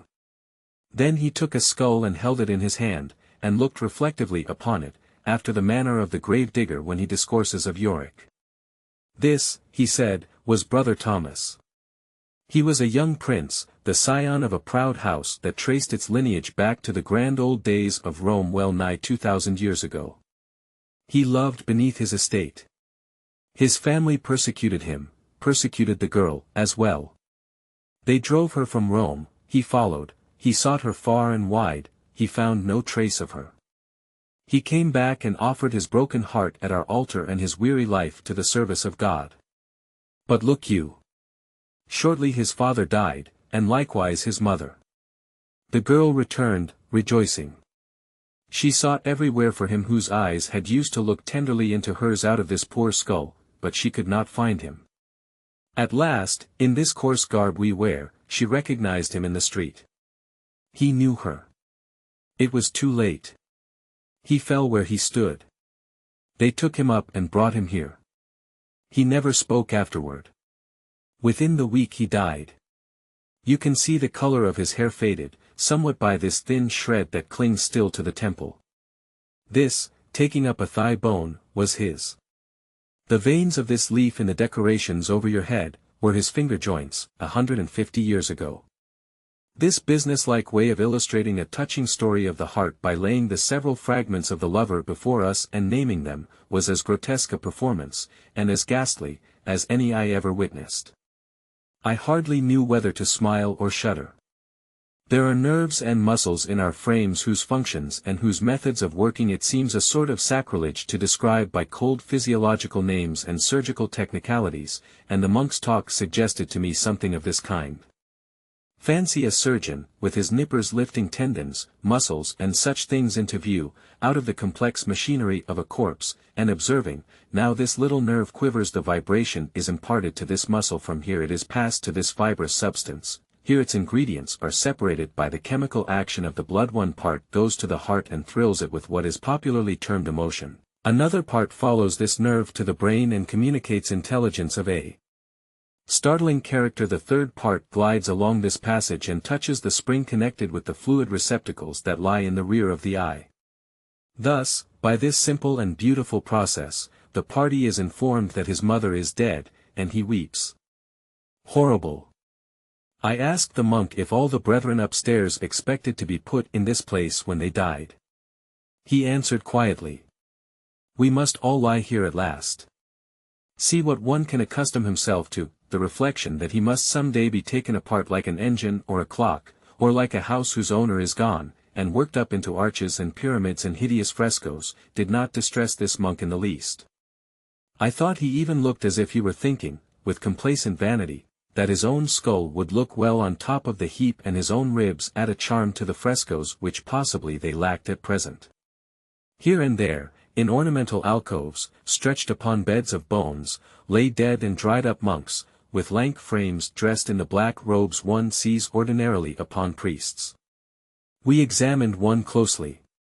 The skinny hands were clasped upon the breast, two lusterless tufts of hair stuck to the skull, the skin was brown and sunken, it stretched tightly over the cheek-bones and made them stand out sharply, the crisp dead eyes were deep in the sockets, the nostrils were painfully prominent, the end of the nose being gone, the lips had shriveled away from the yellow teeth, and brought down to us through the circling years, and petrified there, was a weird laugh a full century old. It was the jolliest laugh, but yet the most dreadful, that one can imagine. Surely, I thought, it must have been a most extraordinary joke this veteran produced with his latest breath, that he has not got done laughing at it yet. At this moment I saw that the old instinct was strong upon the boys, and I said we had better hurry to St. Peter's. They were trying to keep from asking, is he dead? It makes me dizzy, to think of the Vatican of its wilderness of statues, paintings, and curiosities of every description in every age. The old masters, especially in sculpture, fairly swarm, there. I cannot write about the Vatican. I think I shall never remember anything I saw there distinctly but the mummies, and the Transfiguration, by Raphael, and some other things it is not necessary to mention now. I shall remember the Transfiguration partly because it was placed in a room almost by itself, partly because it is acknowledged by all to be the first oil painting in the world, and partly because it was wonderfully beautiful. The colors are fresh and rich, the expression, I am told, is fine, the feeling is lively, the tone is good, the depth is profound, and the width is about 4.5 feet, I should judge. It is a picture that really holds one's attention, its beauty is fascinating. It is fine enough to be a Renaissance. A remark I made a while ago suggests a thought and a hope. Is it not possible that the reason I find such charms in this picture is because it is out of the crazy chaos of the galleries? If some of the others were set apart, might not they be beautiful? If this were set in the midst of the tempest of pictures one finds in the vast galleries of the Roman palaces, would I think it so handsome?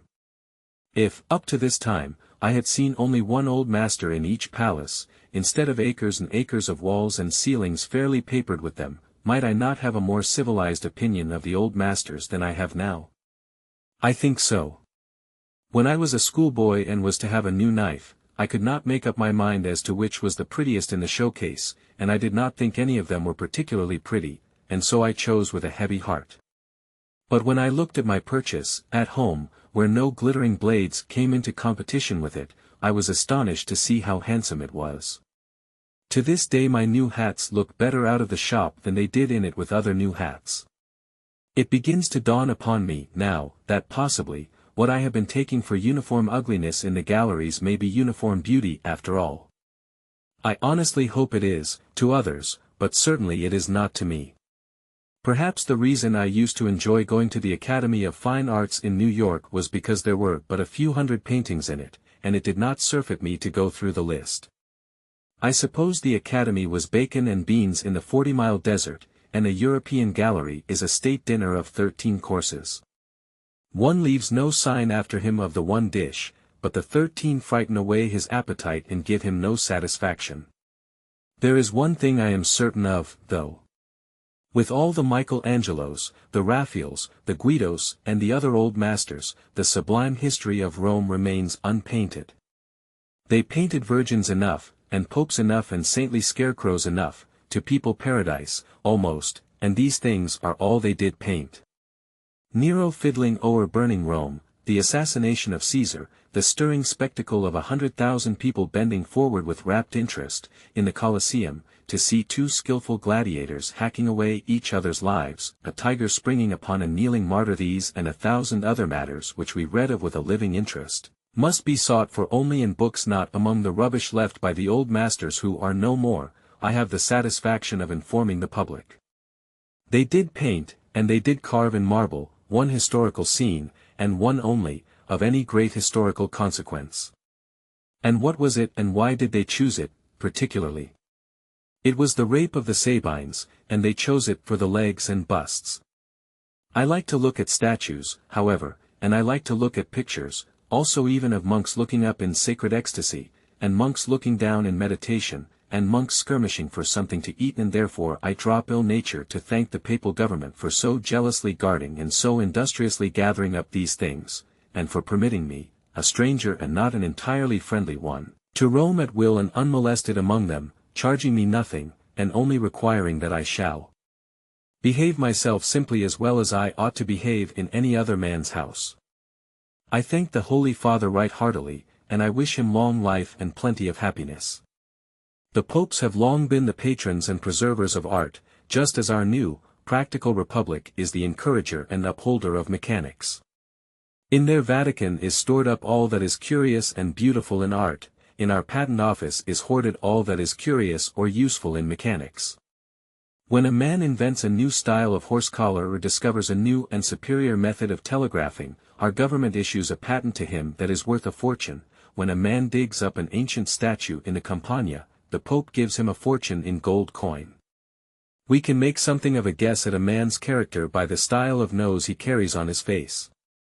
The Vatican and the Patent Office are governmental noses, and they bear a deal of character about them. The guide showed us a colossal statue of Jupiter, in the Vatican, which he said looked so damaged and rusty, so like the god of the vagabonds, because it had but recently been dug up in the Campagna. He asked how much we supposed this Jupiter was worth. I replied, with intelligent promptness, that he was probably worth about $4, maybe $4.50. $100,000. Ferguson said, further, that the Pope permits no ancient work of this kind to leave his dominions. He appoints a commission to examine discoveries like this and report upon the value, then the Pope pays the discoverer 1/2 of that assessed value and takes the statue. He said this Jupiter was dug from a field which had just been bought for $36,000, so the first crop was a good one for the new farmer. I do not know whether Ferguson always tells the truth or not, but I suppose he does. I know that an exorbitant export duty is exacted upon all pictures painted by the old masters, in order to discourage the sale of those in the private collections. I am satisfied, also, that genuine old masters hardly exist at all, in America, because the cheapest and most insignificant of them are valued at the price of a fine farm.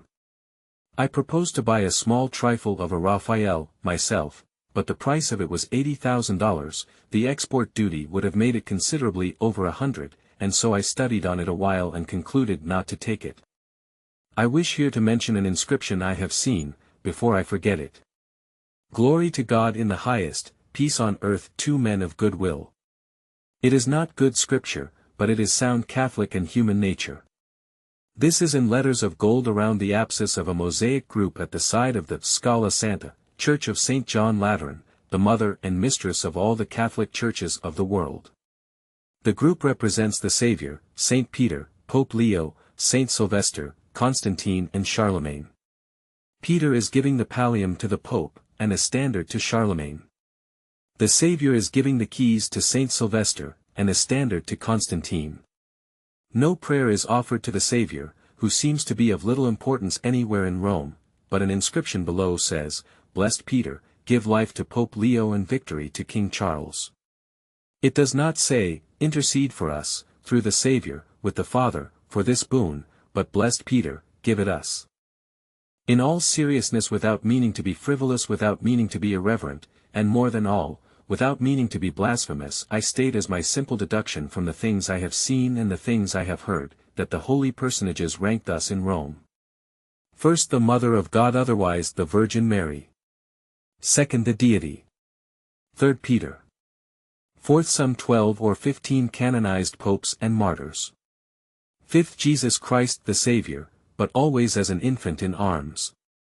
I may be wrong in this, my judgment errs often, just as is the case with other men's, but it is my judgment, be it good or bad.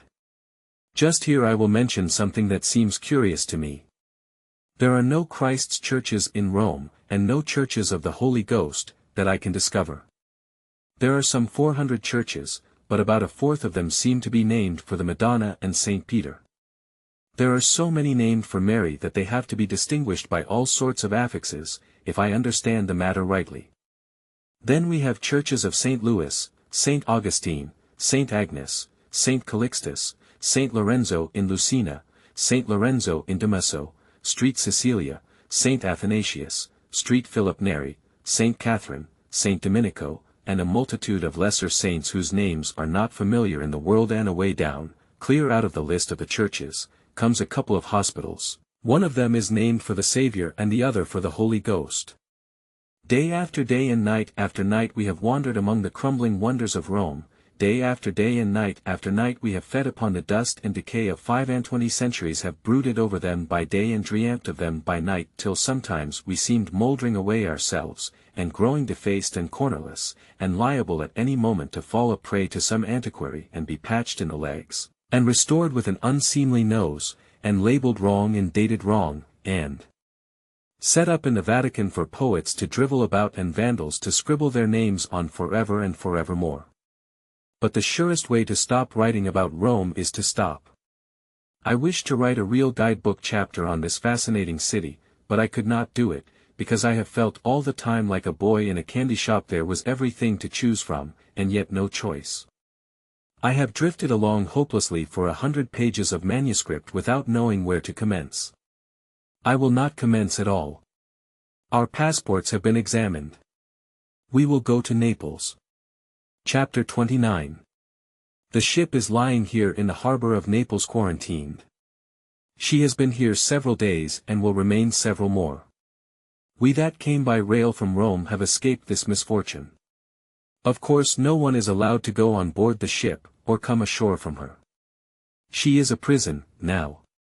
The passengers probably spend the long, blazing days looking out from under the awnings at Vesuvius and the beautiful city and in swearing. Think of 10 days of this sort of pastime. We go out every day in a boat and request them to come ashore. It soothes them. We lie 10 steps from the ship and tell them how splendid the city is, and how much better the hotel fare is here than anywhere else in Europe, and how cool it is, and what frozen continents of ice cream there are, and what a time we are having cavorting about the country and sailing to the islands in the bay. This tranquilizes them. Ascent of Vesuvius. I shall remember our trip to Vesuvius for many a day, partly because of its sightseeing experiences, but chiefly on account of the fatigue of the journey. 2 or 3 of us had been resting ourselves among the tranquil and beautiful scenery of the island of Ischia, 18 miles out in the harbor, for 2 days. We called it resting, but I do not remember now what the resting consisted of, for when we got back to Naples we had not slept for 48 hours. We were just about to go to bed early in the evening, and catch up on some of the sleep we had lost, when we heard of this Vesuvius expedition. There was to be 8 of us in the party, and we were to leave Naples at midnight. We laid in some provisions for the trip, engaged carriages to take us to Annunciation, and then moved about the city, to keep awake, till 12. We got away punctually, and in the course of an hour and a half arrived at the town of Annunciation. Annunciation is the very last place under the sun. In other towns in Italy the people lie around quietly and wait for you to ask them a question or do some overt act that can be charged for, but in Annunciation they have lost even that fragment of delicacy. They seize a lady's shawl from a chair and hand it to her and charge a penny. They open a carriage door, and charge for it, shut it when you get out, and charge for it. They help you to take off a dust or 2 cents. Brush your clothes and make them worse than they were before, 2 cents. Smile upon you, 2 cents. Bow, with a lickspittle smirk, hat in hand, 2 cents. They volunteer all information, such as that the mules will arrive presently, 2 cents. Warm day, sir, 2 cents. Take you 4 hours to make the ascent, 2 cents. And so they go. They crowd you, infest you, swarm about you, and sweat and smell offensively, and look sneaking and mean, and obsequious. There is no office too degrading for them to perform, for money. I have had no opportunity to find out anything about the upper classes by my own observation, but from what I hear said about them I judge that what they lack in 1 or 2 of the bad traits the canaille have, they make up in 1 or 2 others that are worse. How the people beg, many of them very well dressed, too. I said I knew nothing against the upper classes by personal observation. I must recall it. I had forgotten. What I saw their bravest and their fairest do last night, the lowest multitude that could be scraped up out of the produce of Christendom would blush to do, I think. They assembled by hundreds, and even thousands, in the great theatre of San Carlo, to do what? Why, simply, to make fun of an old woman, to deride, to hiss, to jeer at an actress they once worshipped, but whose beauty is faded now and whose voice has lost its former richness. Everybody spoke of the rare sport there was to be. They said the theatre would be crammed, because Frezzolini was going to sing. It was said she could not sing well, now, but then the people liked to see her, anyhow. And so we went. And every time the woman sang they hissed and laughed the whole magnificent house, and as soon as she left the stage they called her on again with applause. Once or twice she was encored 5 and 6 times in succession, and received with hisses when she appeared, and discharged with hisses and laughter when she had finished, then instantly encored and insulted again. And how the high-born knaves enjoyed it! White-kidded gentlemen and ladies laughed till the tears came, and clapped their hands in very ecstasy when that unhappy old woman would come meekly out for the 6th time, with uncomplaining patience, to meet a storm of hisses. It was the cruelest exhibition, the most wanton, the most unfeeling. The singer would have conquered an audience of American rowdies by her brave, unflinching tranquility, for she answered encore after encore, and smiled and bowed pleasantly, and sang the best she possibly could, and went bowing off, through all the jeers and hisses, without ever losing countenance or temper. And surely in any other land than Italy her sex and her helplessness must have been an ample protection to her. She could have needed no other. Think what a multitude of small souls were crowded into that theatre last night. If the manager could have filled his theatre with Neapolitan souls alone, without the bodies, he could not have cleared less than $90 millions. What traits of character must a man have to enable him to help 3,000 miscreants to hiss, and jeer, and laugh at one friendless old woman, and shamefully humiliate her? He must have all the vile, mean traits there are. My observation persuades me, I do not like to venture beyond my own personal observation, that the upper classes of Naples possess those traits of character. Otherwise they may be very good people, I cannot say. Ascent of Vesuvius continued. In this city of Naples, they believe in and support one of the wretchedest of all the religious impostures one can find in Italy, the miraculous liquefaction of the blood of Saint Januarius. Twice a year the priests assemble all the people at the cathedral, and get out this vial of clotted blood and let them see it slowly dissolve and become liquid, and every day for 8 days, this dismal farce is repeated, while the priests go among the crowd and collect money for the exhibition. The first day, the blood liquefies in 47 minutes. The church is crammed, then, and time must be allowed the collectors to get around. After that it liquefies a little quicker and a little quicker, every day, as the houses grow smaller, till on the 8th day, with only a few dozens present to see the miracle, it liquefies in 4 minutes. And here, also, they used to have a grand procession, of priests, citizens, soldiers, sailors, and the high dignitaries of the city government, once a year, to shave the head of a made-up Madonna, a stuffed and painted image, like a milliner's dummy whose hair miraculously grew and restored itself every 12 months. They still kept up this shaving procession as late as 4 or 5 years ago. It was a source of great profit to the church that possessed the remarkable effigy, and the ceremony of the public barbering of her was always carried out with the greatest possible eclat, and display the more the better, because the more excitement there was about it the larger the crowds it drew and the heavier the revenues it produced. But at last a day came when the Pope and his servants were unpopular in Naples, and the city government stopped the Madonna's annual show. There we have 2 specimens of these Neapolitans, 2 of the silliest possible frauds, which half the population religiously and faithfully believed, and the other half either believed also or else said nothing about, and thus lent themselves to the support of the imposture. I am very well satisfied to think the whole population believed in those poor, cheap miracles. People who want 2 cents every time they bow to you, and who abuse a woman, are capable of it, I think. Ascent of Vesuvius continued. These Neapolitans always ask 4 times as much money as they intend to take, but if you give them what they first demand, they feel ashamed of themselves for aiming so low, and immediately ask more. When money is to be paid and received, there is always some vehement jawing and gesticulating about it. One cannot buy and pay for 2 cents worth of clams without trouble and a quarrel. 1 course, in a 2-horse carriage, costs a franc. That is law, but the hackman always demands more, on some pretense or other, and if he gets it he makes a new demand. It is said that a stranger took a 1-horse carriage for a course tariff, half a franc. He gave the man 5 francs, by way of experiment. He demanded more, and received another franc. Again he demanded more, and got a franc. Demanded more, and it was refused.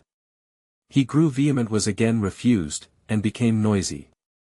The stranger said, "Well, give me the 7 francs again, and I will see what I can do." And when he got them, he handed the hackman half a franc, and he immediately asked for 2 cents to buy a drink with. It may be thought that I am prejudiced. Perhaps I am. I would be ashamed of myself if I were not. Ascent of Vesuvius continued. Well, as I was saying, we got our mules and horses, after an hour and a half of bargaining with the population of Annunciation, and started sleepily up the mountain, with a vagrant at each mule's tail who pretended to be driving the brute along, but was really holding on and getting himself dragged up instead. I made slow headway at first, but I began to get dissatisfied at the idea of paying my minion 5 francs to hold my mule back by the tail and keep him from going up the hill, and so I discharged him. I got along faster then. We had one magnificent picture of Naples from a high point on the mountainside. We saw nothing but the gas lamps, of course 2/3 of a circle, skirting the great Bay necklace of diamonds glinting up through the darkness from the remote distance, less brilliant than the stars overhead, but more softly, richly beautiful, and over all the great city the lights crossed and recrossed each other in many a sparkling line and curve. And back of the town, far around and abroad over the miles of level Campagna, were scattered rows, and circles, and clusters of lights, all glowing like so many gems, and marking where a score of villages were sleeping. About this time, the fellow who was hanging on to the tail of the horse in front of me and practicing all sorts of unnecessary cruelty upon the animal, got kicked some 14 rods, and this incident, together with the fairy spectacle of the lights far in the distance, made me serenely happy, and I was glad I started to Vesuvius. Ascent of Mount Vesuvius continued. This subject will be excellent matter for a chapter, and tomorrow or next day I will write it. Chapter 30. Ascent of Vesuvius continued. See Naples and die. Well, I do not know that one would necessarily die after merely seeing it, but to attempt to live there might turn out a little differently. To see Naples as we saw it in the early dawn from far up on the side of Vesuvius, is to see a picture of wonderful beauty. At that distance its dingy buildings looked white, and so, rank on rank of balconies, windows and roofs, they piled themselves up from the blue ocean till the colossal castle of St. Elmo topped the grand white pyramid and gave the picture symmetry, emphasis and completeness.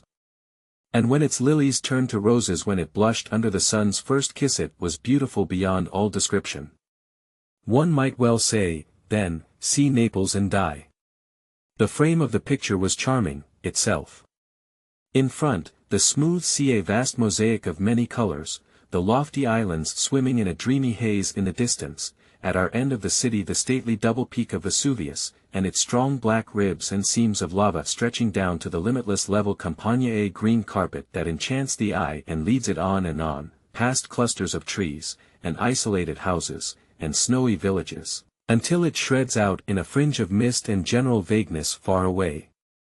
It is from the hermitage, there on the side of Vesuvius, that one should see Naples and die. But do not go within the walls and look at it in detail. That takes away some of the romance of the thing.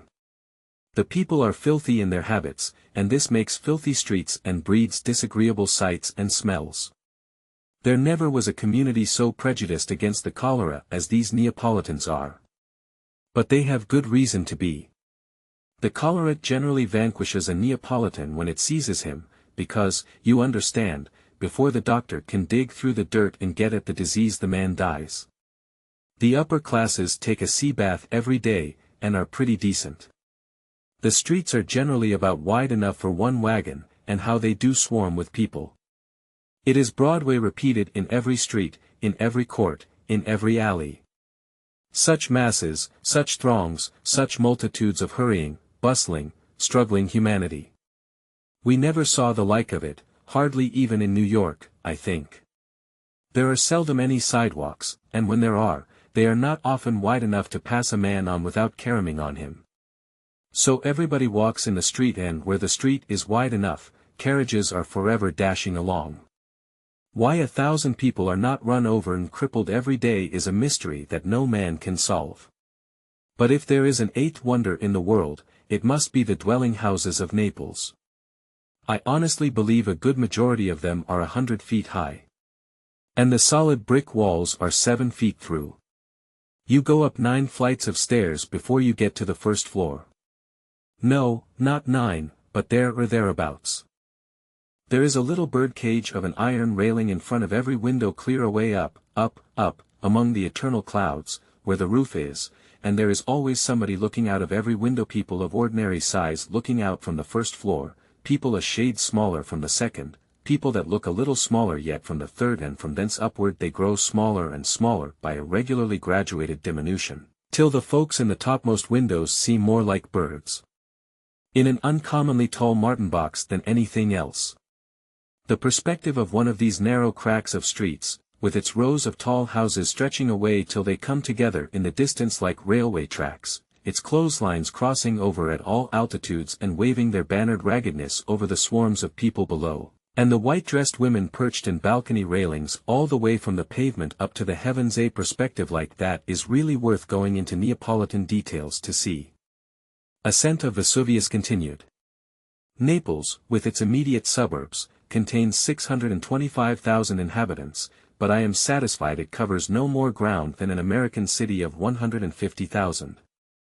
It reaches up into the air infinitely higher than 3 American cities, though, and there is where the secret of it lies. I will observe here, in passing, that the contrasts between opulence and poverty, and magnificence and misery, are more frequent and more striking in Naples than in Paris even. One must go to the Bois de Boulogne to see fashionable dressing, splendid equipages and stunning liveries, and to the Faubourg Saint-Antoine to see vice, misery, hunger, rags, dirt, but in the thoroughfares of Naples these things are all mixed together. Naked boys of 9 years and the fancy-dressed children of luxury, shreds and tatters, and brilliant uniforms, jackass carts and state carriages, beggars, princes and bishops, jostle each other in every street.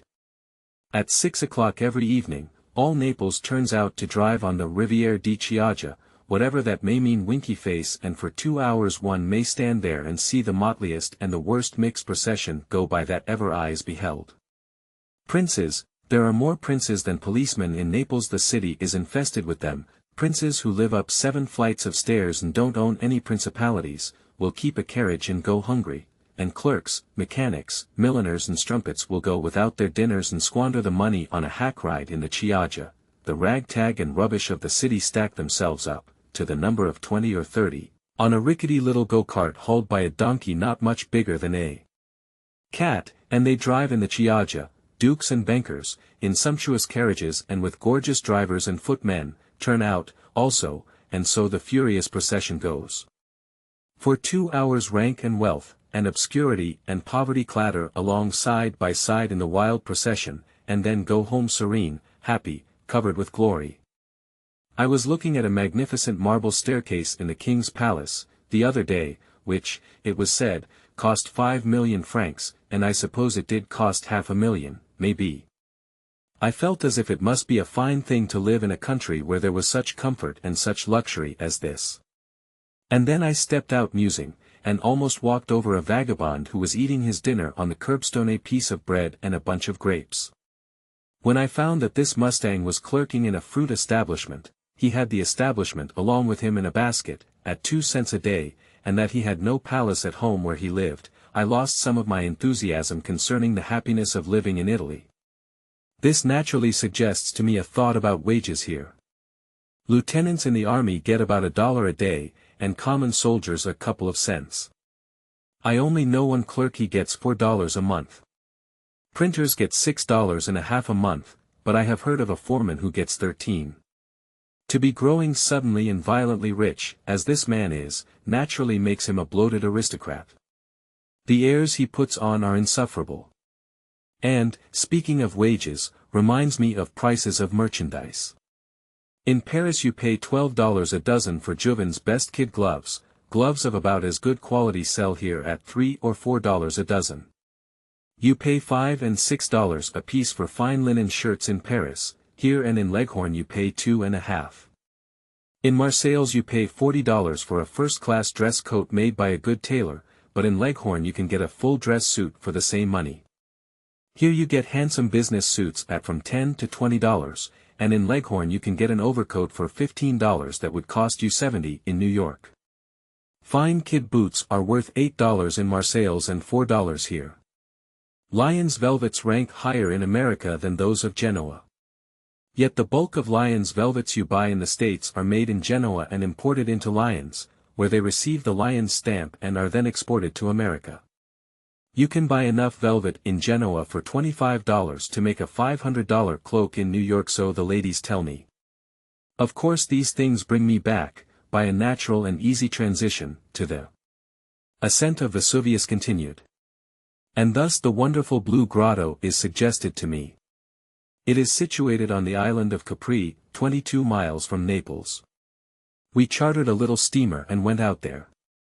Of course, the police boarded us and put us through a health examination, and inquired into our politics, before they would let us land. The airs these little insect governments put on are in the last degree ridiculous. They even put a policeman on board of our boat to keep an eye on us as long as we were in the Capri dominions. They thought we wanted to steal the grotto, I suppose. It was worth stealing. The entrance to the cave is 4 feet high and 4 feet wide, and is in the face of a lofty perpendicular cliff, the seawall. You enter in small boats and a tight squeeze it is, too. You cannot go in at all when the tide is up. Once within, you find yourself in an arched cavern about 160 feet long, 120 wide, and about 70 high. How deep it is no man knows.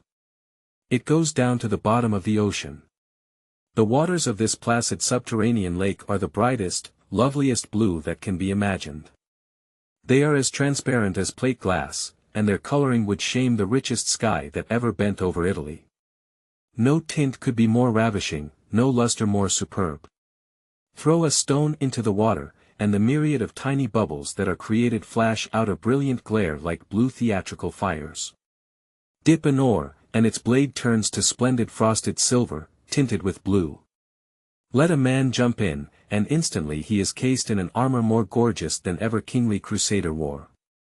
Then we went to Ischia, but I had already been to that island and tired myself to death resting a couple of days and studying human villainy, with the landlord of the Grande Sentinelle for a model. So we went to Procida, and from thence to Pozzuoli, where St. Paul landed after he sailed from Samos. I landed at precisely the same spot where St. Paul landed, and so did Dan and the others. It was a remarkable coincidence. St. Paul preached to these people 7 days before he started to Rome. Nero's baths, the ruins of Baiae, the temple of Serapis, Cumae, where the Cumene Sibyl interpreted the oracles, the lake Agnano, with its ancient submerged city still visible far down in its depths, these and 100 other points of interest we examined with critical imbecility, but the Grotto of the Dog claimed our chief attention, because we had heard and read so much about it. Everybody has written about the Grotto del Cane and its poisonous vapors, from Pliny down to Smith, and every tourist has held a dog over its floor by the legs to test the capabilities of the place. The dog dies in a minute and a half, a chicken instantly. As a general thing, strangers who crawl in there to sleep do not get up until they are called. And then they don't either. The stranger that ventures to sleep there takes a permanent contract. I longed to see this grotto. I resolved to take a dog and hold him myself, suffocate him a little, and time him, suffocate him some more and then finish him. We reached the grotto at about 3 in the afternoon, and proceeded at once to make the experiments. But now, an important difficulty presented itself. We had no dog. Ascent of Vesuvius continued. At the Hermitage we were about 15 or 1800 feet above the sea, and thus far a portion of the ascent had been pretty abrupt. For the next 2 miles the road was a mixture, sometimes the ascent was abrupt and sometimes it was not, but one characteristic it possessed all the time, without failure, without modification, it was all uncompromisingly and unspeakably infamous. It was a rough, narrow trail, and led over an old lava flow, a black ocean which was tumbled into 1,000 fantastic shapes, a wild chaos of ruin, desolation, and barrenness, a wilderness of billowy upheavals, of furious whirlpools, of miniature mountains rent asunder, of gnarled and knotted, wrinkled and twisted masses of blackness that mimicked branching roots, great vines, trunks of trees, all interlaced and mingled together, and all these weird shapes, all this turbulent panorama, all this stormy, far-stretching waste of blackness, with its thrilling suggestiveness of life, of action, of boiling, surging, furious motion, was petrified, all stricken dead and cold in the instant of its maddest rioting, fettered, paralyzed, and left to glower at heaven in impotent rage for evermore. Finally we stood in a level, narrow valley, a valley that had been created by the terrific march of some old-time eruption, and on either hand towered the 2 steep peaks of Vesuvius. The one we had to climb, the one that contains the active volcano, seemed about 800 or 1,000 feet high, and looked almost too straight up and down for any man to climb, and certainly no mule could climb it with a man on his back. 4 of these native pirates will carry you to the top in a sedan chair, if you wish it, but suppose they were to slip and let you fall, is it likely that you would ever stop rolling? Not this side of eternity, perhaps. We left the mules, sharpened our fingernails, and began the ascent I have been writing about so long, at 20 minutes to 6 in the morning. The path led straight up a rugged sweep of loose chunks of pumice stone, and for about every 2 steps forward we took, we slid back 1. It was so excessively steep that we had to stop, every 50 or 60 steps, and rest a moment. To see our comrades, we had to look very nearly straight up at those above us, and very nearly straight down at those below. We stood on the summit at last. It had taken an hour and 15 minutes to make the trip. What we saw there was simply a circular crater, a circular ditch, if you please, about 200 feet deep, and 400 or 500 feet wide, whose inner wall was about half a mile in circumference. In the center of the great circus ring thus formed, was a torn and ragged upheaval 100 feet high, all snowed over with a sulphur crust of many and many a brilliant and beautiful color, and the ditch enclosed this like the moat of a castle, or surrounded it as a little river does a little island, if the simile is better. The sulphur coating of that island was gaudy in the extreme, all mingled together in the richest confusion were red, blue, brown, black, yellow, white. I do not know that there was a color, or shade of a color, or combination of colors, unrepresented, and when the sun burst through the morning mists and fired this tinted magnificence, it topped imperial Vesuvius like a jeweled crown. The crater itself, the ditch, was not so variegated in coloring, but yet, in its softness, richness, and unpretentious elegance, it was more charming, more fascinating to the eye. There was nothing loud about its well-bred and well-creased look. Beautiful. One could stand and look down upon it for a week without getting tired of it.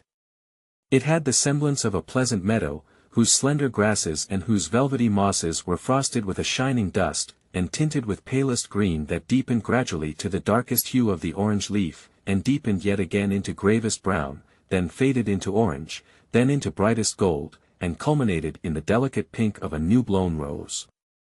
Where portions of the meadow had sunk, and where other portions had been broken up like an ice floe, the cavernous openings of the one, and the ragged upturned edges exposed by the other, were hung with a lacework of soft-tinted crystals of sulphur that changed their deformities into quaint shapes and figures that were full of grace and beauty. The walls of the ditch were brilliant with yellow banks of sulphur and with lava and pumice stone of many colors. No fire was visible anywhere, but gusts of sulphurous steam issued silently and invisibly from 1,000 little cracks and fissures in the crater, and were wafted to our noses with every breeze. But so long as we kept our nostrils buried in our handkerchiefs, there was small danger of suffocation. Some of the boys thrust long slips of paper down into holes and set them on fire, and so achieved the glory of lighting their cigars by the flames of Vesuvius, and others cooked eggs over fissures in the rocks and were happy. The view from the summit would have been superb but for the fact that the sun could only pierce the mists at long intervals. Thus the glimpses we had of the grand panorama below were only fitful and unsatisfactory. The descent. The descent of the mountain was a labor of only 4 minutes. Instead of stalking down the rugged path we ascended, we chose one which was bedded knee-deep in loose ashes, and ploughed our way with prodigious strides that would almost have shamed the performance of him of the 7-league boots. The Vesuvius of today is a very poor affair compared to the mighty volcano of Kilauea, in the Sandwich Islands, but I am glad I visited it. It was well worth it. It is said that during one of the grand eruptions of Vesuvius it discharged massy rocks weighing many tons 1,000 feet into the air, its vast jets of smoke and steam ascended 30 miles toward the firmament, and clouds of its ashes were wafted abroad and fell upon the decks of ships 750 miles at sea. I will take the ashes at a moderate discount, if any one will take the 30 miles of smoke, but I do not feel able to take a commanding interest in the whole story by myself. Chapter 31. The Buried City of Pompeii. They pronounce it Pompeii. I always had an idea that you went down into Pompeii with torches, by the way of damp, dark stairways, just as you do in silver mines, and traversed gloomy tunnels with lava overhead and something on either hand like dilapidated prisons gouged out of the solid earth, that faintly resembled houses.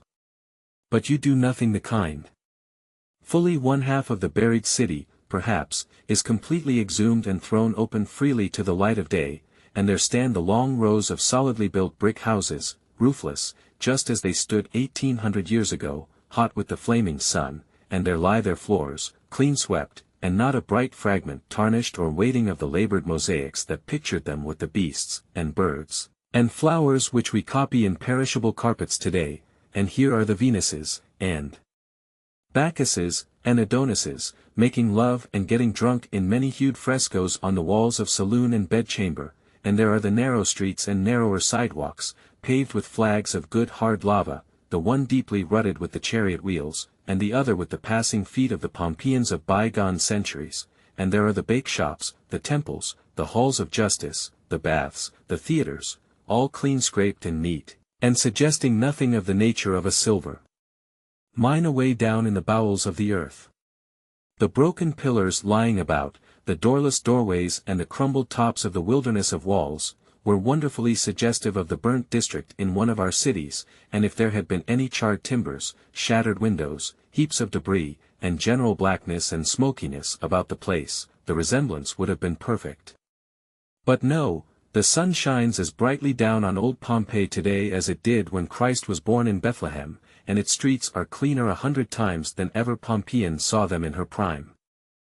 I know whereof I speak, for in the great, chief thoroughfares, Merchant Street and the Street of Fortune, have I not seen with my own eyes how for 200 years at least the pavements were not repaired, how ruts 5 and even 10 inches deep were worn into the thick flagstones by the chariot wheels of generations of swindled taxpayers. And do I not know by these signs that street commissioners of Pompeii never attended to their business, and that if they never mended the pavements they never cleaned them? And, besides, is it not the inborn nature of street commissioners to avoid their duty whenever they get a chance? I wish I knew the name of the last one that held office in Pompeii so that I could give him a blast. I speak with feeling on this subject, because I caught my foot in one of those ruts, and the sadness that came over me when I saw the first poor skeleton, with ashes and lava sticking to it, was tempered by the reflection that maybe that party was the street commissioner. No, Pompeii is no longer a buried city. It is a city of hundreds and hundreds of roofless houses, and a tangled maze of streets where one could easily get lost, without a guide, and have to sleep in some ghostly palace that had known no living tenant since that awful November night of 18 centuries ago. We passed through the gate which faces the Mediterranean, called the Marine Gate, and by the rusty, broken image of Minerva, still keeping tireless watch and ward over the possessions it was powerless to save, and went up a long street and stood in the broad court of the Forum of Justice.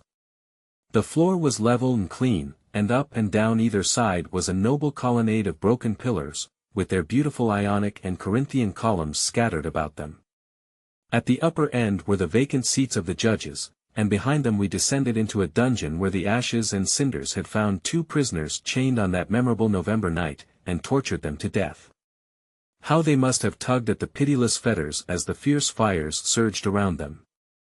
Then we lounged through many and many a sumptuous private mansion which we could not have entered without a formal invitation in incomprehensible Latin, in the olden time, when the owners lived there, and we probably wouldn't have got it. These people built their houses a good deal alike. The floors were laid in fanciful figures wrought in mosaics of many-colored marbles. At the threshold your eyes fall upon a Latin sentence of welcome, sometimes, or a picture of a dog, with the legend beware of the dog, and sometimes a picture of a bear or a fawn with no inscription at all.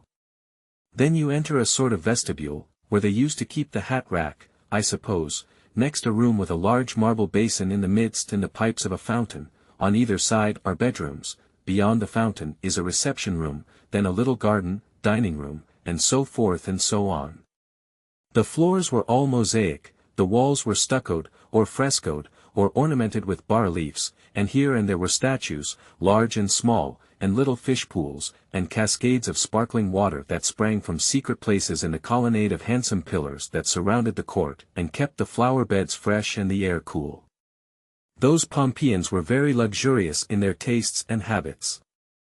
The most exquisite bronzes we have seen in Europe, came from the exhumed cities of Herculaneum and Pompeii, and also the finest cameos and the most delicate engravings on precious stones. Their pictures, 18 or 19 centuries old, are often much more pleasing than the celebrated rubbish of the old masters of 3 centuries ago.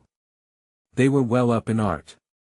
From the creation of these works of the first, clear up to the 11th century, art seems hardly to have existed at all, at least no remnants of it are left, and it was curious to see how far, in some things, at any rate, these old-time pagans excelled the remote generations of masters that came after them. The pride of the world in sculpture seemed to be the Laocoon and the Dying Gladiator, in Rome. They are as old as Pompeii, were dug from the earth like Pompeii, but their exact age or who made them can only be conjectured. But worn, and cracked, without a history, and with the blemishing stains of numberless centuries upon them, they still mutely mock at all efforts to rival their perfections. It was a quaint and curious pastime, wandering through this old silent city of the dead, lounging through utterly deserted streets where thousands and thousands of human beings once bought and sold, and walked and rode, and made the place resound with the noise and confusion of traffic and pleasure. They were not lazy. They hurried in those days. We had evidence of that. There was a temple on one corner, and it was a shorter cut to go between the columns of that temple from one street to the other than to go around, and behold, that pathway had been worn deep into the heavy flagstone floor of the building by generations of time-saving feet. They would not go around when it was quicker to go through. We do that way in our cities. Everywhere, you see things that make you wonder how old these old houses were before the night of destruction came, things, too, which bring back those long-dead inhabitants and place the living before your eyes. For instance, the steps, 2 feet thick, lava blocks, that lead up out of the school, and the same kind of steps that lead up into the dress circle of the principal theater, are almost worn through. For ages the boys hurried out of that school, and for ages their parents hurried into that theater, and the nervous feet that have been dust and ashes for 18 centuries have left their record for us to read today. I imagined I could see crowds of gentlemen and ladies thronging into the theater, with tickets for secured seats in their hands, and on the wall, I read the imaginary placard, in infamous grammar, positively no free list, except members of the press. Hanging about the doorway, I fancied, were slouchy Pompeian street boys uttering slang and profanity, and keeping a wary eye out for checks. I entered the theater, and sat down in one of the long rows of stone benches in the dress circle, and looked at the place for the orchestra, and the ruined stage, and around at the wide sweep of empty boxes, and thought to myself, this house won't pay. I tried to imagine the music in full blast, the leader of the orchestra beating time, and the versatile so-and-so, who had just returned from a most successful tour in the provinces to play his last and farewell engagement of positively 6 nights only, in Pompeii, previous to his departure for Herculaneum, charging around the stage and piling the agony mountains high, but I could not do it with such a house as that. Those empty benches tied my fancy down to dull reality. I said, these people that ought to be here have been dead, and still, and mouldering to dust for ages and ages, and will never care for the trifles and follies of life any more forever, owing to circumstances, etc., etc., there will not be any performance tonight. Close down the curtain. Put out the lights. And so I turned away and went through shop after shop and store after store, far down the long street of the merchants, and called for the wares of Rome and the East, but the tradesmen were gone, the marts were silent, and nothing was left but the broken jars all set in cement of cinders and ashes, the wine and the oil that once had filled them were gone with their owners. In a bake shop was a mill for grinding the grain, and the furnaces for baking the bread, and they say that here, in the same furnaces, the exhumers of Pompeii found nice, well-baked loaves which the baker had not found time to remove from the ovens the last time he left his shop, because circumstances compelled him to leave in such a hurry. In one house, the only building in Pompeii which no woman is now allowed to enter, were the small rooms and short beds of solid masonry, just as they were in the old times, and on the walls were pictures which looked almost as fresh as if they were painted yesterday, but which no pen could have the hardihood to describe, and here and there were Latin inscriptions, obscene scintillations of wit, scratched by hands that possibly were uplifted to heaven for succor in the midst of a driving storm. A fire before the night was done. In one of the principal streets was a ponderous stone tank, and a waterspout that supplied it, and where the tired, heated toilers from the Campagna used to rest their right hands when they bent over to put their lips to the spout, the thick stone was worn down to a broad groove an inch or 2 deep. Think of the countless thousands of hands that had pressed that spot in the ages that are gone, to so reduce a stone that is as hard as iron. They had a great public bulletin board in Pompeii, a place where announcements for gladiatorial combats, elections, and such things, were posted, not on perishable paper, but carved in enduring stone. One lady, who, I take it, was rich and well brought up, advertised a dwelling or so to rent, with baths and all the modern improvements, and several hundred shops, stipulating that the dwellings should not be put to immoral purposes. You can find out who lived in many a house in Pompeii by the carved stone doorplates affixed to them, and in the same way you can tell who they were that occupy the tombs. Everywhere around are things that reveal to you something of the customs and history of this forgotten people. But what would a volcano leave of an American city, if it once rained its cinders on it? Hardly a sign or a symbol to tell its story. In one of these long Pompeian halls the skeleton of a man was found, with 10 pieces of gold in one hand and a large key in the other. He had seized his money and started toward the door, but the fiery tempest caught him at the very threshold, and he sank down and died. One more minute of precious time would have saved him. I saw the skeletons of a man, a woman, and 2 young girls. The woman had her hands spread wide apart, as if in mortal terror, and I imagined I could still trace upon her shapeless face something of the expression of wild despair that distorted it when the heavens rained fire in these streets, so many ages ago. The girls and the man lay with their faces upon their arms, as if they had tried to shield them from the enveloping cinders. In one apartment 18 skeletons were found, all in sitting postures, and blackened places on the walls still mark their shapes and show their attitudes, like shadows. One of them, a woman, still wore upon her skeleton throat a necklace, with her name engraved upon it, Julie di Diomede. But perhaps the most poetical thing Pompeii has yielded to modern research, was that grand figure of a Roman soldier, clad in complete armor, who, true to his duty, true to his proud name of a soldier of Rome, and full of the stern courage which had given to that name its glory, stood to his post by the city gate, erect and unflinching, till the hell that raged around him burned out the dauntless spirit it could not conquer. We never read of Pompey, but we think of that soldier. We cannot write of Pompey without the natural impulse to grant to him the mention he so well deserves. Let us remember that he was a soldier, not a policeman, and so, praise him. Being a soldier, he stayed, because the warrior instinct forbade him to fly. Had he been a policeman he would have stayed, also, because he would have been asleep. There are not half a dozen flights of stairs in Pompeii, and no other evidences that the houses were more than 1 story high. The people did not live in the clouds, as do the Venetians, the Genoese and Neapolitans of today.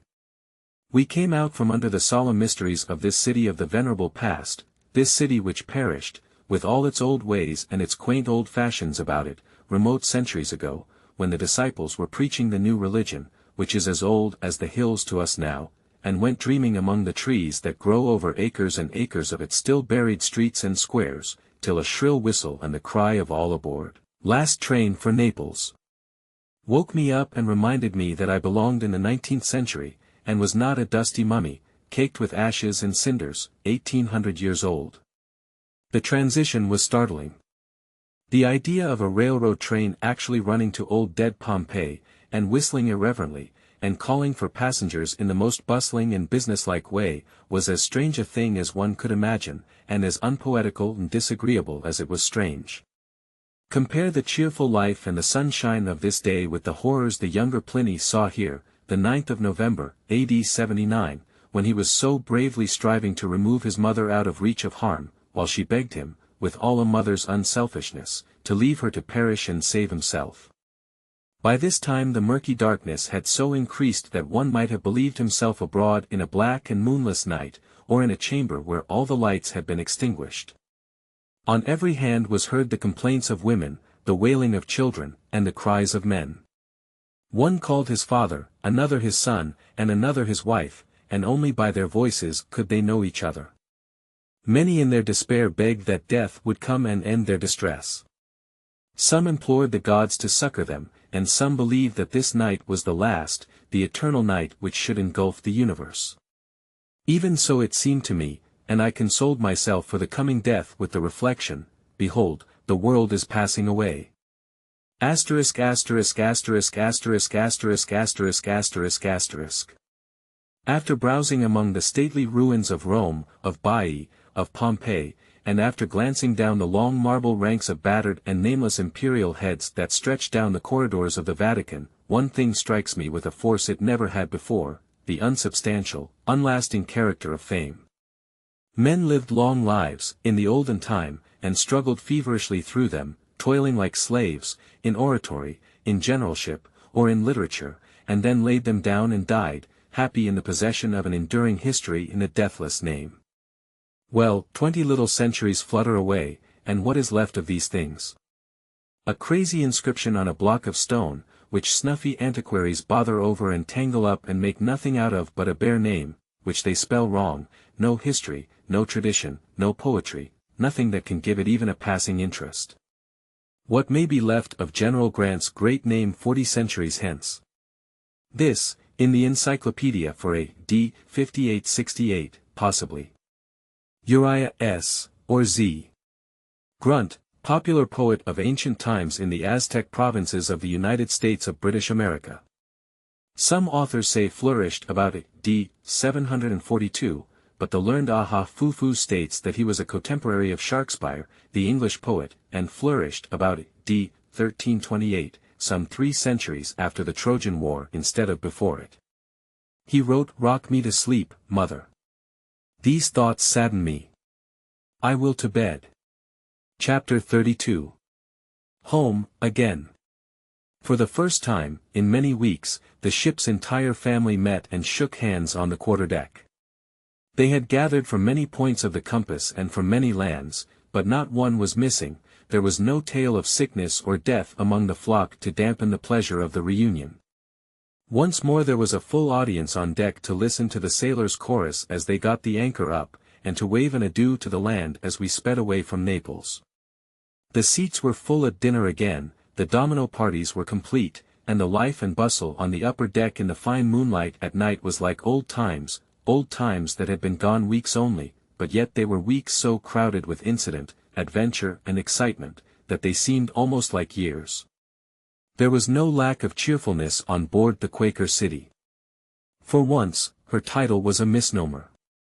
At 7 in the evening, with the western horizon all golden from the sunken sun, and specked with distant ships, the full moon sailing high overhead, the dark blue of the sea underfoot, and a strange sort of twilight affected by all these different lights and colors around us and about us, we sighted superb Stromboli. With what majesty the monarch held his lonely state above the level sea. Distance clothed him in a purple gloom, and added a veil of shimmering mist that so softened his rugged features that we seemed to see him through a web of silver gauze. His torch was out, his fires were smoldering, a tall column of smoke that rose up and lost itself in the growing moonlight was all the sign he gave that he was a living autocrat of the sea and not the spectre of a dead one. At 2 in the morning we swept through the Straits of Messina, and so bright was the moonlight that Italy on the one hand and Sicily on the other seemed almost as distinctly visible as though we looked at them from the middle of a street we were traversing. The city of Messina, milk-white and starred and spangled all over with gaslights, was a fairy spectacle. A great party of us were on deck smoking and making a noise, and waiting to see famous Scylla and Charybdis. And presently the oracle stepped out with his eternal spyglass and squared himself on the deck like another Colossus of Rhodes. It was a surprise to see him abroad at such an hour. Nobody supposed he cared anything about an old fable like that of Scylla and Charybdis. One of the boys said, "Hello, doctor, what are you doing up here at this time of night? What do you want to see this place for?" "What do I want to see this place for? Young man, little do you know me, or you wouldn't ask such a question. I wish to see all the places that's mentioned in the Bible." "Stuff, this place isn't mentioned in the Bible." "It ain't mentioned in the Bible, this place ain't. Well now, what place is this, since you know so much about it?" "Why it's Scylla and Charybdis." "Scylla and Cha, confound it, I thought it was Sodom and Gomorrah." And he closed up his glass and went below.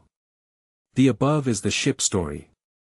Its plausibility is marred a little by the fact that the oracle was not a biblical student, and did not spend much of his time instructing himself about scriptural localities. They say the oracle complains, in this hot weather, lately, that the only beverage in the ship that is passable, is the butter. He did not mean butter, of course, but inasmuch as that article remains in a melted state now since we are out of ice, it is fair to give him the credit of getting one long word in the right place, anyhow, for once in his life. He said, in Rome, that the Pope was a noble-looking old man, but he never did think much of his Iliad. We spent one pleasant day skirting along the Isles of Greece. They are very mountainous. Their prevailing tints are grey and brown, approaching to red. Little white villages surrounded by trees, nestle in the valleys or roost upon the lofty perpendicular seawalls. We had one fine sunset, a rich carmine flush that suffused the western sky and cast a ruddy glow far over the sea. fine sunsets seem to be rare in this part of the world, or at least, striking ones. They are soft, sensuous, lovely, they are exquisite, refined, effeminate, but we have seen no sunsets here yet like the gorgeous conflagrations that flame in the track of the sinking sun in our high northern latitudes. But what were sunsets to us, with the wild excitement upon us of approaching the most renowned of cities? What cared we for outward visions, when Agamemnon, Achilles, and 1,000 other heroes of the great past were marching in ghostly procession through our fancies? What were sunsets to us, who were about to live and breathe and walk in actual Athens, and go far down into the dead centuries and bid in person for the slaves, Diogenes and Plato, in the public marketplace, or gossip with the neighbors about the siege of Troy or the splendid deeds of Marathon? We scorned to consider sunsets. We arrived, and entered the ancient harbor of the Piraeus at last. We dropped anchor within half a mile of the village. Away off, across the undulating plain of Attica, could be seen a little square-topped hill with a something on it, which our glasses soon discovered to be the ruined edifices of the citadel of the Athenians, and most prominent among them loomed the venerable Parthenon. So exquisitely clear and pure is this wonderful atmosphere that every column of the noble structure was discernible through the telescope, and even the smaller ruins about it assumed some semblance of shape. This at a distance of 5 or 6 miles. In the valley, near the Acropolis, the square-topped hill before spoken of, Athens itself could be vaguely made out with an ordinary lorgnette. Everybody was anxious to get ashore and visit these classic localities as quickly as possible. No land we had yet seen had aroused such universal interest among the passengers. But bad news came. The commandant of the Piraeus came in his boat, and said we must either depart or else get outside the harbor and remain imprisoned in our ship, under rigid quarantine, for 11 days. So we took up the anchor and moved outside, to lie a dozen hours or so, taking in supplies, and then sail for Constantinople. It was the bitterest disappointment we had yet experienced. To lie a whole day in sight of the Acropolis, and yet be obliged to go away without visiting Athens. Disappointment was hardly a strong enough word to describe the circumstances. All hands were on deck, all the afternoon, with books and maps and glasses, trying to determine which narrow rocky ridge was the Areopagus, which sloping hill the Nix, which elevation the Museum Hill, and so on. And we got things confused. Discussion became heated, and party spirit ran high. Church members were gazing with emotion upon a hill which they said was the one St. Paul preached from, and another faction claimed that that hill was Hymettus, and another that it was Pentelicon. After all the trouble, we could be certain of only one thing: the square-topped hill was the Acropolis, and the grand ruin that crowned it was the Parthenon, whose picture we knew in infancy in the schoolbooks. We inquired of everybody who came near the ship, whether there were guards in the Piraeus, whether they were strict, what the chances were of capture should any of us slip ashore, and in case any of us made the venture and were caught, what would be probably done to us. The answers were discouraging. There was a strong guard or police force, the Piraeus was a small town, and any stranger seen in it would surely attract attention, capture would be certain. The commandant said the punishment would be heavy. When asked how heavy, he said it would be very severe. That was all we could get out of him. At 11 o'clock at night, when most of the ship's company were abed, 4 of us stole softly ashore in a small boat, a clouded moon favoring the enterprise, and started 2 and 2, and far apart, over a low hill, intending to go clear around the Piraeus, out of the range of its police. Picking our way so stealthily over that rocky, nettle-grown eminence, made me feel a good deal as if I were on my way somewhere to steal something. My immediate comrade and I talked in an undertone about quarantine laws and their penalties, but we found nothing cheering in the subject. I was posted. Only a few days before, I was talking with our captain, and he mentioned the case of a man who swam ashore from a quarantined ship somewhere, and got imprisoned 6 months for it, and when he was in Genoa a few years ago, a captain of a quarantined ship went in his boat to a departing ship, which was already outside of the harbor, and put a letter on board to be taken to his family, and the authorities imprisoned him 3 months for it, and then conducted him and his ship fairly to sea, and warned him never to show himself in that port again while he lived.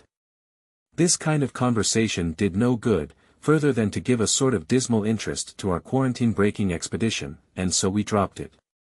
We made the entire circuit of the town without seeing anybody but one man, who stared at us curiously, but said nothing, and a dozen persons asleep on the ground before their doors, whom we walked among and never woke, but we woke up dogs enough, in all conscience. We always had 1 or 2 barking at our heels, and several times we had as many as 10 and 12 at once.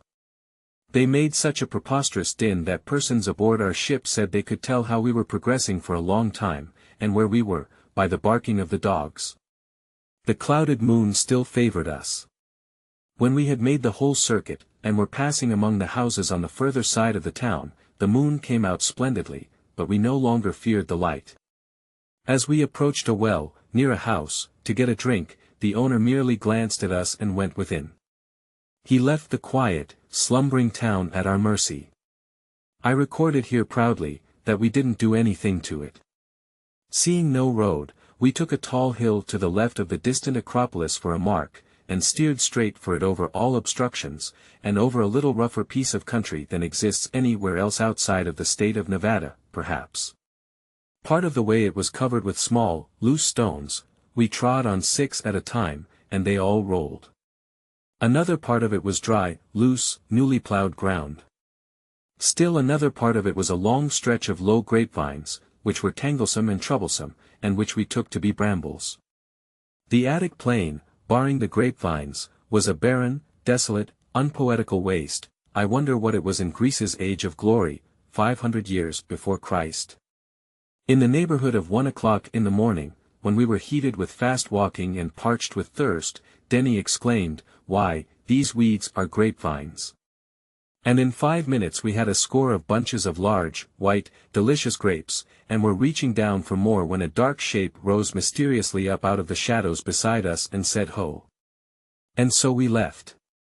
In 10 minutes more we struck into a beautiful road, and unlike some others we had stumbled upon at intervals, it led in the right direction. We followed it. It was broad, and smooth, and white, handsome and in perfect repair, and shaded on both sides for a mile or so with single ranks of trees, and also with luxuriant vineyards.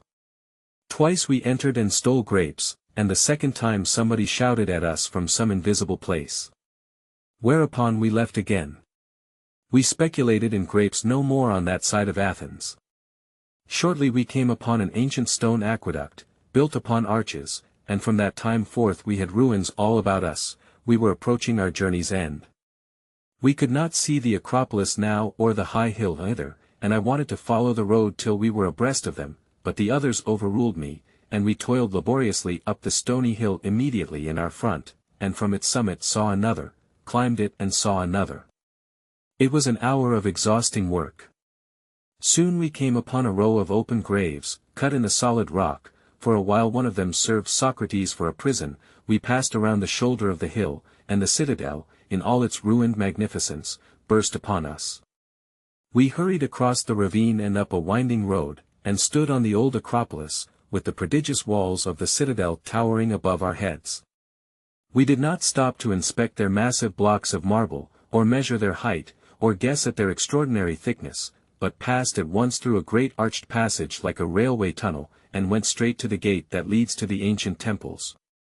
It was locked. So, after all, it seemed that we were not to see the great Parthenon face to face. We sat down and held a council of war. Result, the gate was only a flimsy structure of wood. We would break it down. It seemed like desecration, but then we had traveled far, and our necessities were urgent. We could not hunt up guides and keepers. We must be on the ship before daylight. So we argued. This was all very fine, but when we came to break the gate, we could not do it. We moved around an angle of the wall and found a low bastion, 8 feet high without, 10 or 12 within.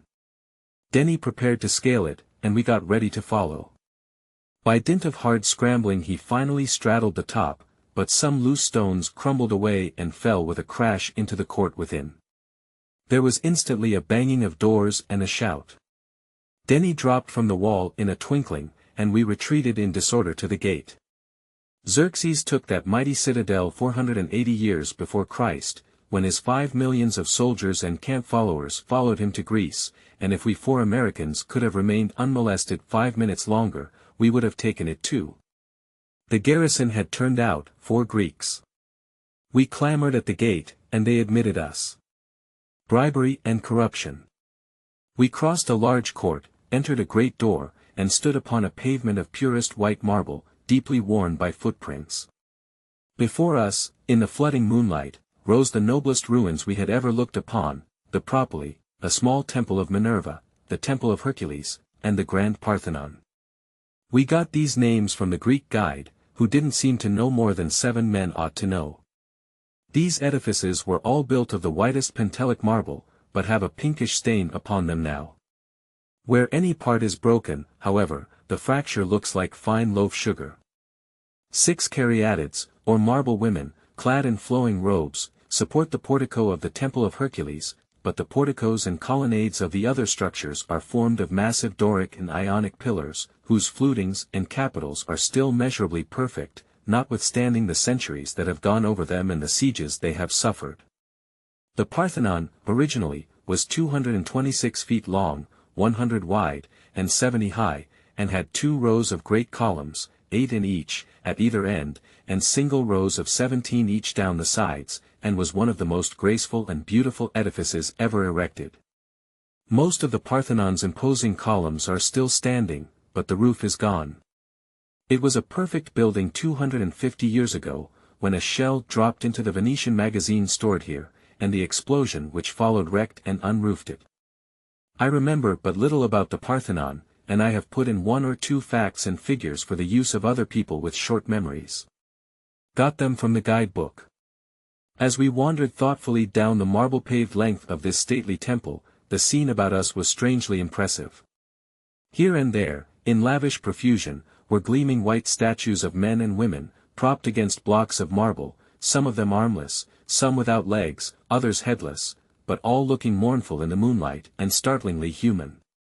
They rose up and confronted the midnight intruder on every side, they stared at him with stony eyes from unlooked-for nooks and recesses, they peered at him over fragmentary heaps far down the desolate corridors, they barred his way in the midst of the broad forum, and solemnly pointed with handless arms the way from the sacred fane, and through the roofless temple the moon looked down, and banded the floor and darkened the scattered fragments and broken statues with the slanting shadows of the columns. What a world of ruined sculpture was about us!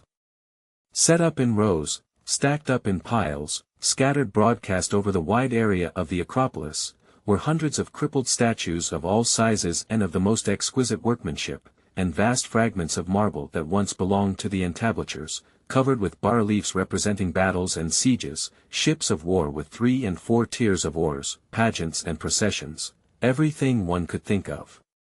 History says that the temples of the Acropolis were filled with the noblest works of Praxiteles and Phidias, and of many a great master in sculpture besides, and surely these elegant fragments attest it.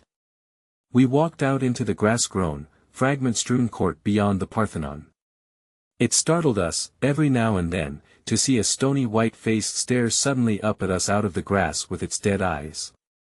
The place seemed alive with ghosts. I half expected to see the Athenian heroes of 20 centuries ago glide out of the shadows and steal into the old temple they knew so well and regarded with such boundless pride. The full moon was riding high in the cloudless heavens, now. We sauntered carelessly and unthinkingly to the edge of the lofty battlements of the citadel, and looked down, a vision. And such a vision! Athens by moonlight. The prophet that thought the splendors of the New Jerusalem were revealed to him, surely saw this instead.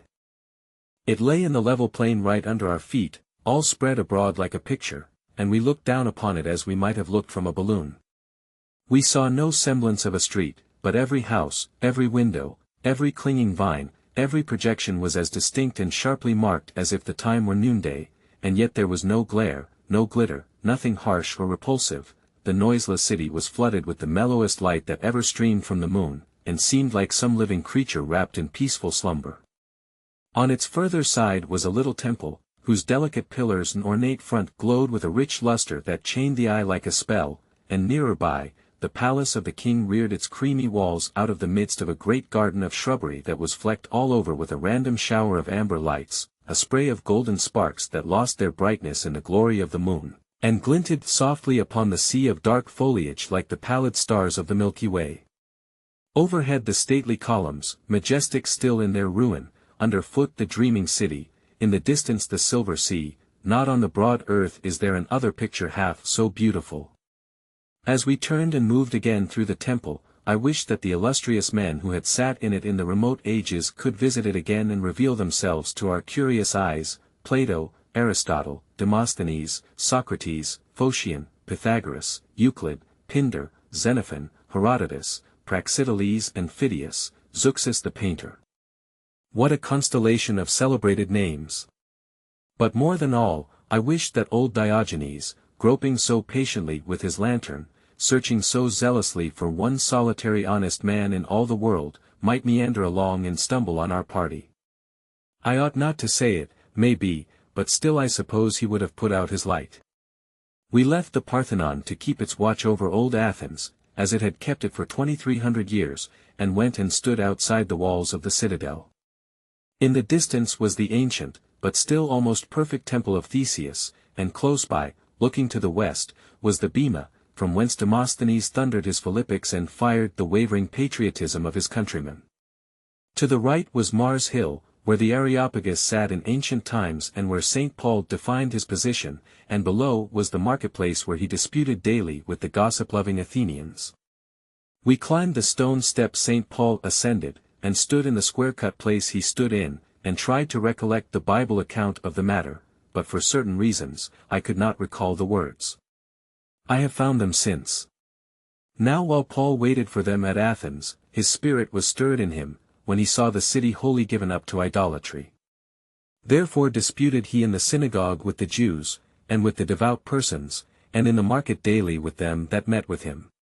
Asterisk asterisk asterisk asterisk asterisk asterisk asterisk asterisk asterisk. And they took him and brought him unto Areopagus, saying, May we know what this new doctrine whereof thou speakest is? Asterisk asterisk asterisk asterisk asterisk asterisk asterisk asterisk asterisk. Then Paul stood in the midst of Mars Hill, and said, Ye men of Athens, I perceive that in all things ye are too superstitious, for as I passed by and beheld your devotions, I found an altar with this inscription, To the unknown God. Whom, therefore, ye ignorantly worship, him declare I unto you. Acts, ch. 17. It occurred to us, after a while, that if we wanted to get home before daylight betrayed us, we had better be moving. So we hurried away. When far on our road, we had a parting view of the Parthenon, with the moonlight streaming through its open colonnades and touching its capitals with silver. As it looked then, solemn, grand, and beautiful it will always remain in our memories. As we marched along, we began to get over our fears, and ceased to care much about quarantine scouts or anybody else. We grew bold and reckless, and once, in a sudden burst of courage, I even threw a stone at a dog. It was a pleasant reflection, though, that I did not hit him, because his master might just possibly have been a policeman. Inspired by this happy failure, my valor became utterly uncontrollable, and at intervals I absolutely whistled, though on a moderate key. But boldness breeds boldness, and shortly I plunged into a vineyard, in the full light of the moon, and captured a gallon of superb grapes, not even minding the presence of a peasant who rode by on a mule. Denny and Birch followed my example. Now I had grapes enough for a dozen, but then Jackson was all swollen up with courage, too, and he was obliged to enter a vineyard presently. The first bunch he seized brought trouble. A frowsy, bearded brigand. Advancing with celerity. The brigand shouted again, but still we advanced. It was getting late, and we had no time to fool away on every ass that wanted to drivel Greek platitudes to us. We would just as soon have talked with him as not if we had not been in a hurry. Presently Denny said, Those fellows are following us. We turned, and, sure enough, there they were, 3 fantastic pirates armed with guns. We slackened our pace to let them come up, and in the meantime I got out my cargo of grapes and dropped them firmly but reluctantly into the shadows by the wayside. But I was not afraid. I only felt that it was not right to steal grapes. And all the more so when the owner was around, and not only around, but with his friends around also. The villains came up and searched a bundle Dr. Birch had in his hand, and scowled upon him when they found it had nothing in it but some holy rocks from Mars Hill, and these were not contraband. They evidently suspected him of playing some wretched fraud upon them, and seemed half inclined to scalp the party. But finally they dismissed us with a warning, couched in excellent Greek, I suppose, and dropped tranquilly in our wake. When they had gone 300 yards they stopped, and we went on rejoiced. But behold, another armed rascal came out of the shadows and took their place, and followed us 200 yards. Then he delivered us over to another miscreant, who emerged from some mysterious place, and he in turn to another. For a mile and a half our rear was guarded all the while by armed men. I never traveled in so much state before in all my life. It was a good while after that before we ventured to steal any more grapes, and when we did we stirred up another troublesome brigand, and then we ceased all further speculation in that line. I suppose that fellow that rode by on the mule posted all the sentinels, from Athens to the Piraeus, about us.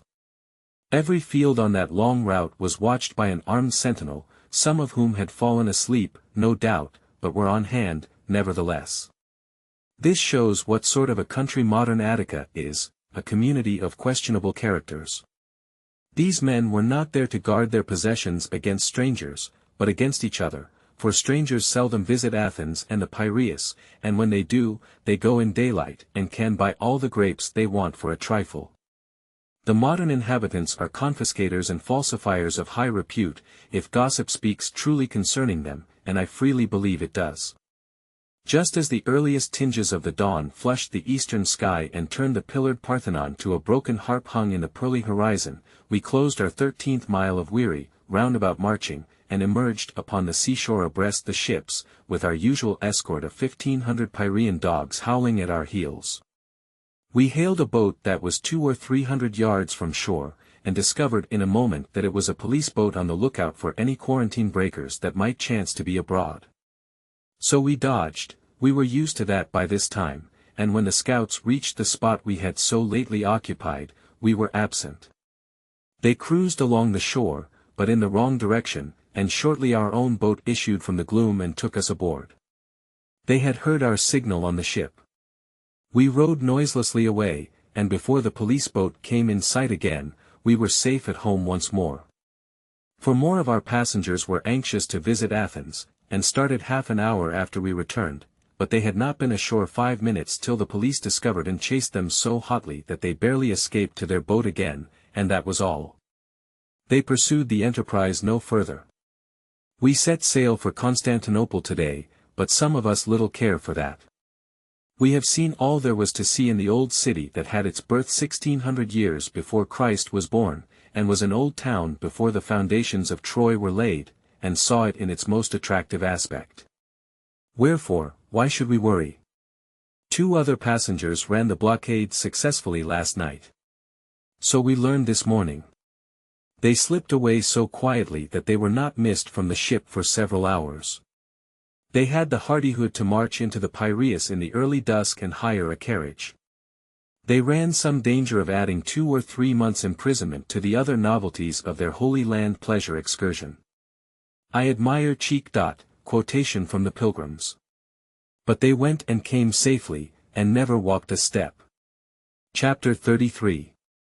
From Athens all through the islands of the Grecian archipelago, we saw little but forbidding seawalls and barren hills, sometimes surmounted by 3 or 4 graceful columns of some ancient temple, lonely and deserted, a fitting symbol of the desolation that has come upon all Greece in these latter ages. We saw no ploughed fields, very few villages, no trees or grass or vegetation of any kind, scarcely, and hardly ever an isolated house.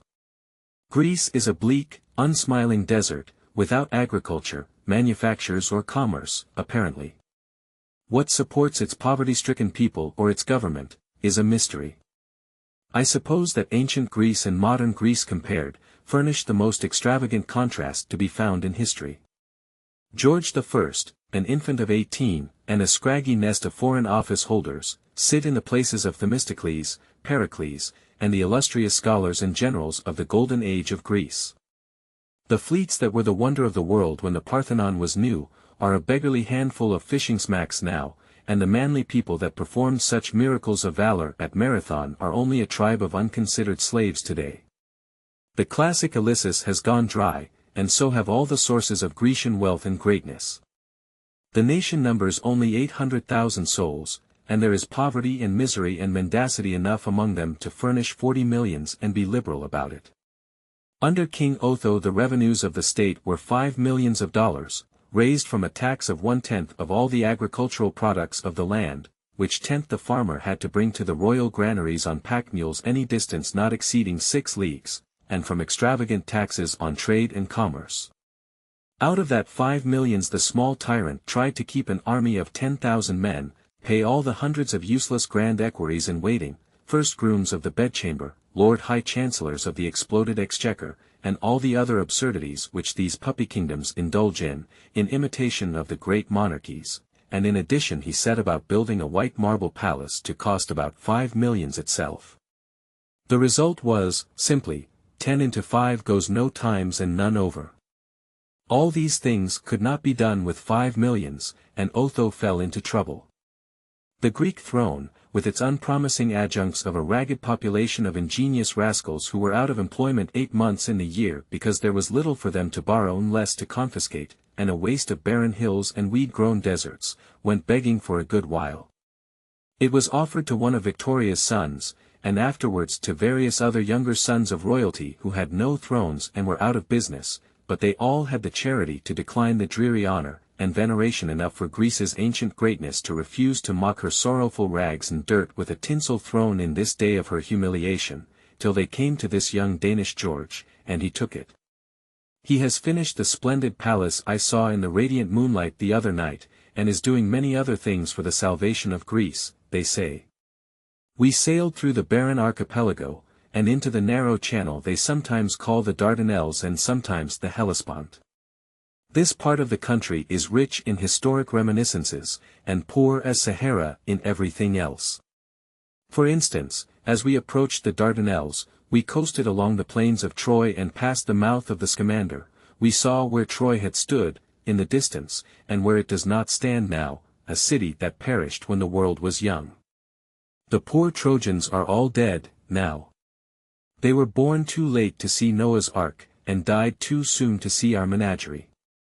We saw where Agamemnon's fleets rendezvoused, and away inland a mountain which the map said was Mount Ida. Within the Hellespont we saw where the original first shoddy contract mentioned in history was carried out, and the parties of the second part gently rebuked by Xerxes. I speak of the famous bridge of boats which Xerxes ordered to be built over the narrowest part of the Hellespont, where it is only 2 or 3 miles wide. A moderate gale destroyed the flimsy structure, and the king, thinking that to publicly rebuke the contractors might have a good effect on the next set, called them out before the army and had them beheaded. In the next 10 minutes he let a new contract for the bridge. It has been observed by ancient writers that the second bridge was a very good bridge. Xerxes crossed his host of 5 millions of men on it, and if it had not been purposely destroyed, it would probably have been there yet. If our government would rebuke some of our shoddy contractors occasionally, it might work much good. In the Hellespont we saw where Leander and Lord Byron swam across, the one to see her upon whom his soul's affections were fixed with a devotion that only death could impair, and the other merely for a flyer, as Jack says. We had 2 noted tombs near us, too. On one shore slept Ajax, and on the other Hecuba. We had water batteries and forts on both sides of the Hellespont, flying the crimson flag of Turkey, with its white crescent, and occasionally a village, and sometimes a train of camels. We had all these to look at till we entered the broad sea of Marmora, and then the land soon fading from view, we resumed euchre and whist once more. We dropped anchor in the mouth of the Golden Horn at daylight in the morning. Only 3 or 4 of us were up to see the great Ottoman capital. The passengers do not turn out at unseasonable hours, as they used to get the earliest possible glimpse of strange foreign cities. They are well over that.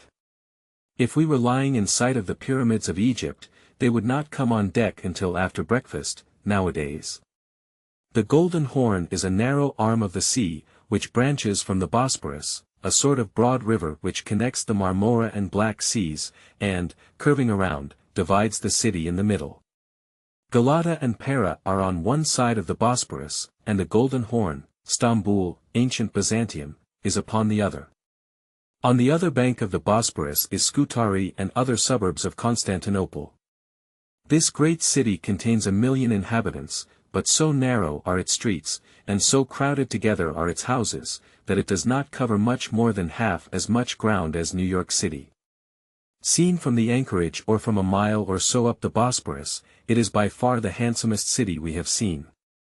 Its dense array of houses swells upward from the water's edge, and spreads over the domes of many hills, and the gardens that peep out here and there, the great globes of the mosques, and the countless minarets that meet the eye everywhere, invest the metropolis with the quaint oriental aspect one dreams of when he reads books of Eastern travel. Constantinople makes a noble picture. But its attractiveness begins and ends with its picturesqueness. From the time one starts ashore till he gets back again, he execrates it. The boat he goes in is admirably miscalculated for the service it is built for. It is handsomely and neatly fitted up, but no man could handle it well in the turbulent currents that sweep down the Bosporus from the Black Sea, and few men could row it satisfactorily even in still water. It is a long, light canoe, caique, large at one end and tapering to a knife blade at the other.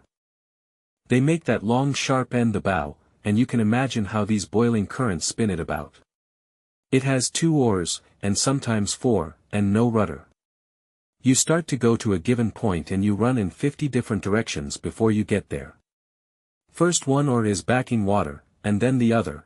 It is seldom that both are going ahead at once. This kind of boating is calculated to drive an impatient man mad in a week. The boatmen are the awkwardest, the stupidest, and the most unscientific on earth, without question. Ashore, it was an eternal circus.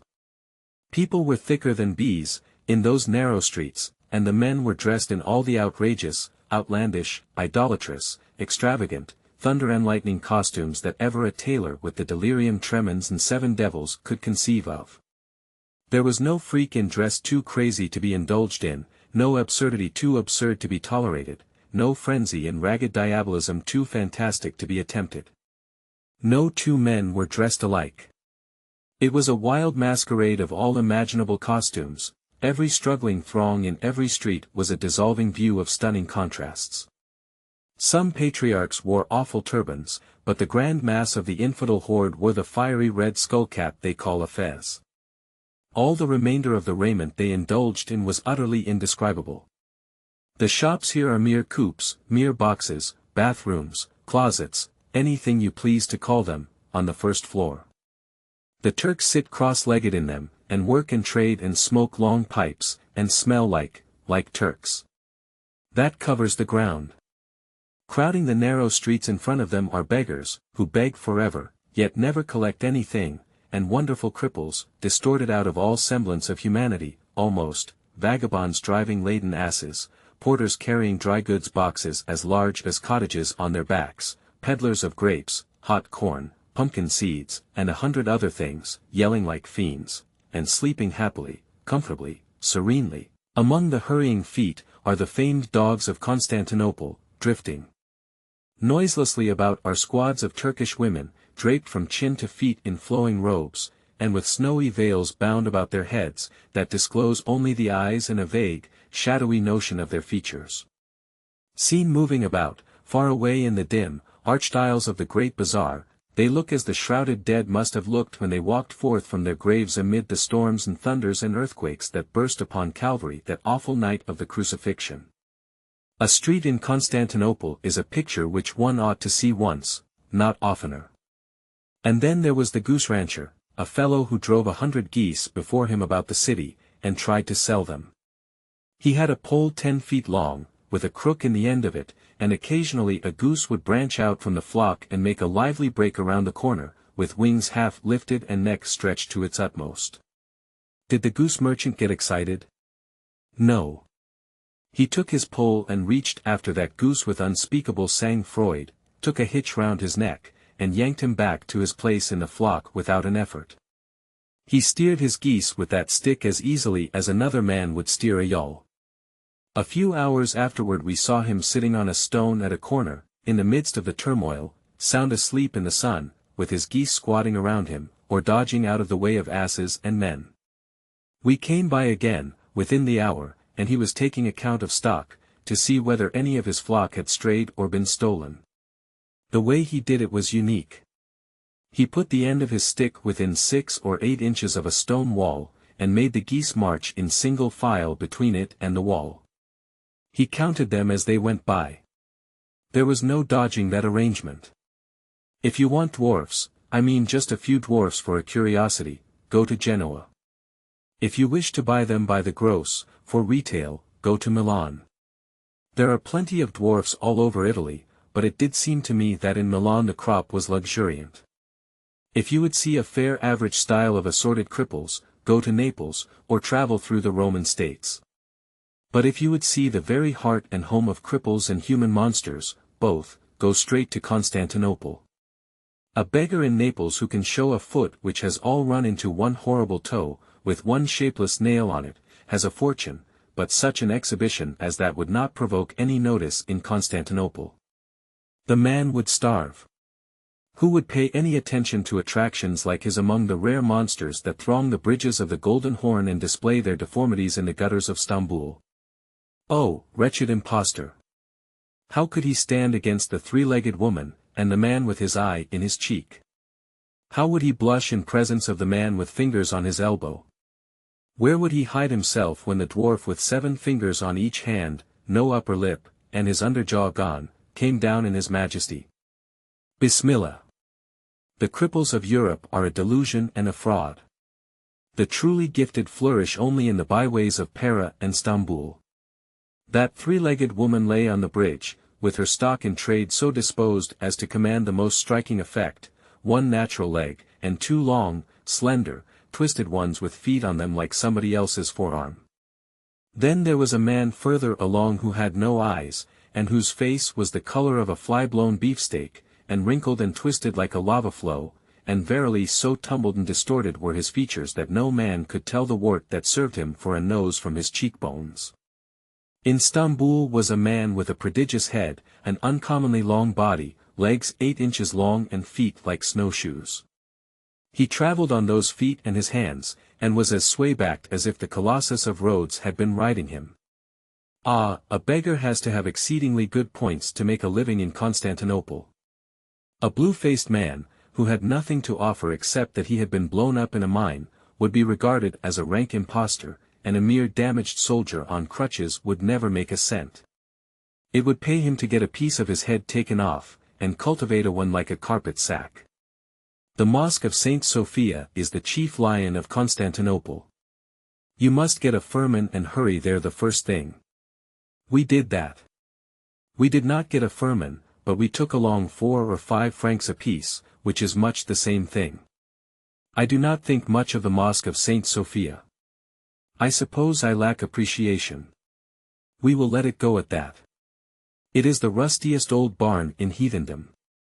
I believe all the interest that attaches to it comes from the fact that it was built for a Christian church and then turned into a mosque, without much alteration, by the Mohammedan conquerors of the land. They made me take off my boots and walk into the place in my stocking feet. I caught cold, and got myself so stuck up with a complication of gums, slime and general corruption, that I wore out more than 2,000 pair of bootjacks getting my boots off that night, and even then some Christian hide peeled off with them. I abate not a single bootjack. Saint Sophia is a colossal church, 13 or 1400 years old, and unsightly enough to be very, very much older. Its immense dome is said to be more wonderful than St. Peter's, but its dirt is much more wonderful than its dome, though they never mention it. The church has 170 pillars in it, each a single piece, and all of costly marbles of various kinds, but they came from ancient temples at Baalbek, Heliopolis, Athens and Ephesus, and are battered, ugly and repulsive. They were 1,000 years old when this church was new, and then the contrast must have been ghastly, if Justinian's architects did not trim them any. The inside of the dome is figured all over with a monstrous inscription in Turkish characters, wrought in gold mosaic, that looks as glaring as a circus bill. The pavements and the marble balustrades are all battered and dirty. The perspective is marred everywhere by a web of ropes that depend from the dizzy height of the dome, and suspend countless dingy, coarse oil lamps, and ostrich eggs, 6 or 7 feet above the floor. Squatting and sitting in groups, here and there and far and near, were ragged Turks reading books, hearing sermons, or receiving lessons like children. And in 50 places were more of the same sort, bowing and straightening up, bowing again and getting down to kiss the earth, muttering prayers the while, and keeping up their gymnastics till they ought to have been tired, if they were not. Everywhere was dirt, and dust, and dinginess, and gloom. Everywhere were signs of a hoary antiquity, but with nothing touching or beautiful about it. Everywhere were those groups of fantastic pagans, overhead the gaudy mosaics and the web of lamp ropes. Nowhere was there anything to win one's love or challenge his admiration. The people who go into ecstasies over Saint Sophia must surely get them out of the guidebook, where every church is spoken of as being considered by good judges to be the most marvelous structure, in many respects, that the world has ever seen. Or else they are those old connoisseurs from the wilds of New Jersey who laboriously learn the difference between a fresco and a fire plug, and from that day forward feel privileged to void their critical bathos on painting, sculpture and architecture forevermore. We visited the dancing dervishes. There were 21 of them. They wore a long, light-colored loose robe that hung to their heels. Each in his turn went up to the priest. They were all within a large circular railing, and bowed profoundly, and then went spinning away deliriously and took his appointed place in the circle, and continued to spin. When all had spun themselves to their places, they were about 5 or 6 feet apart, and so situated, the entire circle of spinning pagans spun itself 3 separate times around the room. It took 25 minutes to do it. They spun on the left foot, and kept themselves going by passing the right rapidly before it and digging it against the waxed floor. Some of them made incredible time. Most of them spun around 40 times in a minute, and one artist averaged about 61 times a minute, and kept it up during the whole 25. His robe filled with air and stood out all around him like a balloon. They made no noise of any kind, and most of them tilted their heads back and closed their eyes, entranced with a sort of devotional ecstasy. There was a rude kind of music, part of the time, but the musicians were not visible. None but spinners were allowed within the circle. A man had to either spin or stay outside. It was about as barbarous an exhibition as we have witnessed yet. Then sick persons came and lay down, and beside them women laid their sick children, one a babe at the breast, and the patriarch of the dervishes walked upon their bodies. He was supposed to cure their diseases by trampling upon their breasts or backs or standing on the back of their necks. This is well enough for a people who think all their affairs are made or marred by viewless spirits of the air, by giants, gnomes, and genii, and who still believe, to this day, all the wild tales in the Arabian Nights. Even so an intelligent missionary tells me. We visited the 1001 columns. I do not know what it was originally intended for, but they said it was built for a reservoir. It is situated in the center of Constantinople. You go down a flight of stone steps in the middle of a barren place, and there you are. You are 40 feet underground, and in the midst of a perfect wilderness of tall, slender, granite columns, of Byzantine architecture. Stand where you would, or change your position as often as you pleased, you were always a center from which radiated a dozen long archways and colonnades that lost themselves in distance and the somber twilight of the place. This old dried-up reservoir is occupied by a few ghostly silk spinners now, and one of them showed me a cross cut high up in one of the pillars. I suppose he meant me to understand that the institution was there before the Turkish occupation, and I thought he made a remark to that effect, but he must have had an impediment in his speech, for I did not understand him. We took off our shoes and went into the marble mausoleum of the Sultan Mahmud, the neatest piece of architecture, inside, that I have seen lately.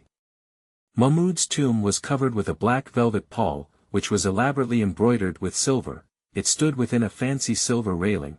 At the sides and corners were silver candlesticks that would weigh more than 100 pounds, and they supported candles as large as a man's leg. On the top of the sarcophagus was a fez, with a handsome diamond ornament upon it, which an attendant said cost £100,000, and lied like a Turk when he said it. Mahmud's whole family were comfortably planted around him. We went to the great bazaar in Stamboul, of course, and I shall not describe it further than to say it is a monstrous hive of little shops, thousands, I should say, all under one roof, and cut up into innumerable little blocks by narrow streets which are arched overhead. One street is devoted to a particular kind of merchandise, another to another, and so on. When you wish to buy a pair of shoes you have the swing of the whole street, you do not have to walk yourself down hunting stores in different localities. It is the same with silks, antiquities, shawls, etc. The place is crowded with people all the time, and as the gay-colored Eastern fabrics are lavishly displayed before every shop, the great bazaar of Stamboul is one of the sights that are worth seeing. It is full of life, and stir, and business, dirt, beggars, asses, yelling peddlers, porters, dervishes, high-born Turkish female shoppers, Greeks, and weird-looking and weirdly dressed Mohammedans from the mountains and the far provinces, and the only solitary thing one does not smell when he is in the great bazaar, is something which smells good. Chapter 34. Mosques are plenty, churches are plenty, graveyards are plenty, but morals and whiskey are scarce. The Quran does not permit Mohammedans to drink. Their natural instincts do not permit them to be moral. They say the Sultan has 800 wives. This almost amounts to bigamy. It makes our cheeks burn with shame to see such a thing permitted here in Turkey. We do not mind it so much in Salt Lake, however. Circassian and Georgian girls are still sold in Constantinople by their parents, but not publicly. The great slave marts we have all read so much about, where tender young girls were stripped for inspection, and criticized and discussed just as if they were horses at an agricultural fair, no longer exist. The exhibition and the sales are private now. Stocks are up, just at present, partly because of a brisk demand created by the recent return of the Sultan's suite from the courts of Europe, partly on account of an unusual abundance of breadstuffs, which leaves holders untortured by hunger and enables them to hold back for high prices, and partly because buyers are too weak to bear the market, while sellers are amply prepared to bull it. Under these circumstances, if the American metropolitan newspapers were published here in Constantinople, their next commercial report would read about as follows, I suppose. Slave Girl Market Report. Best Brand Circassians, crop of 1850, L200, 1852, L250, 1854, L300. Best Brands Georgian, none in market, second quality, 1851, L180. 19 fair to middling Wallachian girls offered at L130 at 150. But no takers, 16 prime A1 sold in small lots to close out, terms private. Sales of one lot Circassians, prime to good, 1852 to 1854, at L240. At 242, buyer 30, 149er, damaged, at L23, seller 10, no. Deposit. Several Georgians, fancy brands, 1852, changed hands to fill orders. The Georgians now on hand are mostly last year's crop, which was unusually poor. The new crop is a little backward, but will be coming in shortly. As regards its quantity and quality, the accounts are most encouraging. In this connection we can safely say, also, that the new crop of Circassians is looking extremely well. His Majesty the Sultan has already sent in large orders for his new harem, which will be finished within a fortnight, and this has naturally strengthened the market and given Circassian stock a strong upward tendency. Taking advantage of the inflated market, many of our shrewdest operators are selling short. There are hints of a corner on Wallachians. There is nothing new in Nubians. Slow sale. Eunuchs, none offering, however, large cargoes are expected from Egypt today. I think the above would be about the style of the commercial report. Prices are pretty high now, and holders firm, but, 2 or 3 years ago, parents in a starving condition brought their young daughters down here and sold them for even $20 and $30, when they could do no better, simply to save themselves and the girls from dying of want. It is sad to think of so distressing a thing as this, and I for one am sincerely glad the prices are up again.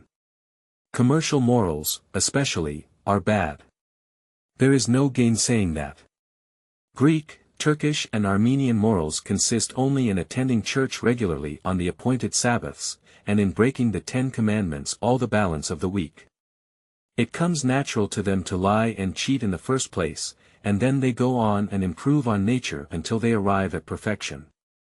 In recommending his son to a merchant as a valuable salesman, a father does not say he is a nice, moral, upright boy, and goes to Sunday school and is honest, but he says, this boy is worth his weight in broad pieces of 100, for behold, he will cheat whomsoever hath dealings with him, and from the Euxine to the waters of Marmora there abideth not so gifted a liar. How is that for a recommendation? The missionaries tell me that they hear encomiums like that passed upon people every day. They say of a person they admire, he is a charming swindler, and a most exquisite liar. Everybody lies and cheats, everybody who is in business, at any rate. Even foreigners soon have to come down to the custom of the country, and they do not buy and sell long in Constantinople till they lie and cheat like a Greek. I say like a Greek, because the Greeks are called the worst transgressors in this line. Several Americans long resident in Constantinople contend that most Turks are pretty trustworthy, but few claim that the Greeks have any virtues that a man can discover, at least without a fire assay. I am half willing to believe that the celebrated dogs of Constantinople have been misrepresented, slandered. I have always been led to suppose that they were so thick in the streets that they blocked the way, that they moved about in organized companies, platoons and regiments, and took what they wanted by determined and ferocious assault, and that at night they drowned all other sounds with their terrible howlings. The dogs I see here cannot be those I have read of. I find them everywhere, but not in strong force. The most I have found together has been about 10 or 20. And night or day a fair proportion of them were sound asleep. Those that were not asleep always looked as if they wanted to be. I never saw such utterly wretched, starving, sad-visaged, broken-hearted looking curs in my life. It seemed a grim satire to accuse such brutes as these of taking things by force of arms. They hardly seem to have strength enough or ambition enough to walk across the street. I do not know that I have seen one walk that far yet.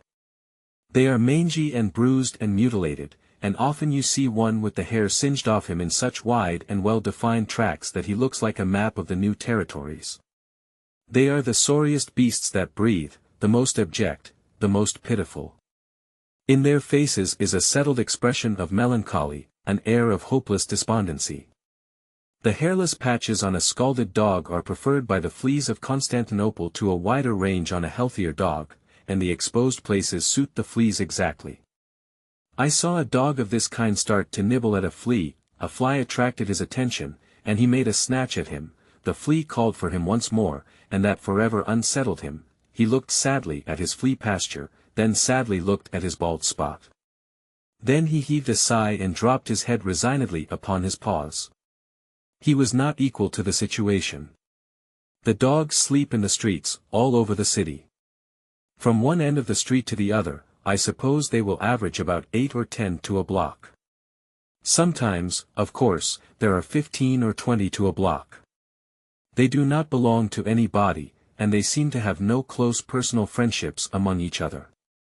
But they district the city themselves, and the dogs of each district, whether it be half a block in extent, or 10 blocks, have to remain within its bounds. Woe to a dog if he crosses the line. His neighbors would snatch the balance of his hair off in a second. So it is said.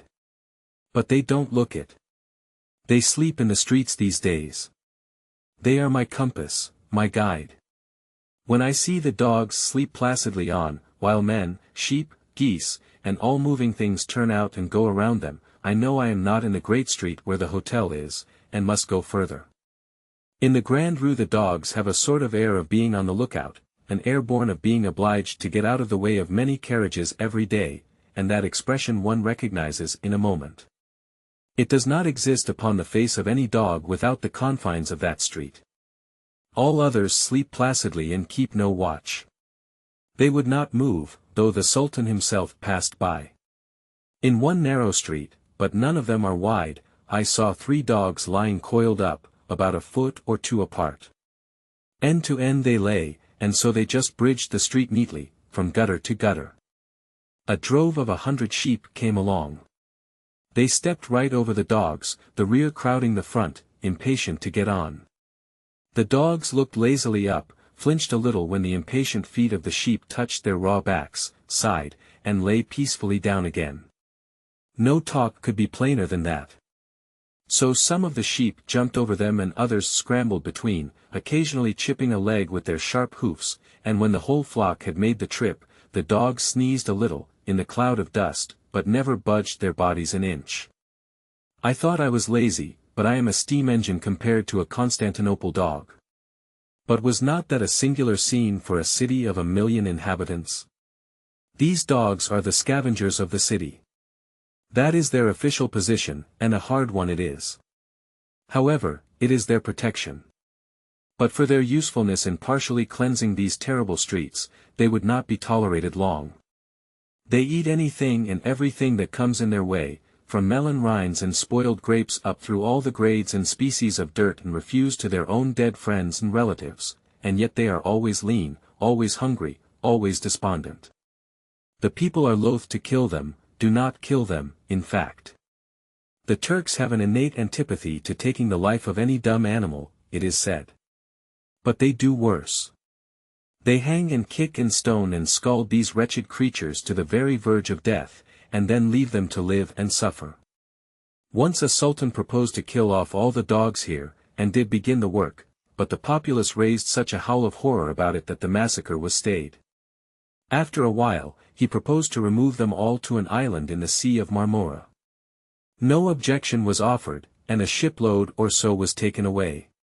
But when it came to be known that somehow or other the dogs never got to the island, but always fell overboard in the night and perished, another howl was raised and the transportation scheme was dropped.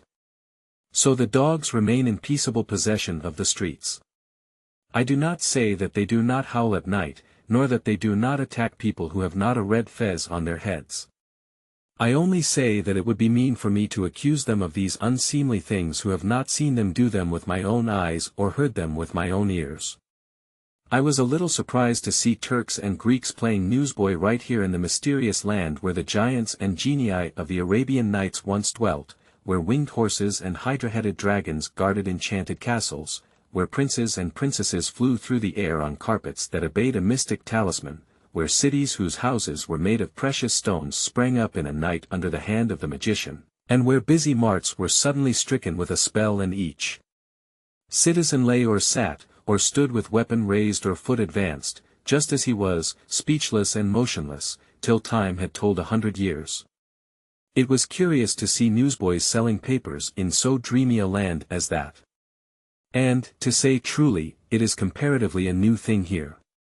The selling of newspapers had its birth in Constantinople about a year ago, and was a child of the Prussian and Austrian War. There is one paper published here in the English language, the Levant Herald, and there are generally a number of Greek and a few French papers rising and falling, struggling up and falling again. Newspapers are not popular with the Sultan's government. They do not understand journalism.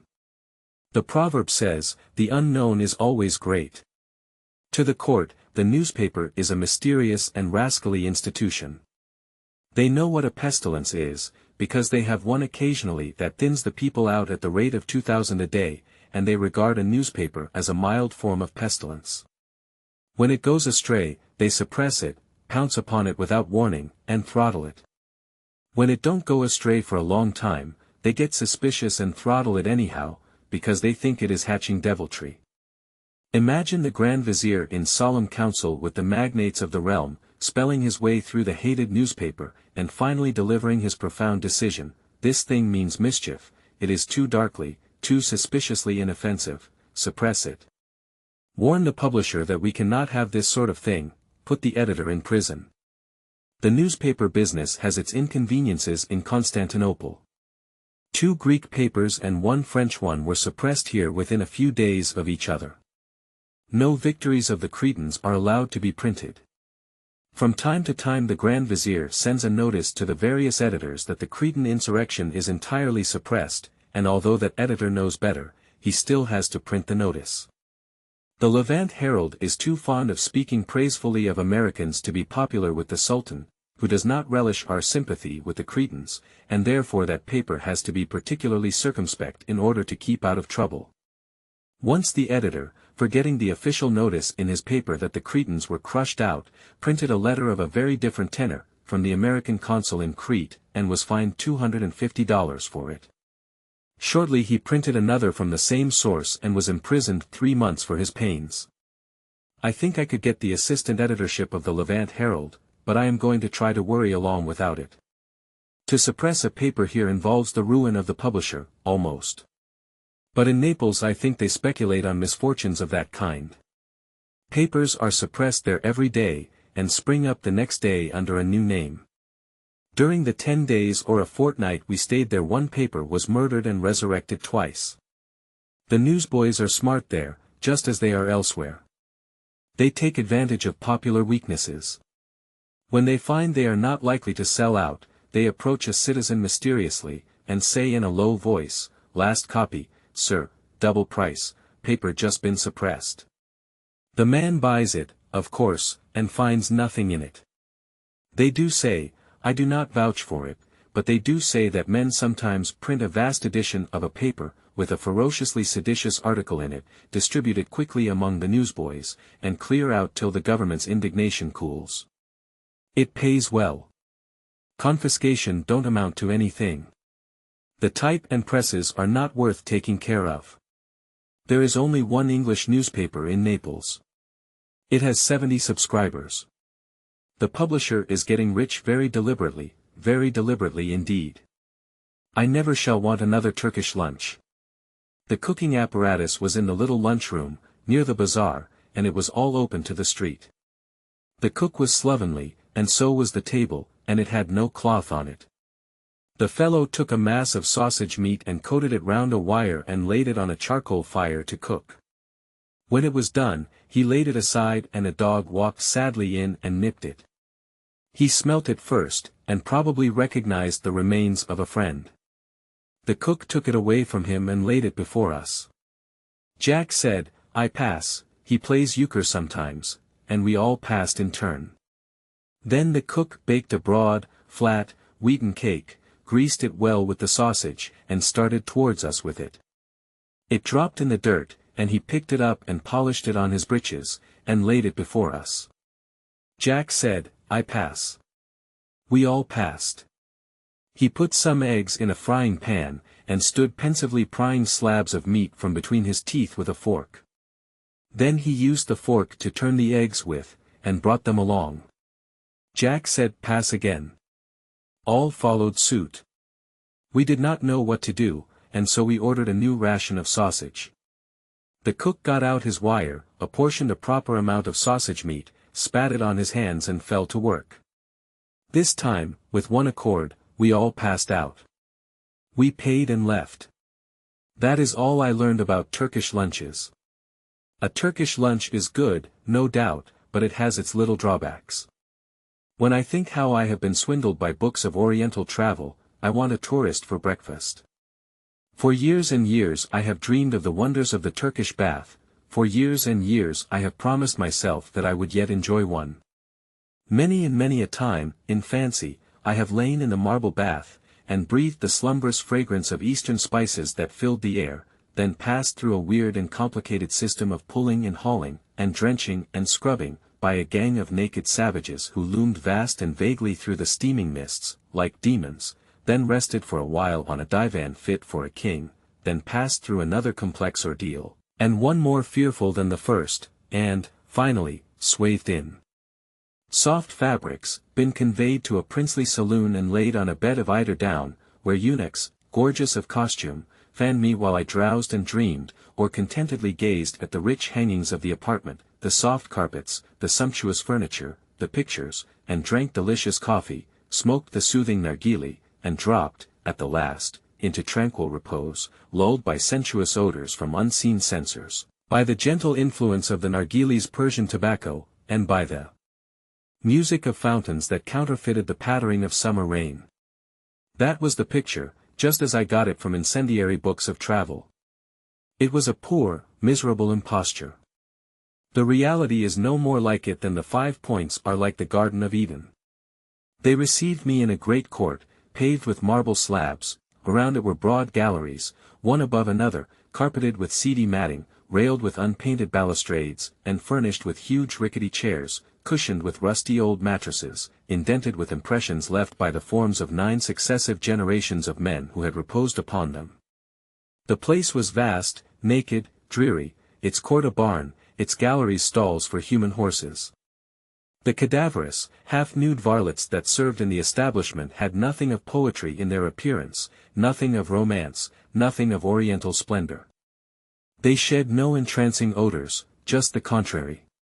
Their hungry eyes and their lank forms continually suggested one glaring, unsentimental fact: they wanted what they term in California a square meal.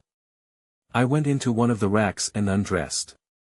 An unclean starveling wrapped a gaudy tablecloth about his loins, and hung a white rag over my shoulders. If I had had a tub then, it would have come natural to me to take in washing.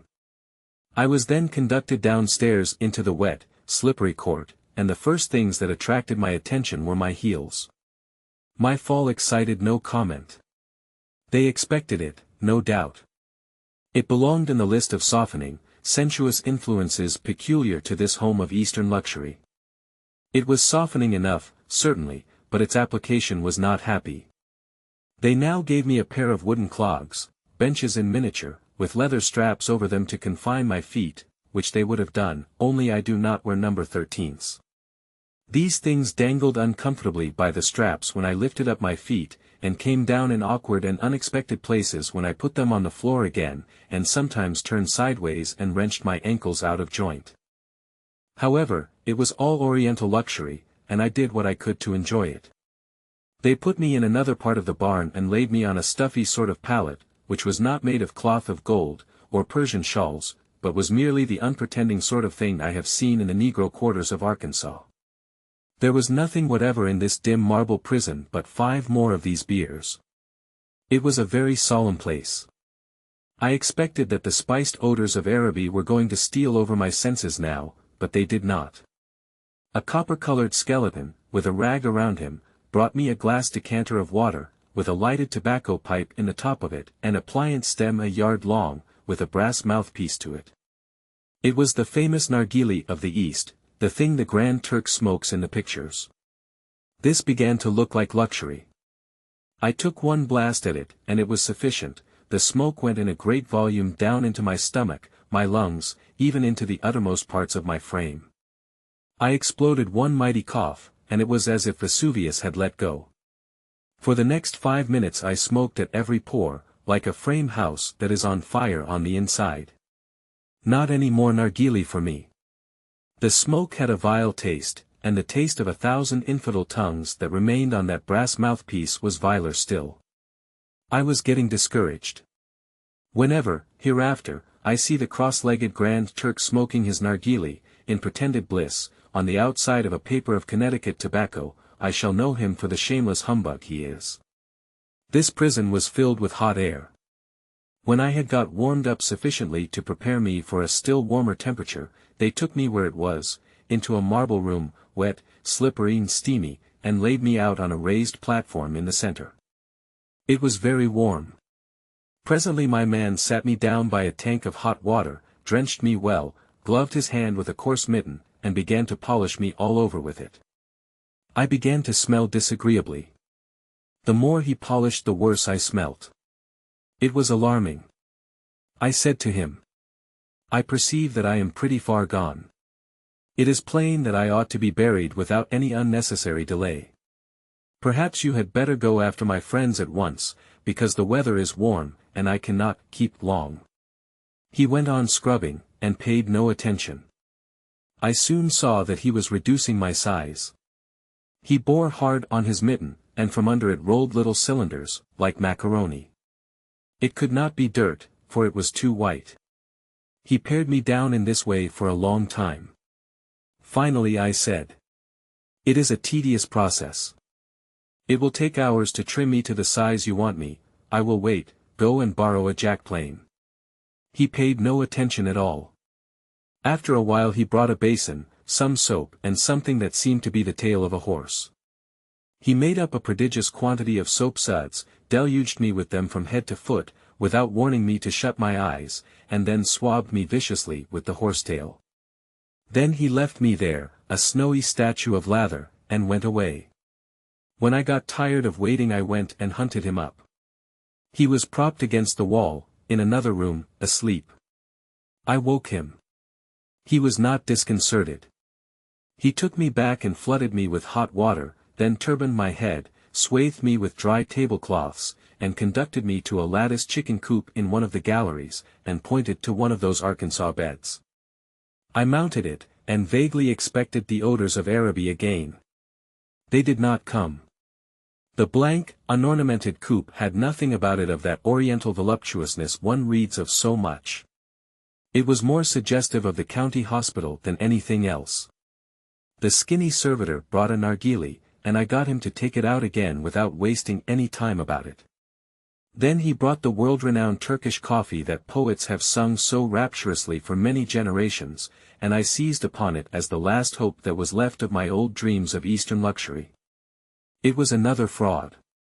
Of all the unchristian beverages that ever passed my lips, Turkish coffee is the worst. The cup is small, it is smeared with grounds, the coffee is black, thick, unsavory of smell, and execrable in taste. The bottom of the cup has a muddy sediment in it half an inch deep. This goes down your throat, and portions of it lodge by the way, and produce a tickling aggravation that keeps you barking and coughing for an hour. Here in death my experience of the celebrated Turkish bath, and here also in death my dream of the bliss the mortal revels in who passes through it. It is a malignant swindle. The man who enjoys it is qualified to enjoy anything that is repulsive to sight or sense, and he that can invest it with a charm of poetry is able to do the same with anything else in the world that is tedious, and wretched, and dismal, and nasty. Chapter 35. We left a dozen passengers in Constantinople, and sailed through the beautiful Bosporus and far up into the Black Sea. We left them in the clutches of the celebrated Turkish guide, Faraway Moses, who will seduce them into buying a shipload of ottar of roses, splendid Turkish vestments, and all manner of curious things they can never have any use for. Murray's invaluable guidebooks have mentioned Faraway Moses' name, and he is a made man. He rejoices daily in the fact that he is a recognized celebrity. However, we cannot alter our established customs to please the whims of guides, we cannot show partialities this late in the day. Therefore, ignoring this fellow's brilliant fame, and ignoring the fanciful name he takes such pride in, we called him Ferguson, just as we had done with all other guides. It has kept him in a state of smothered exasperation all the time. Yet we meant him no harm.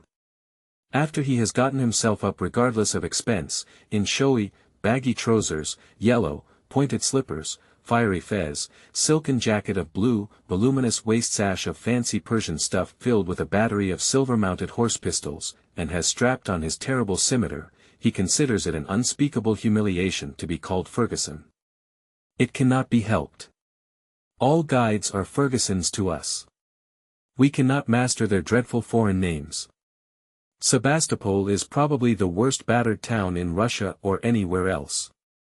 But we ought to be pleased with it, nevertheless, for we have been in no country yet where we have been so kindly received, and where we felt that to be Americans was a sufficient visa for our passports.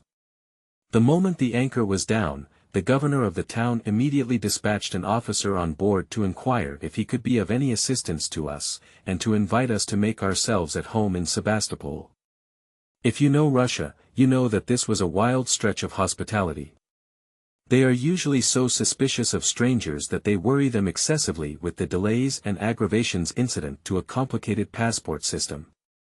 Had we come from any other country we could not have had permission to enter Sebastopol and leave again under 3 days, but as it was, we were at liberty to go and come when and where we pleased. Everybody in Constantinople warned us to be very careful about our passports, see that they were strictly en regla, and never to mislay them for a moment, and they told us of numerous instances of Englishmen others who were delayed days, weeks, and even months, in Sebastopol, on account of trifling informalities in their passports, and for which they were not to blame. I had lost my passport, and was traveling under my roommates, who stayed behind in Constantinople to await our return. To read the description of him in that passport and then look at me, any man could see that I was no more like him than I am like Hercules. So I went into the harbor of Sebastopol with fear and trembling, full of a vague, horrible apprehension that I was going to be found out and hanged. But all that time my true passport had been floating gallantly overhead, and behold it was only our flag. They never asked us for any other. We have had a great many Russian and English gentlemen and ladies on board today, and the time has passed cheerfully away. They were all happy-spirited people, and I never heard our mother tongue sound so pleasantly as it did when it fell from those English lips in this far-off land. I talked to the Russians a good deal, just to be friendly, and they talked to me from the same motive. I am sure that both enjoyed the conversation, but never a word of it either of us understood. I did most of my talking to those English people though, and I am sorry we cannot carry some of them along with us. We have gone whithersoever we chose, today, and have met with nothing but the kindest attentions. Nobody inquired whether we had any passports or not. Several of the officers of the government have suggested that we take the ship to a little watering place 30 miles from here, and pay the Emperor of Russia a visit. He is rusticating there.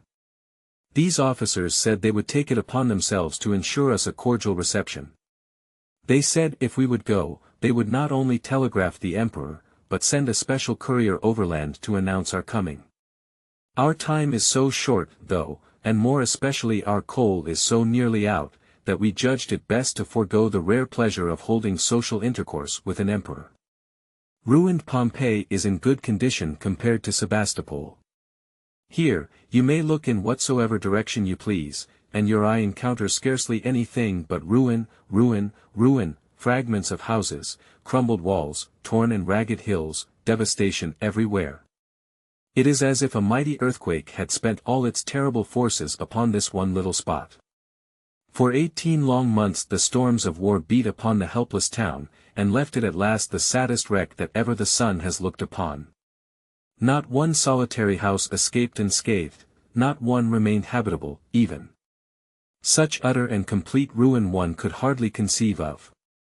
The houses had all been solid, dressed stone structures, most of them were plowed through and through by cannon balls, unroofed and sliced down from eaves to foundation, and now a row of them, half a mile long, looks merely like an endless procession of battered chimneys. No semblance of a house remains in such as these. Some of the larger buildings had corners knocked off, pillars cut in two, cornices smashed, holes driven straight through the walls. Many of these holes are as round and as cleanly cut as if they had been made with an auger. Others are half pierced through, and the clean impression is there in the rock, as smooth and as shapely as if it were done in putty. Here and there a ball still sticks in a wall, and from it iron tears trickle down and discolor the stone. The battlefields were pretty close together. The Malakoff Tower is on a hill which is right in the edge of the town. The Redan was within rifle shot of the Malakoff, Inkerman was a mile away, and Balaclava removed but an hour's ride. The French trenches, by which they approached and invested the Malakoff were carried so close under its sloping sides that one might have stood by the Russian guns and tossed a stone into them. Repeatedly, during 3 terrible days, they swarmed up the little Malakoff hill, and were beaten back with terrible slaughter. Finally, they captured the place, and drove the Russians out, who then tried to retreat into the town, but the English had taken the Redan, and shut them off with a wall of flame. There was nothing for them to do but go back and retake the Malakoff or die under its guns. They did go back, they took the Malakoff and retook it 2 or 3 times, but their desperate valor could not avail, and they had to give up at last. These fearful fields, where such tempests of death used to rage, are peaceful enough now, no sound is heard, hardly a living thing moves about them, they are lonely and silent, their desolation is complete. There was nothing else to do, and so everybody went to hunting relics. They have stocked the ship with them. They brought them from the Malakoff, from the Redan, Inkerman, Balaclava, everywhere. They have brought cannon balls, broken ramrods, fragments of shell, iron enough to freight a sloop. Some have even brought bones, brought them laboriously from great distances, and were grieved to hear the surgeon pronounce them only bones of mules and oxen. I knew Blucher would not lose an opportunity like this. He brought a sack full on board and was going for another. I prevailed upon him not to go. He has already turned his stateroom into a museum of worthless trumpery, which he has gathered up in his travels. He is labeling his trophies, now. I picked up one a while ago, and found it marked fragment of a Russian general. I carried it out to get a better light upon it. It was nothing but a couple of teeth and part of the jawbone of a horse. I said with some asperity. Fragment of a Russian general. This is absurd. Are you never going to learn any sense? He only said, go slow, the old woman won't know any different. His aunt. This person gathers mementos with a perfect recklessness, nowadays, mixes them all up together, and then serenely labels them without any regard to truth, propriety, or even plausibility. I have found him breaking a stone in two, and labeling half of it chunk busted from the pulpit of Demosthenes, and the other half Darnic from the tomb of Abelard and Heloise. I have known him to gather up a handful of pebbles by the roadside, and bring them on board ship and label them as coming from 20 celebrated localities 500 miles apart. I remonstrate against these outrages upon reason and truth, of course, but it does no good. I get the same tranquil, unanswerable reply every time. It don't signify, the old woman won't know any different. Ever since we 3 or 4 fortunate ones made the midnight trip to Athens, it has afforded him genuine satisfaction to give everybody in the ship a pebble from the Mars Hill where St. Paul preached. He got all those pebbles on the sea-shore, abreast the ship, but professes to have gathered them from one of our party. However, it is not of any use for me to expose the deception, it affords him pleasure, and does no harm to any body. He says he never expects to run out of mementos of St. Paul as long as he is in reach of a sandbank. Well, he is no worse than others. I notice that all travelers supply deficiencies in their collections in the same way. I shall never have any confidence in such things again while I live. Chapter 36. We have got so far east, now, 155 degrees of longitude from San Francisco, that my watch cannot keep the hang of the time any more. It has grown discouraged, and stopped. I think it did a wise thing. The difference in time between Sebastopol and the Pacific coast is enormous. When it is 6 o'clock in the morning here, it is somewhere about week before last in California. We are excusable for getting a little tangled as to time.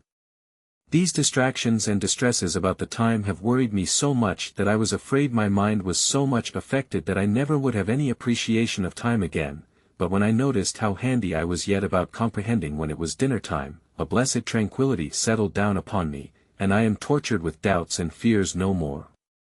Odessa is about 20 hours' run from Sebastopol, and is the most northerly port in the Black Sea. We came here to get coal, principally. The city has a population of 133,000, and is growing faster than any other small city out of America. It is a free port, and is the great grain mart of this particular part of the world. Its roadstead is full of ships. Engineers are at work, now, turning the open roadstead into a spacious artificial harbor. It is to be almost enclosed by massive stone piers, one of which will extend into the sea over 3,000 feet in a straight line. I have not felt so much at home for a long time as I did when I raised the hill and stood in Odessa for the first time. It looked just like an American city, fine, broad streets, and straight as well, low houses, 2 or 3 stories, wide, neat, and free from any quaintness of architectural ornamentation, locust trees bordering the sidewalks, they call them acacias, winky face a stirring, business look about the streets and the stores, fast walkers, a familiar new look about the houses and everything, yeah, and a driving and smothering cloud of dust that was so like a message from our own dear native land that we could hardly refrained from shedding a few grateful tears and execrations in the old time-honored American way. Look up the street or down the street, this way or that way, we saw only America. There was not one thing to remind us that we were in Russia. We walked for some little distance, reveling in this home vision, and then we came upon a church and a hack driver, and presto! The illusion vanished. The church had a slender spired dome that rounded inward at its base, and looked like a turnip turned upside down, and the hackman seemed to be dressed in a long petticoat without any hoops. These things were essentially foreign, and so were the carriages, but everybody knows about these things, and there is no occasion for my describing them. We were only to stay here a day and a night and take in coal. We consulted the guidebooks and were rejoiced to know that there were no sights in Odessa to see, and so we had one good, untrammeled holiday on our hands, with nothing to do but idle about the city and enjoy ourselves. We sauntered through the markets and criticized the fearful and wonderful costumes from the back country, examined the populace as far as eyes could do it, and closed the entertainment with an ice cream debauch. We do not get ice cream everywhere, and so, when we do, we are apt to dissipate to excess. We never cared anything about ice cream at home, but we look upon it with a sort of idolatry now that it is so scarce in these red-hot climates of the East. We only found 2 pieces of statuary, and this was another blessing. One was a bronze image of the Duc de Richelieu, grandnephew of the splendid cardinal. It stood in a spacious, handsome promenade, overlooking the sea, and from its base a vast flight of stone steps led down to the harbor, 200 of them, 50 feet long, and a wide landing at the bottom of every 20. It is a noble staircase, and from a distance the people toiling up it looked like insects. I mention this statue and this stairway because they have their story. Richelieu founded Odessa, watched over it with paternal care, labored with a fertile brain and a wise understanding for its best interests, spent his fortune freely to the same end, endowed it with a sound prosperity, and one which will yet make it one of the great cities of the old world, built this noble stairway with money from his own private purse, and well, the people for whom he had done so much, let him walk down these same steps, one day, unattended, old, poor, without a second coat to his back, and when, years afterwards, he died in Sebastopol in poverty and neglect, they called a meeting, subscribed liberally, and immediately erected this tasteful monument to his memory, and named a great street after him. It reminds me of what Robert Burns' mother said when they erected a stately monument to his memory, "Ah, Robbie, ye ask them for bread and they hae gi'en ye a stane." The people of Odessa have warmly recommended us to go and call on the Emperor, as did the Sebastopolians. They have telegraphed His Majesty, and he has signified his willingness to grant us an audience. So we are getting up the anchors and preparing to sail to his watering place. What a scratching around there will be, now!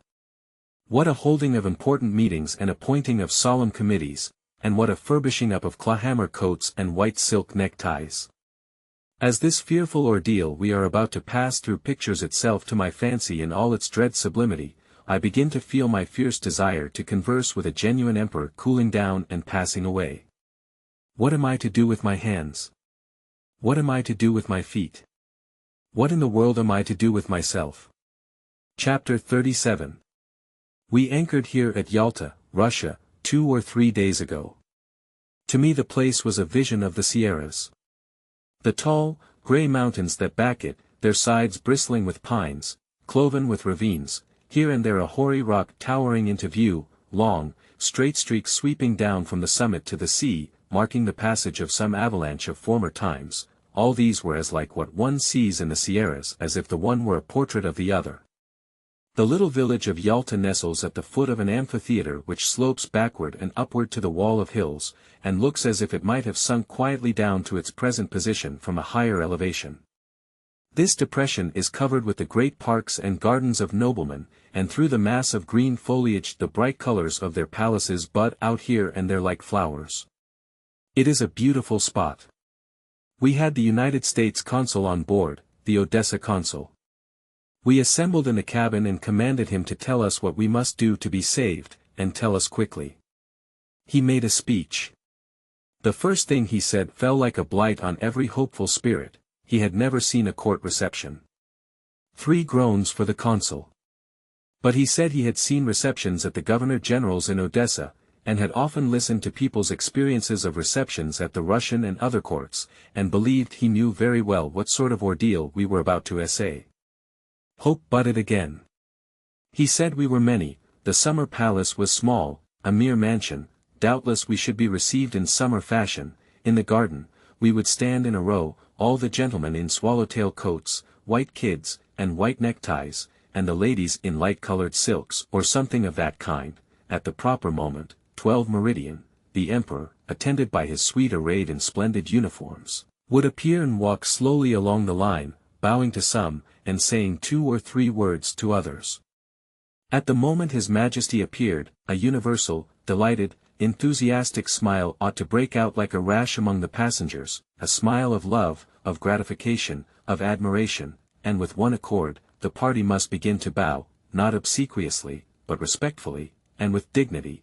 At the end of 15 minutes the emperor would go in the house, and we could run along home again. We felt immensely relieved. It seemed, in a manner, easy. There was not a man in the party but believed that with a little practice he could stand in a row, especially if there were others along. There was not a man but believed he could bow without tripping on his coat tail and breaking his neck. In a word, we came to believe we were equal to any item in the performance except that complicated smile. The consul also said we ought to draft a little address to the emperor, and present it to one of his aides-de-camp, who would forward it to him at the proper time. Therefore, 5 gentlemen were appointed to prepare the document, and the 50 others went sadly smiling about the ship, practicing. During the next 12 hours we had the general appearance, somehow, of being at a funeral, where everybody was sorry the death had occurred, but glad it was over, where everybody was smiling, and yet broken-hearted. A committee went ashore to wait on His Excellency the Governor-General, and learn our fate. At the end of 3 hours of boding suspense, they came back and said the emperor would receive us at noon the next day, would send carriages for us, would hear the address in person. The Grand Duke Michael had sent to invite us to his palace also. Any man could see that there was an intention here to show that Russia's friendship for America was so genuine as to render even her private citizens objects worthy of kindly attentions. At the appointed hour we drove out 3 miles, and assembled in the handsome garden in front of the emperor's palace. We formed a circle under the trees before the door, for there was no one room in the house able to accommodate our 60 persons comfortably, and in a few minutes the imperial family came out bowing and smiling, and stood in our midst. A number of great dignitaries of the empire, in undress uniforms, came with them. With every bow, His Majesty said a word of welcome. I copy these speeches. There is character in them, Russian character, which is politeness itself, and the genuine article. The French are polite, but it is often mere ceremonious politeness. A Russian imbues his polite things with a heartiness, both of phrase and expression, that compels belief in their sincerity. As I was saying, the Tsar punctuated his speeches with bows. Good morning, I am glad to see you, I am gratified, I am delighted, I am happy to receive you. All took off their hats, and the consul inflicted the address on him. He bore it with unflinching fortitude, then took the rusty-looking document and handed it to some great officer or other, to be filed away among the archives of Russia, in the stove. He thanked us for the address, and said he was very much pleased to see us, especially as such friendly relations existed between Russia and the United States. The Empress said the Americans were favorites in Russia, and she hoped the Russians were similarly regarded in America. These were all the speeches that were made, and I recommend them to parties who present policemen with gold watches, as models of brevity in point. After this the Empress went and talked sociably, for an Empress, with various ladies around the circle. Several gentlemen entered into a disjointed general conversation with the Emperor. The dukes and princes, admirals and maids of honor dropped into free and easy chat with first one and then another of our party, and whoever chose stepped forward and spoke with the modest little Grand Duchess Marie, the Tsar's daughter. She is 14 years old, light-haired, blue-eyed, unassuming and pretty. Everybody talks English. The Emperor wore a cap, frock coat and pantaloons, all of some kind of plain white drilling, cotton or linen and sported no jewelry or any insignia whatever of rank. No costume could be less ostentatious. He is very tall and spare, and a determined-looking man, though a very pleasant-looking one nevertheless. It is easy to see that he is kind and affectionate. There is something very noble in his expression when his cap is off. There is none of that cunning in his eye that all of us noticed in Louis Napoleon's. The Empress and the little Grand Duchess wore simple suits of foulard, or foulard silk, I don't know which is proper, with a small blue spot in it. The dresses were trimmed with blue, both ladies wore broad blue sashes about their waists, linen collars and clerical ties of muslin, low-crowned straw hats trimmed with blue velvet, parasols and flesh-colored gloves. The Grand Duchess had no heels on her shoes. I do not know this of my own knowledge, but one of our ladies told me so. I was not looking at her shoes. I was glad to observe that she wore her own hair, plaited in thick braids against the back of her head, instead of the uncomely thing they call a waterfall, which is about as much like a waterfall as a canvas-covered ham is like a cataract. Taking the kind expression that is in the Emperor's face and the gentleness that is in his young daughters into consideration, I wondered if it would not tax the Tsar's firmness to the utmost to condemn a supplicating wretch to misery in the wastes of Siberia if she pleaded for him. Every time their eyes met, I saw more and more what a tremendous power that weak, diffident schoolgirl could wield if she chose to do it. Many and many a time she might rule the autocrat of Russia, whose lightest word is law to 70 millions of human beings. She was only a girl, and she looked like 1,000 others I have seen, but never a girl provoked such a novel and peculiar interest in me before. A strange, new sensation is a rare thing in this humdrum life, and I had it here. There was nothing stale or worn out about the thoughts and feelings the situation and the circumstances created. It seemed strange, stranger than I can tell, to think that the central figure in the cluster of men and women, chatting here under the trees like the most ordinary individual in the land, was a man who could open his lips and ships would fly through the waves, locomotives would speed over the plains, couriers would hurry from village to village. 100 telegraphs would flash the word to the four corners of an empire that stretches its vast proportions over a seventh part of the habitable globe. And a countless multitude of men would spring to do his bidding. I had a sort of vague desire to examine his hands and see if they were of flesh and blood, like other men's. Here was a man who could do this wonderful thing, and yet if I chose I could knock him down. The case was plain, but it seemed preposterous, nevertheless, as preposterous as trying to knock down a mountain or wipe out a continent. If this man sprained his ankle, 1,000,000 miles of telegraph would carry the news over mountains, valleys, uninhabited deserts, under the trackless sea, and 10,000 newspapers would prate of it. If he were grievously ill, all the nations would know it before the sun rose again. If he dropped lifeless where he stood, his fall might shake the thrones of half a world. If I could have stolen his coat, I would have done it. When I meet a man like that, I want something to remember him by. As a general thing, we have been shown through palaces by some plush-legged filigreed flunky or other, who charged a franc for it, but after talking with the company half an hour, the Emperor of Russia and his family conducted us all through their mansion themselves. They made no charge. They seemed to take a real pleasure in it. We spent half an hour idling through the palace, admiring the cozy apartments and the rich but eminently homelike appointments of the place, and then the imperial family bade our party a kind goodbye, and proceeded to count the spoons. An invitation was extended to us to visit the palace of the eldest son, the Crown Prince of Russia, which was near at hand. The young man was absent, but the dukes and countesses and princes went over the premises with us as leisurely as was the case at the emperor's, and conversation continued as lively as ever. It was a little after 1 o'clock, now. We drove to the Grand Duke Michael's, a mile away, in response to his invitation, previously given. We arrived in 20 minutes from the emperor's. It is a lovely place. The beautiful palace nestles among the grand old groves of the park sits in the lap of the picturesque crags and hills, and both look out upon the breezy ocean. In the park are rustic seats, here and there, in secluded nooks that are dark with shade, there are rivulets of crystal water, there are lakelets, with inviting, grassy banks, there are glimpses of sparkling cascades through openings in the wilderness of foliage, there are streams of clear water gushing from mimic knots on the trunks of forest trees, there are miniature marble temples perched upon grey old crags, there are airy lookouts whence one may gaze upon a broad expanse of landscape and ocean. The palace is modelled after the choicest forms of Grecian architecture, and its wide colonnades surround a central court that is banked with rare flowers that fill the place with their fragrance, and in their midst springs a fountain that cools the summer air, and may possibly breed mosquitoes, but I do not think it does. The Grand Duke and his Duchess came out, and the presentation ceremonies were as simple as they had been at the Emperor's. In a few minutes, conversation was under way, as before. The Empress appeared in the veranda, and the little Grand Duchess came out into the crowd. They had beaten us there. In a few minutes, the Emperor came himself on horseback. It was very pleasant.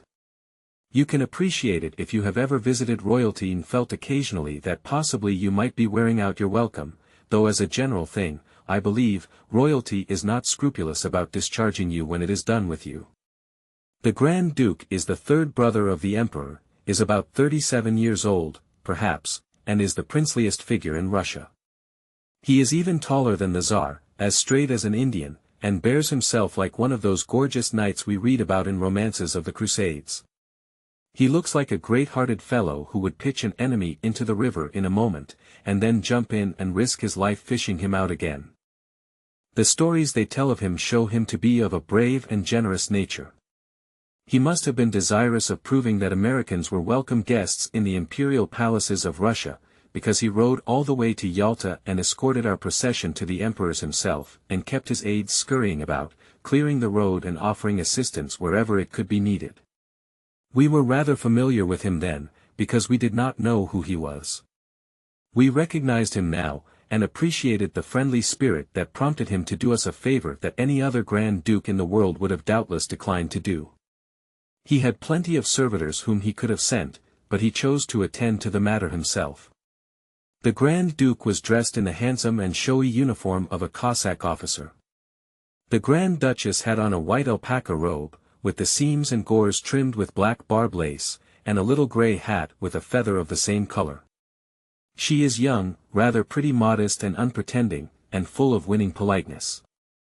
Our party walked all through the house, and then the nobility escorted them all over the grounds, and finally brought them back to the palace about 2:30 to breakfast. They called it breakfast, but we would have called it luncheon.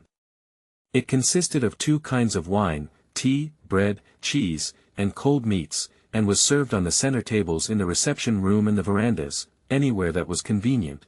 There was no ceremony. It was a sort of picnic. I had heard before that we were to breakfast there, but Blucher said he believed Baker's boy had suggested it to His Imperial Highness. I think not, though it would be like him. Baker's boy is the famine breeder of the ship. He is always hungry. They say he goes about the staterooms when the passengers are out, and eats up all the soap. And they say he eats oakum. They say he will eat anything he can get between meals, but he prefers oakum. He does not like oakum for dinner, but he likes it for a lunch, at odd hours, or anything that way. It makes him very disagreeable, because it makes his breath bad, and keeps his teeth all stuck up with tar. Baker's boy may have suggested the breakfast, but I hope he did not. It went off well, anyhow. The illustrious host moved about from place to place, and helped to destroy the provisions and keep the conversation lively, and the Grand Duchess talked with the veranda parties and such as had satisfied their appetites and straggled out from the reception room. The Grand Duke's tea was delicious. They give one a lemon to squeeze into it, or iced milk, if he prefers it. The former is best. This tea is brought overland from China. It injures the article to transport it by sea. When it was time to go, we bade our distinguished hosts goodbye, and they retired happy and contented to their apartments to count their spoons. We had spent the best part of half a day in the home of royalty, and had been as cheerful and comfortable all the time as we could have been in the ship. I would as soon have thought of being cheerful in Abraham's bosom as in the palace of an emperor. I suppose that emperors were terrible people. I thought they never did anything but wear magnificent crowns and red velvet dressing gowns with dabs of wool sewed on them in spots, and sit on thrones and scowl at the flunkies and the people in the parquet, and order dukes and duchesses off to execution. I find, however, that when one is so fortunate as to get behind the scenes and see them at home and in the privacy of their firesides, they are strangely like common mortals. They are pleasanter to look upon then than they are in their theatrical aspect. It seems to come as natural to them to dress and act like other people as it is to put a friend's cedar pencil in your pocket when you are done using it. But I can never have any confidence in the tinsel kings of the theatre after this. It will be a great loss. I used to take such a thrilling pleasure in them. But, hereafter, I will turn me sadly away and say, this does not answer, this isn't the style of king that I am acquainted with. When they swagger around the stage in jeweled crowns and splendid robes, I shall feel bound to observe that all the emperors that ever I was personally acquainted with wore the commonest sort of clothes, and did not swagger. And when they come on the stage attended by a vast bodyguard of supes in helmets and tin breastplates, it will be my duty as well as my pleasure to inform the ignorant that no crowned head of my acquaintance has a soldier anywhere about his house or his person. Possibly it may be thought that our party tarried too long, or did other improper things, but such was not the case. The company felt that they were occupying an unusually responsible position, they were representing the people of America, not the government, and therefore they were careful to do their best to perform their high mission with credit. On the other hand, the imperial families, no doubt, considered that in entertaining us they were more especially entertaining the people of America than they could by showering attentions on a whole platoon of ministers plenipotentiary, and therefore they gave to the event its fullest significance, as an expression of goodwill and friendly feeling toward the entire country. We took the kindnesses we received as attentions thus directed, of course, and not to ourselves as a party. That we felt a personal pride in being received as the representatives of a nation, we do not deny. That we felt a national pride in the warm cordiality of that reception, cannot be doubted. Our poet has been rigidly suppressed, from the time we let go the anchor. When it was announced that we were going to visit the Emperor of Russia, the fountains of his great deep were broken up, and he rained ineffable bosh for 24 hours. Our original anxiety as to what we were going to do with ourselves, was suddenly transformed into anxiety about what we were going to do with our poet. The problem was solved at last. Two alternatives were offered him. He must either swear a dreadful oath that he would not issue a line of his poetry while he was in the Tsar's dominions, or else remain under guard on board the ship until we were safe at Constantinople again. He fought the dilemma long, but yielded at last. It was a great deliverance. Perhaps the savage reader would like a specimen of his style. I do not mean this term to be offensive. I only use it because the gentle reader has been used so often that any change from it cannot but be refreshing. Save us and sanctify us, and finally, then. See good provisions we enjoy while we journey to Jerusalem. For so man proposes, which it is most true. And time will wait for none, nor for us too. The sea has been unusually rough all day. However, we have had a lively time of it, anyhow. We have had quite a run of visitors. The Governor-General came, and we received him with a salute of 9 guns. He brought his family with him. I observed that carpets were spread from the pier head to his carriage for him to walk on, though I have seen him walk there without any carpet when he was not on business. I thought maybe he had what the accidental insurance people might call an extra hazardous policy joke, but not above mediocrity, on his boots, and wished to protect them. But I examined and could not see that they were blacked any better than usual. It may have been that he had forgotten his carpet, before, but he did not have it with him, anyhow. He was an exceedingly pleasant old gentleman, we all liked him, especially Blucher. When he went away, Blucher invited him to come again and fetch his carpet along. Prince Dolgoruki and the Grand Admiral or two, whom we had seen yesterday at the reception, came on board also. I was a little distant with these parties, at first, because when I have been visiting emperors I do not like to be too familiar with people I only know by reputation, and whose moral characters and standing in society I cannot be thoroughly acquainted with. I judged it best to be a little offish, at first. I said to myself, princes and counts and grand admirals are very well, but they are not emperors, and one cannot be too particular about who he associates with. Baron Wrangel came, also. He used to be Russian ambassador at Washington. I told him I had an uncle who fell down a shaft and broke himself in two, as much as a year before that. That was a falsehood, but then I was not going to let any man eclipse me on surprising adventures, merely for the want of a little invention. The Baron is a fine man, and is said to stand high in the Emperor's confidence and esteem. Baron Ungern Sternberg, a boisterous, whole-souled old nobleman, came with the rest. He is a man of progress and enterprise, a representative man of the age. He is the chief director of the railway system of Russia, a sort of railroad king. In his line he is making things move along in this country. He has traveled extensively in America. He says he has tried convict labor on his railroads, and with perfect success. He says the convicts work well, and are quiet and peaceable. He observed that he employs nearly 10,000 of them now. This appeared to be another call on my resources. I was equal to the emergency.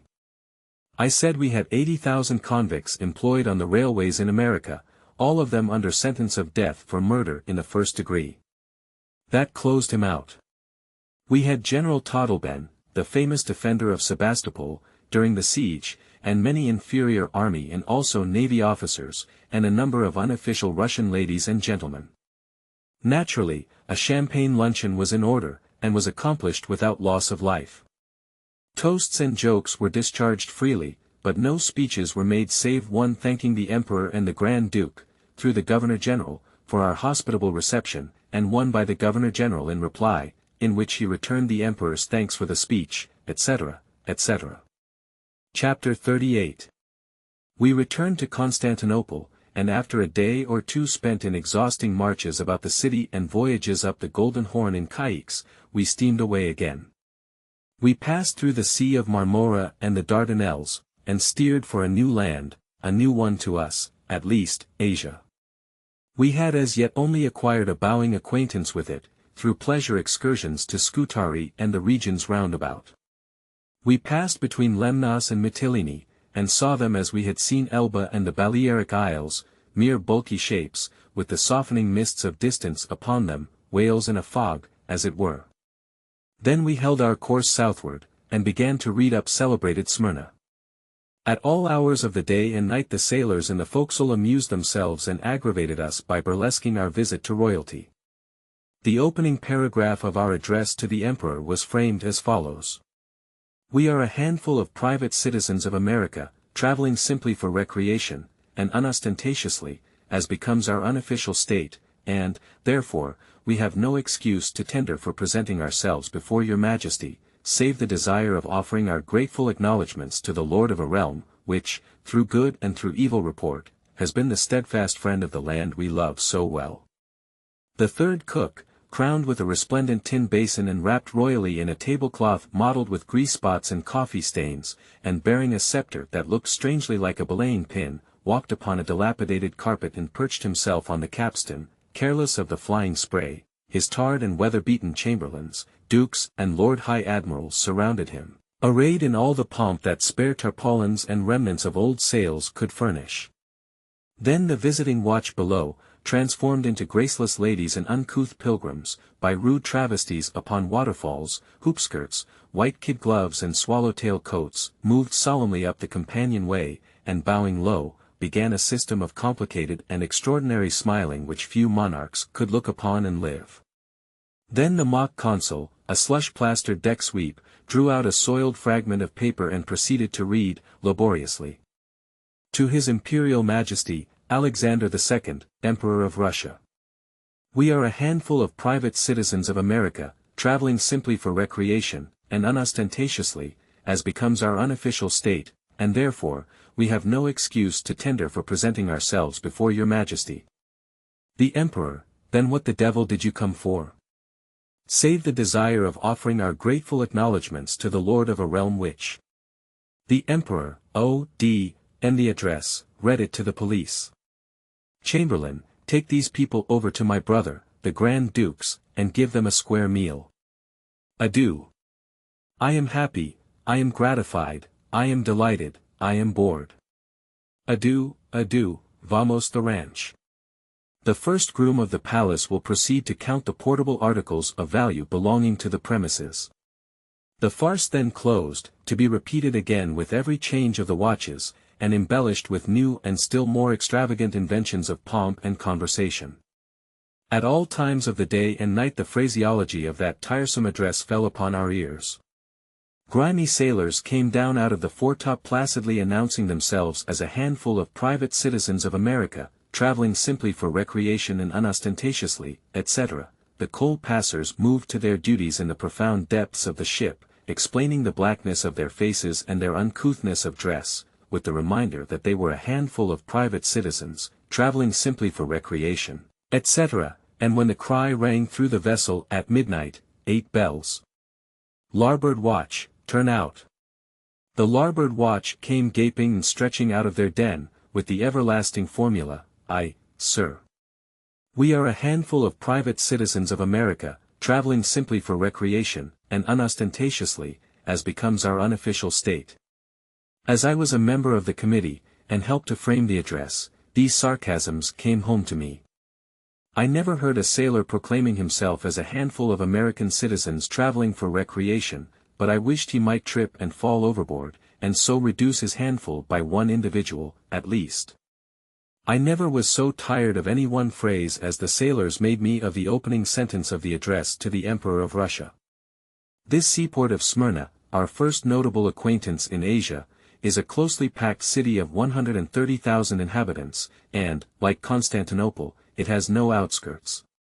It is as closely packed at its outer edges as it is in the center, and then the habitations leave suddenly off and the plain beyond seems houseless.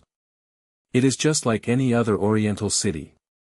That is to say, its Moslem houses are heavy and dark, and as comfortless as so many tombs, its streets are crooked, rudely and roughly paved, and as narrow as an ordinary staircase. The streets uniformly carry a man to any other place than the one he wants to go to, and surprise him by landing him in the most unexpected localities. Business is chiefly carried on in great covered bazaars, celled like a honeycomb with innumerable shops no larger than a common closet, and the whole hive cut up into a maze of alleys about wide enough to accommodate a laden camel, and well calculated to confuse a stranger and eventually lose him. Everywhere there is dirt, everywhere there are fleas, everywhere there are lean, broken-hearted dogs, every alley is thronged with people. Wherever you look, your eye rests upon a wild masquerade of extravagant costumes. The workshops are all open to the streets, and the workmen visible. All manner of sounds assail the ear, and over them all rings out the muezzin's cry from some tall minaret, calling the faithful vagabonds to prayer,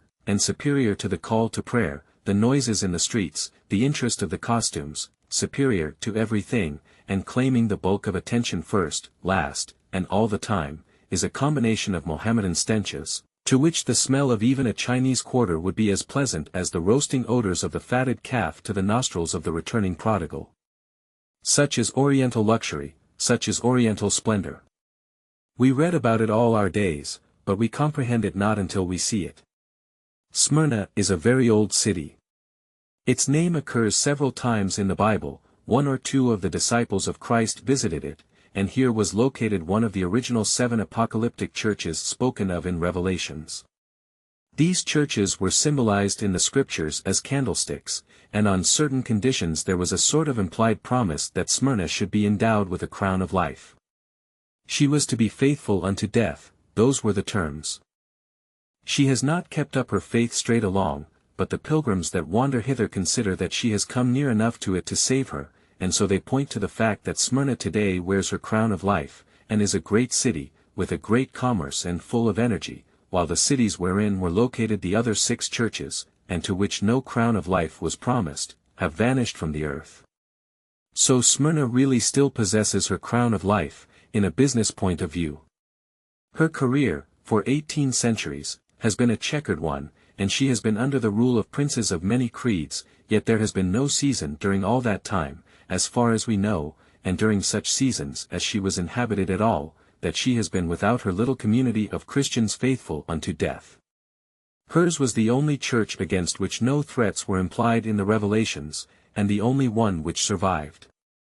With Ephesus, 40 miles from here, where was located another of the 7 churches, the case was different.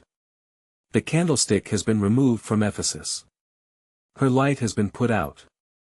Pilgrims, always prone to find prophecies in the Bible, and often where none exist, speak cheerfully and complacently of poor, ruined Ephesus as the victim of prophecy. And yet there is no sentence that promises, without due qualification, the destruction of the city. The words are, "Remember, therefore, from whence thou art fallen, and repent, and do the first works, or else I will come unto thee quickly, and will remove thy candlestick out of his place, except thou repent." That is all. The other verses are singularly complimentary to Ephesus. The threat is qualified. There is no history to show that she did not repent. But the cruelest habit the modern prophecy savants have, is that one of coolly and arbitrarily fitting the prophetic shirt onto the wrong man. They do it without regard to rhyme or reason. Both the cases I have just mentioned are instances in point. Those prophecies are distinctly leveled at the churches of Ephesus, Smyrna, etc., and yet the pilgrims invariably make them refer to the cities instead. No crown of life is promised to the town of Smyrna and its commerce, but to the handful of Christians who formed its church. If they were faithful unto death, they have their crown now, but no amount of faithfulness and legal shrewdness combined could legitimately drag the city into a participation in the promises of the prophecy. The stately language of the Bible refers to a crown of life whose luster will reflect the day-beams of the endless ages of eternity, not the butterfly existence of a city built by men's hands, which must pass to dust with the builders and be forgotten even in the mere handful of centuries vouchsafed to the solid world itself between its cradle and its grave.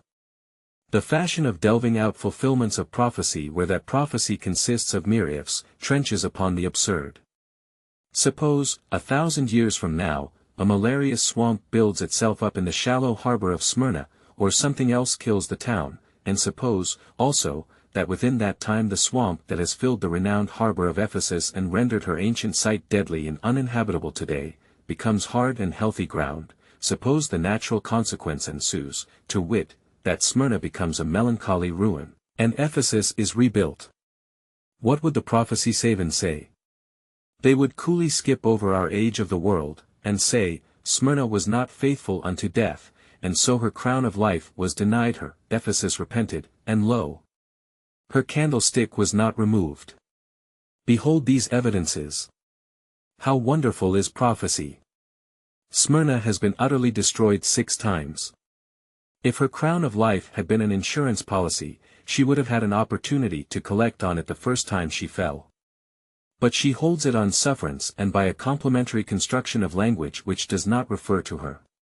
6 different times, however, I suppose some infatuated prophecy enthusiast blundered along and said, to the infinite disgust of Smyrna and the Smyrniotes, in sooth, here is astounding fulfillment of prophecy. Smyrna hath not been faithful unto death, and behold her crown of life is vanished from her head. Verily, these things be astonishing. Such things have a bad influence. They provoke worldly men into using light conversation concerning sacred subjects. Thick-headed commentators upon the Bible, and stupid preachers and teachers, work more damage to religion than sensible, cool-brained clergymen can fight away again, toil as they may. It is not good judgment to fit a crown of life upon a city which has been destroyed 6 times. That other class of wiseacres who twist prophecy in such a manner as to make it promise the destruction and desolation of the same city, use judgment just as bad, since the city is in a very flourishing condition now, unhappily for them. These things put arguments into the mouth of infidelity. A portion of the city is pretty exclusively Turkish, the Jews have a quarter to themselves, the Franks another quarter, so, also, with the Armenians. The Armenians, of course, are Christians. Their houses are large, clean, airy, handsomely paved with black and white squares of marble, and in the center of many of them is a square court, which has in it a luxuriant flower garden and a sparkling fountain. The doors of all the rooms open on this. A very wide hall leads to the street door, and in this the women sit, the most of the day. In the cool of the evening they dress up in their best raiment and show themselves at the door. They are all comely of countenance, and exceedingly neat and cleanly, they look as if they were just out of a bandbox. Some of the young ladies, many of them, I may say, are even very beautiful, they average a shade better than American girls, which treasonable words I pray may be forgiven me. They are very sociable, and will smile back when a stranger smiles at them, bow back when he bows, and talk back if he speaks to them. No introduction is required. An hour's chat at the door with a pretty girl one never saw before, is easily obtained, and is very pleasant. I have tried it. I could not talk anything but English, and the girl knew nothing but Greek, or Armenian, or some such barbarous tongue, but we got along very well. I find that in cases like these, the fact that you cannot comprehend each other isn't much of a drawback. In that Russia-end town of Yalta I danced an astonishing sort of dance an hour long, and one I had not heard of before, with a very pretty girl, and we talked incessantly, and laughed exhaustingly, and neither one ever knew what the other was driving at. But it was splendid. There were 20 people in the set, and the dance was very lively and complicated. It was complicated enough without me, with me it was more so. I threw in a figure now and then that surprised those Russians. But I have never ceased to think of that girl. I have written to her, but I cannot direct the epistle because her name is one of those 9-jointed Russian affairs, and there are not letters enough in our alphabet to hold out. I am not reckless enough to try to pronounce it when I am awake, but I make a stagger at it in my dreams, and get up with the lockjaw in the morning. I am fading. I do not take my meals now, with any sort of regularity. Her dear name haunts me still in my dreams. It is awful on teeth. It never comes out of my mouth but it fetches an old snag along with it. And then the lockjaw closes down and nips off a couple of the last syllables, but they taste good. Coming through the Dardanelles, we saw camel trains on shore with the glasses, but we were never close to one till we got to Smyrna. These camels are very much larger than the scrawny specimens one sees in the menagerie. They stride along these streets, in single file, a dozen in a train, with heavy loads on their backs, and a fancy-looking Negro in Turkish costume, or an Arab, preceding them on a little donkey and completely overshadowed and rendered insignificant by the huge beasts. To see a camel train laden with the spices of Arabia and the rare fabrics of Persia come marching through the narrow alleys of the bazaar, among porters with their burdens, money-changers, lamp merchants, al-naskars in the glassware business, portly cross-legged Turks smoking the famous narghili, and the crowds drifting to and fro in the fanciful costumes of the East, is a genuine revelation of the Orient. The picture lacks nothing. It casts you back at once into your forgotten boyhood, and again you dream over the wonders of the Arabian Nights, again your companions are princes, your lord is the Caliph Harun al-Rashid, and your servants are terrific giants and genii that come with smoke and lightning and thunder, and go as a storm goes when they depart. Chapter 39. We inquired, and learned that the lions of Smyrna consisted of the ruins of the ancient citadel, whose broken and prodigious battlements frown upon the city from a lofty hill just in the edge of the town, the Mount Pagus of Scripture, they call it, the site of that one of the 7 apocalyptic churches of Asia which was located here in the 1st century of the Christian era, and the grave and the place of martyrdom of the venerable Polycarp, who suffered in Smyrna for his religion some 1800 years ago.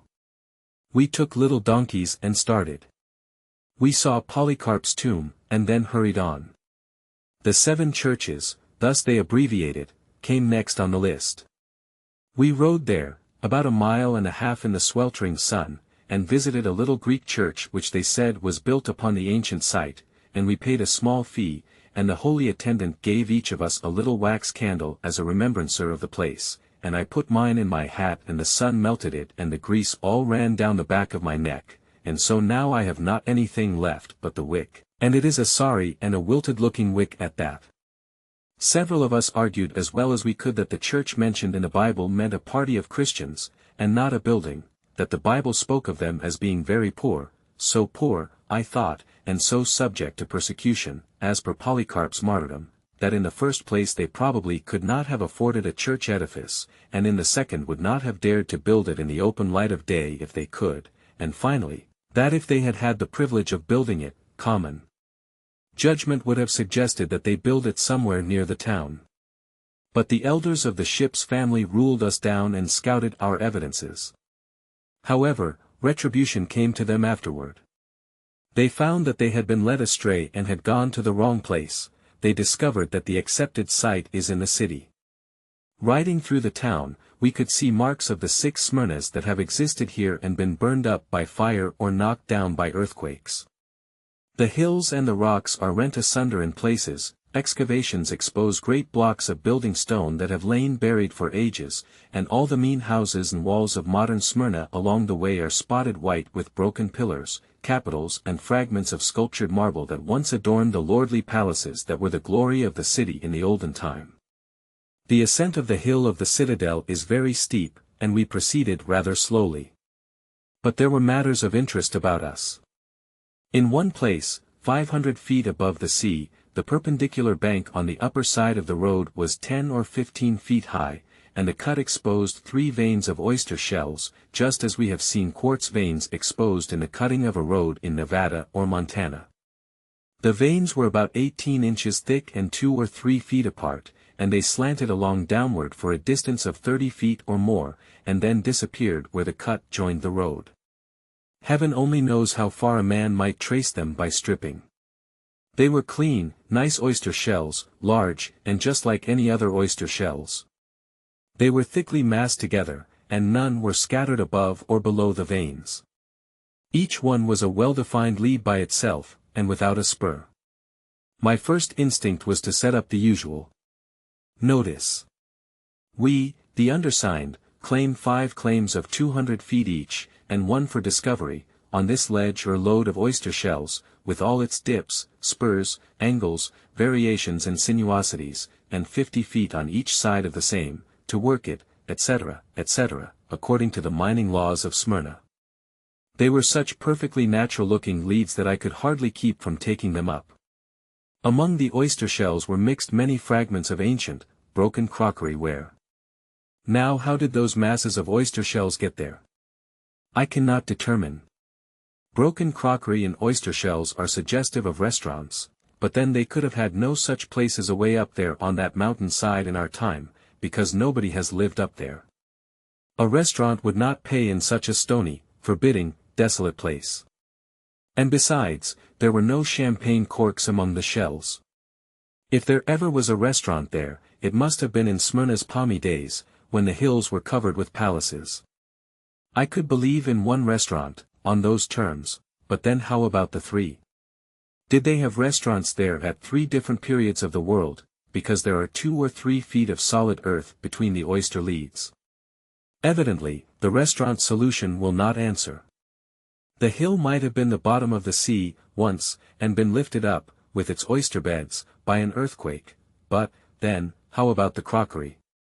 And moreover, how about 3 oyster beds, one above another, and thick strata of good honest earth between?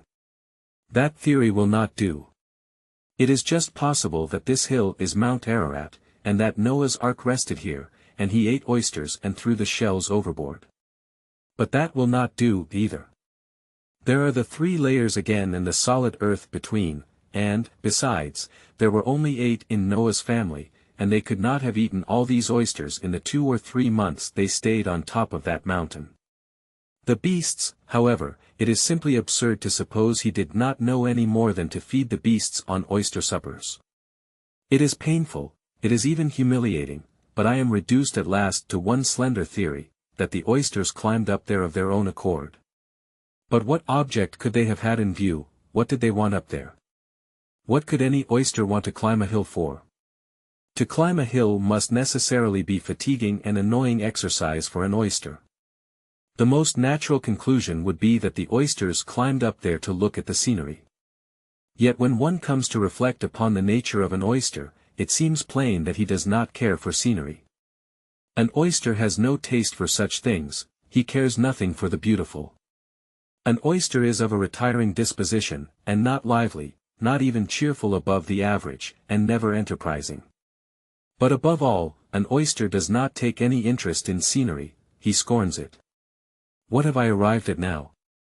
Simply at the point I started from, namely, those oyster shells are there, in regular layers, 500 feet above the sea, and no man knows how they got there. I have hunted up the guidebooks, and the gist of what they say is this: they are there, but how they got there is a mystery. 25 years ago, a multitude of people in America put on their ascension robes, took a tearful leave of their friends, and made ready to fly up into heaven at the first blast of the trumpet. But the angel did not blow it. Miller's resurrection day was a failure. The millwrights were disgusted. I did not suspect that there were millers in Asia Minor, but a gentleman tells me that they had it all set for the world to come to an end in Smyrna one day about 3 years ago. There was much buzzing and preparation for a long time previously, and it culminated in a wild excitement at the appointed time. A vast number of the populace ascended the Citadel Hill early in the morning, to get out of the way of the general destruction, and many of the infatuated closed up their shops and retired from all earthly business. But the strange part of it was that about 3 in the afternoon, while this gentleman and his friends were at dinner in the hotel, a terrific storm of rain, accompanied by thunder and lightning, broke forth and continued with dire fury for 2 or 3 hours. It was a thing unprecedented in Smyrna at that time of the year, and scared some of the most skeptical. The streets ran rivers and the hotel floor was flooded with water. The dinner had to be suspended. When the storm finished and left everybody drenched through and through, and melancholy and half-drowned, the Ascensionists came down from the mountain as dry as so many charity sermons. They had been looking down upon the fearful storm going on below, and really believed that their proposed destruction of the world was proving a grand success. A railway here in Asia, in the dreamy realm of the Orient, in the fabled land of the Arabian Nights, is a strange thing to think of. And yet they have one already, and are building another. The present one is well built and well conducted, by an English company, but is not doing an immense amount of business.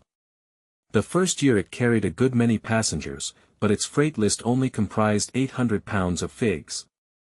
It runs almost to the very gates of Ephesus, a town great in all ages of the world, a city familiar to readers of the Bible, and one which was as old as the very hills when the disciples of Christ preached in its streets. It dates back to the shadowy ages of tradition, and was the birthplace of gods renowned in Grecian mythology. The idea of a locomotive tearing through such a place as this, and waking the phantoms of its old days of romance out of their dreams of dead and gone centuries, is curious enough. We journey thither tomorrow to see the celebrated ruins. Chapter 40. This has been a stirring day. The superintendent of the railway put a train at our disposal, and did us the further kindness of accompanying us to Ephesus and giving to us his watchful care. We brought 60 scarcely perceptible donkeys in the freight cars, for we had much ground to go over. We have seen some of the most grotesque costumes along the line of the railroad that can be imagined. I am glad that no possible combination of words could describe them, for I might then be foolish enough to attempt it. At ancient Iasaluk, in the midst of a forbidding desert, we came upon long lines of ruined aqueducts and other remnants of architectural grandeur, that told us plainly enough we were nearing what had been a metropolis, once.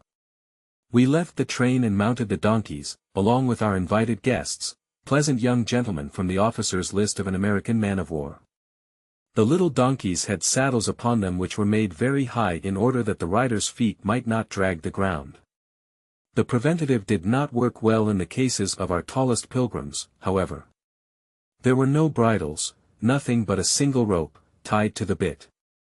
It was purely ornamental, for the donkey cared nothing for it.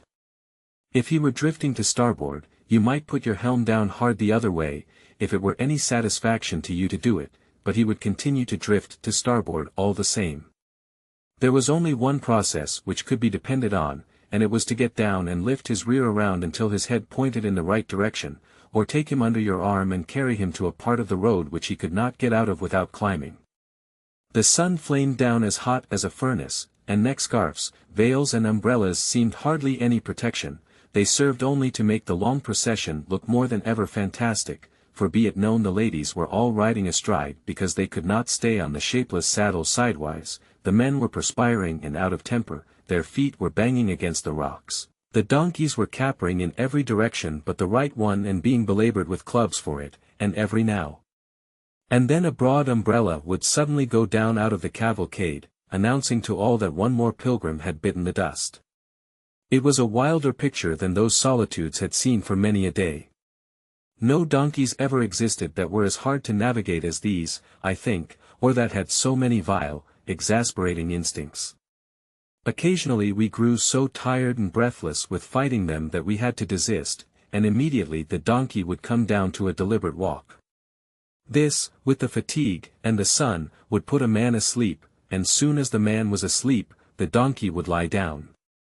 My donkey shall never see his boyhood's home again. He has lain down once too often. He must die. We all stood in the vast theatre of ancient Ephesus, the stone-benched amphitheatre I mean, and had our picture taken. We looked as proper there as we would look anywhere, I suppose. We do not embellish the general desolation of a desert much. We add what dignity we can to a stately ruin with our green umbrellas and jackasses, but it is little. However, we mean well. I wish to say a brief word of the aspect of Ephesus. On a high, steep hill, toward the sea, is a grey ruin of ponderous blocks of marble, wherein, tradition says, St. Paul was imprisoned 18 centuries ago. From these old walls you have the finest view of the desolate scene where once stood Ephesus, the proudest city of ancient times, and whose temple of Diana was so noble in design, and so exquisite of workmanship, that it ranked high in the list of the 7 wonders of the world. Behind you is the sea, in front is a level green valley, a marsh, in fact, extending far away among the mountains. To the right of the front view is the old citadel of Ayasaluk, on a high hill. The ruined mosque of the Sultan Selim stands near it in the plain. This is built over the grave of St. John, and was formerly Christian church. Further toward you is the hill of Pion, around whose front is clustered all that remains of the ruins of Ephesus that still stand, divided from it by a narrow valley is the long, rocky, rugged mountain of Coressus. The scene is a pretty one, and yet desolate, for in that wide plain no man can live, and in it is no human habitation. But for the crumbling arches and monstrous piers and broken walls that rise from the foot of the hill of Pion, one could not believe that in this place once stood a city whose renown is older than tradition itself. It is incredible to reflect that things as familiar all over the world today as household words, belong in the history and in the shadowy legends of this silent, mournful solitude. We speak of Apollo and of Diana, they were born here; of the metamorphosis of Syrinx into a reed, it was done here; of the great god Pan, he dwelt in the caves of this hill of Coressus; of the Amazons, this was their best prized home; of Bacchus and Hercules both fought the warlike women here; of the Cyclops, they laid the ponderous marble blocks of some of the ruins yonder; of Homer, this was one of his many birthplaces; of Sermon of Athens, of Alcibiades, Lysander, Agesilaus, they visited here, so did Alexander the Great, so did Hannibal and Antiochus, Scipio, Lucullus and Sylla, Brutus, Cassius, Pompey, Cicero, and Augustus. Antony was a judge in this place, and left his seat in the open court, while the advocates were speaking, to run after Cleopatra, who passed the door. From this city these two sailed on pleasure excursions, in galleys with silver oars and perfumed sails, and with companies of beautiful girls to serve them, and actors and musicians to amuse them, in days that seem almost modern, so remote are they from the early history of this city. Paul the Apostle preached the new religion here, and so did John, and here it is supposed the former was pitted against wild beasts, for in 1 Corinthians 15:32 he says, "If after the manner of men I have fought with beasts at Ephesus, etc." When many men still lived who had seen the Christ, here Mary Magdalene died, and here the Virgin Mary ended her days with John, albeit Rome has since judged it best to locate her grave elsewhere. 600 or 700 years ago, almost yesterday, as it were, troops of mail-clad crusaders thronged the streets, and to come down to trifles, we speak of meandering streams, and find a new interest in a common word when we discover that the crooked river Meander, in yonder valley, gave it to our dictionary. It makes me feel as old as these dreary hills to look down upon these moss-hung ruins, this historic desolation. One may read the scriptures and believe, but he cannot go and stand yonder in the ruined theatre and in imagination people it again with the vanished multitudes who mobbed Paul's comrades there and shouted, with one voice, "Great is Diana of the Ephesians." The idea of a shout in such a solitude as this almost makes one shudder. It was a wonderful city, this Ephesus. Go where you will about these broad plains, you find the most exquisitely sculptured marble fragments scattered thick among the dust and weeds, and protruding from the ground, or lying prone upon it, are beautiful fluted columns of porphyry and all precious marbles, and at every step you find elegantly carved capitals and massive bases, and polished tablets engraved with Greek inscriptions. It is a world of precious relics, a wilderness of marred and mutilated gems. And yet what are these things to the wonders that lie buried here under the ground? At Constantinople, at Pisa, in the cities of Spain, are great mosques and cathedrals, whose grandest columns came from the temples and palaces of Ephesus, and yet one has only to scratch the ground here to match them. We shall never know what magnificence is, until this imperial city is laid bare to the sun. The finest piece of sculpture we have yet seen and the one that impressed us most, for we do not know much about art and cannot easily work up ourselves into ecstasies over it, is one that lies in this old theatre of Ephesus which St. Paul's riot has made so celebrated. It is only the headless body of a man, clad in a coat of mail, with a Medusa head upon the breastplate, but we feel persuaded that such dignity and such majesty were never thrown into a form of stone before. What builders they were, these men of antiquity! The massive arches of some of these ruins rest upon piers that are 15 feet square and built entirely of solid blocks of marble, some of which are as large as a Saratoga trunk, and some the size of a boarding-house sofa. They are not shells or shafts of stone filled inside with rubbish, but the whole pier is a mass of solid masonry. Vast arches, that may have been the gates of the city, are built in the same way. They have braved the storms and sieges of 3,000 years, and have been shaken by many an earthquake, but still they stand. When they dig alongside of them, they find ranges of ponderous masonry that are as perfect in every detail as they were the day those old Cyclopean giants finished them. An English company is going to excavate Ephesus, and then. And now am I reminded of the legend of the 7 sleepers. In the Mount of Pion, yonder, is the cave of the 7 sleepers. Once upon a time, about 1500 years ago, 7 young men lived near each other in Ephesus, who belonged to the despised sect of the Christians. It came to pass that the good King Maximilianus, I am telling this story for nice little boys and girls, it came to pass, I say, that the good King Maximilianus fell to persecuting the Christians, and as time rolled on he made it very warm for them. So the 7 young men said one to the other, "Let us get up and travel." And they got up and traveled.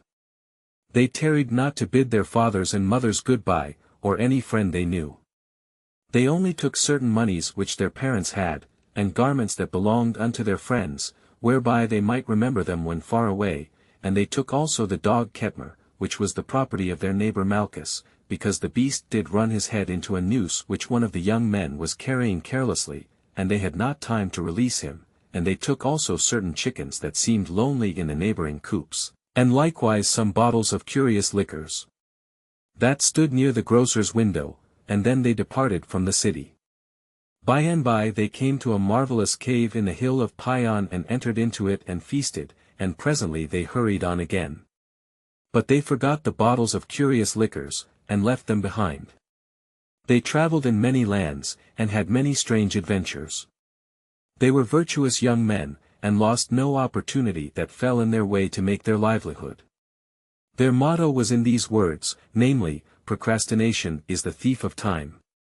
And so, whenever they did come upon a man who was alone, they said, "Behold, this person hath the wherewithal, let us go through him." And they went through him.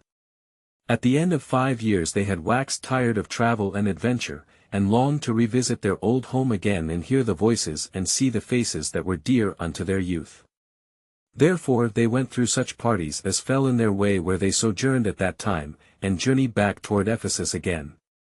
For the good King Maximilianus was become converted unto the new faith, and the Christians rejoiced because they were no longer persecuted. One day as the sun went down, they came to the cave in the Mount of Pion, and they said, each to his fellow, let us sleep here, and go and feast and make merry with our friends when the morning cometh. And each of the 7 lifted up his voice and said, It is a whiz. So they went in, and lo, where they had put them, there lay the bottles of strange liquors, and they judged that age had not impaired their excellence. Wherein the wanderers were right, and the heads of the same were level. So each of the young men drank 6 bottles, and behold they felt very tired, then, and lay down and slept soundly. When they awoke, one of them, Johannes, surnamed Smithianus, said, We are naked. And it was so. Their raiment was all gone, and the money which they had gotten from a stranger whom they had proceeded through as they approached the city, was lying upon the ground, corroded and rusted and defaced. Likewise the dog Ketmer was gone, and nothing save the brass that was upon his collar remained. They wondered much at these things. But they took the money, and they wrapped about their bodies some leaves, and came up to the top of the hill. Then were they perplexed. The wonderful temple of Diana was gone, many grand edifices they had never seen before stood in the city, men in strange garbs moved about the streets, and everything was changed. Johannes said, It hardly seems like Ephesus.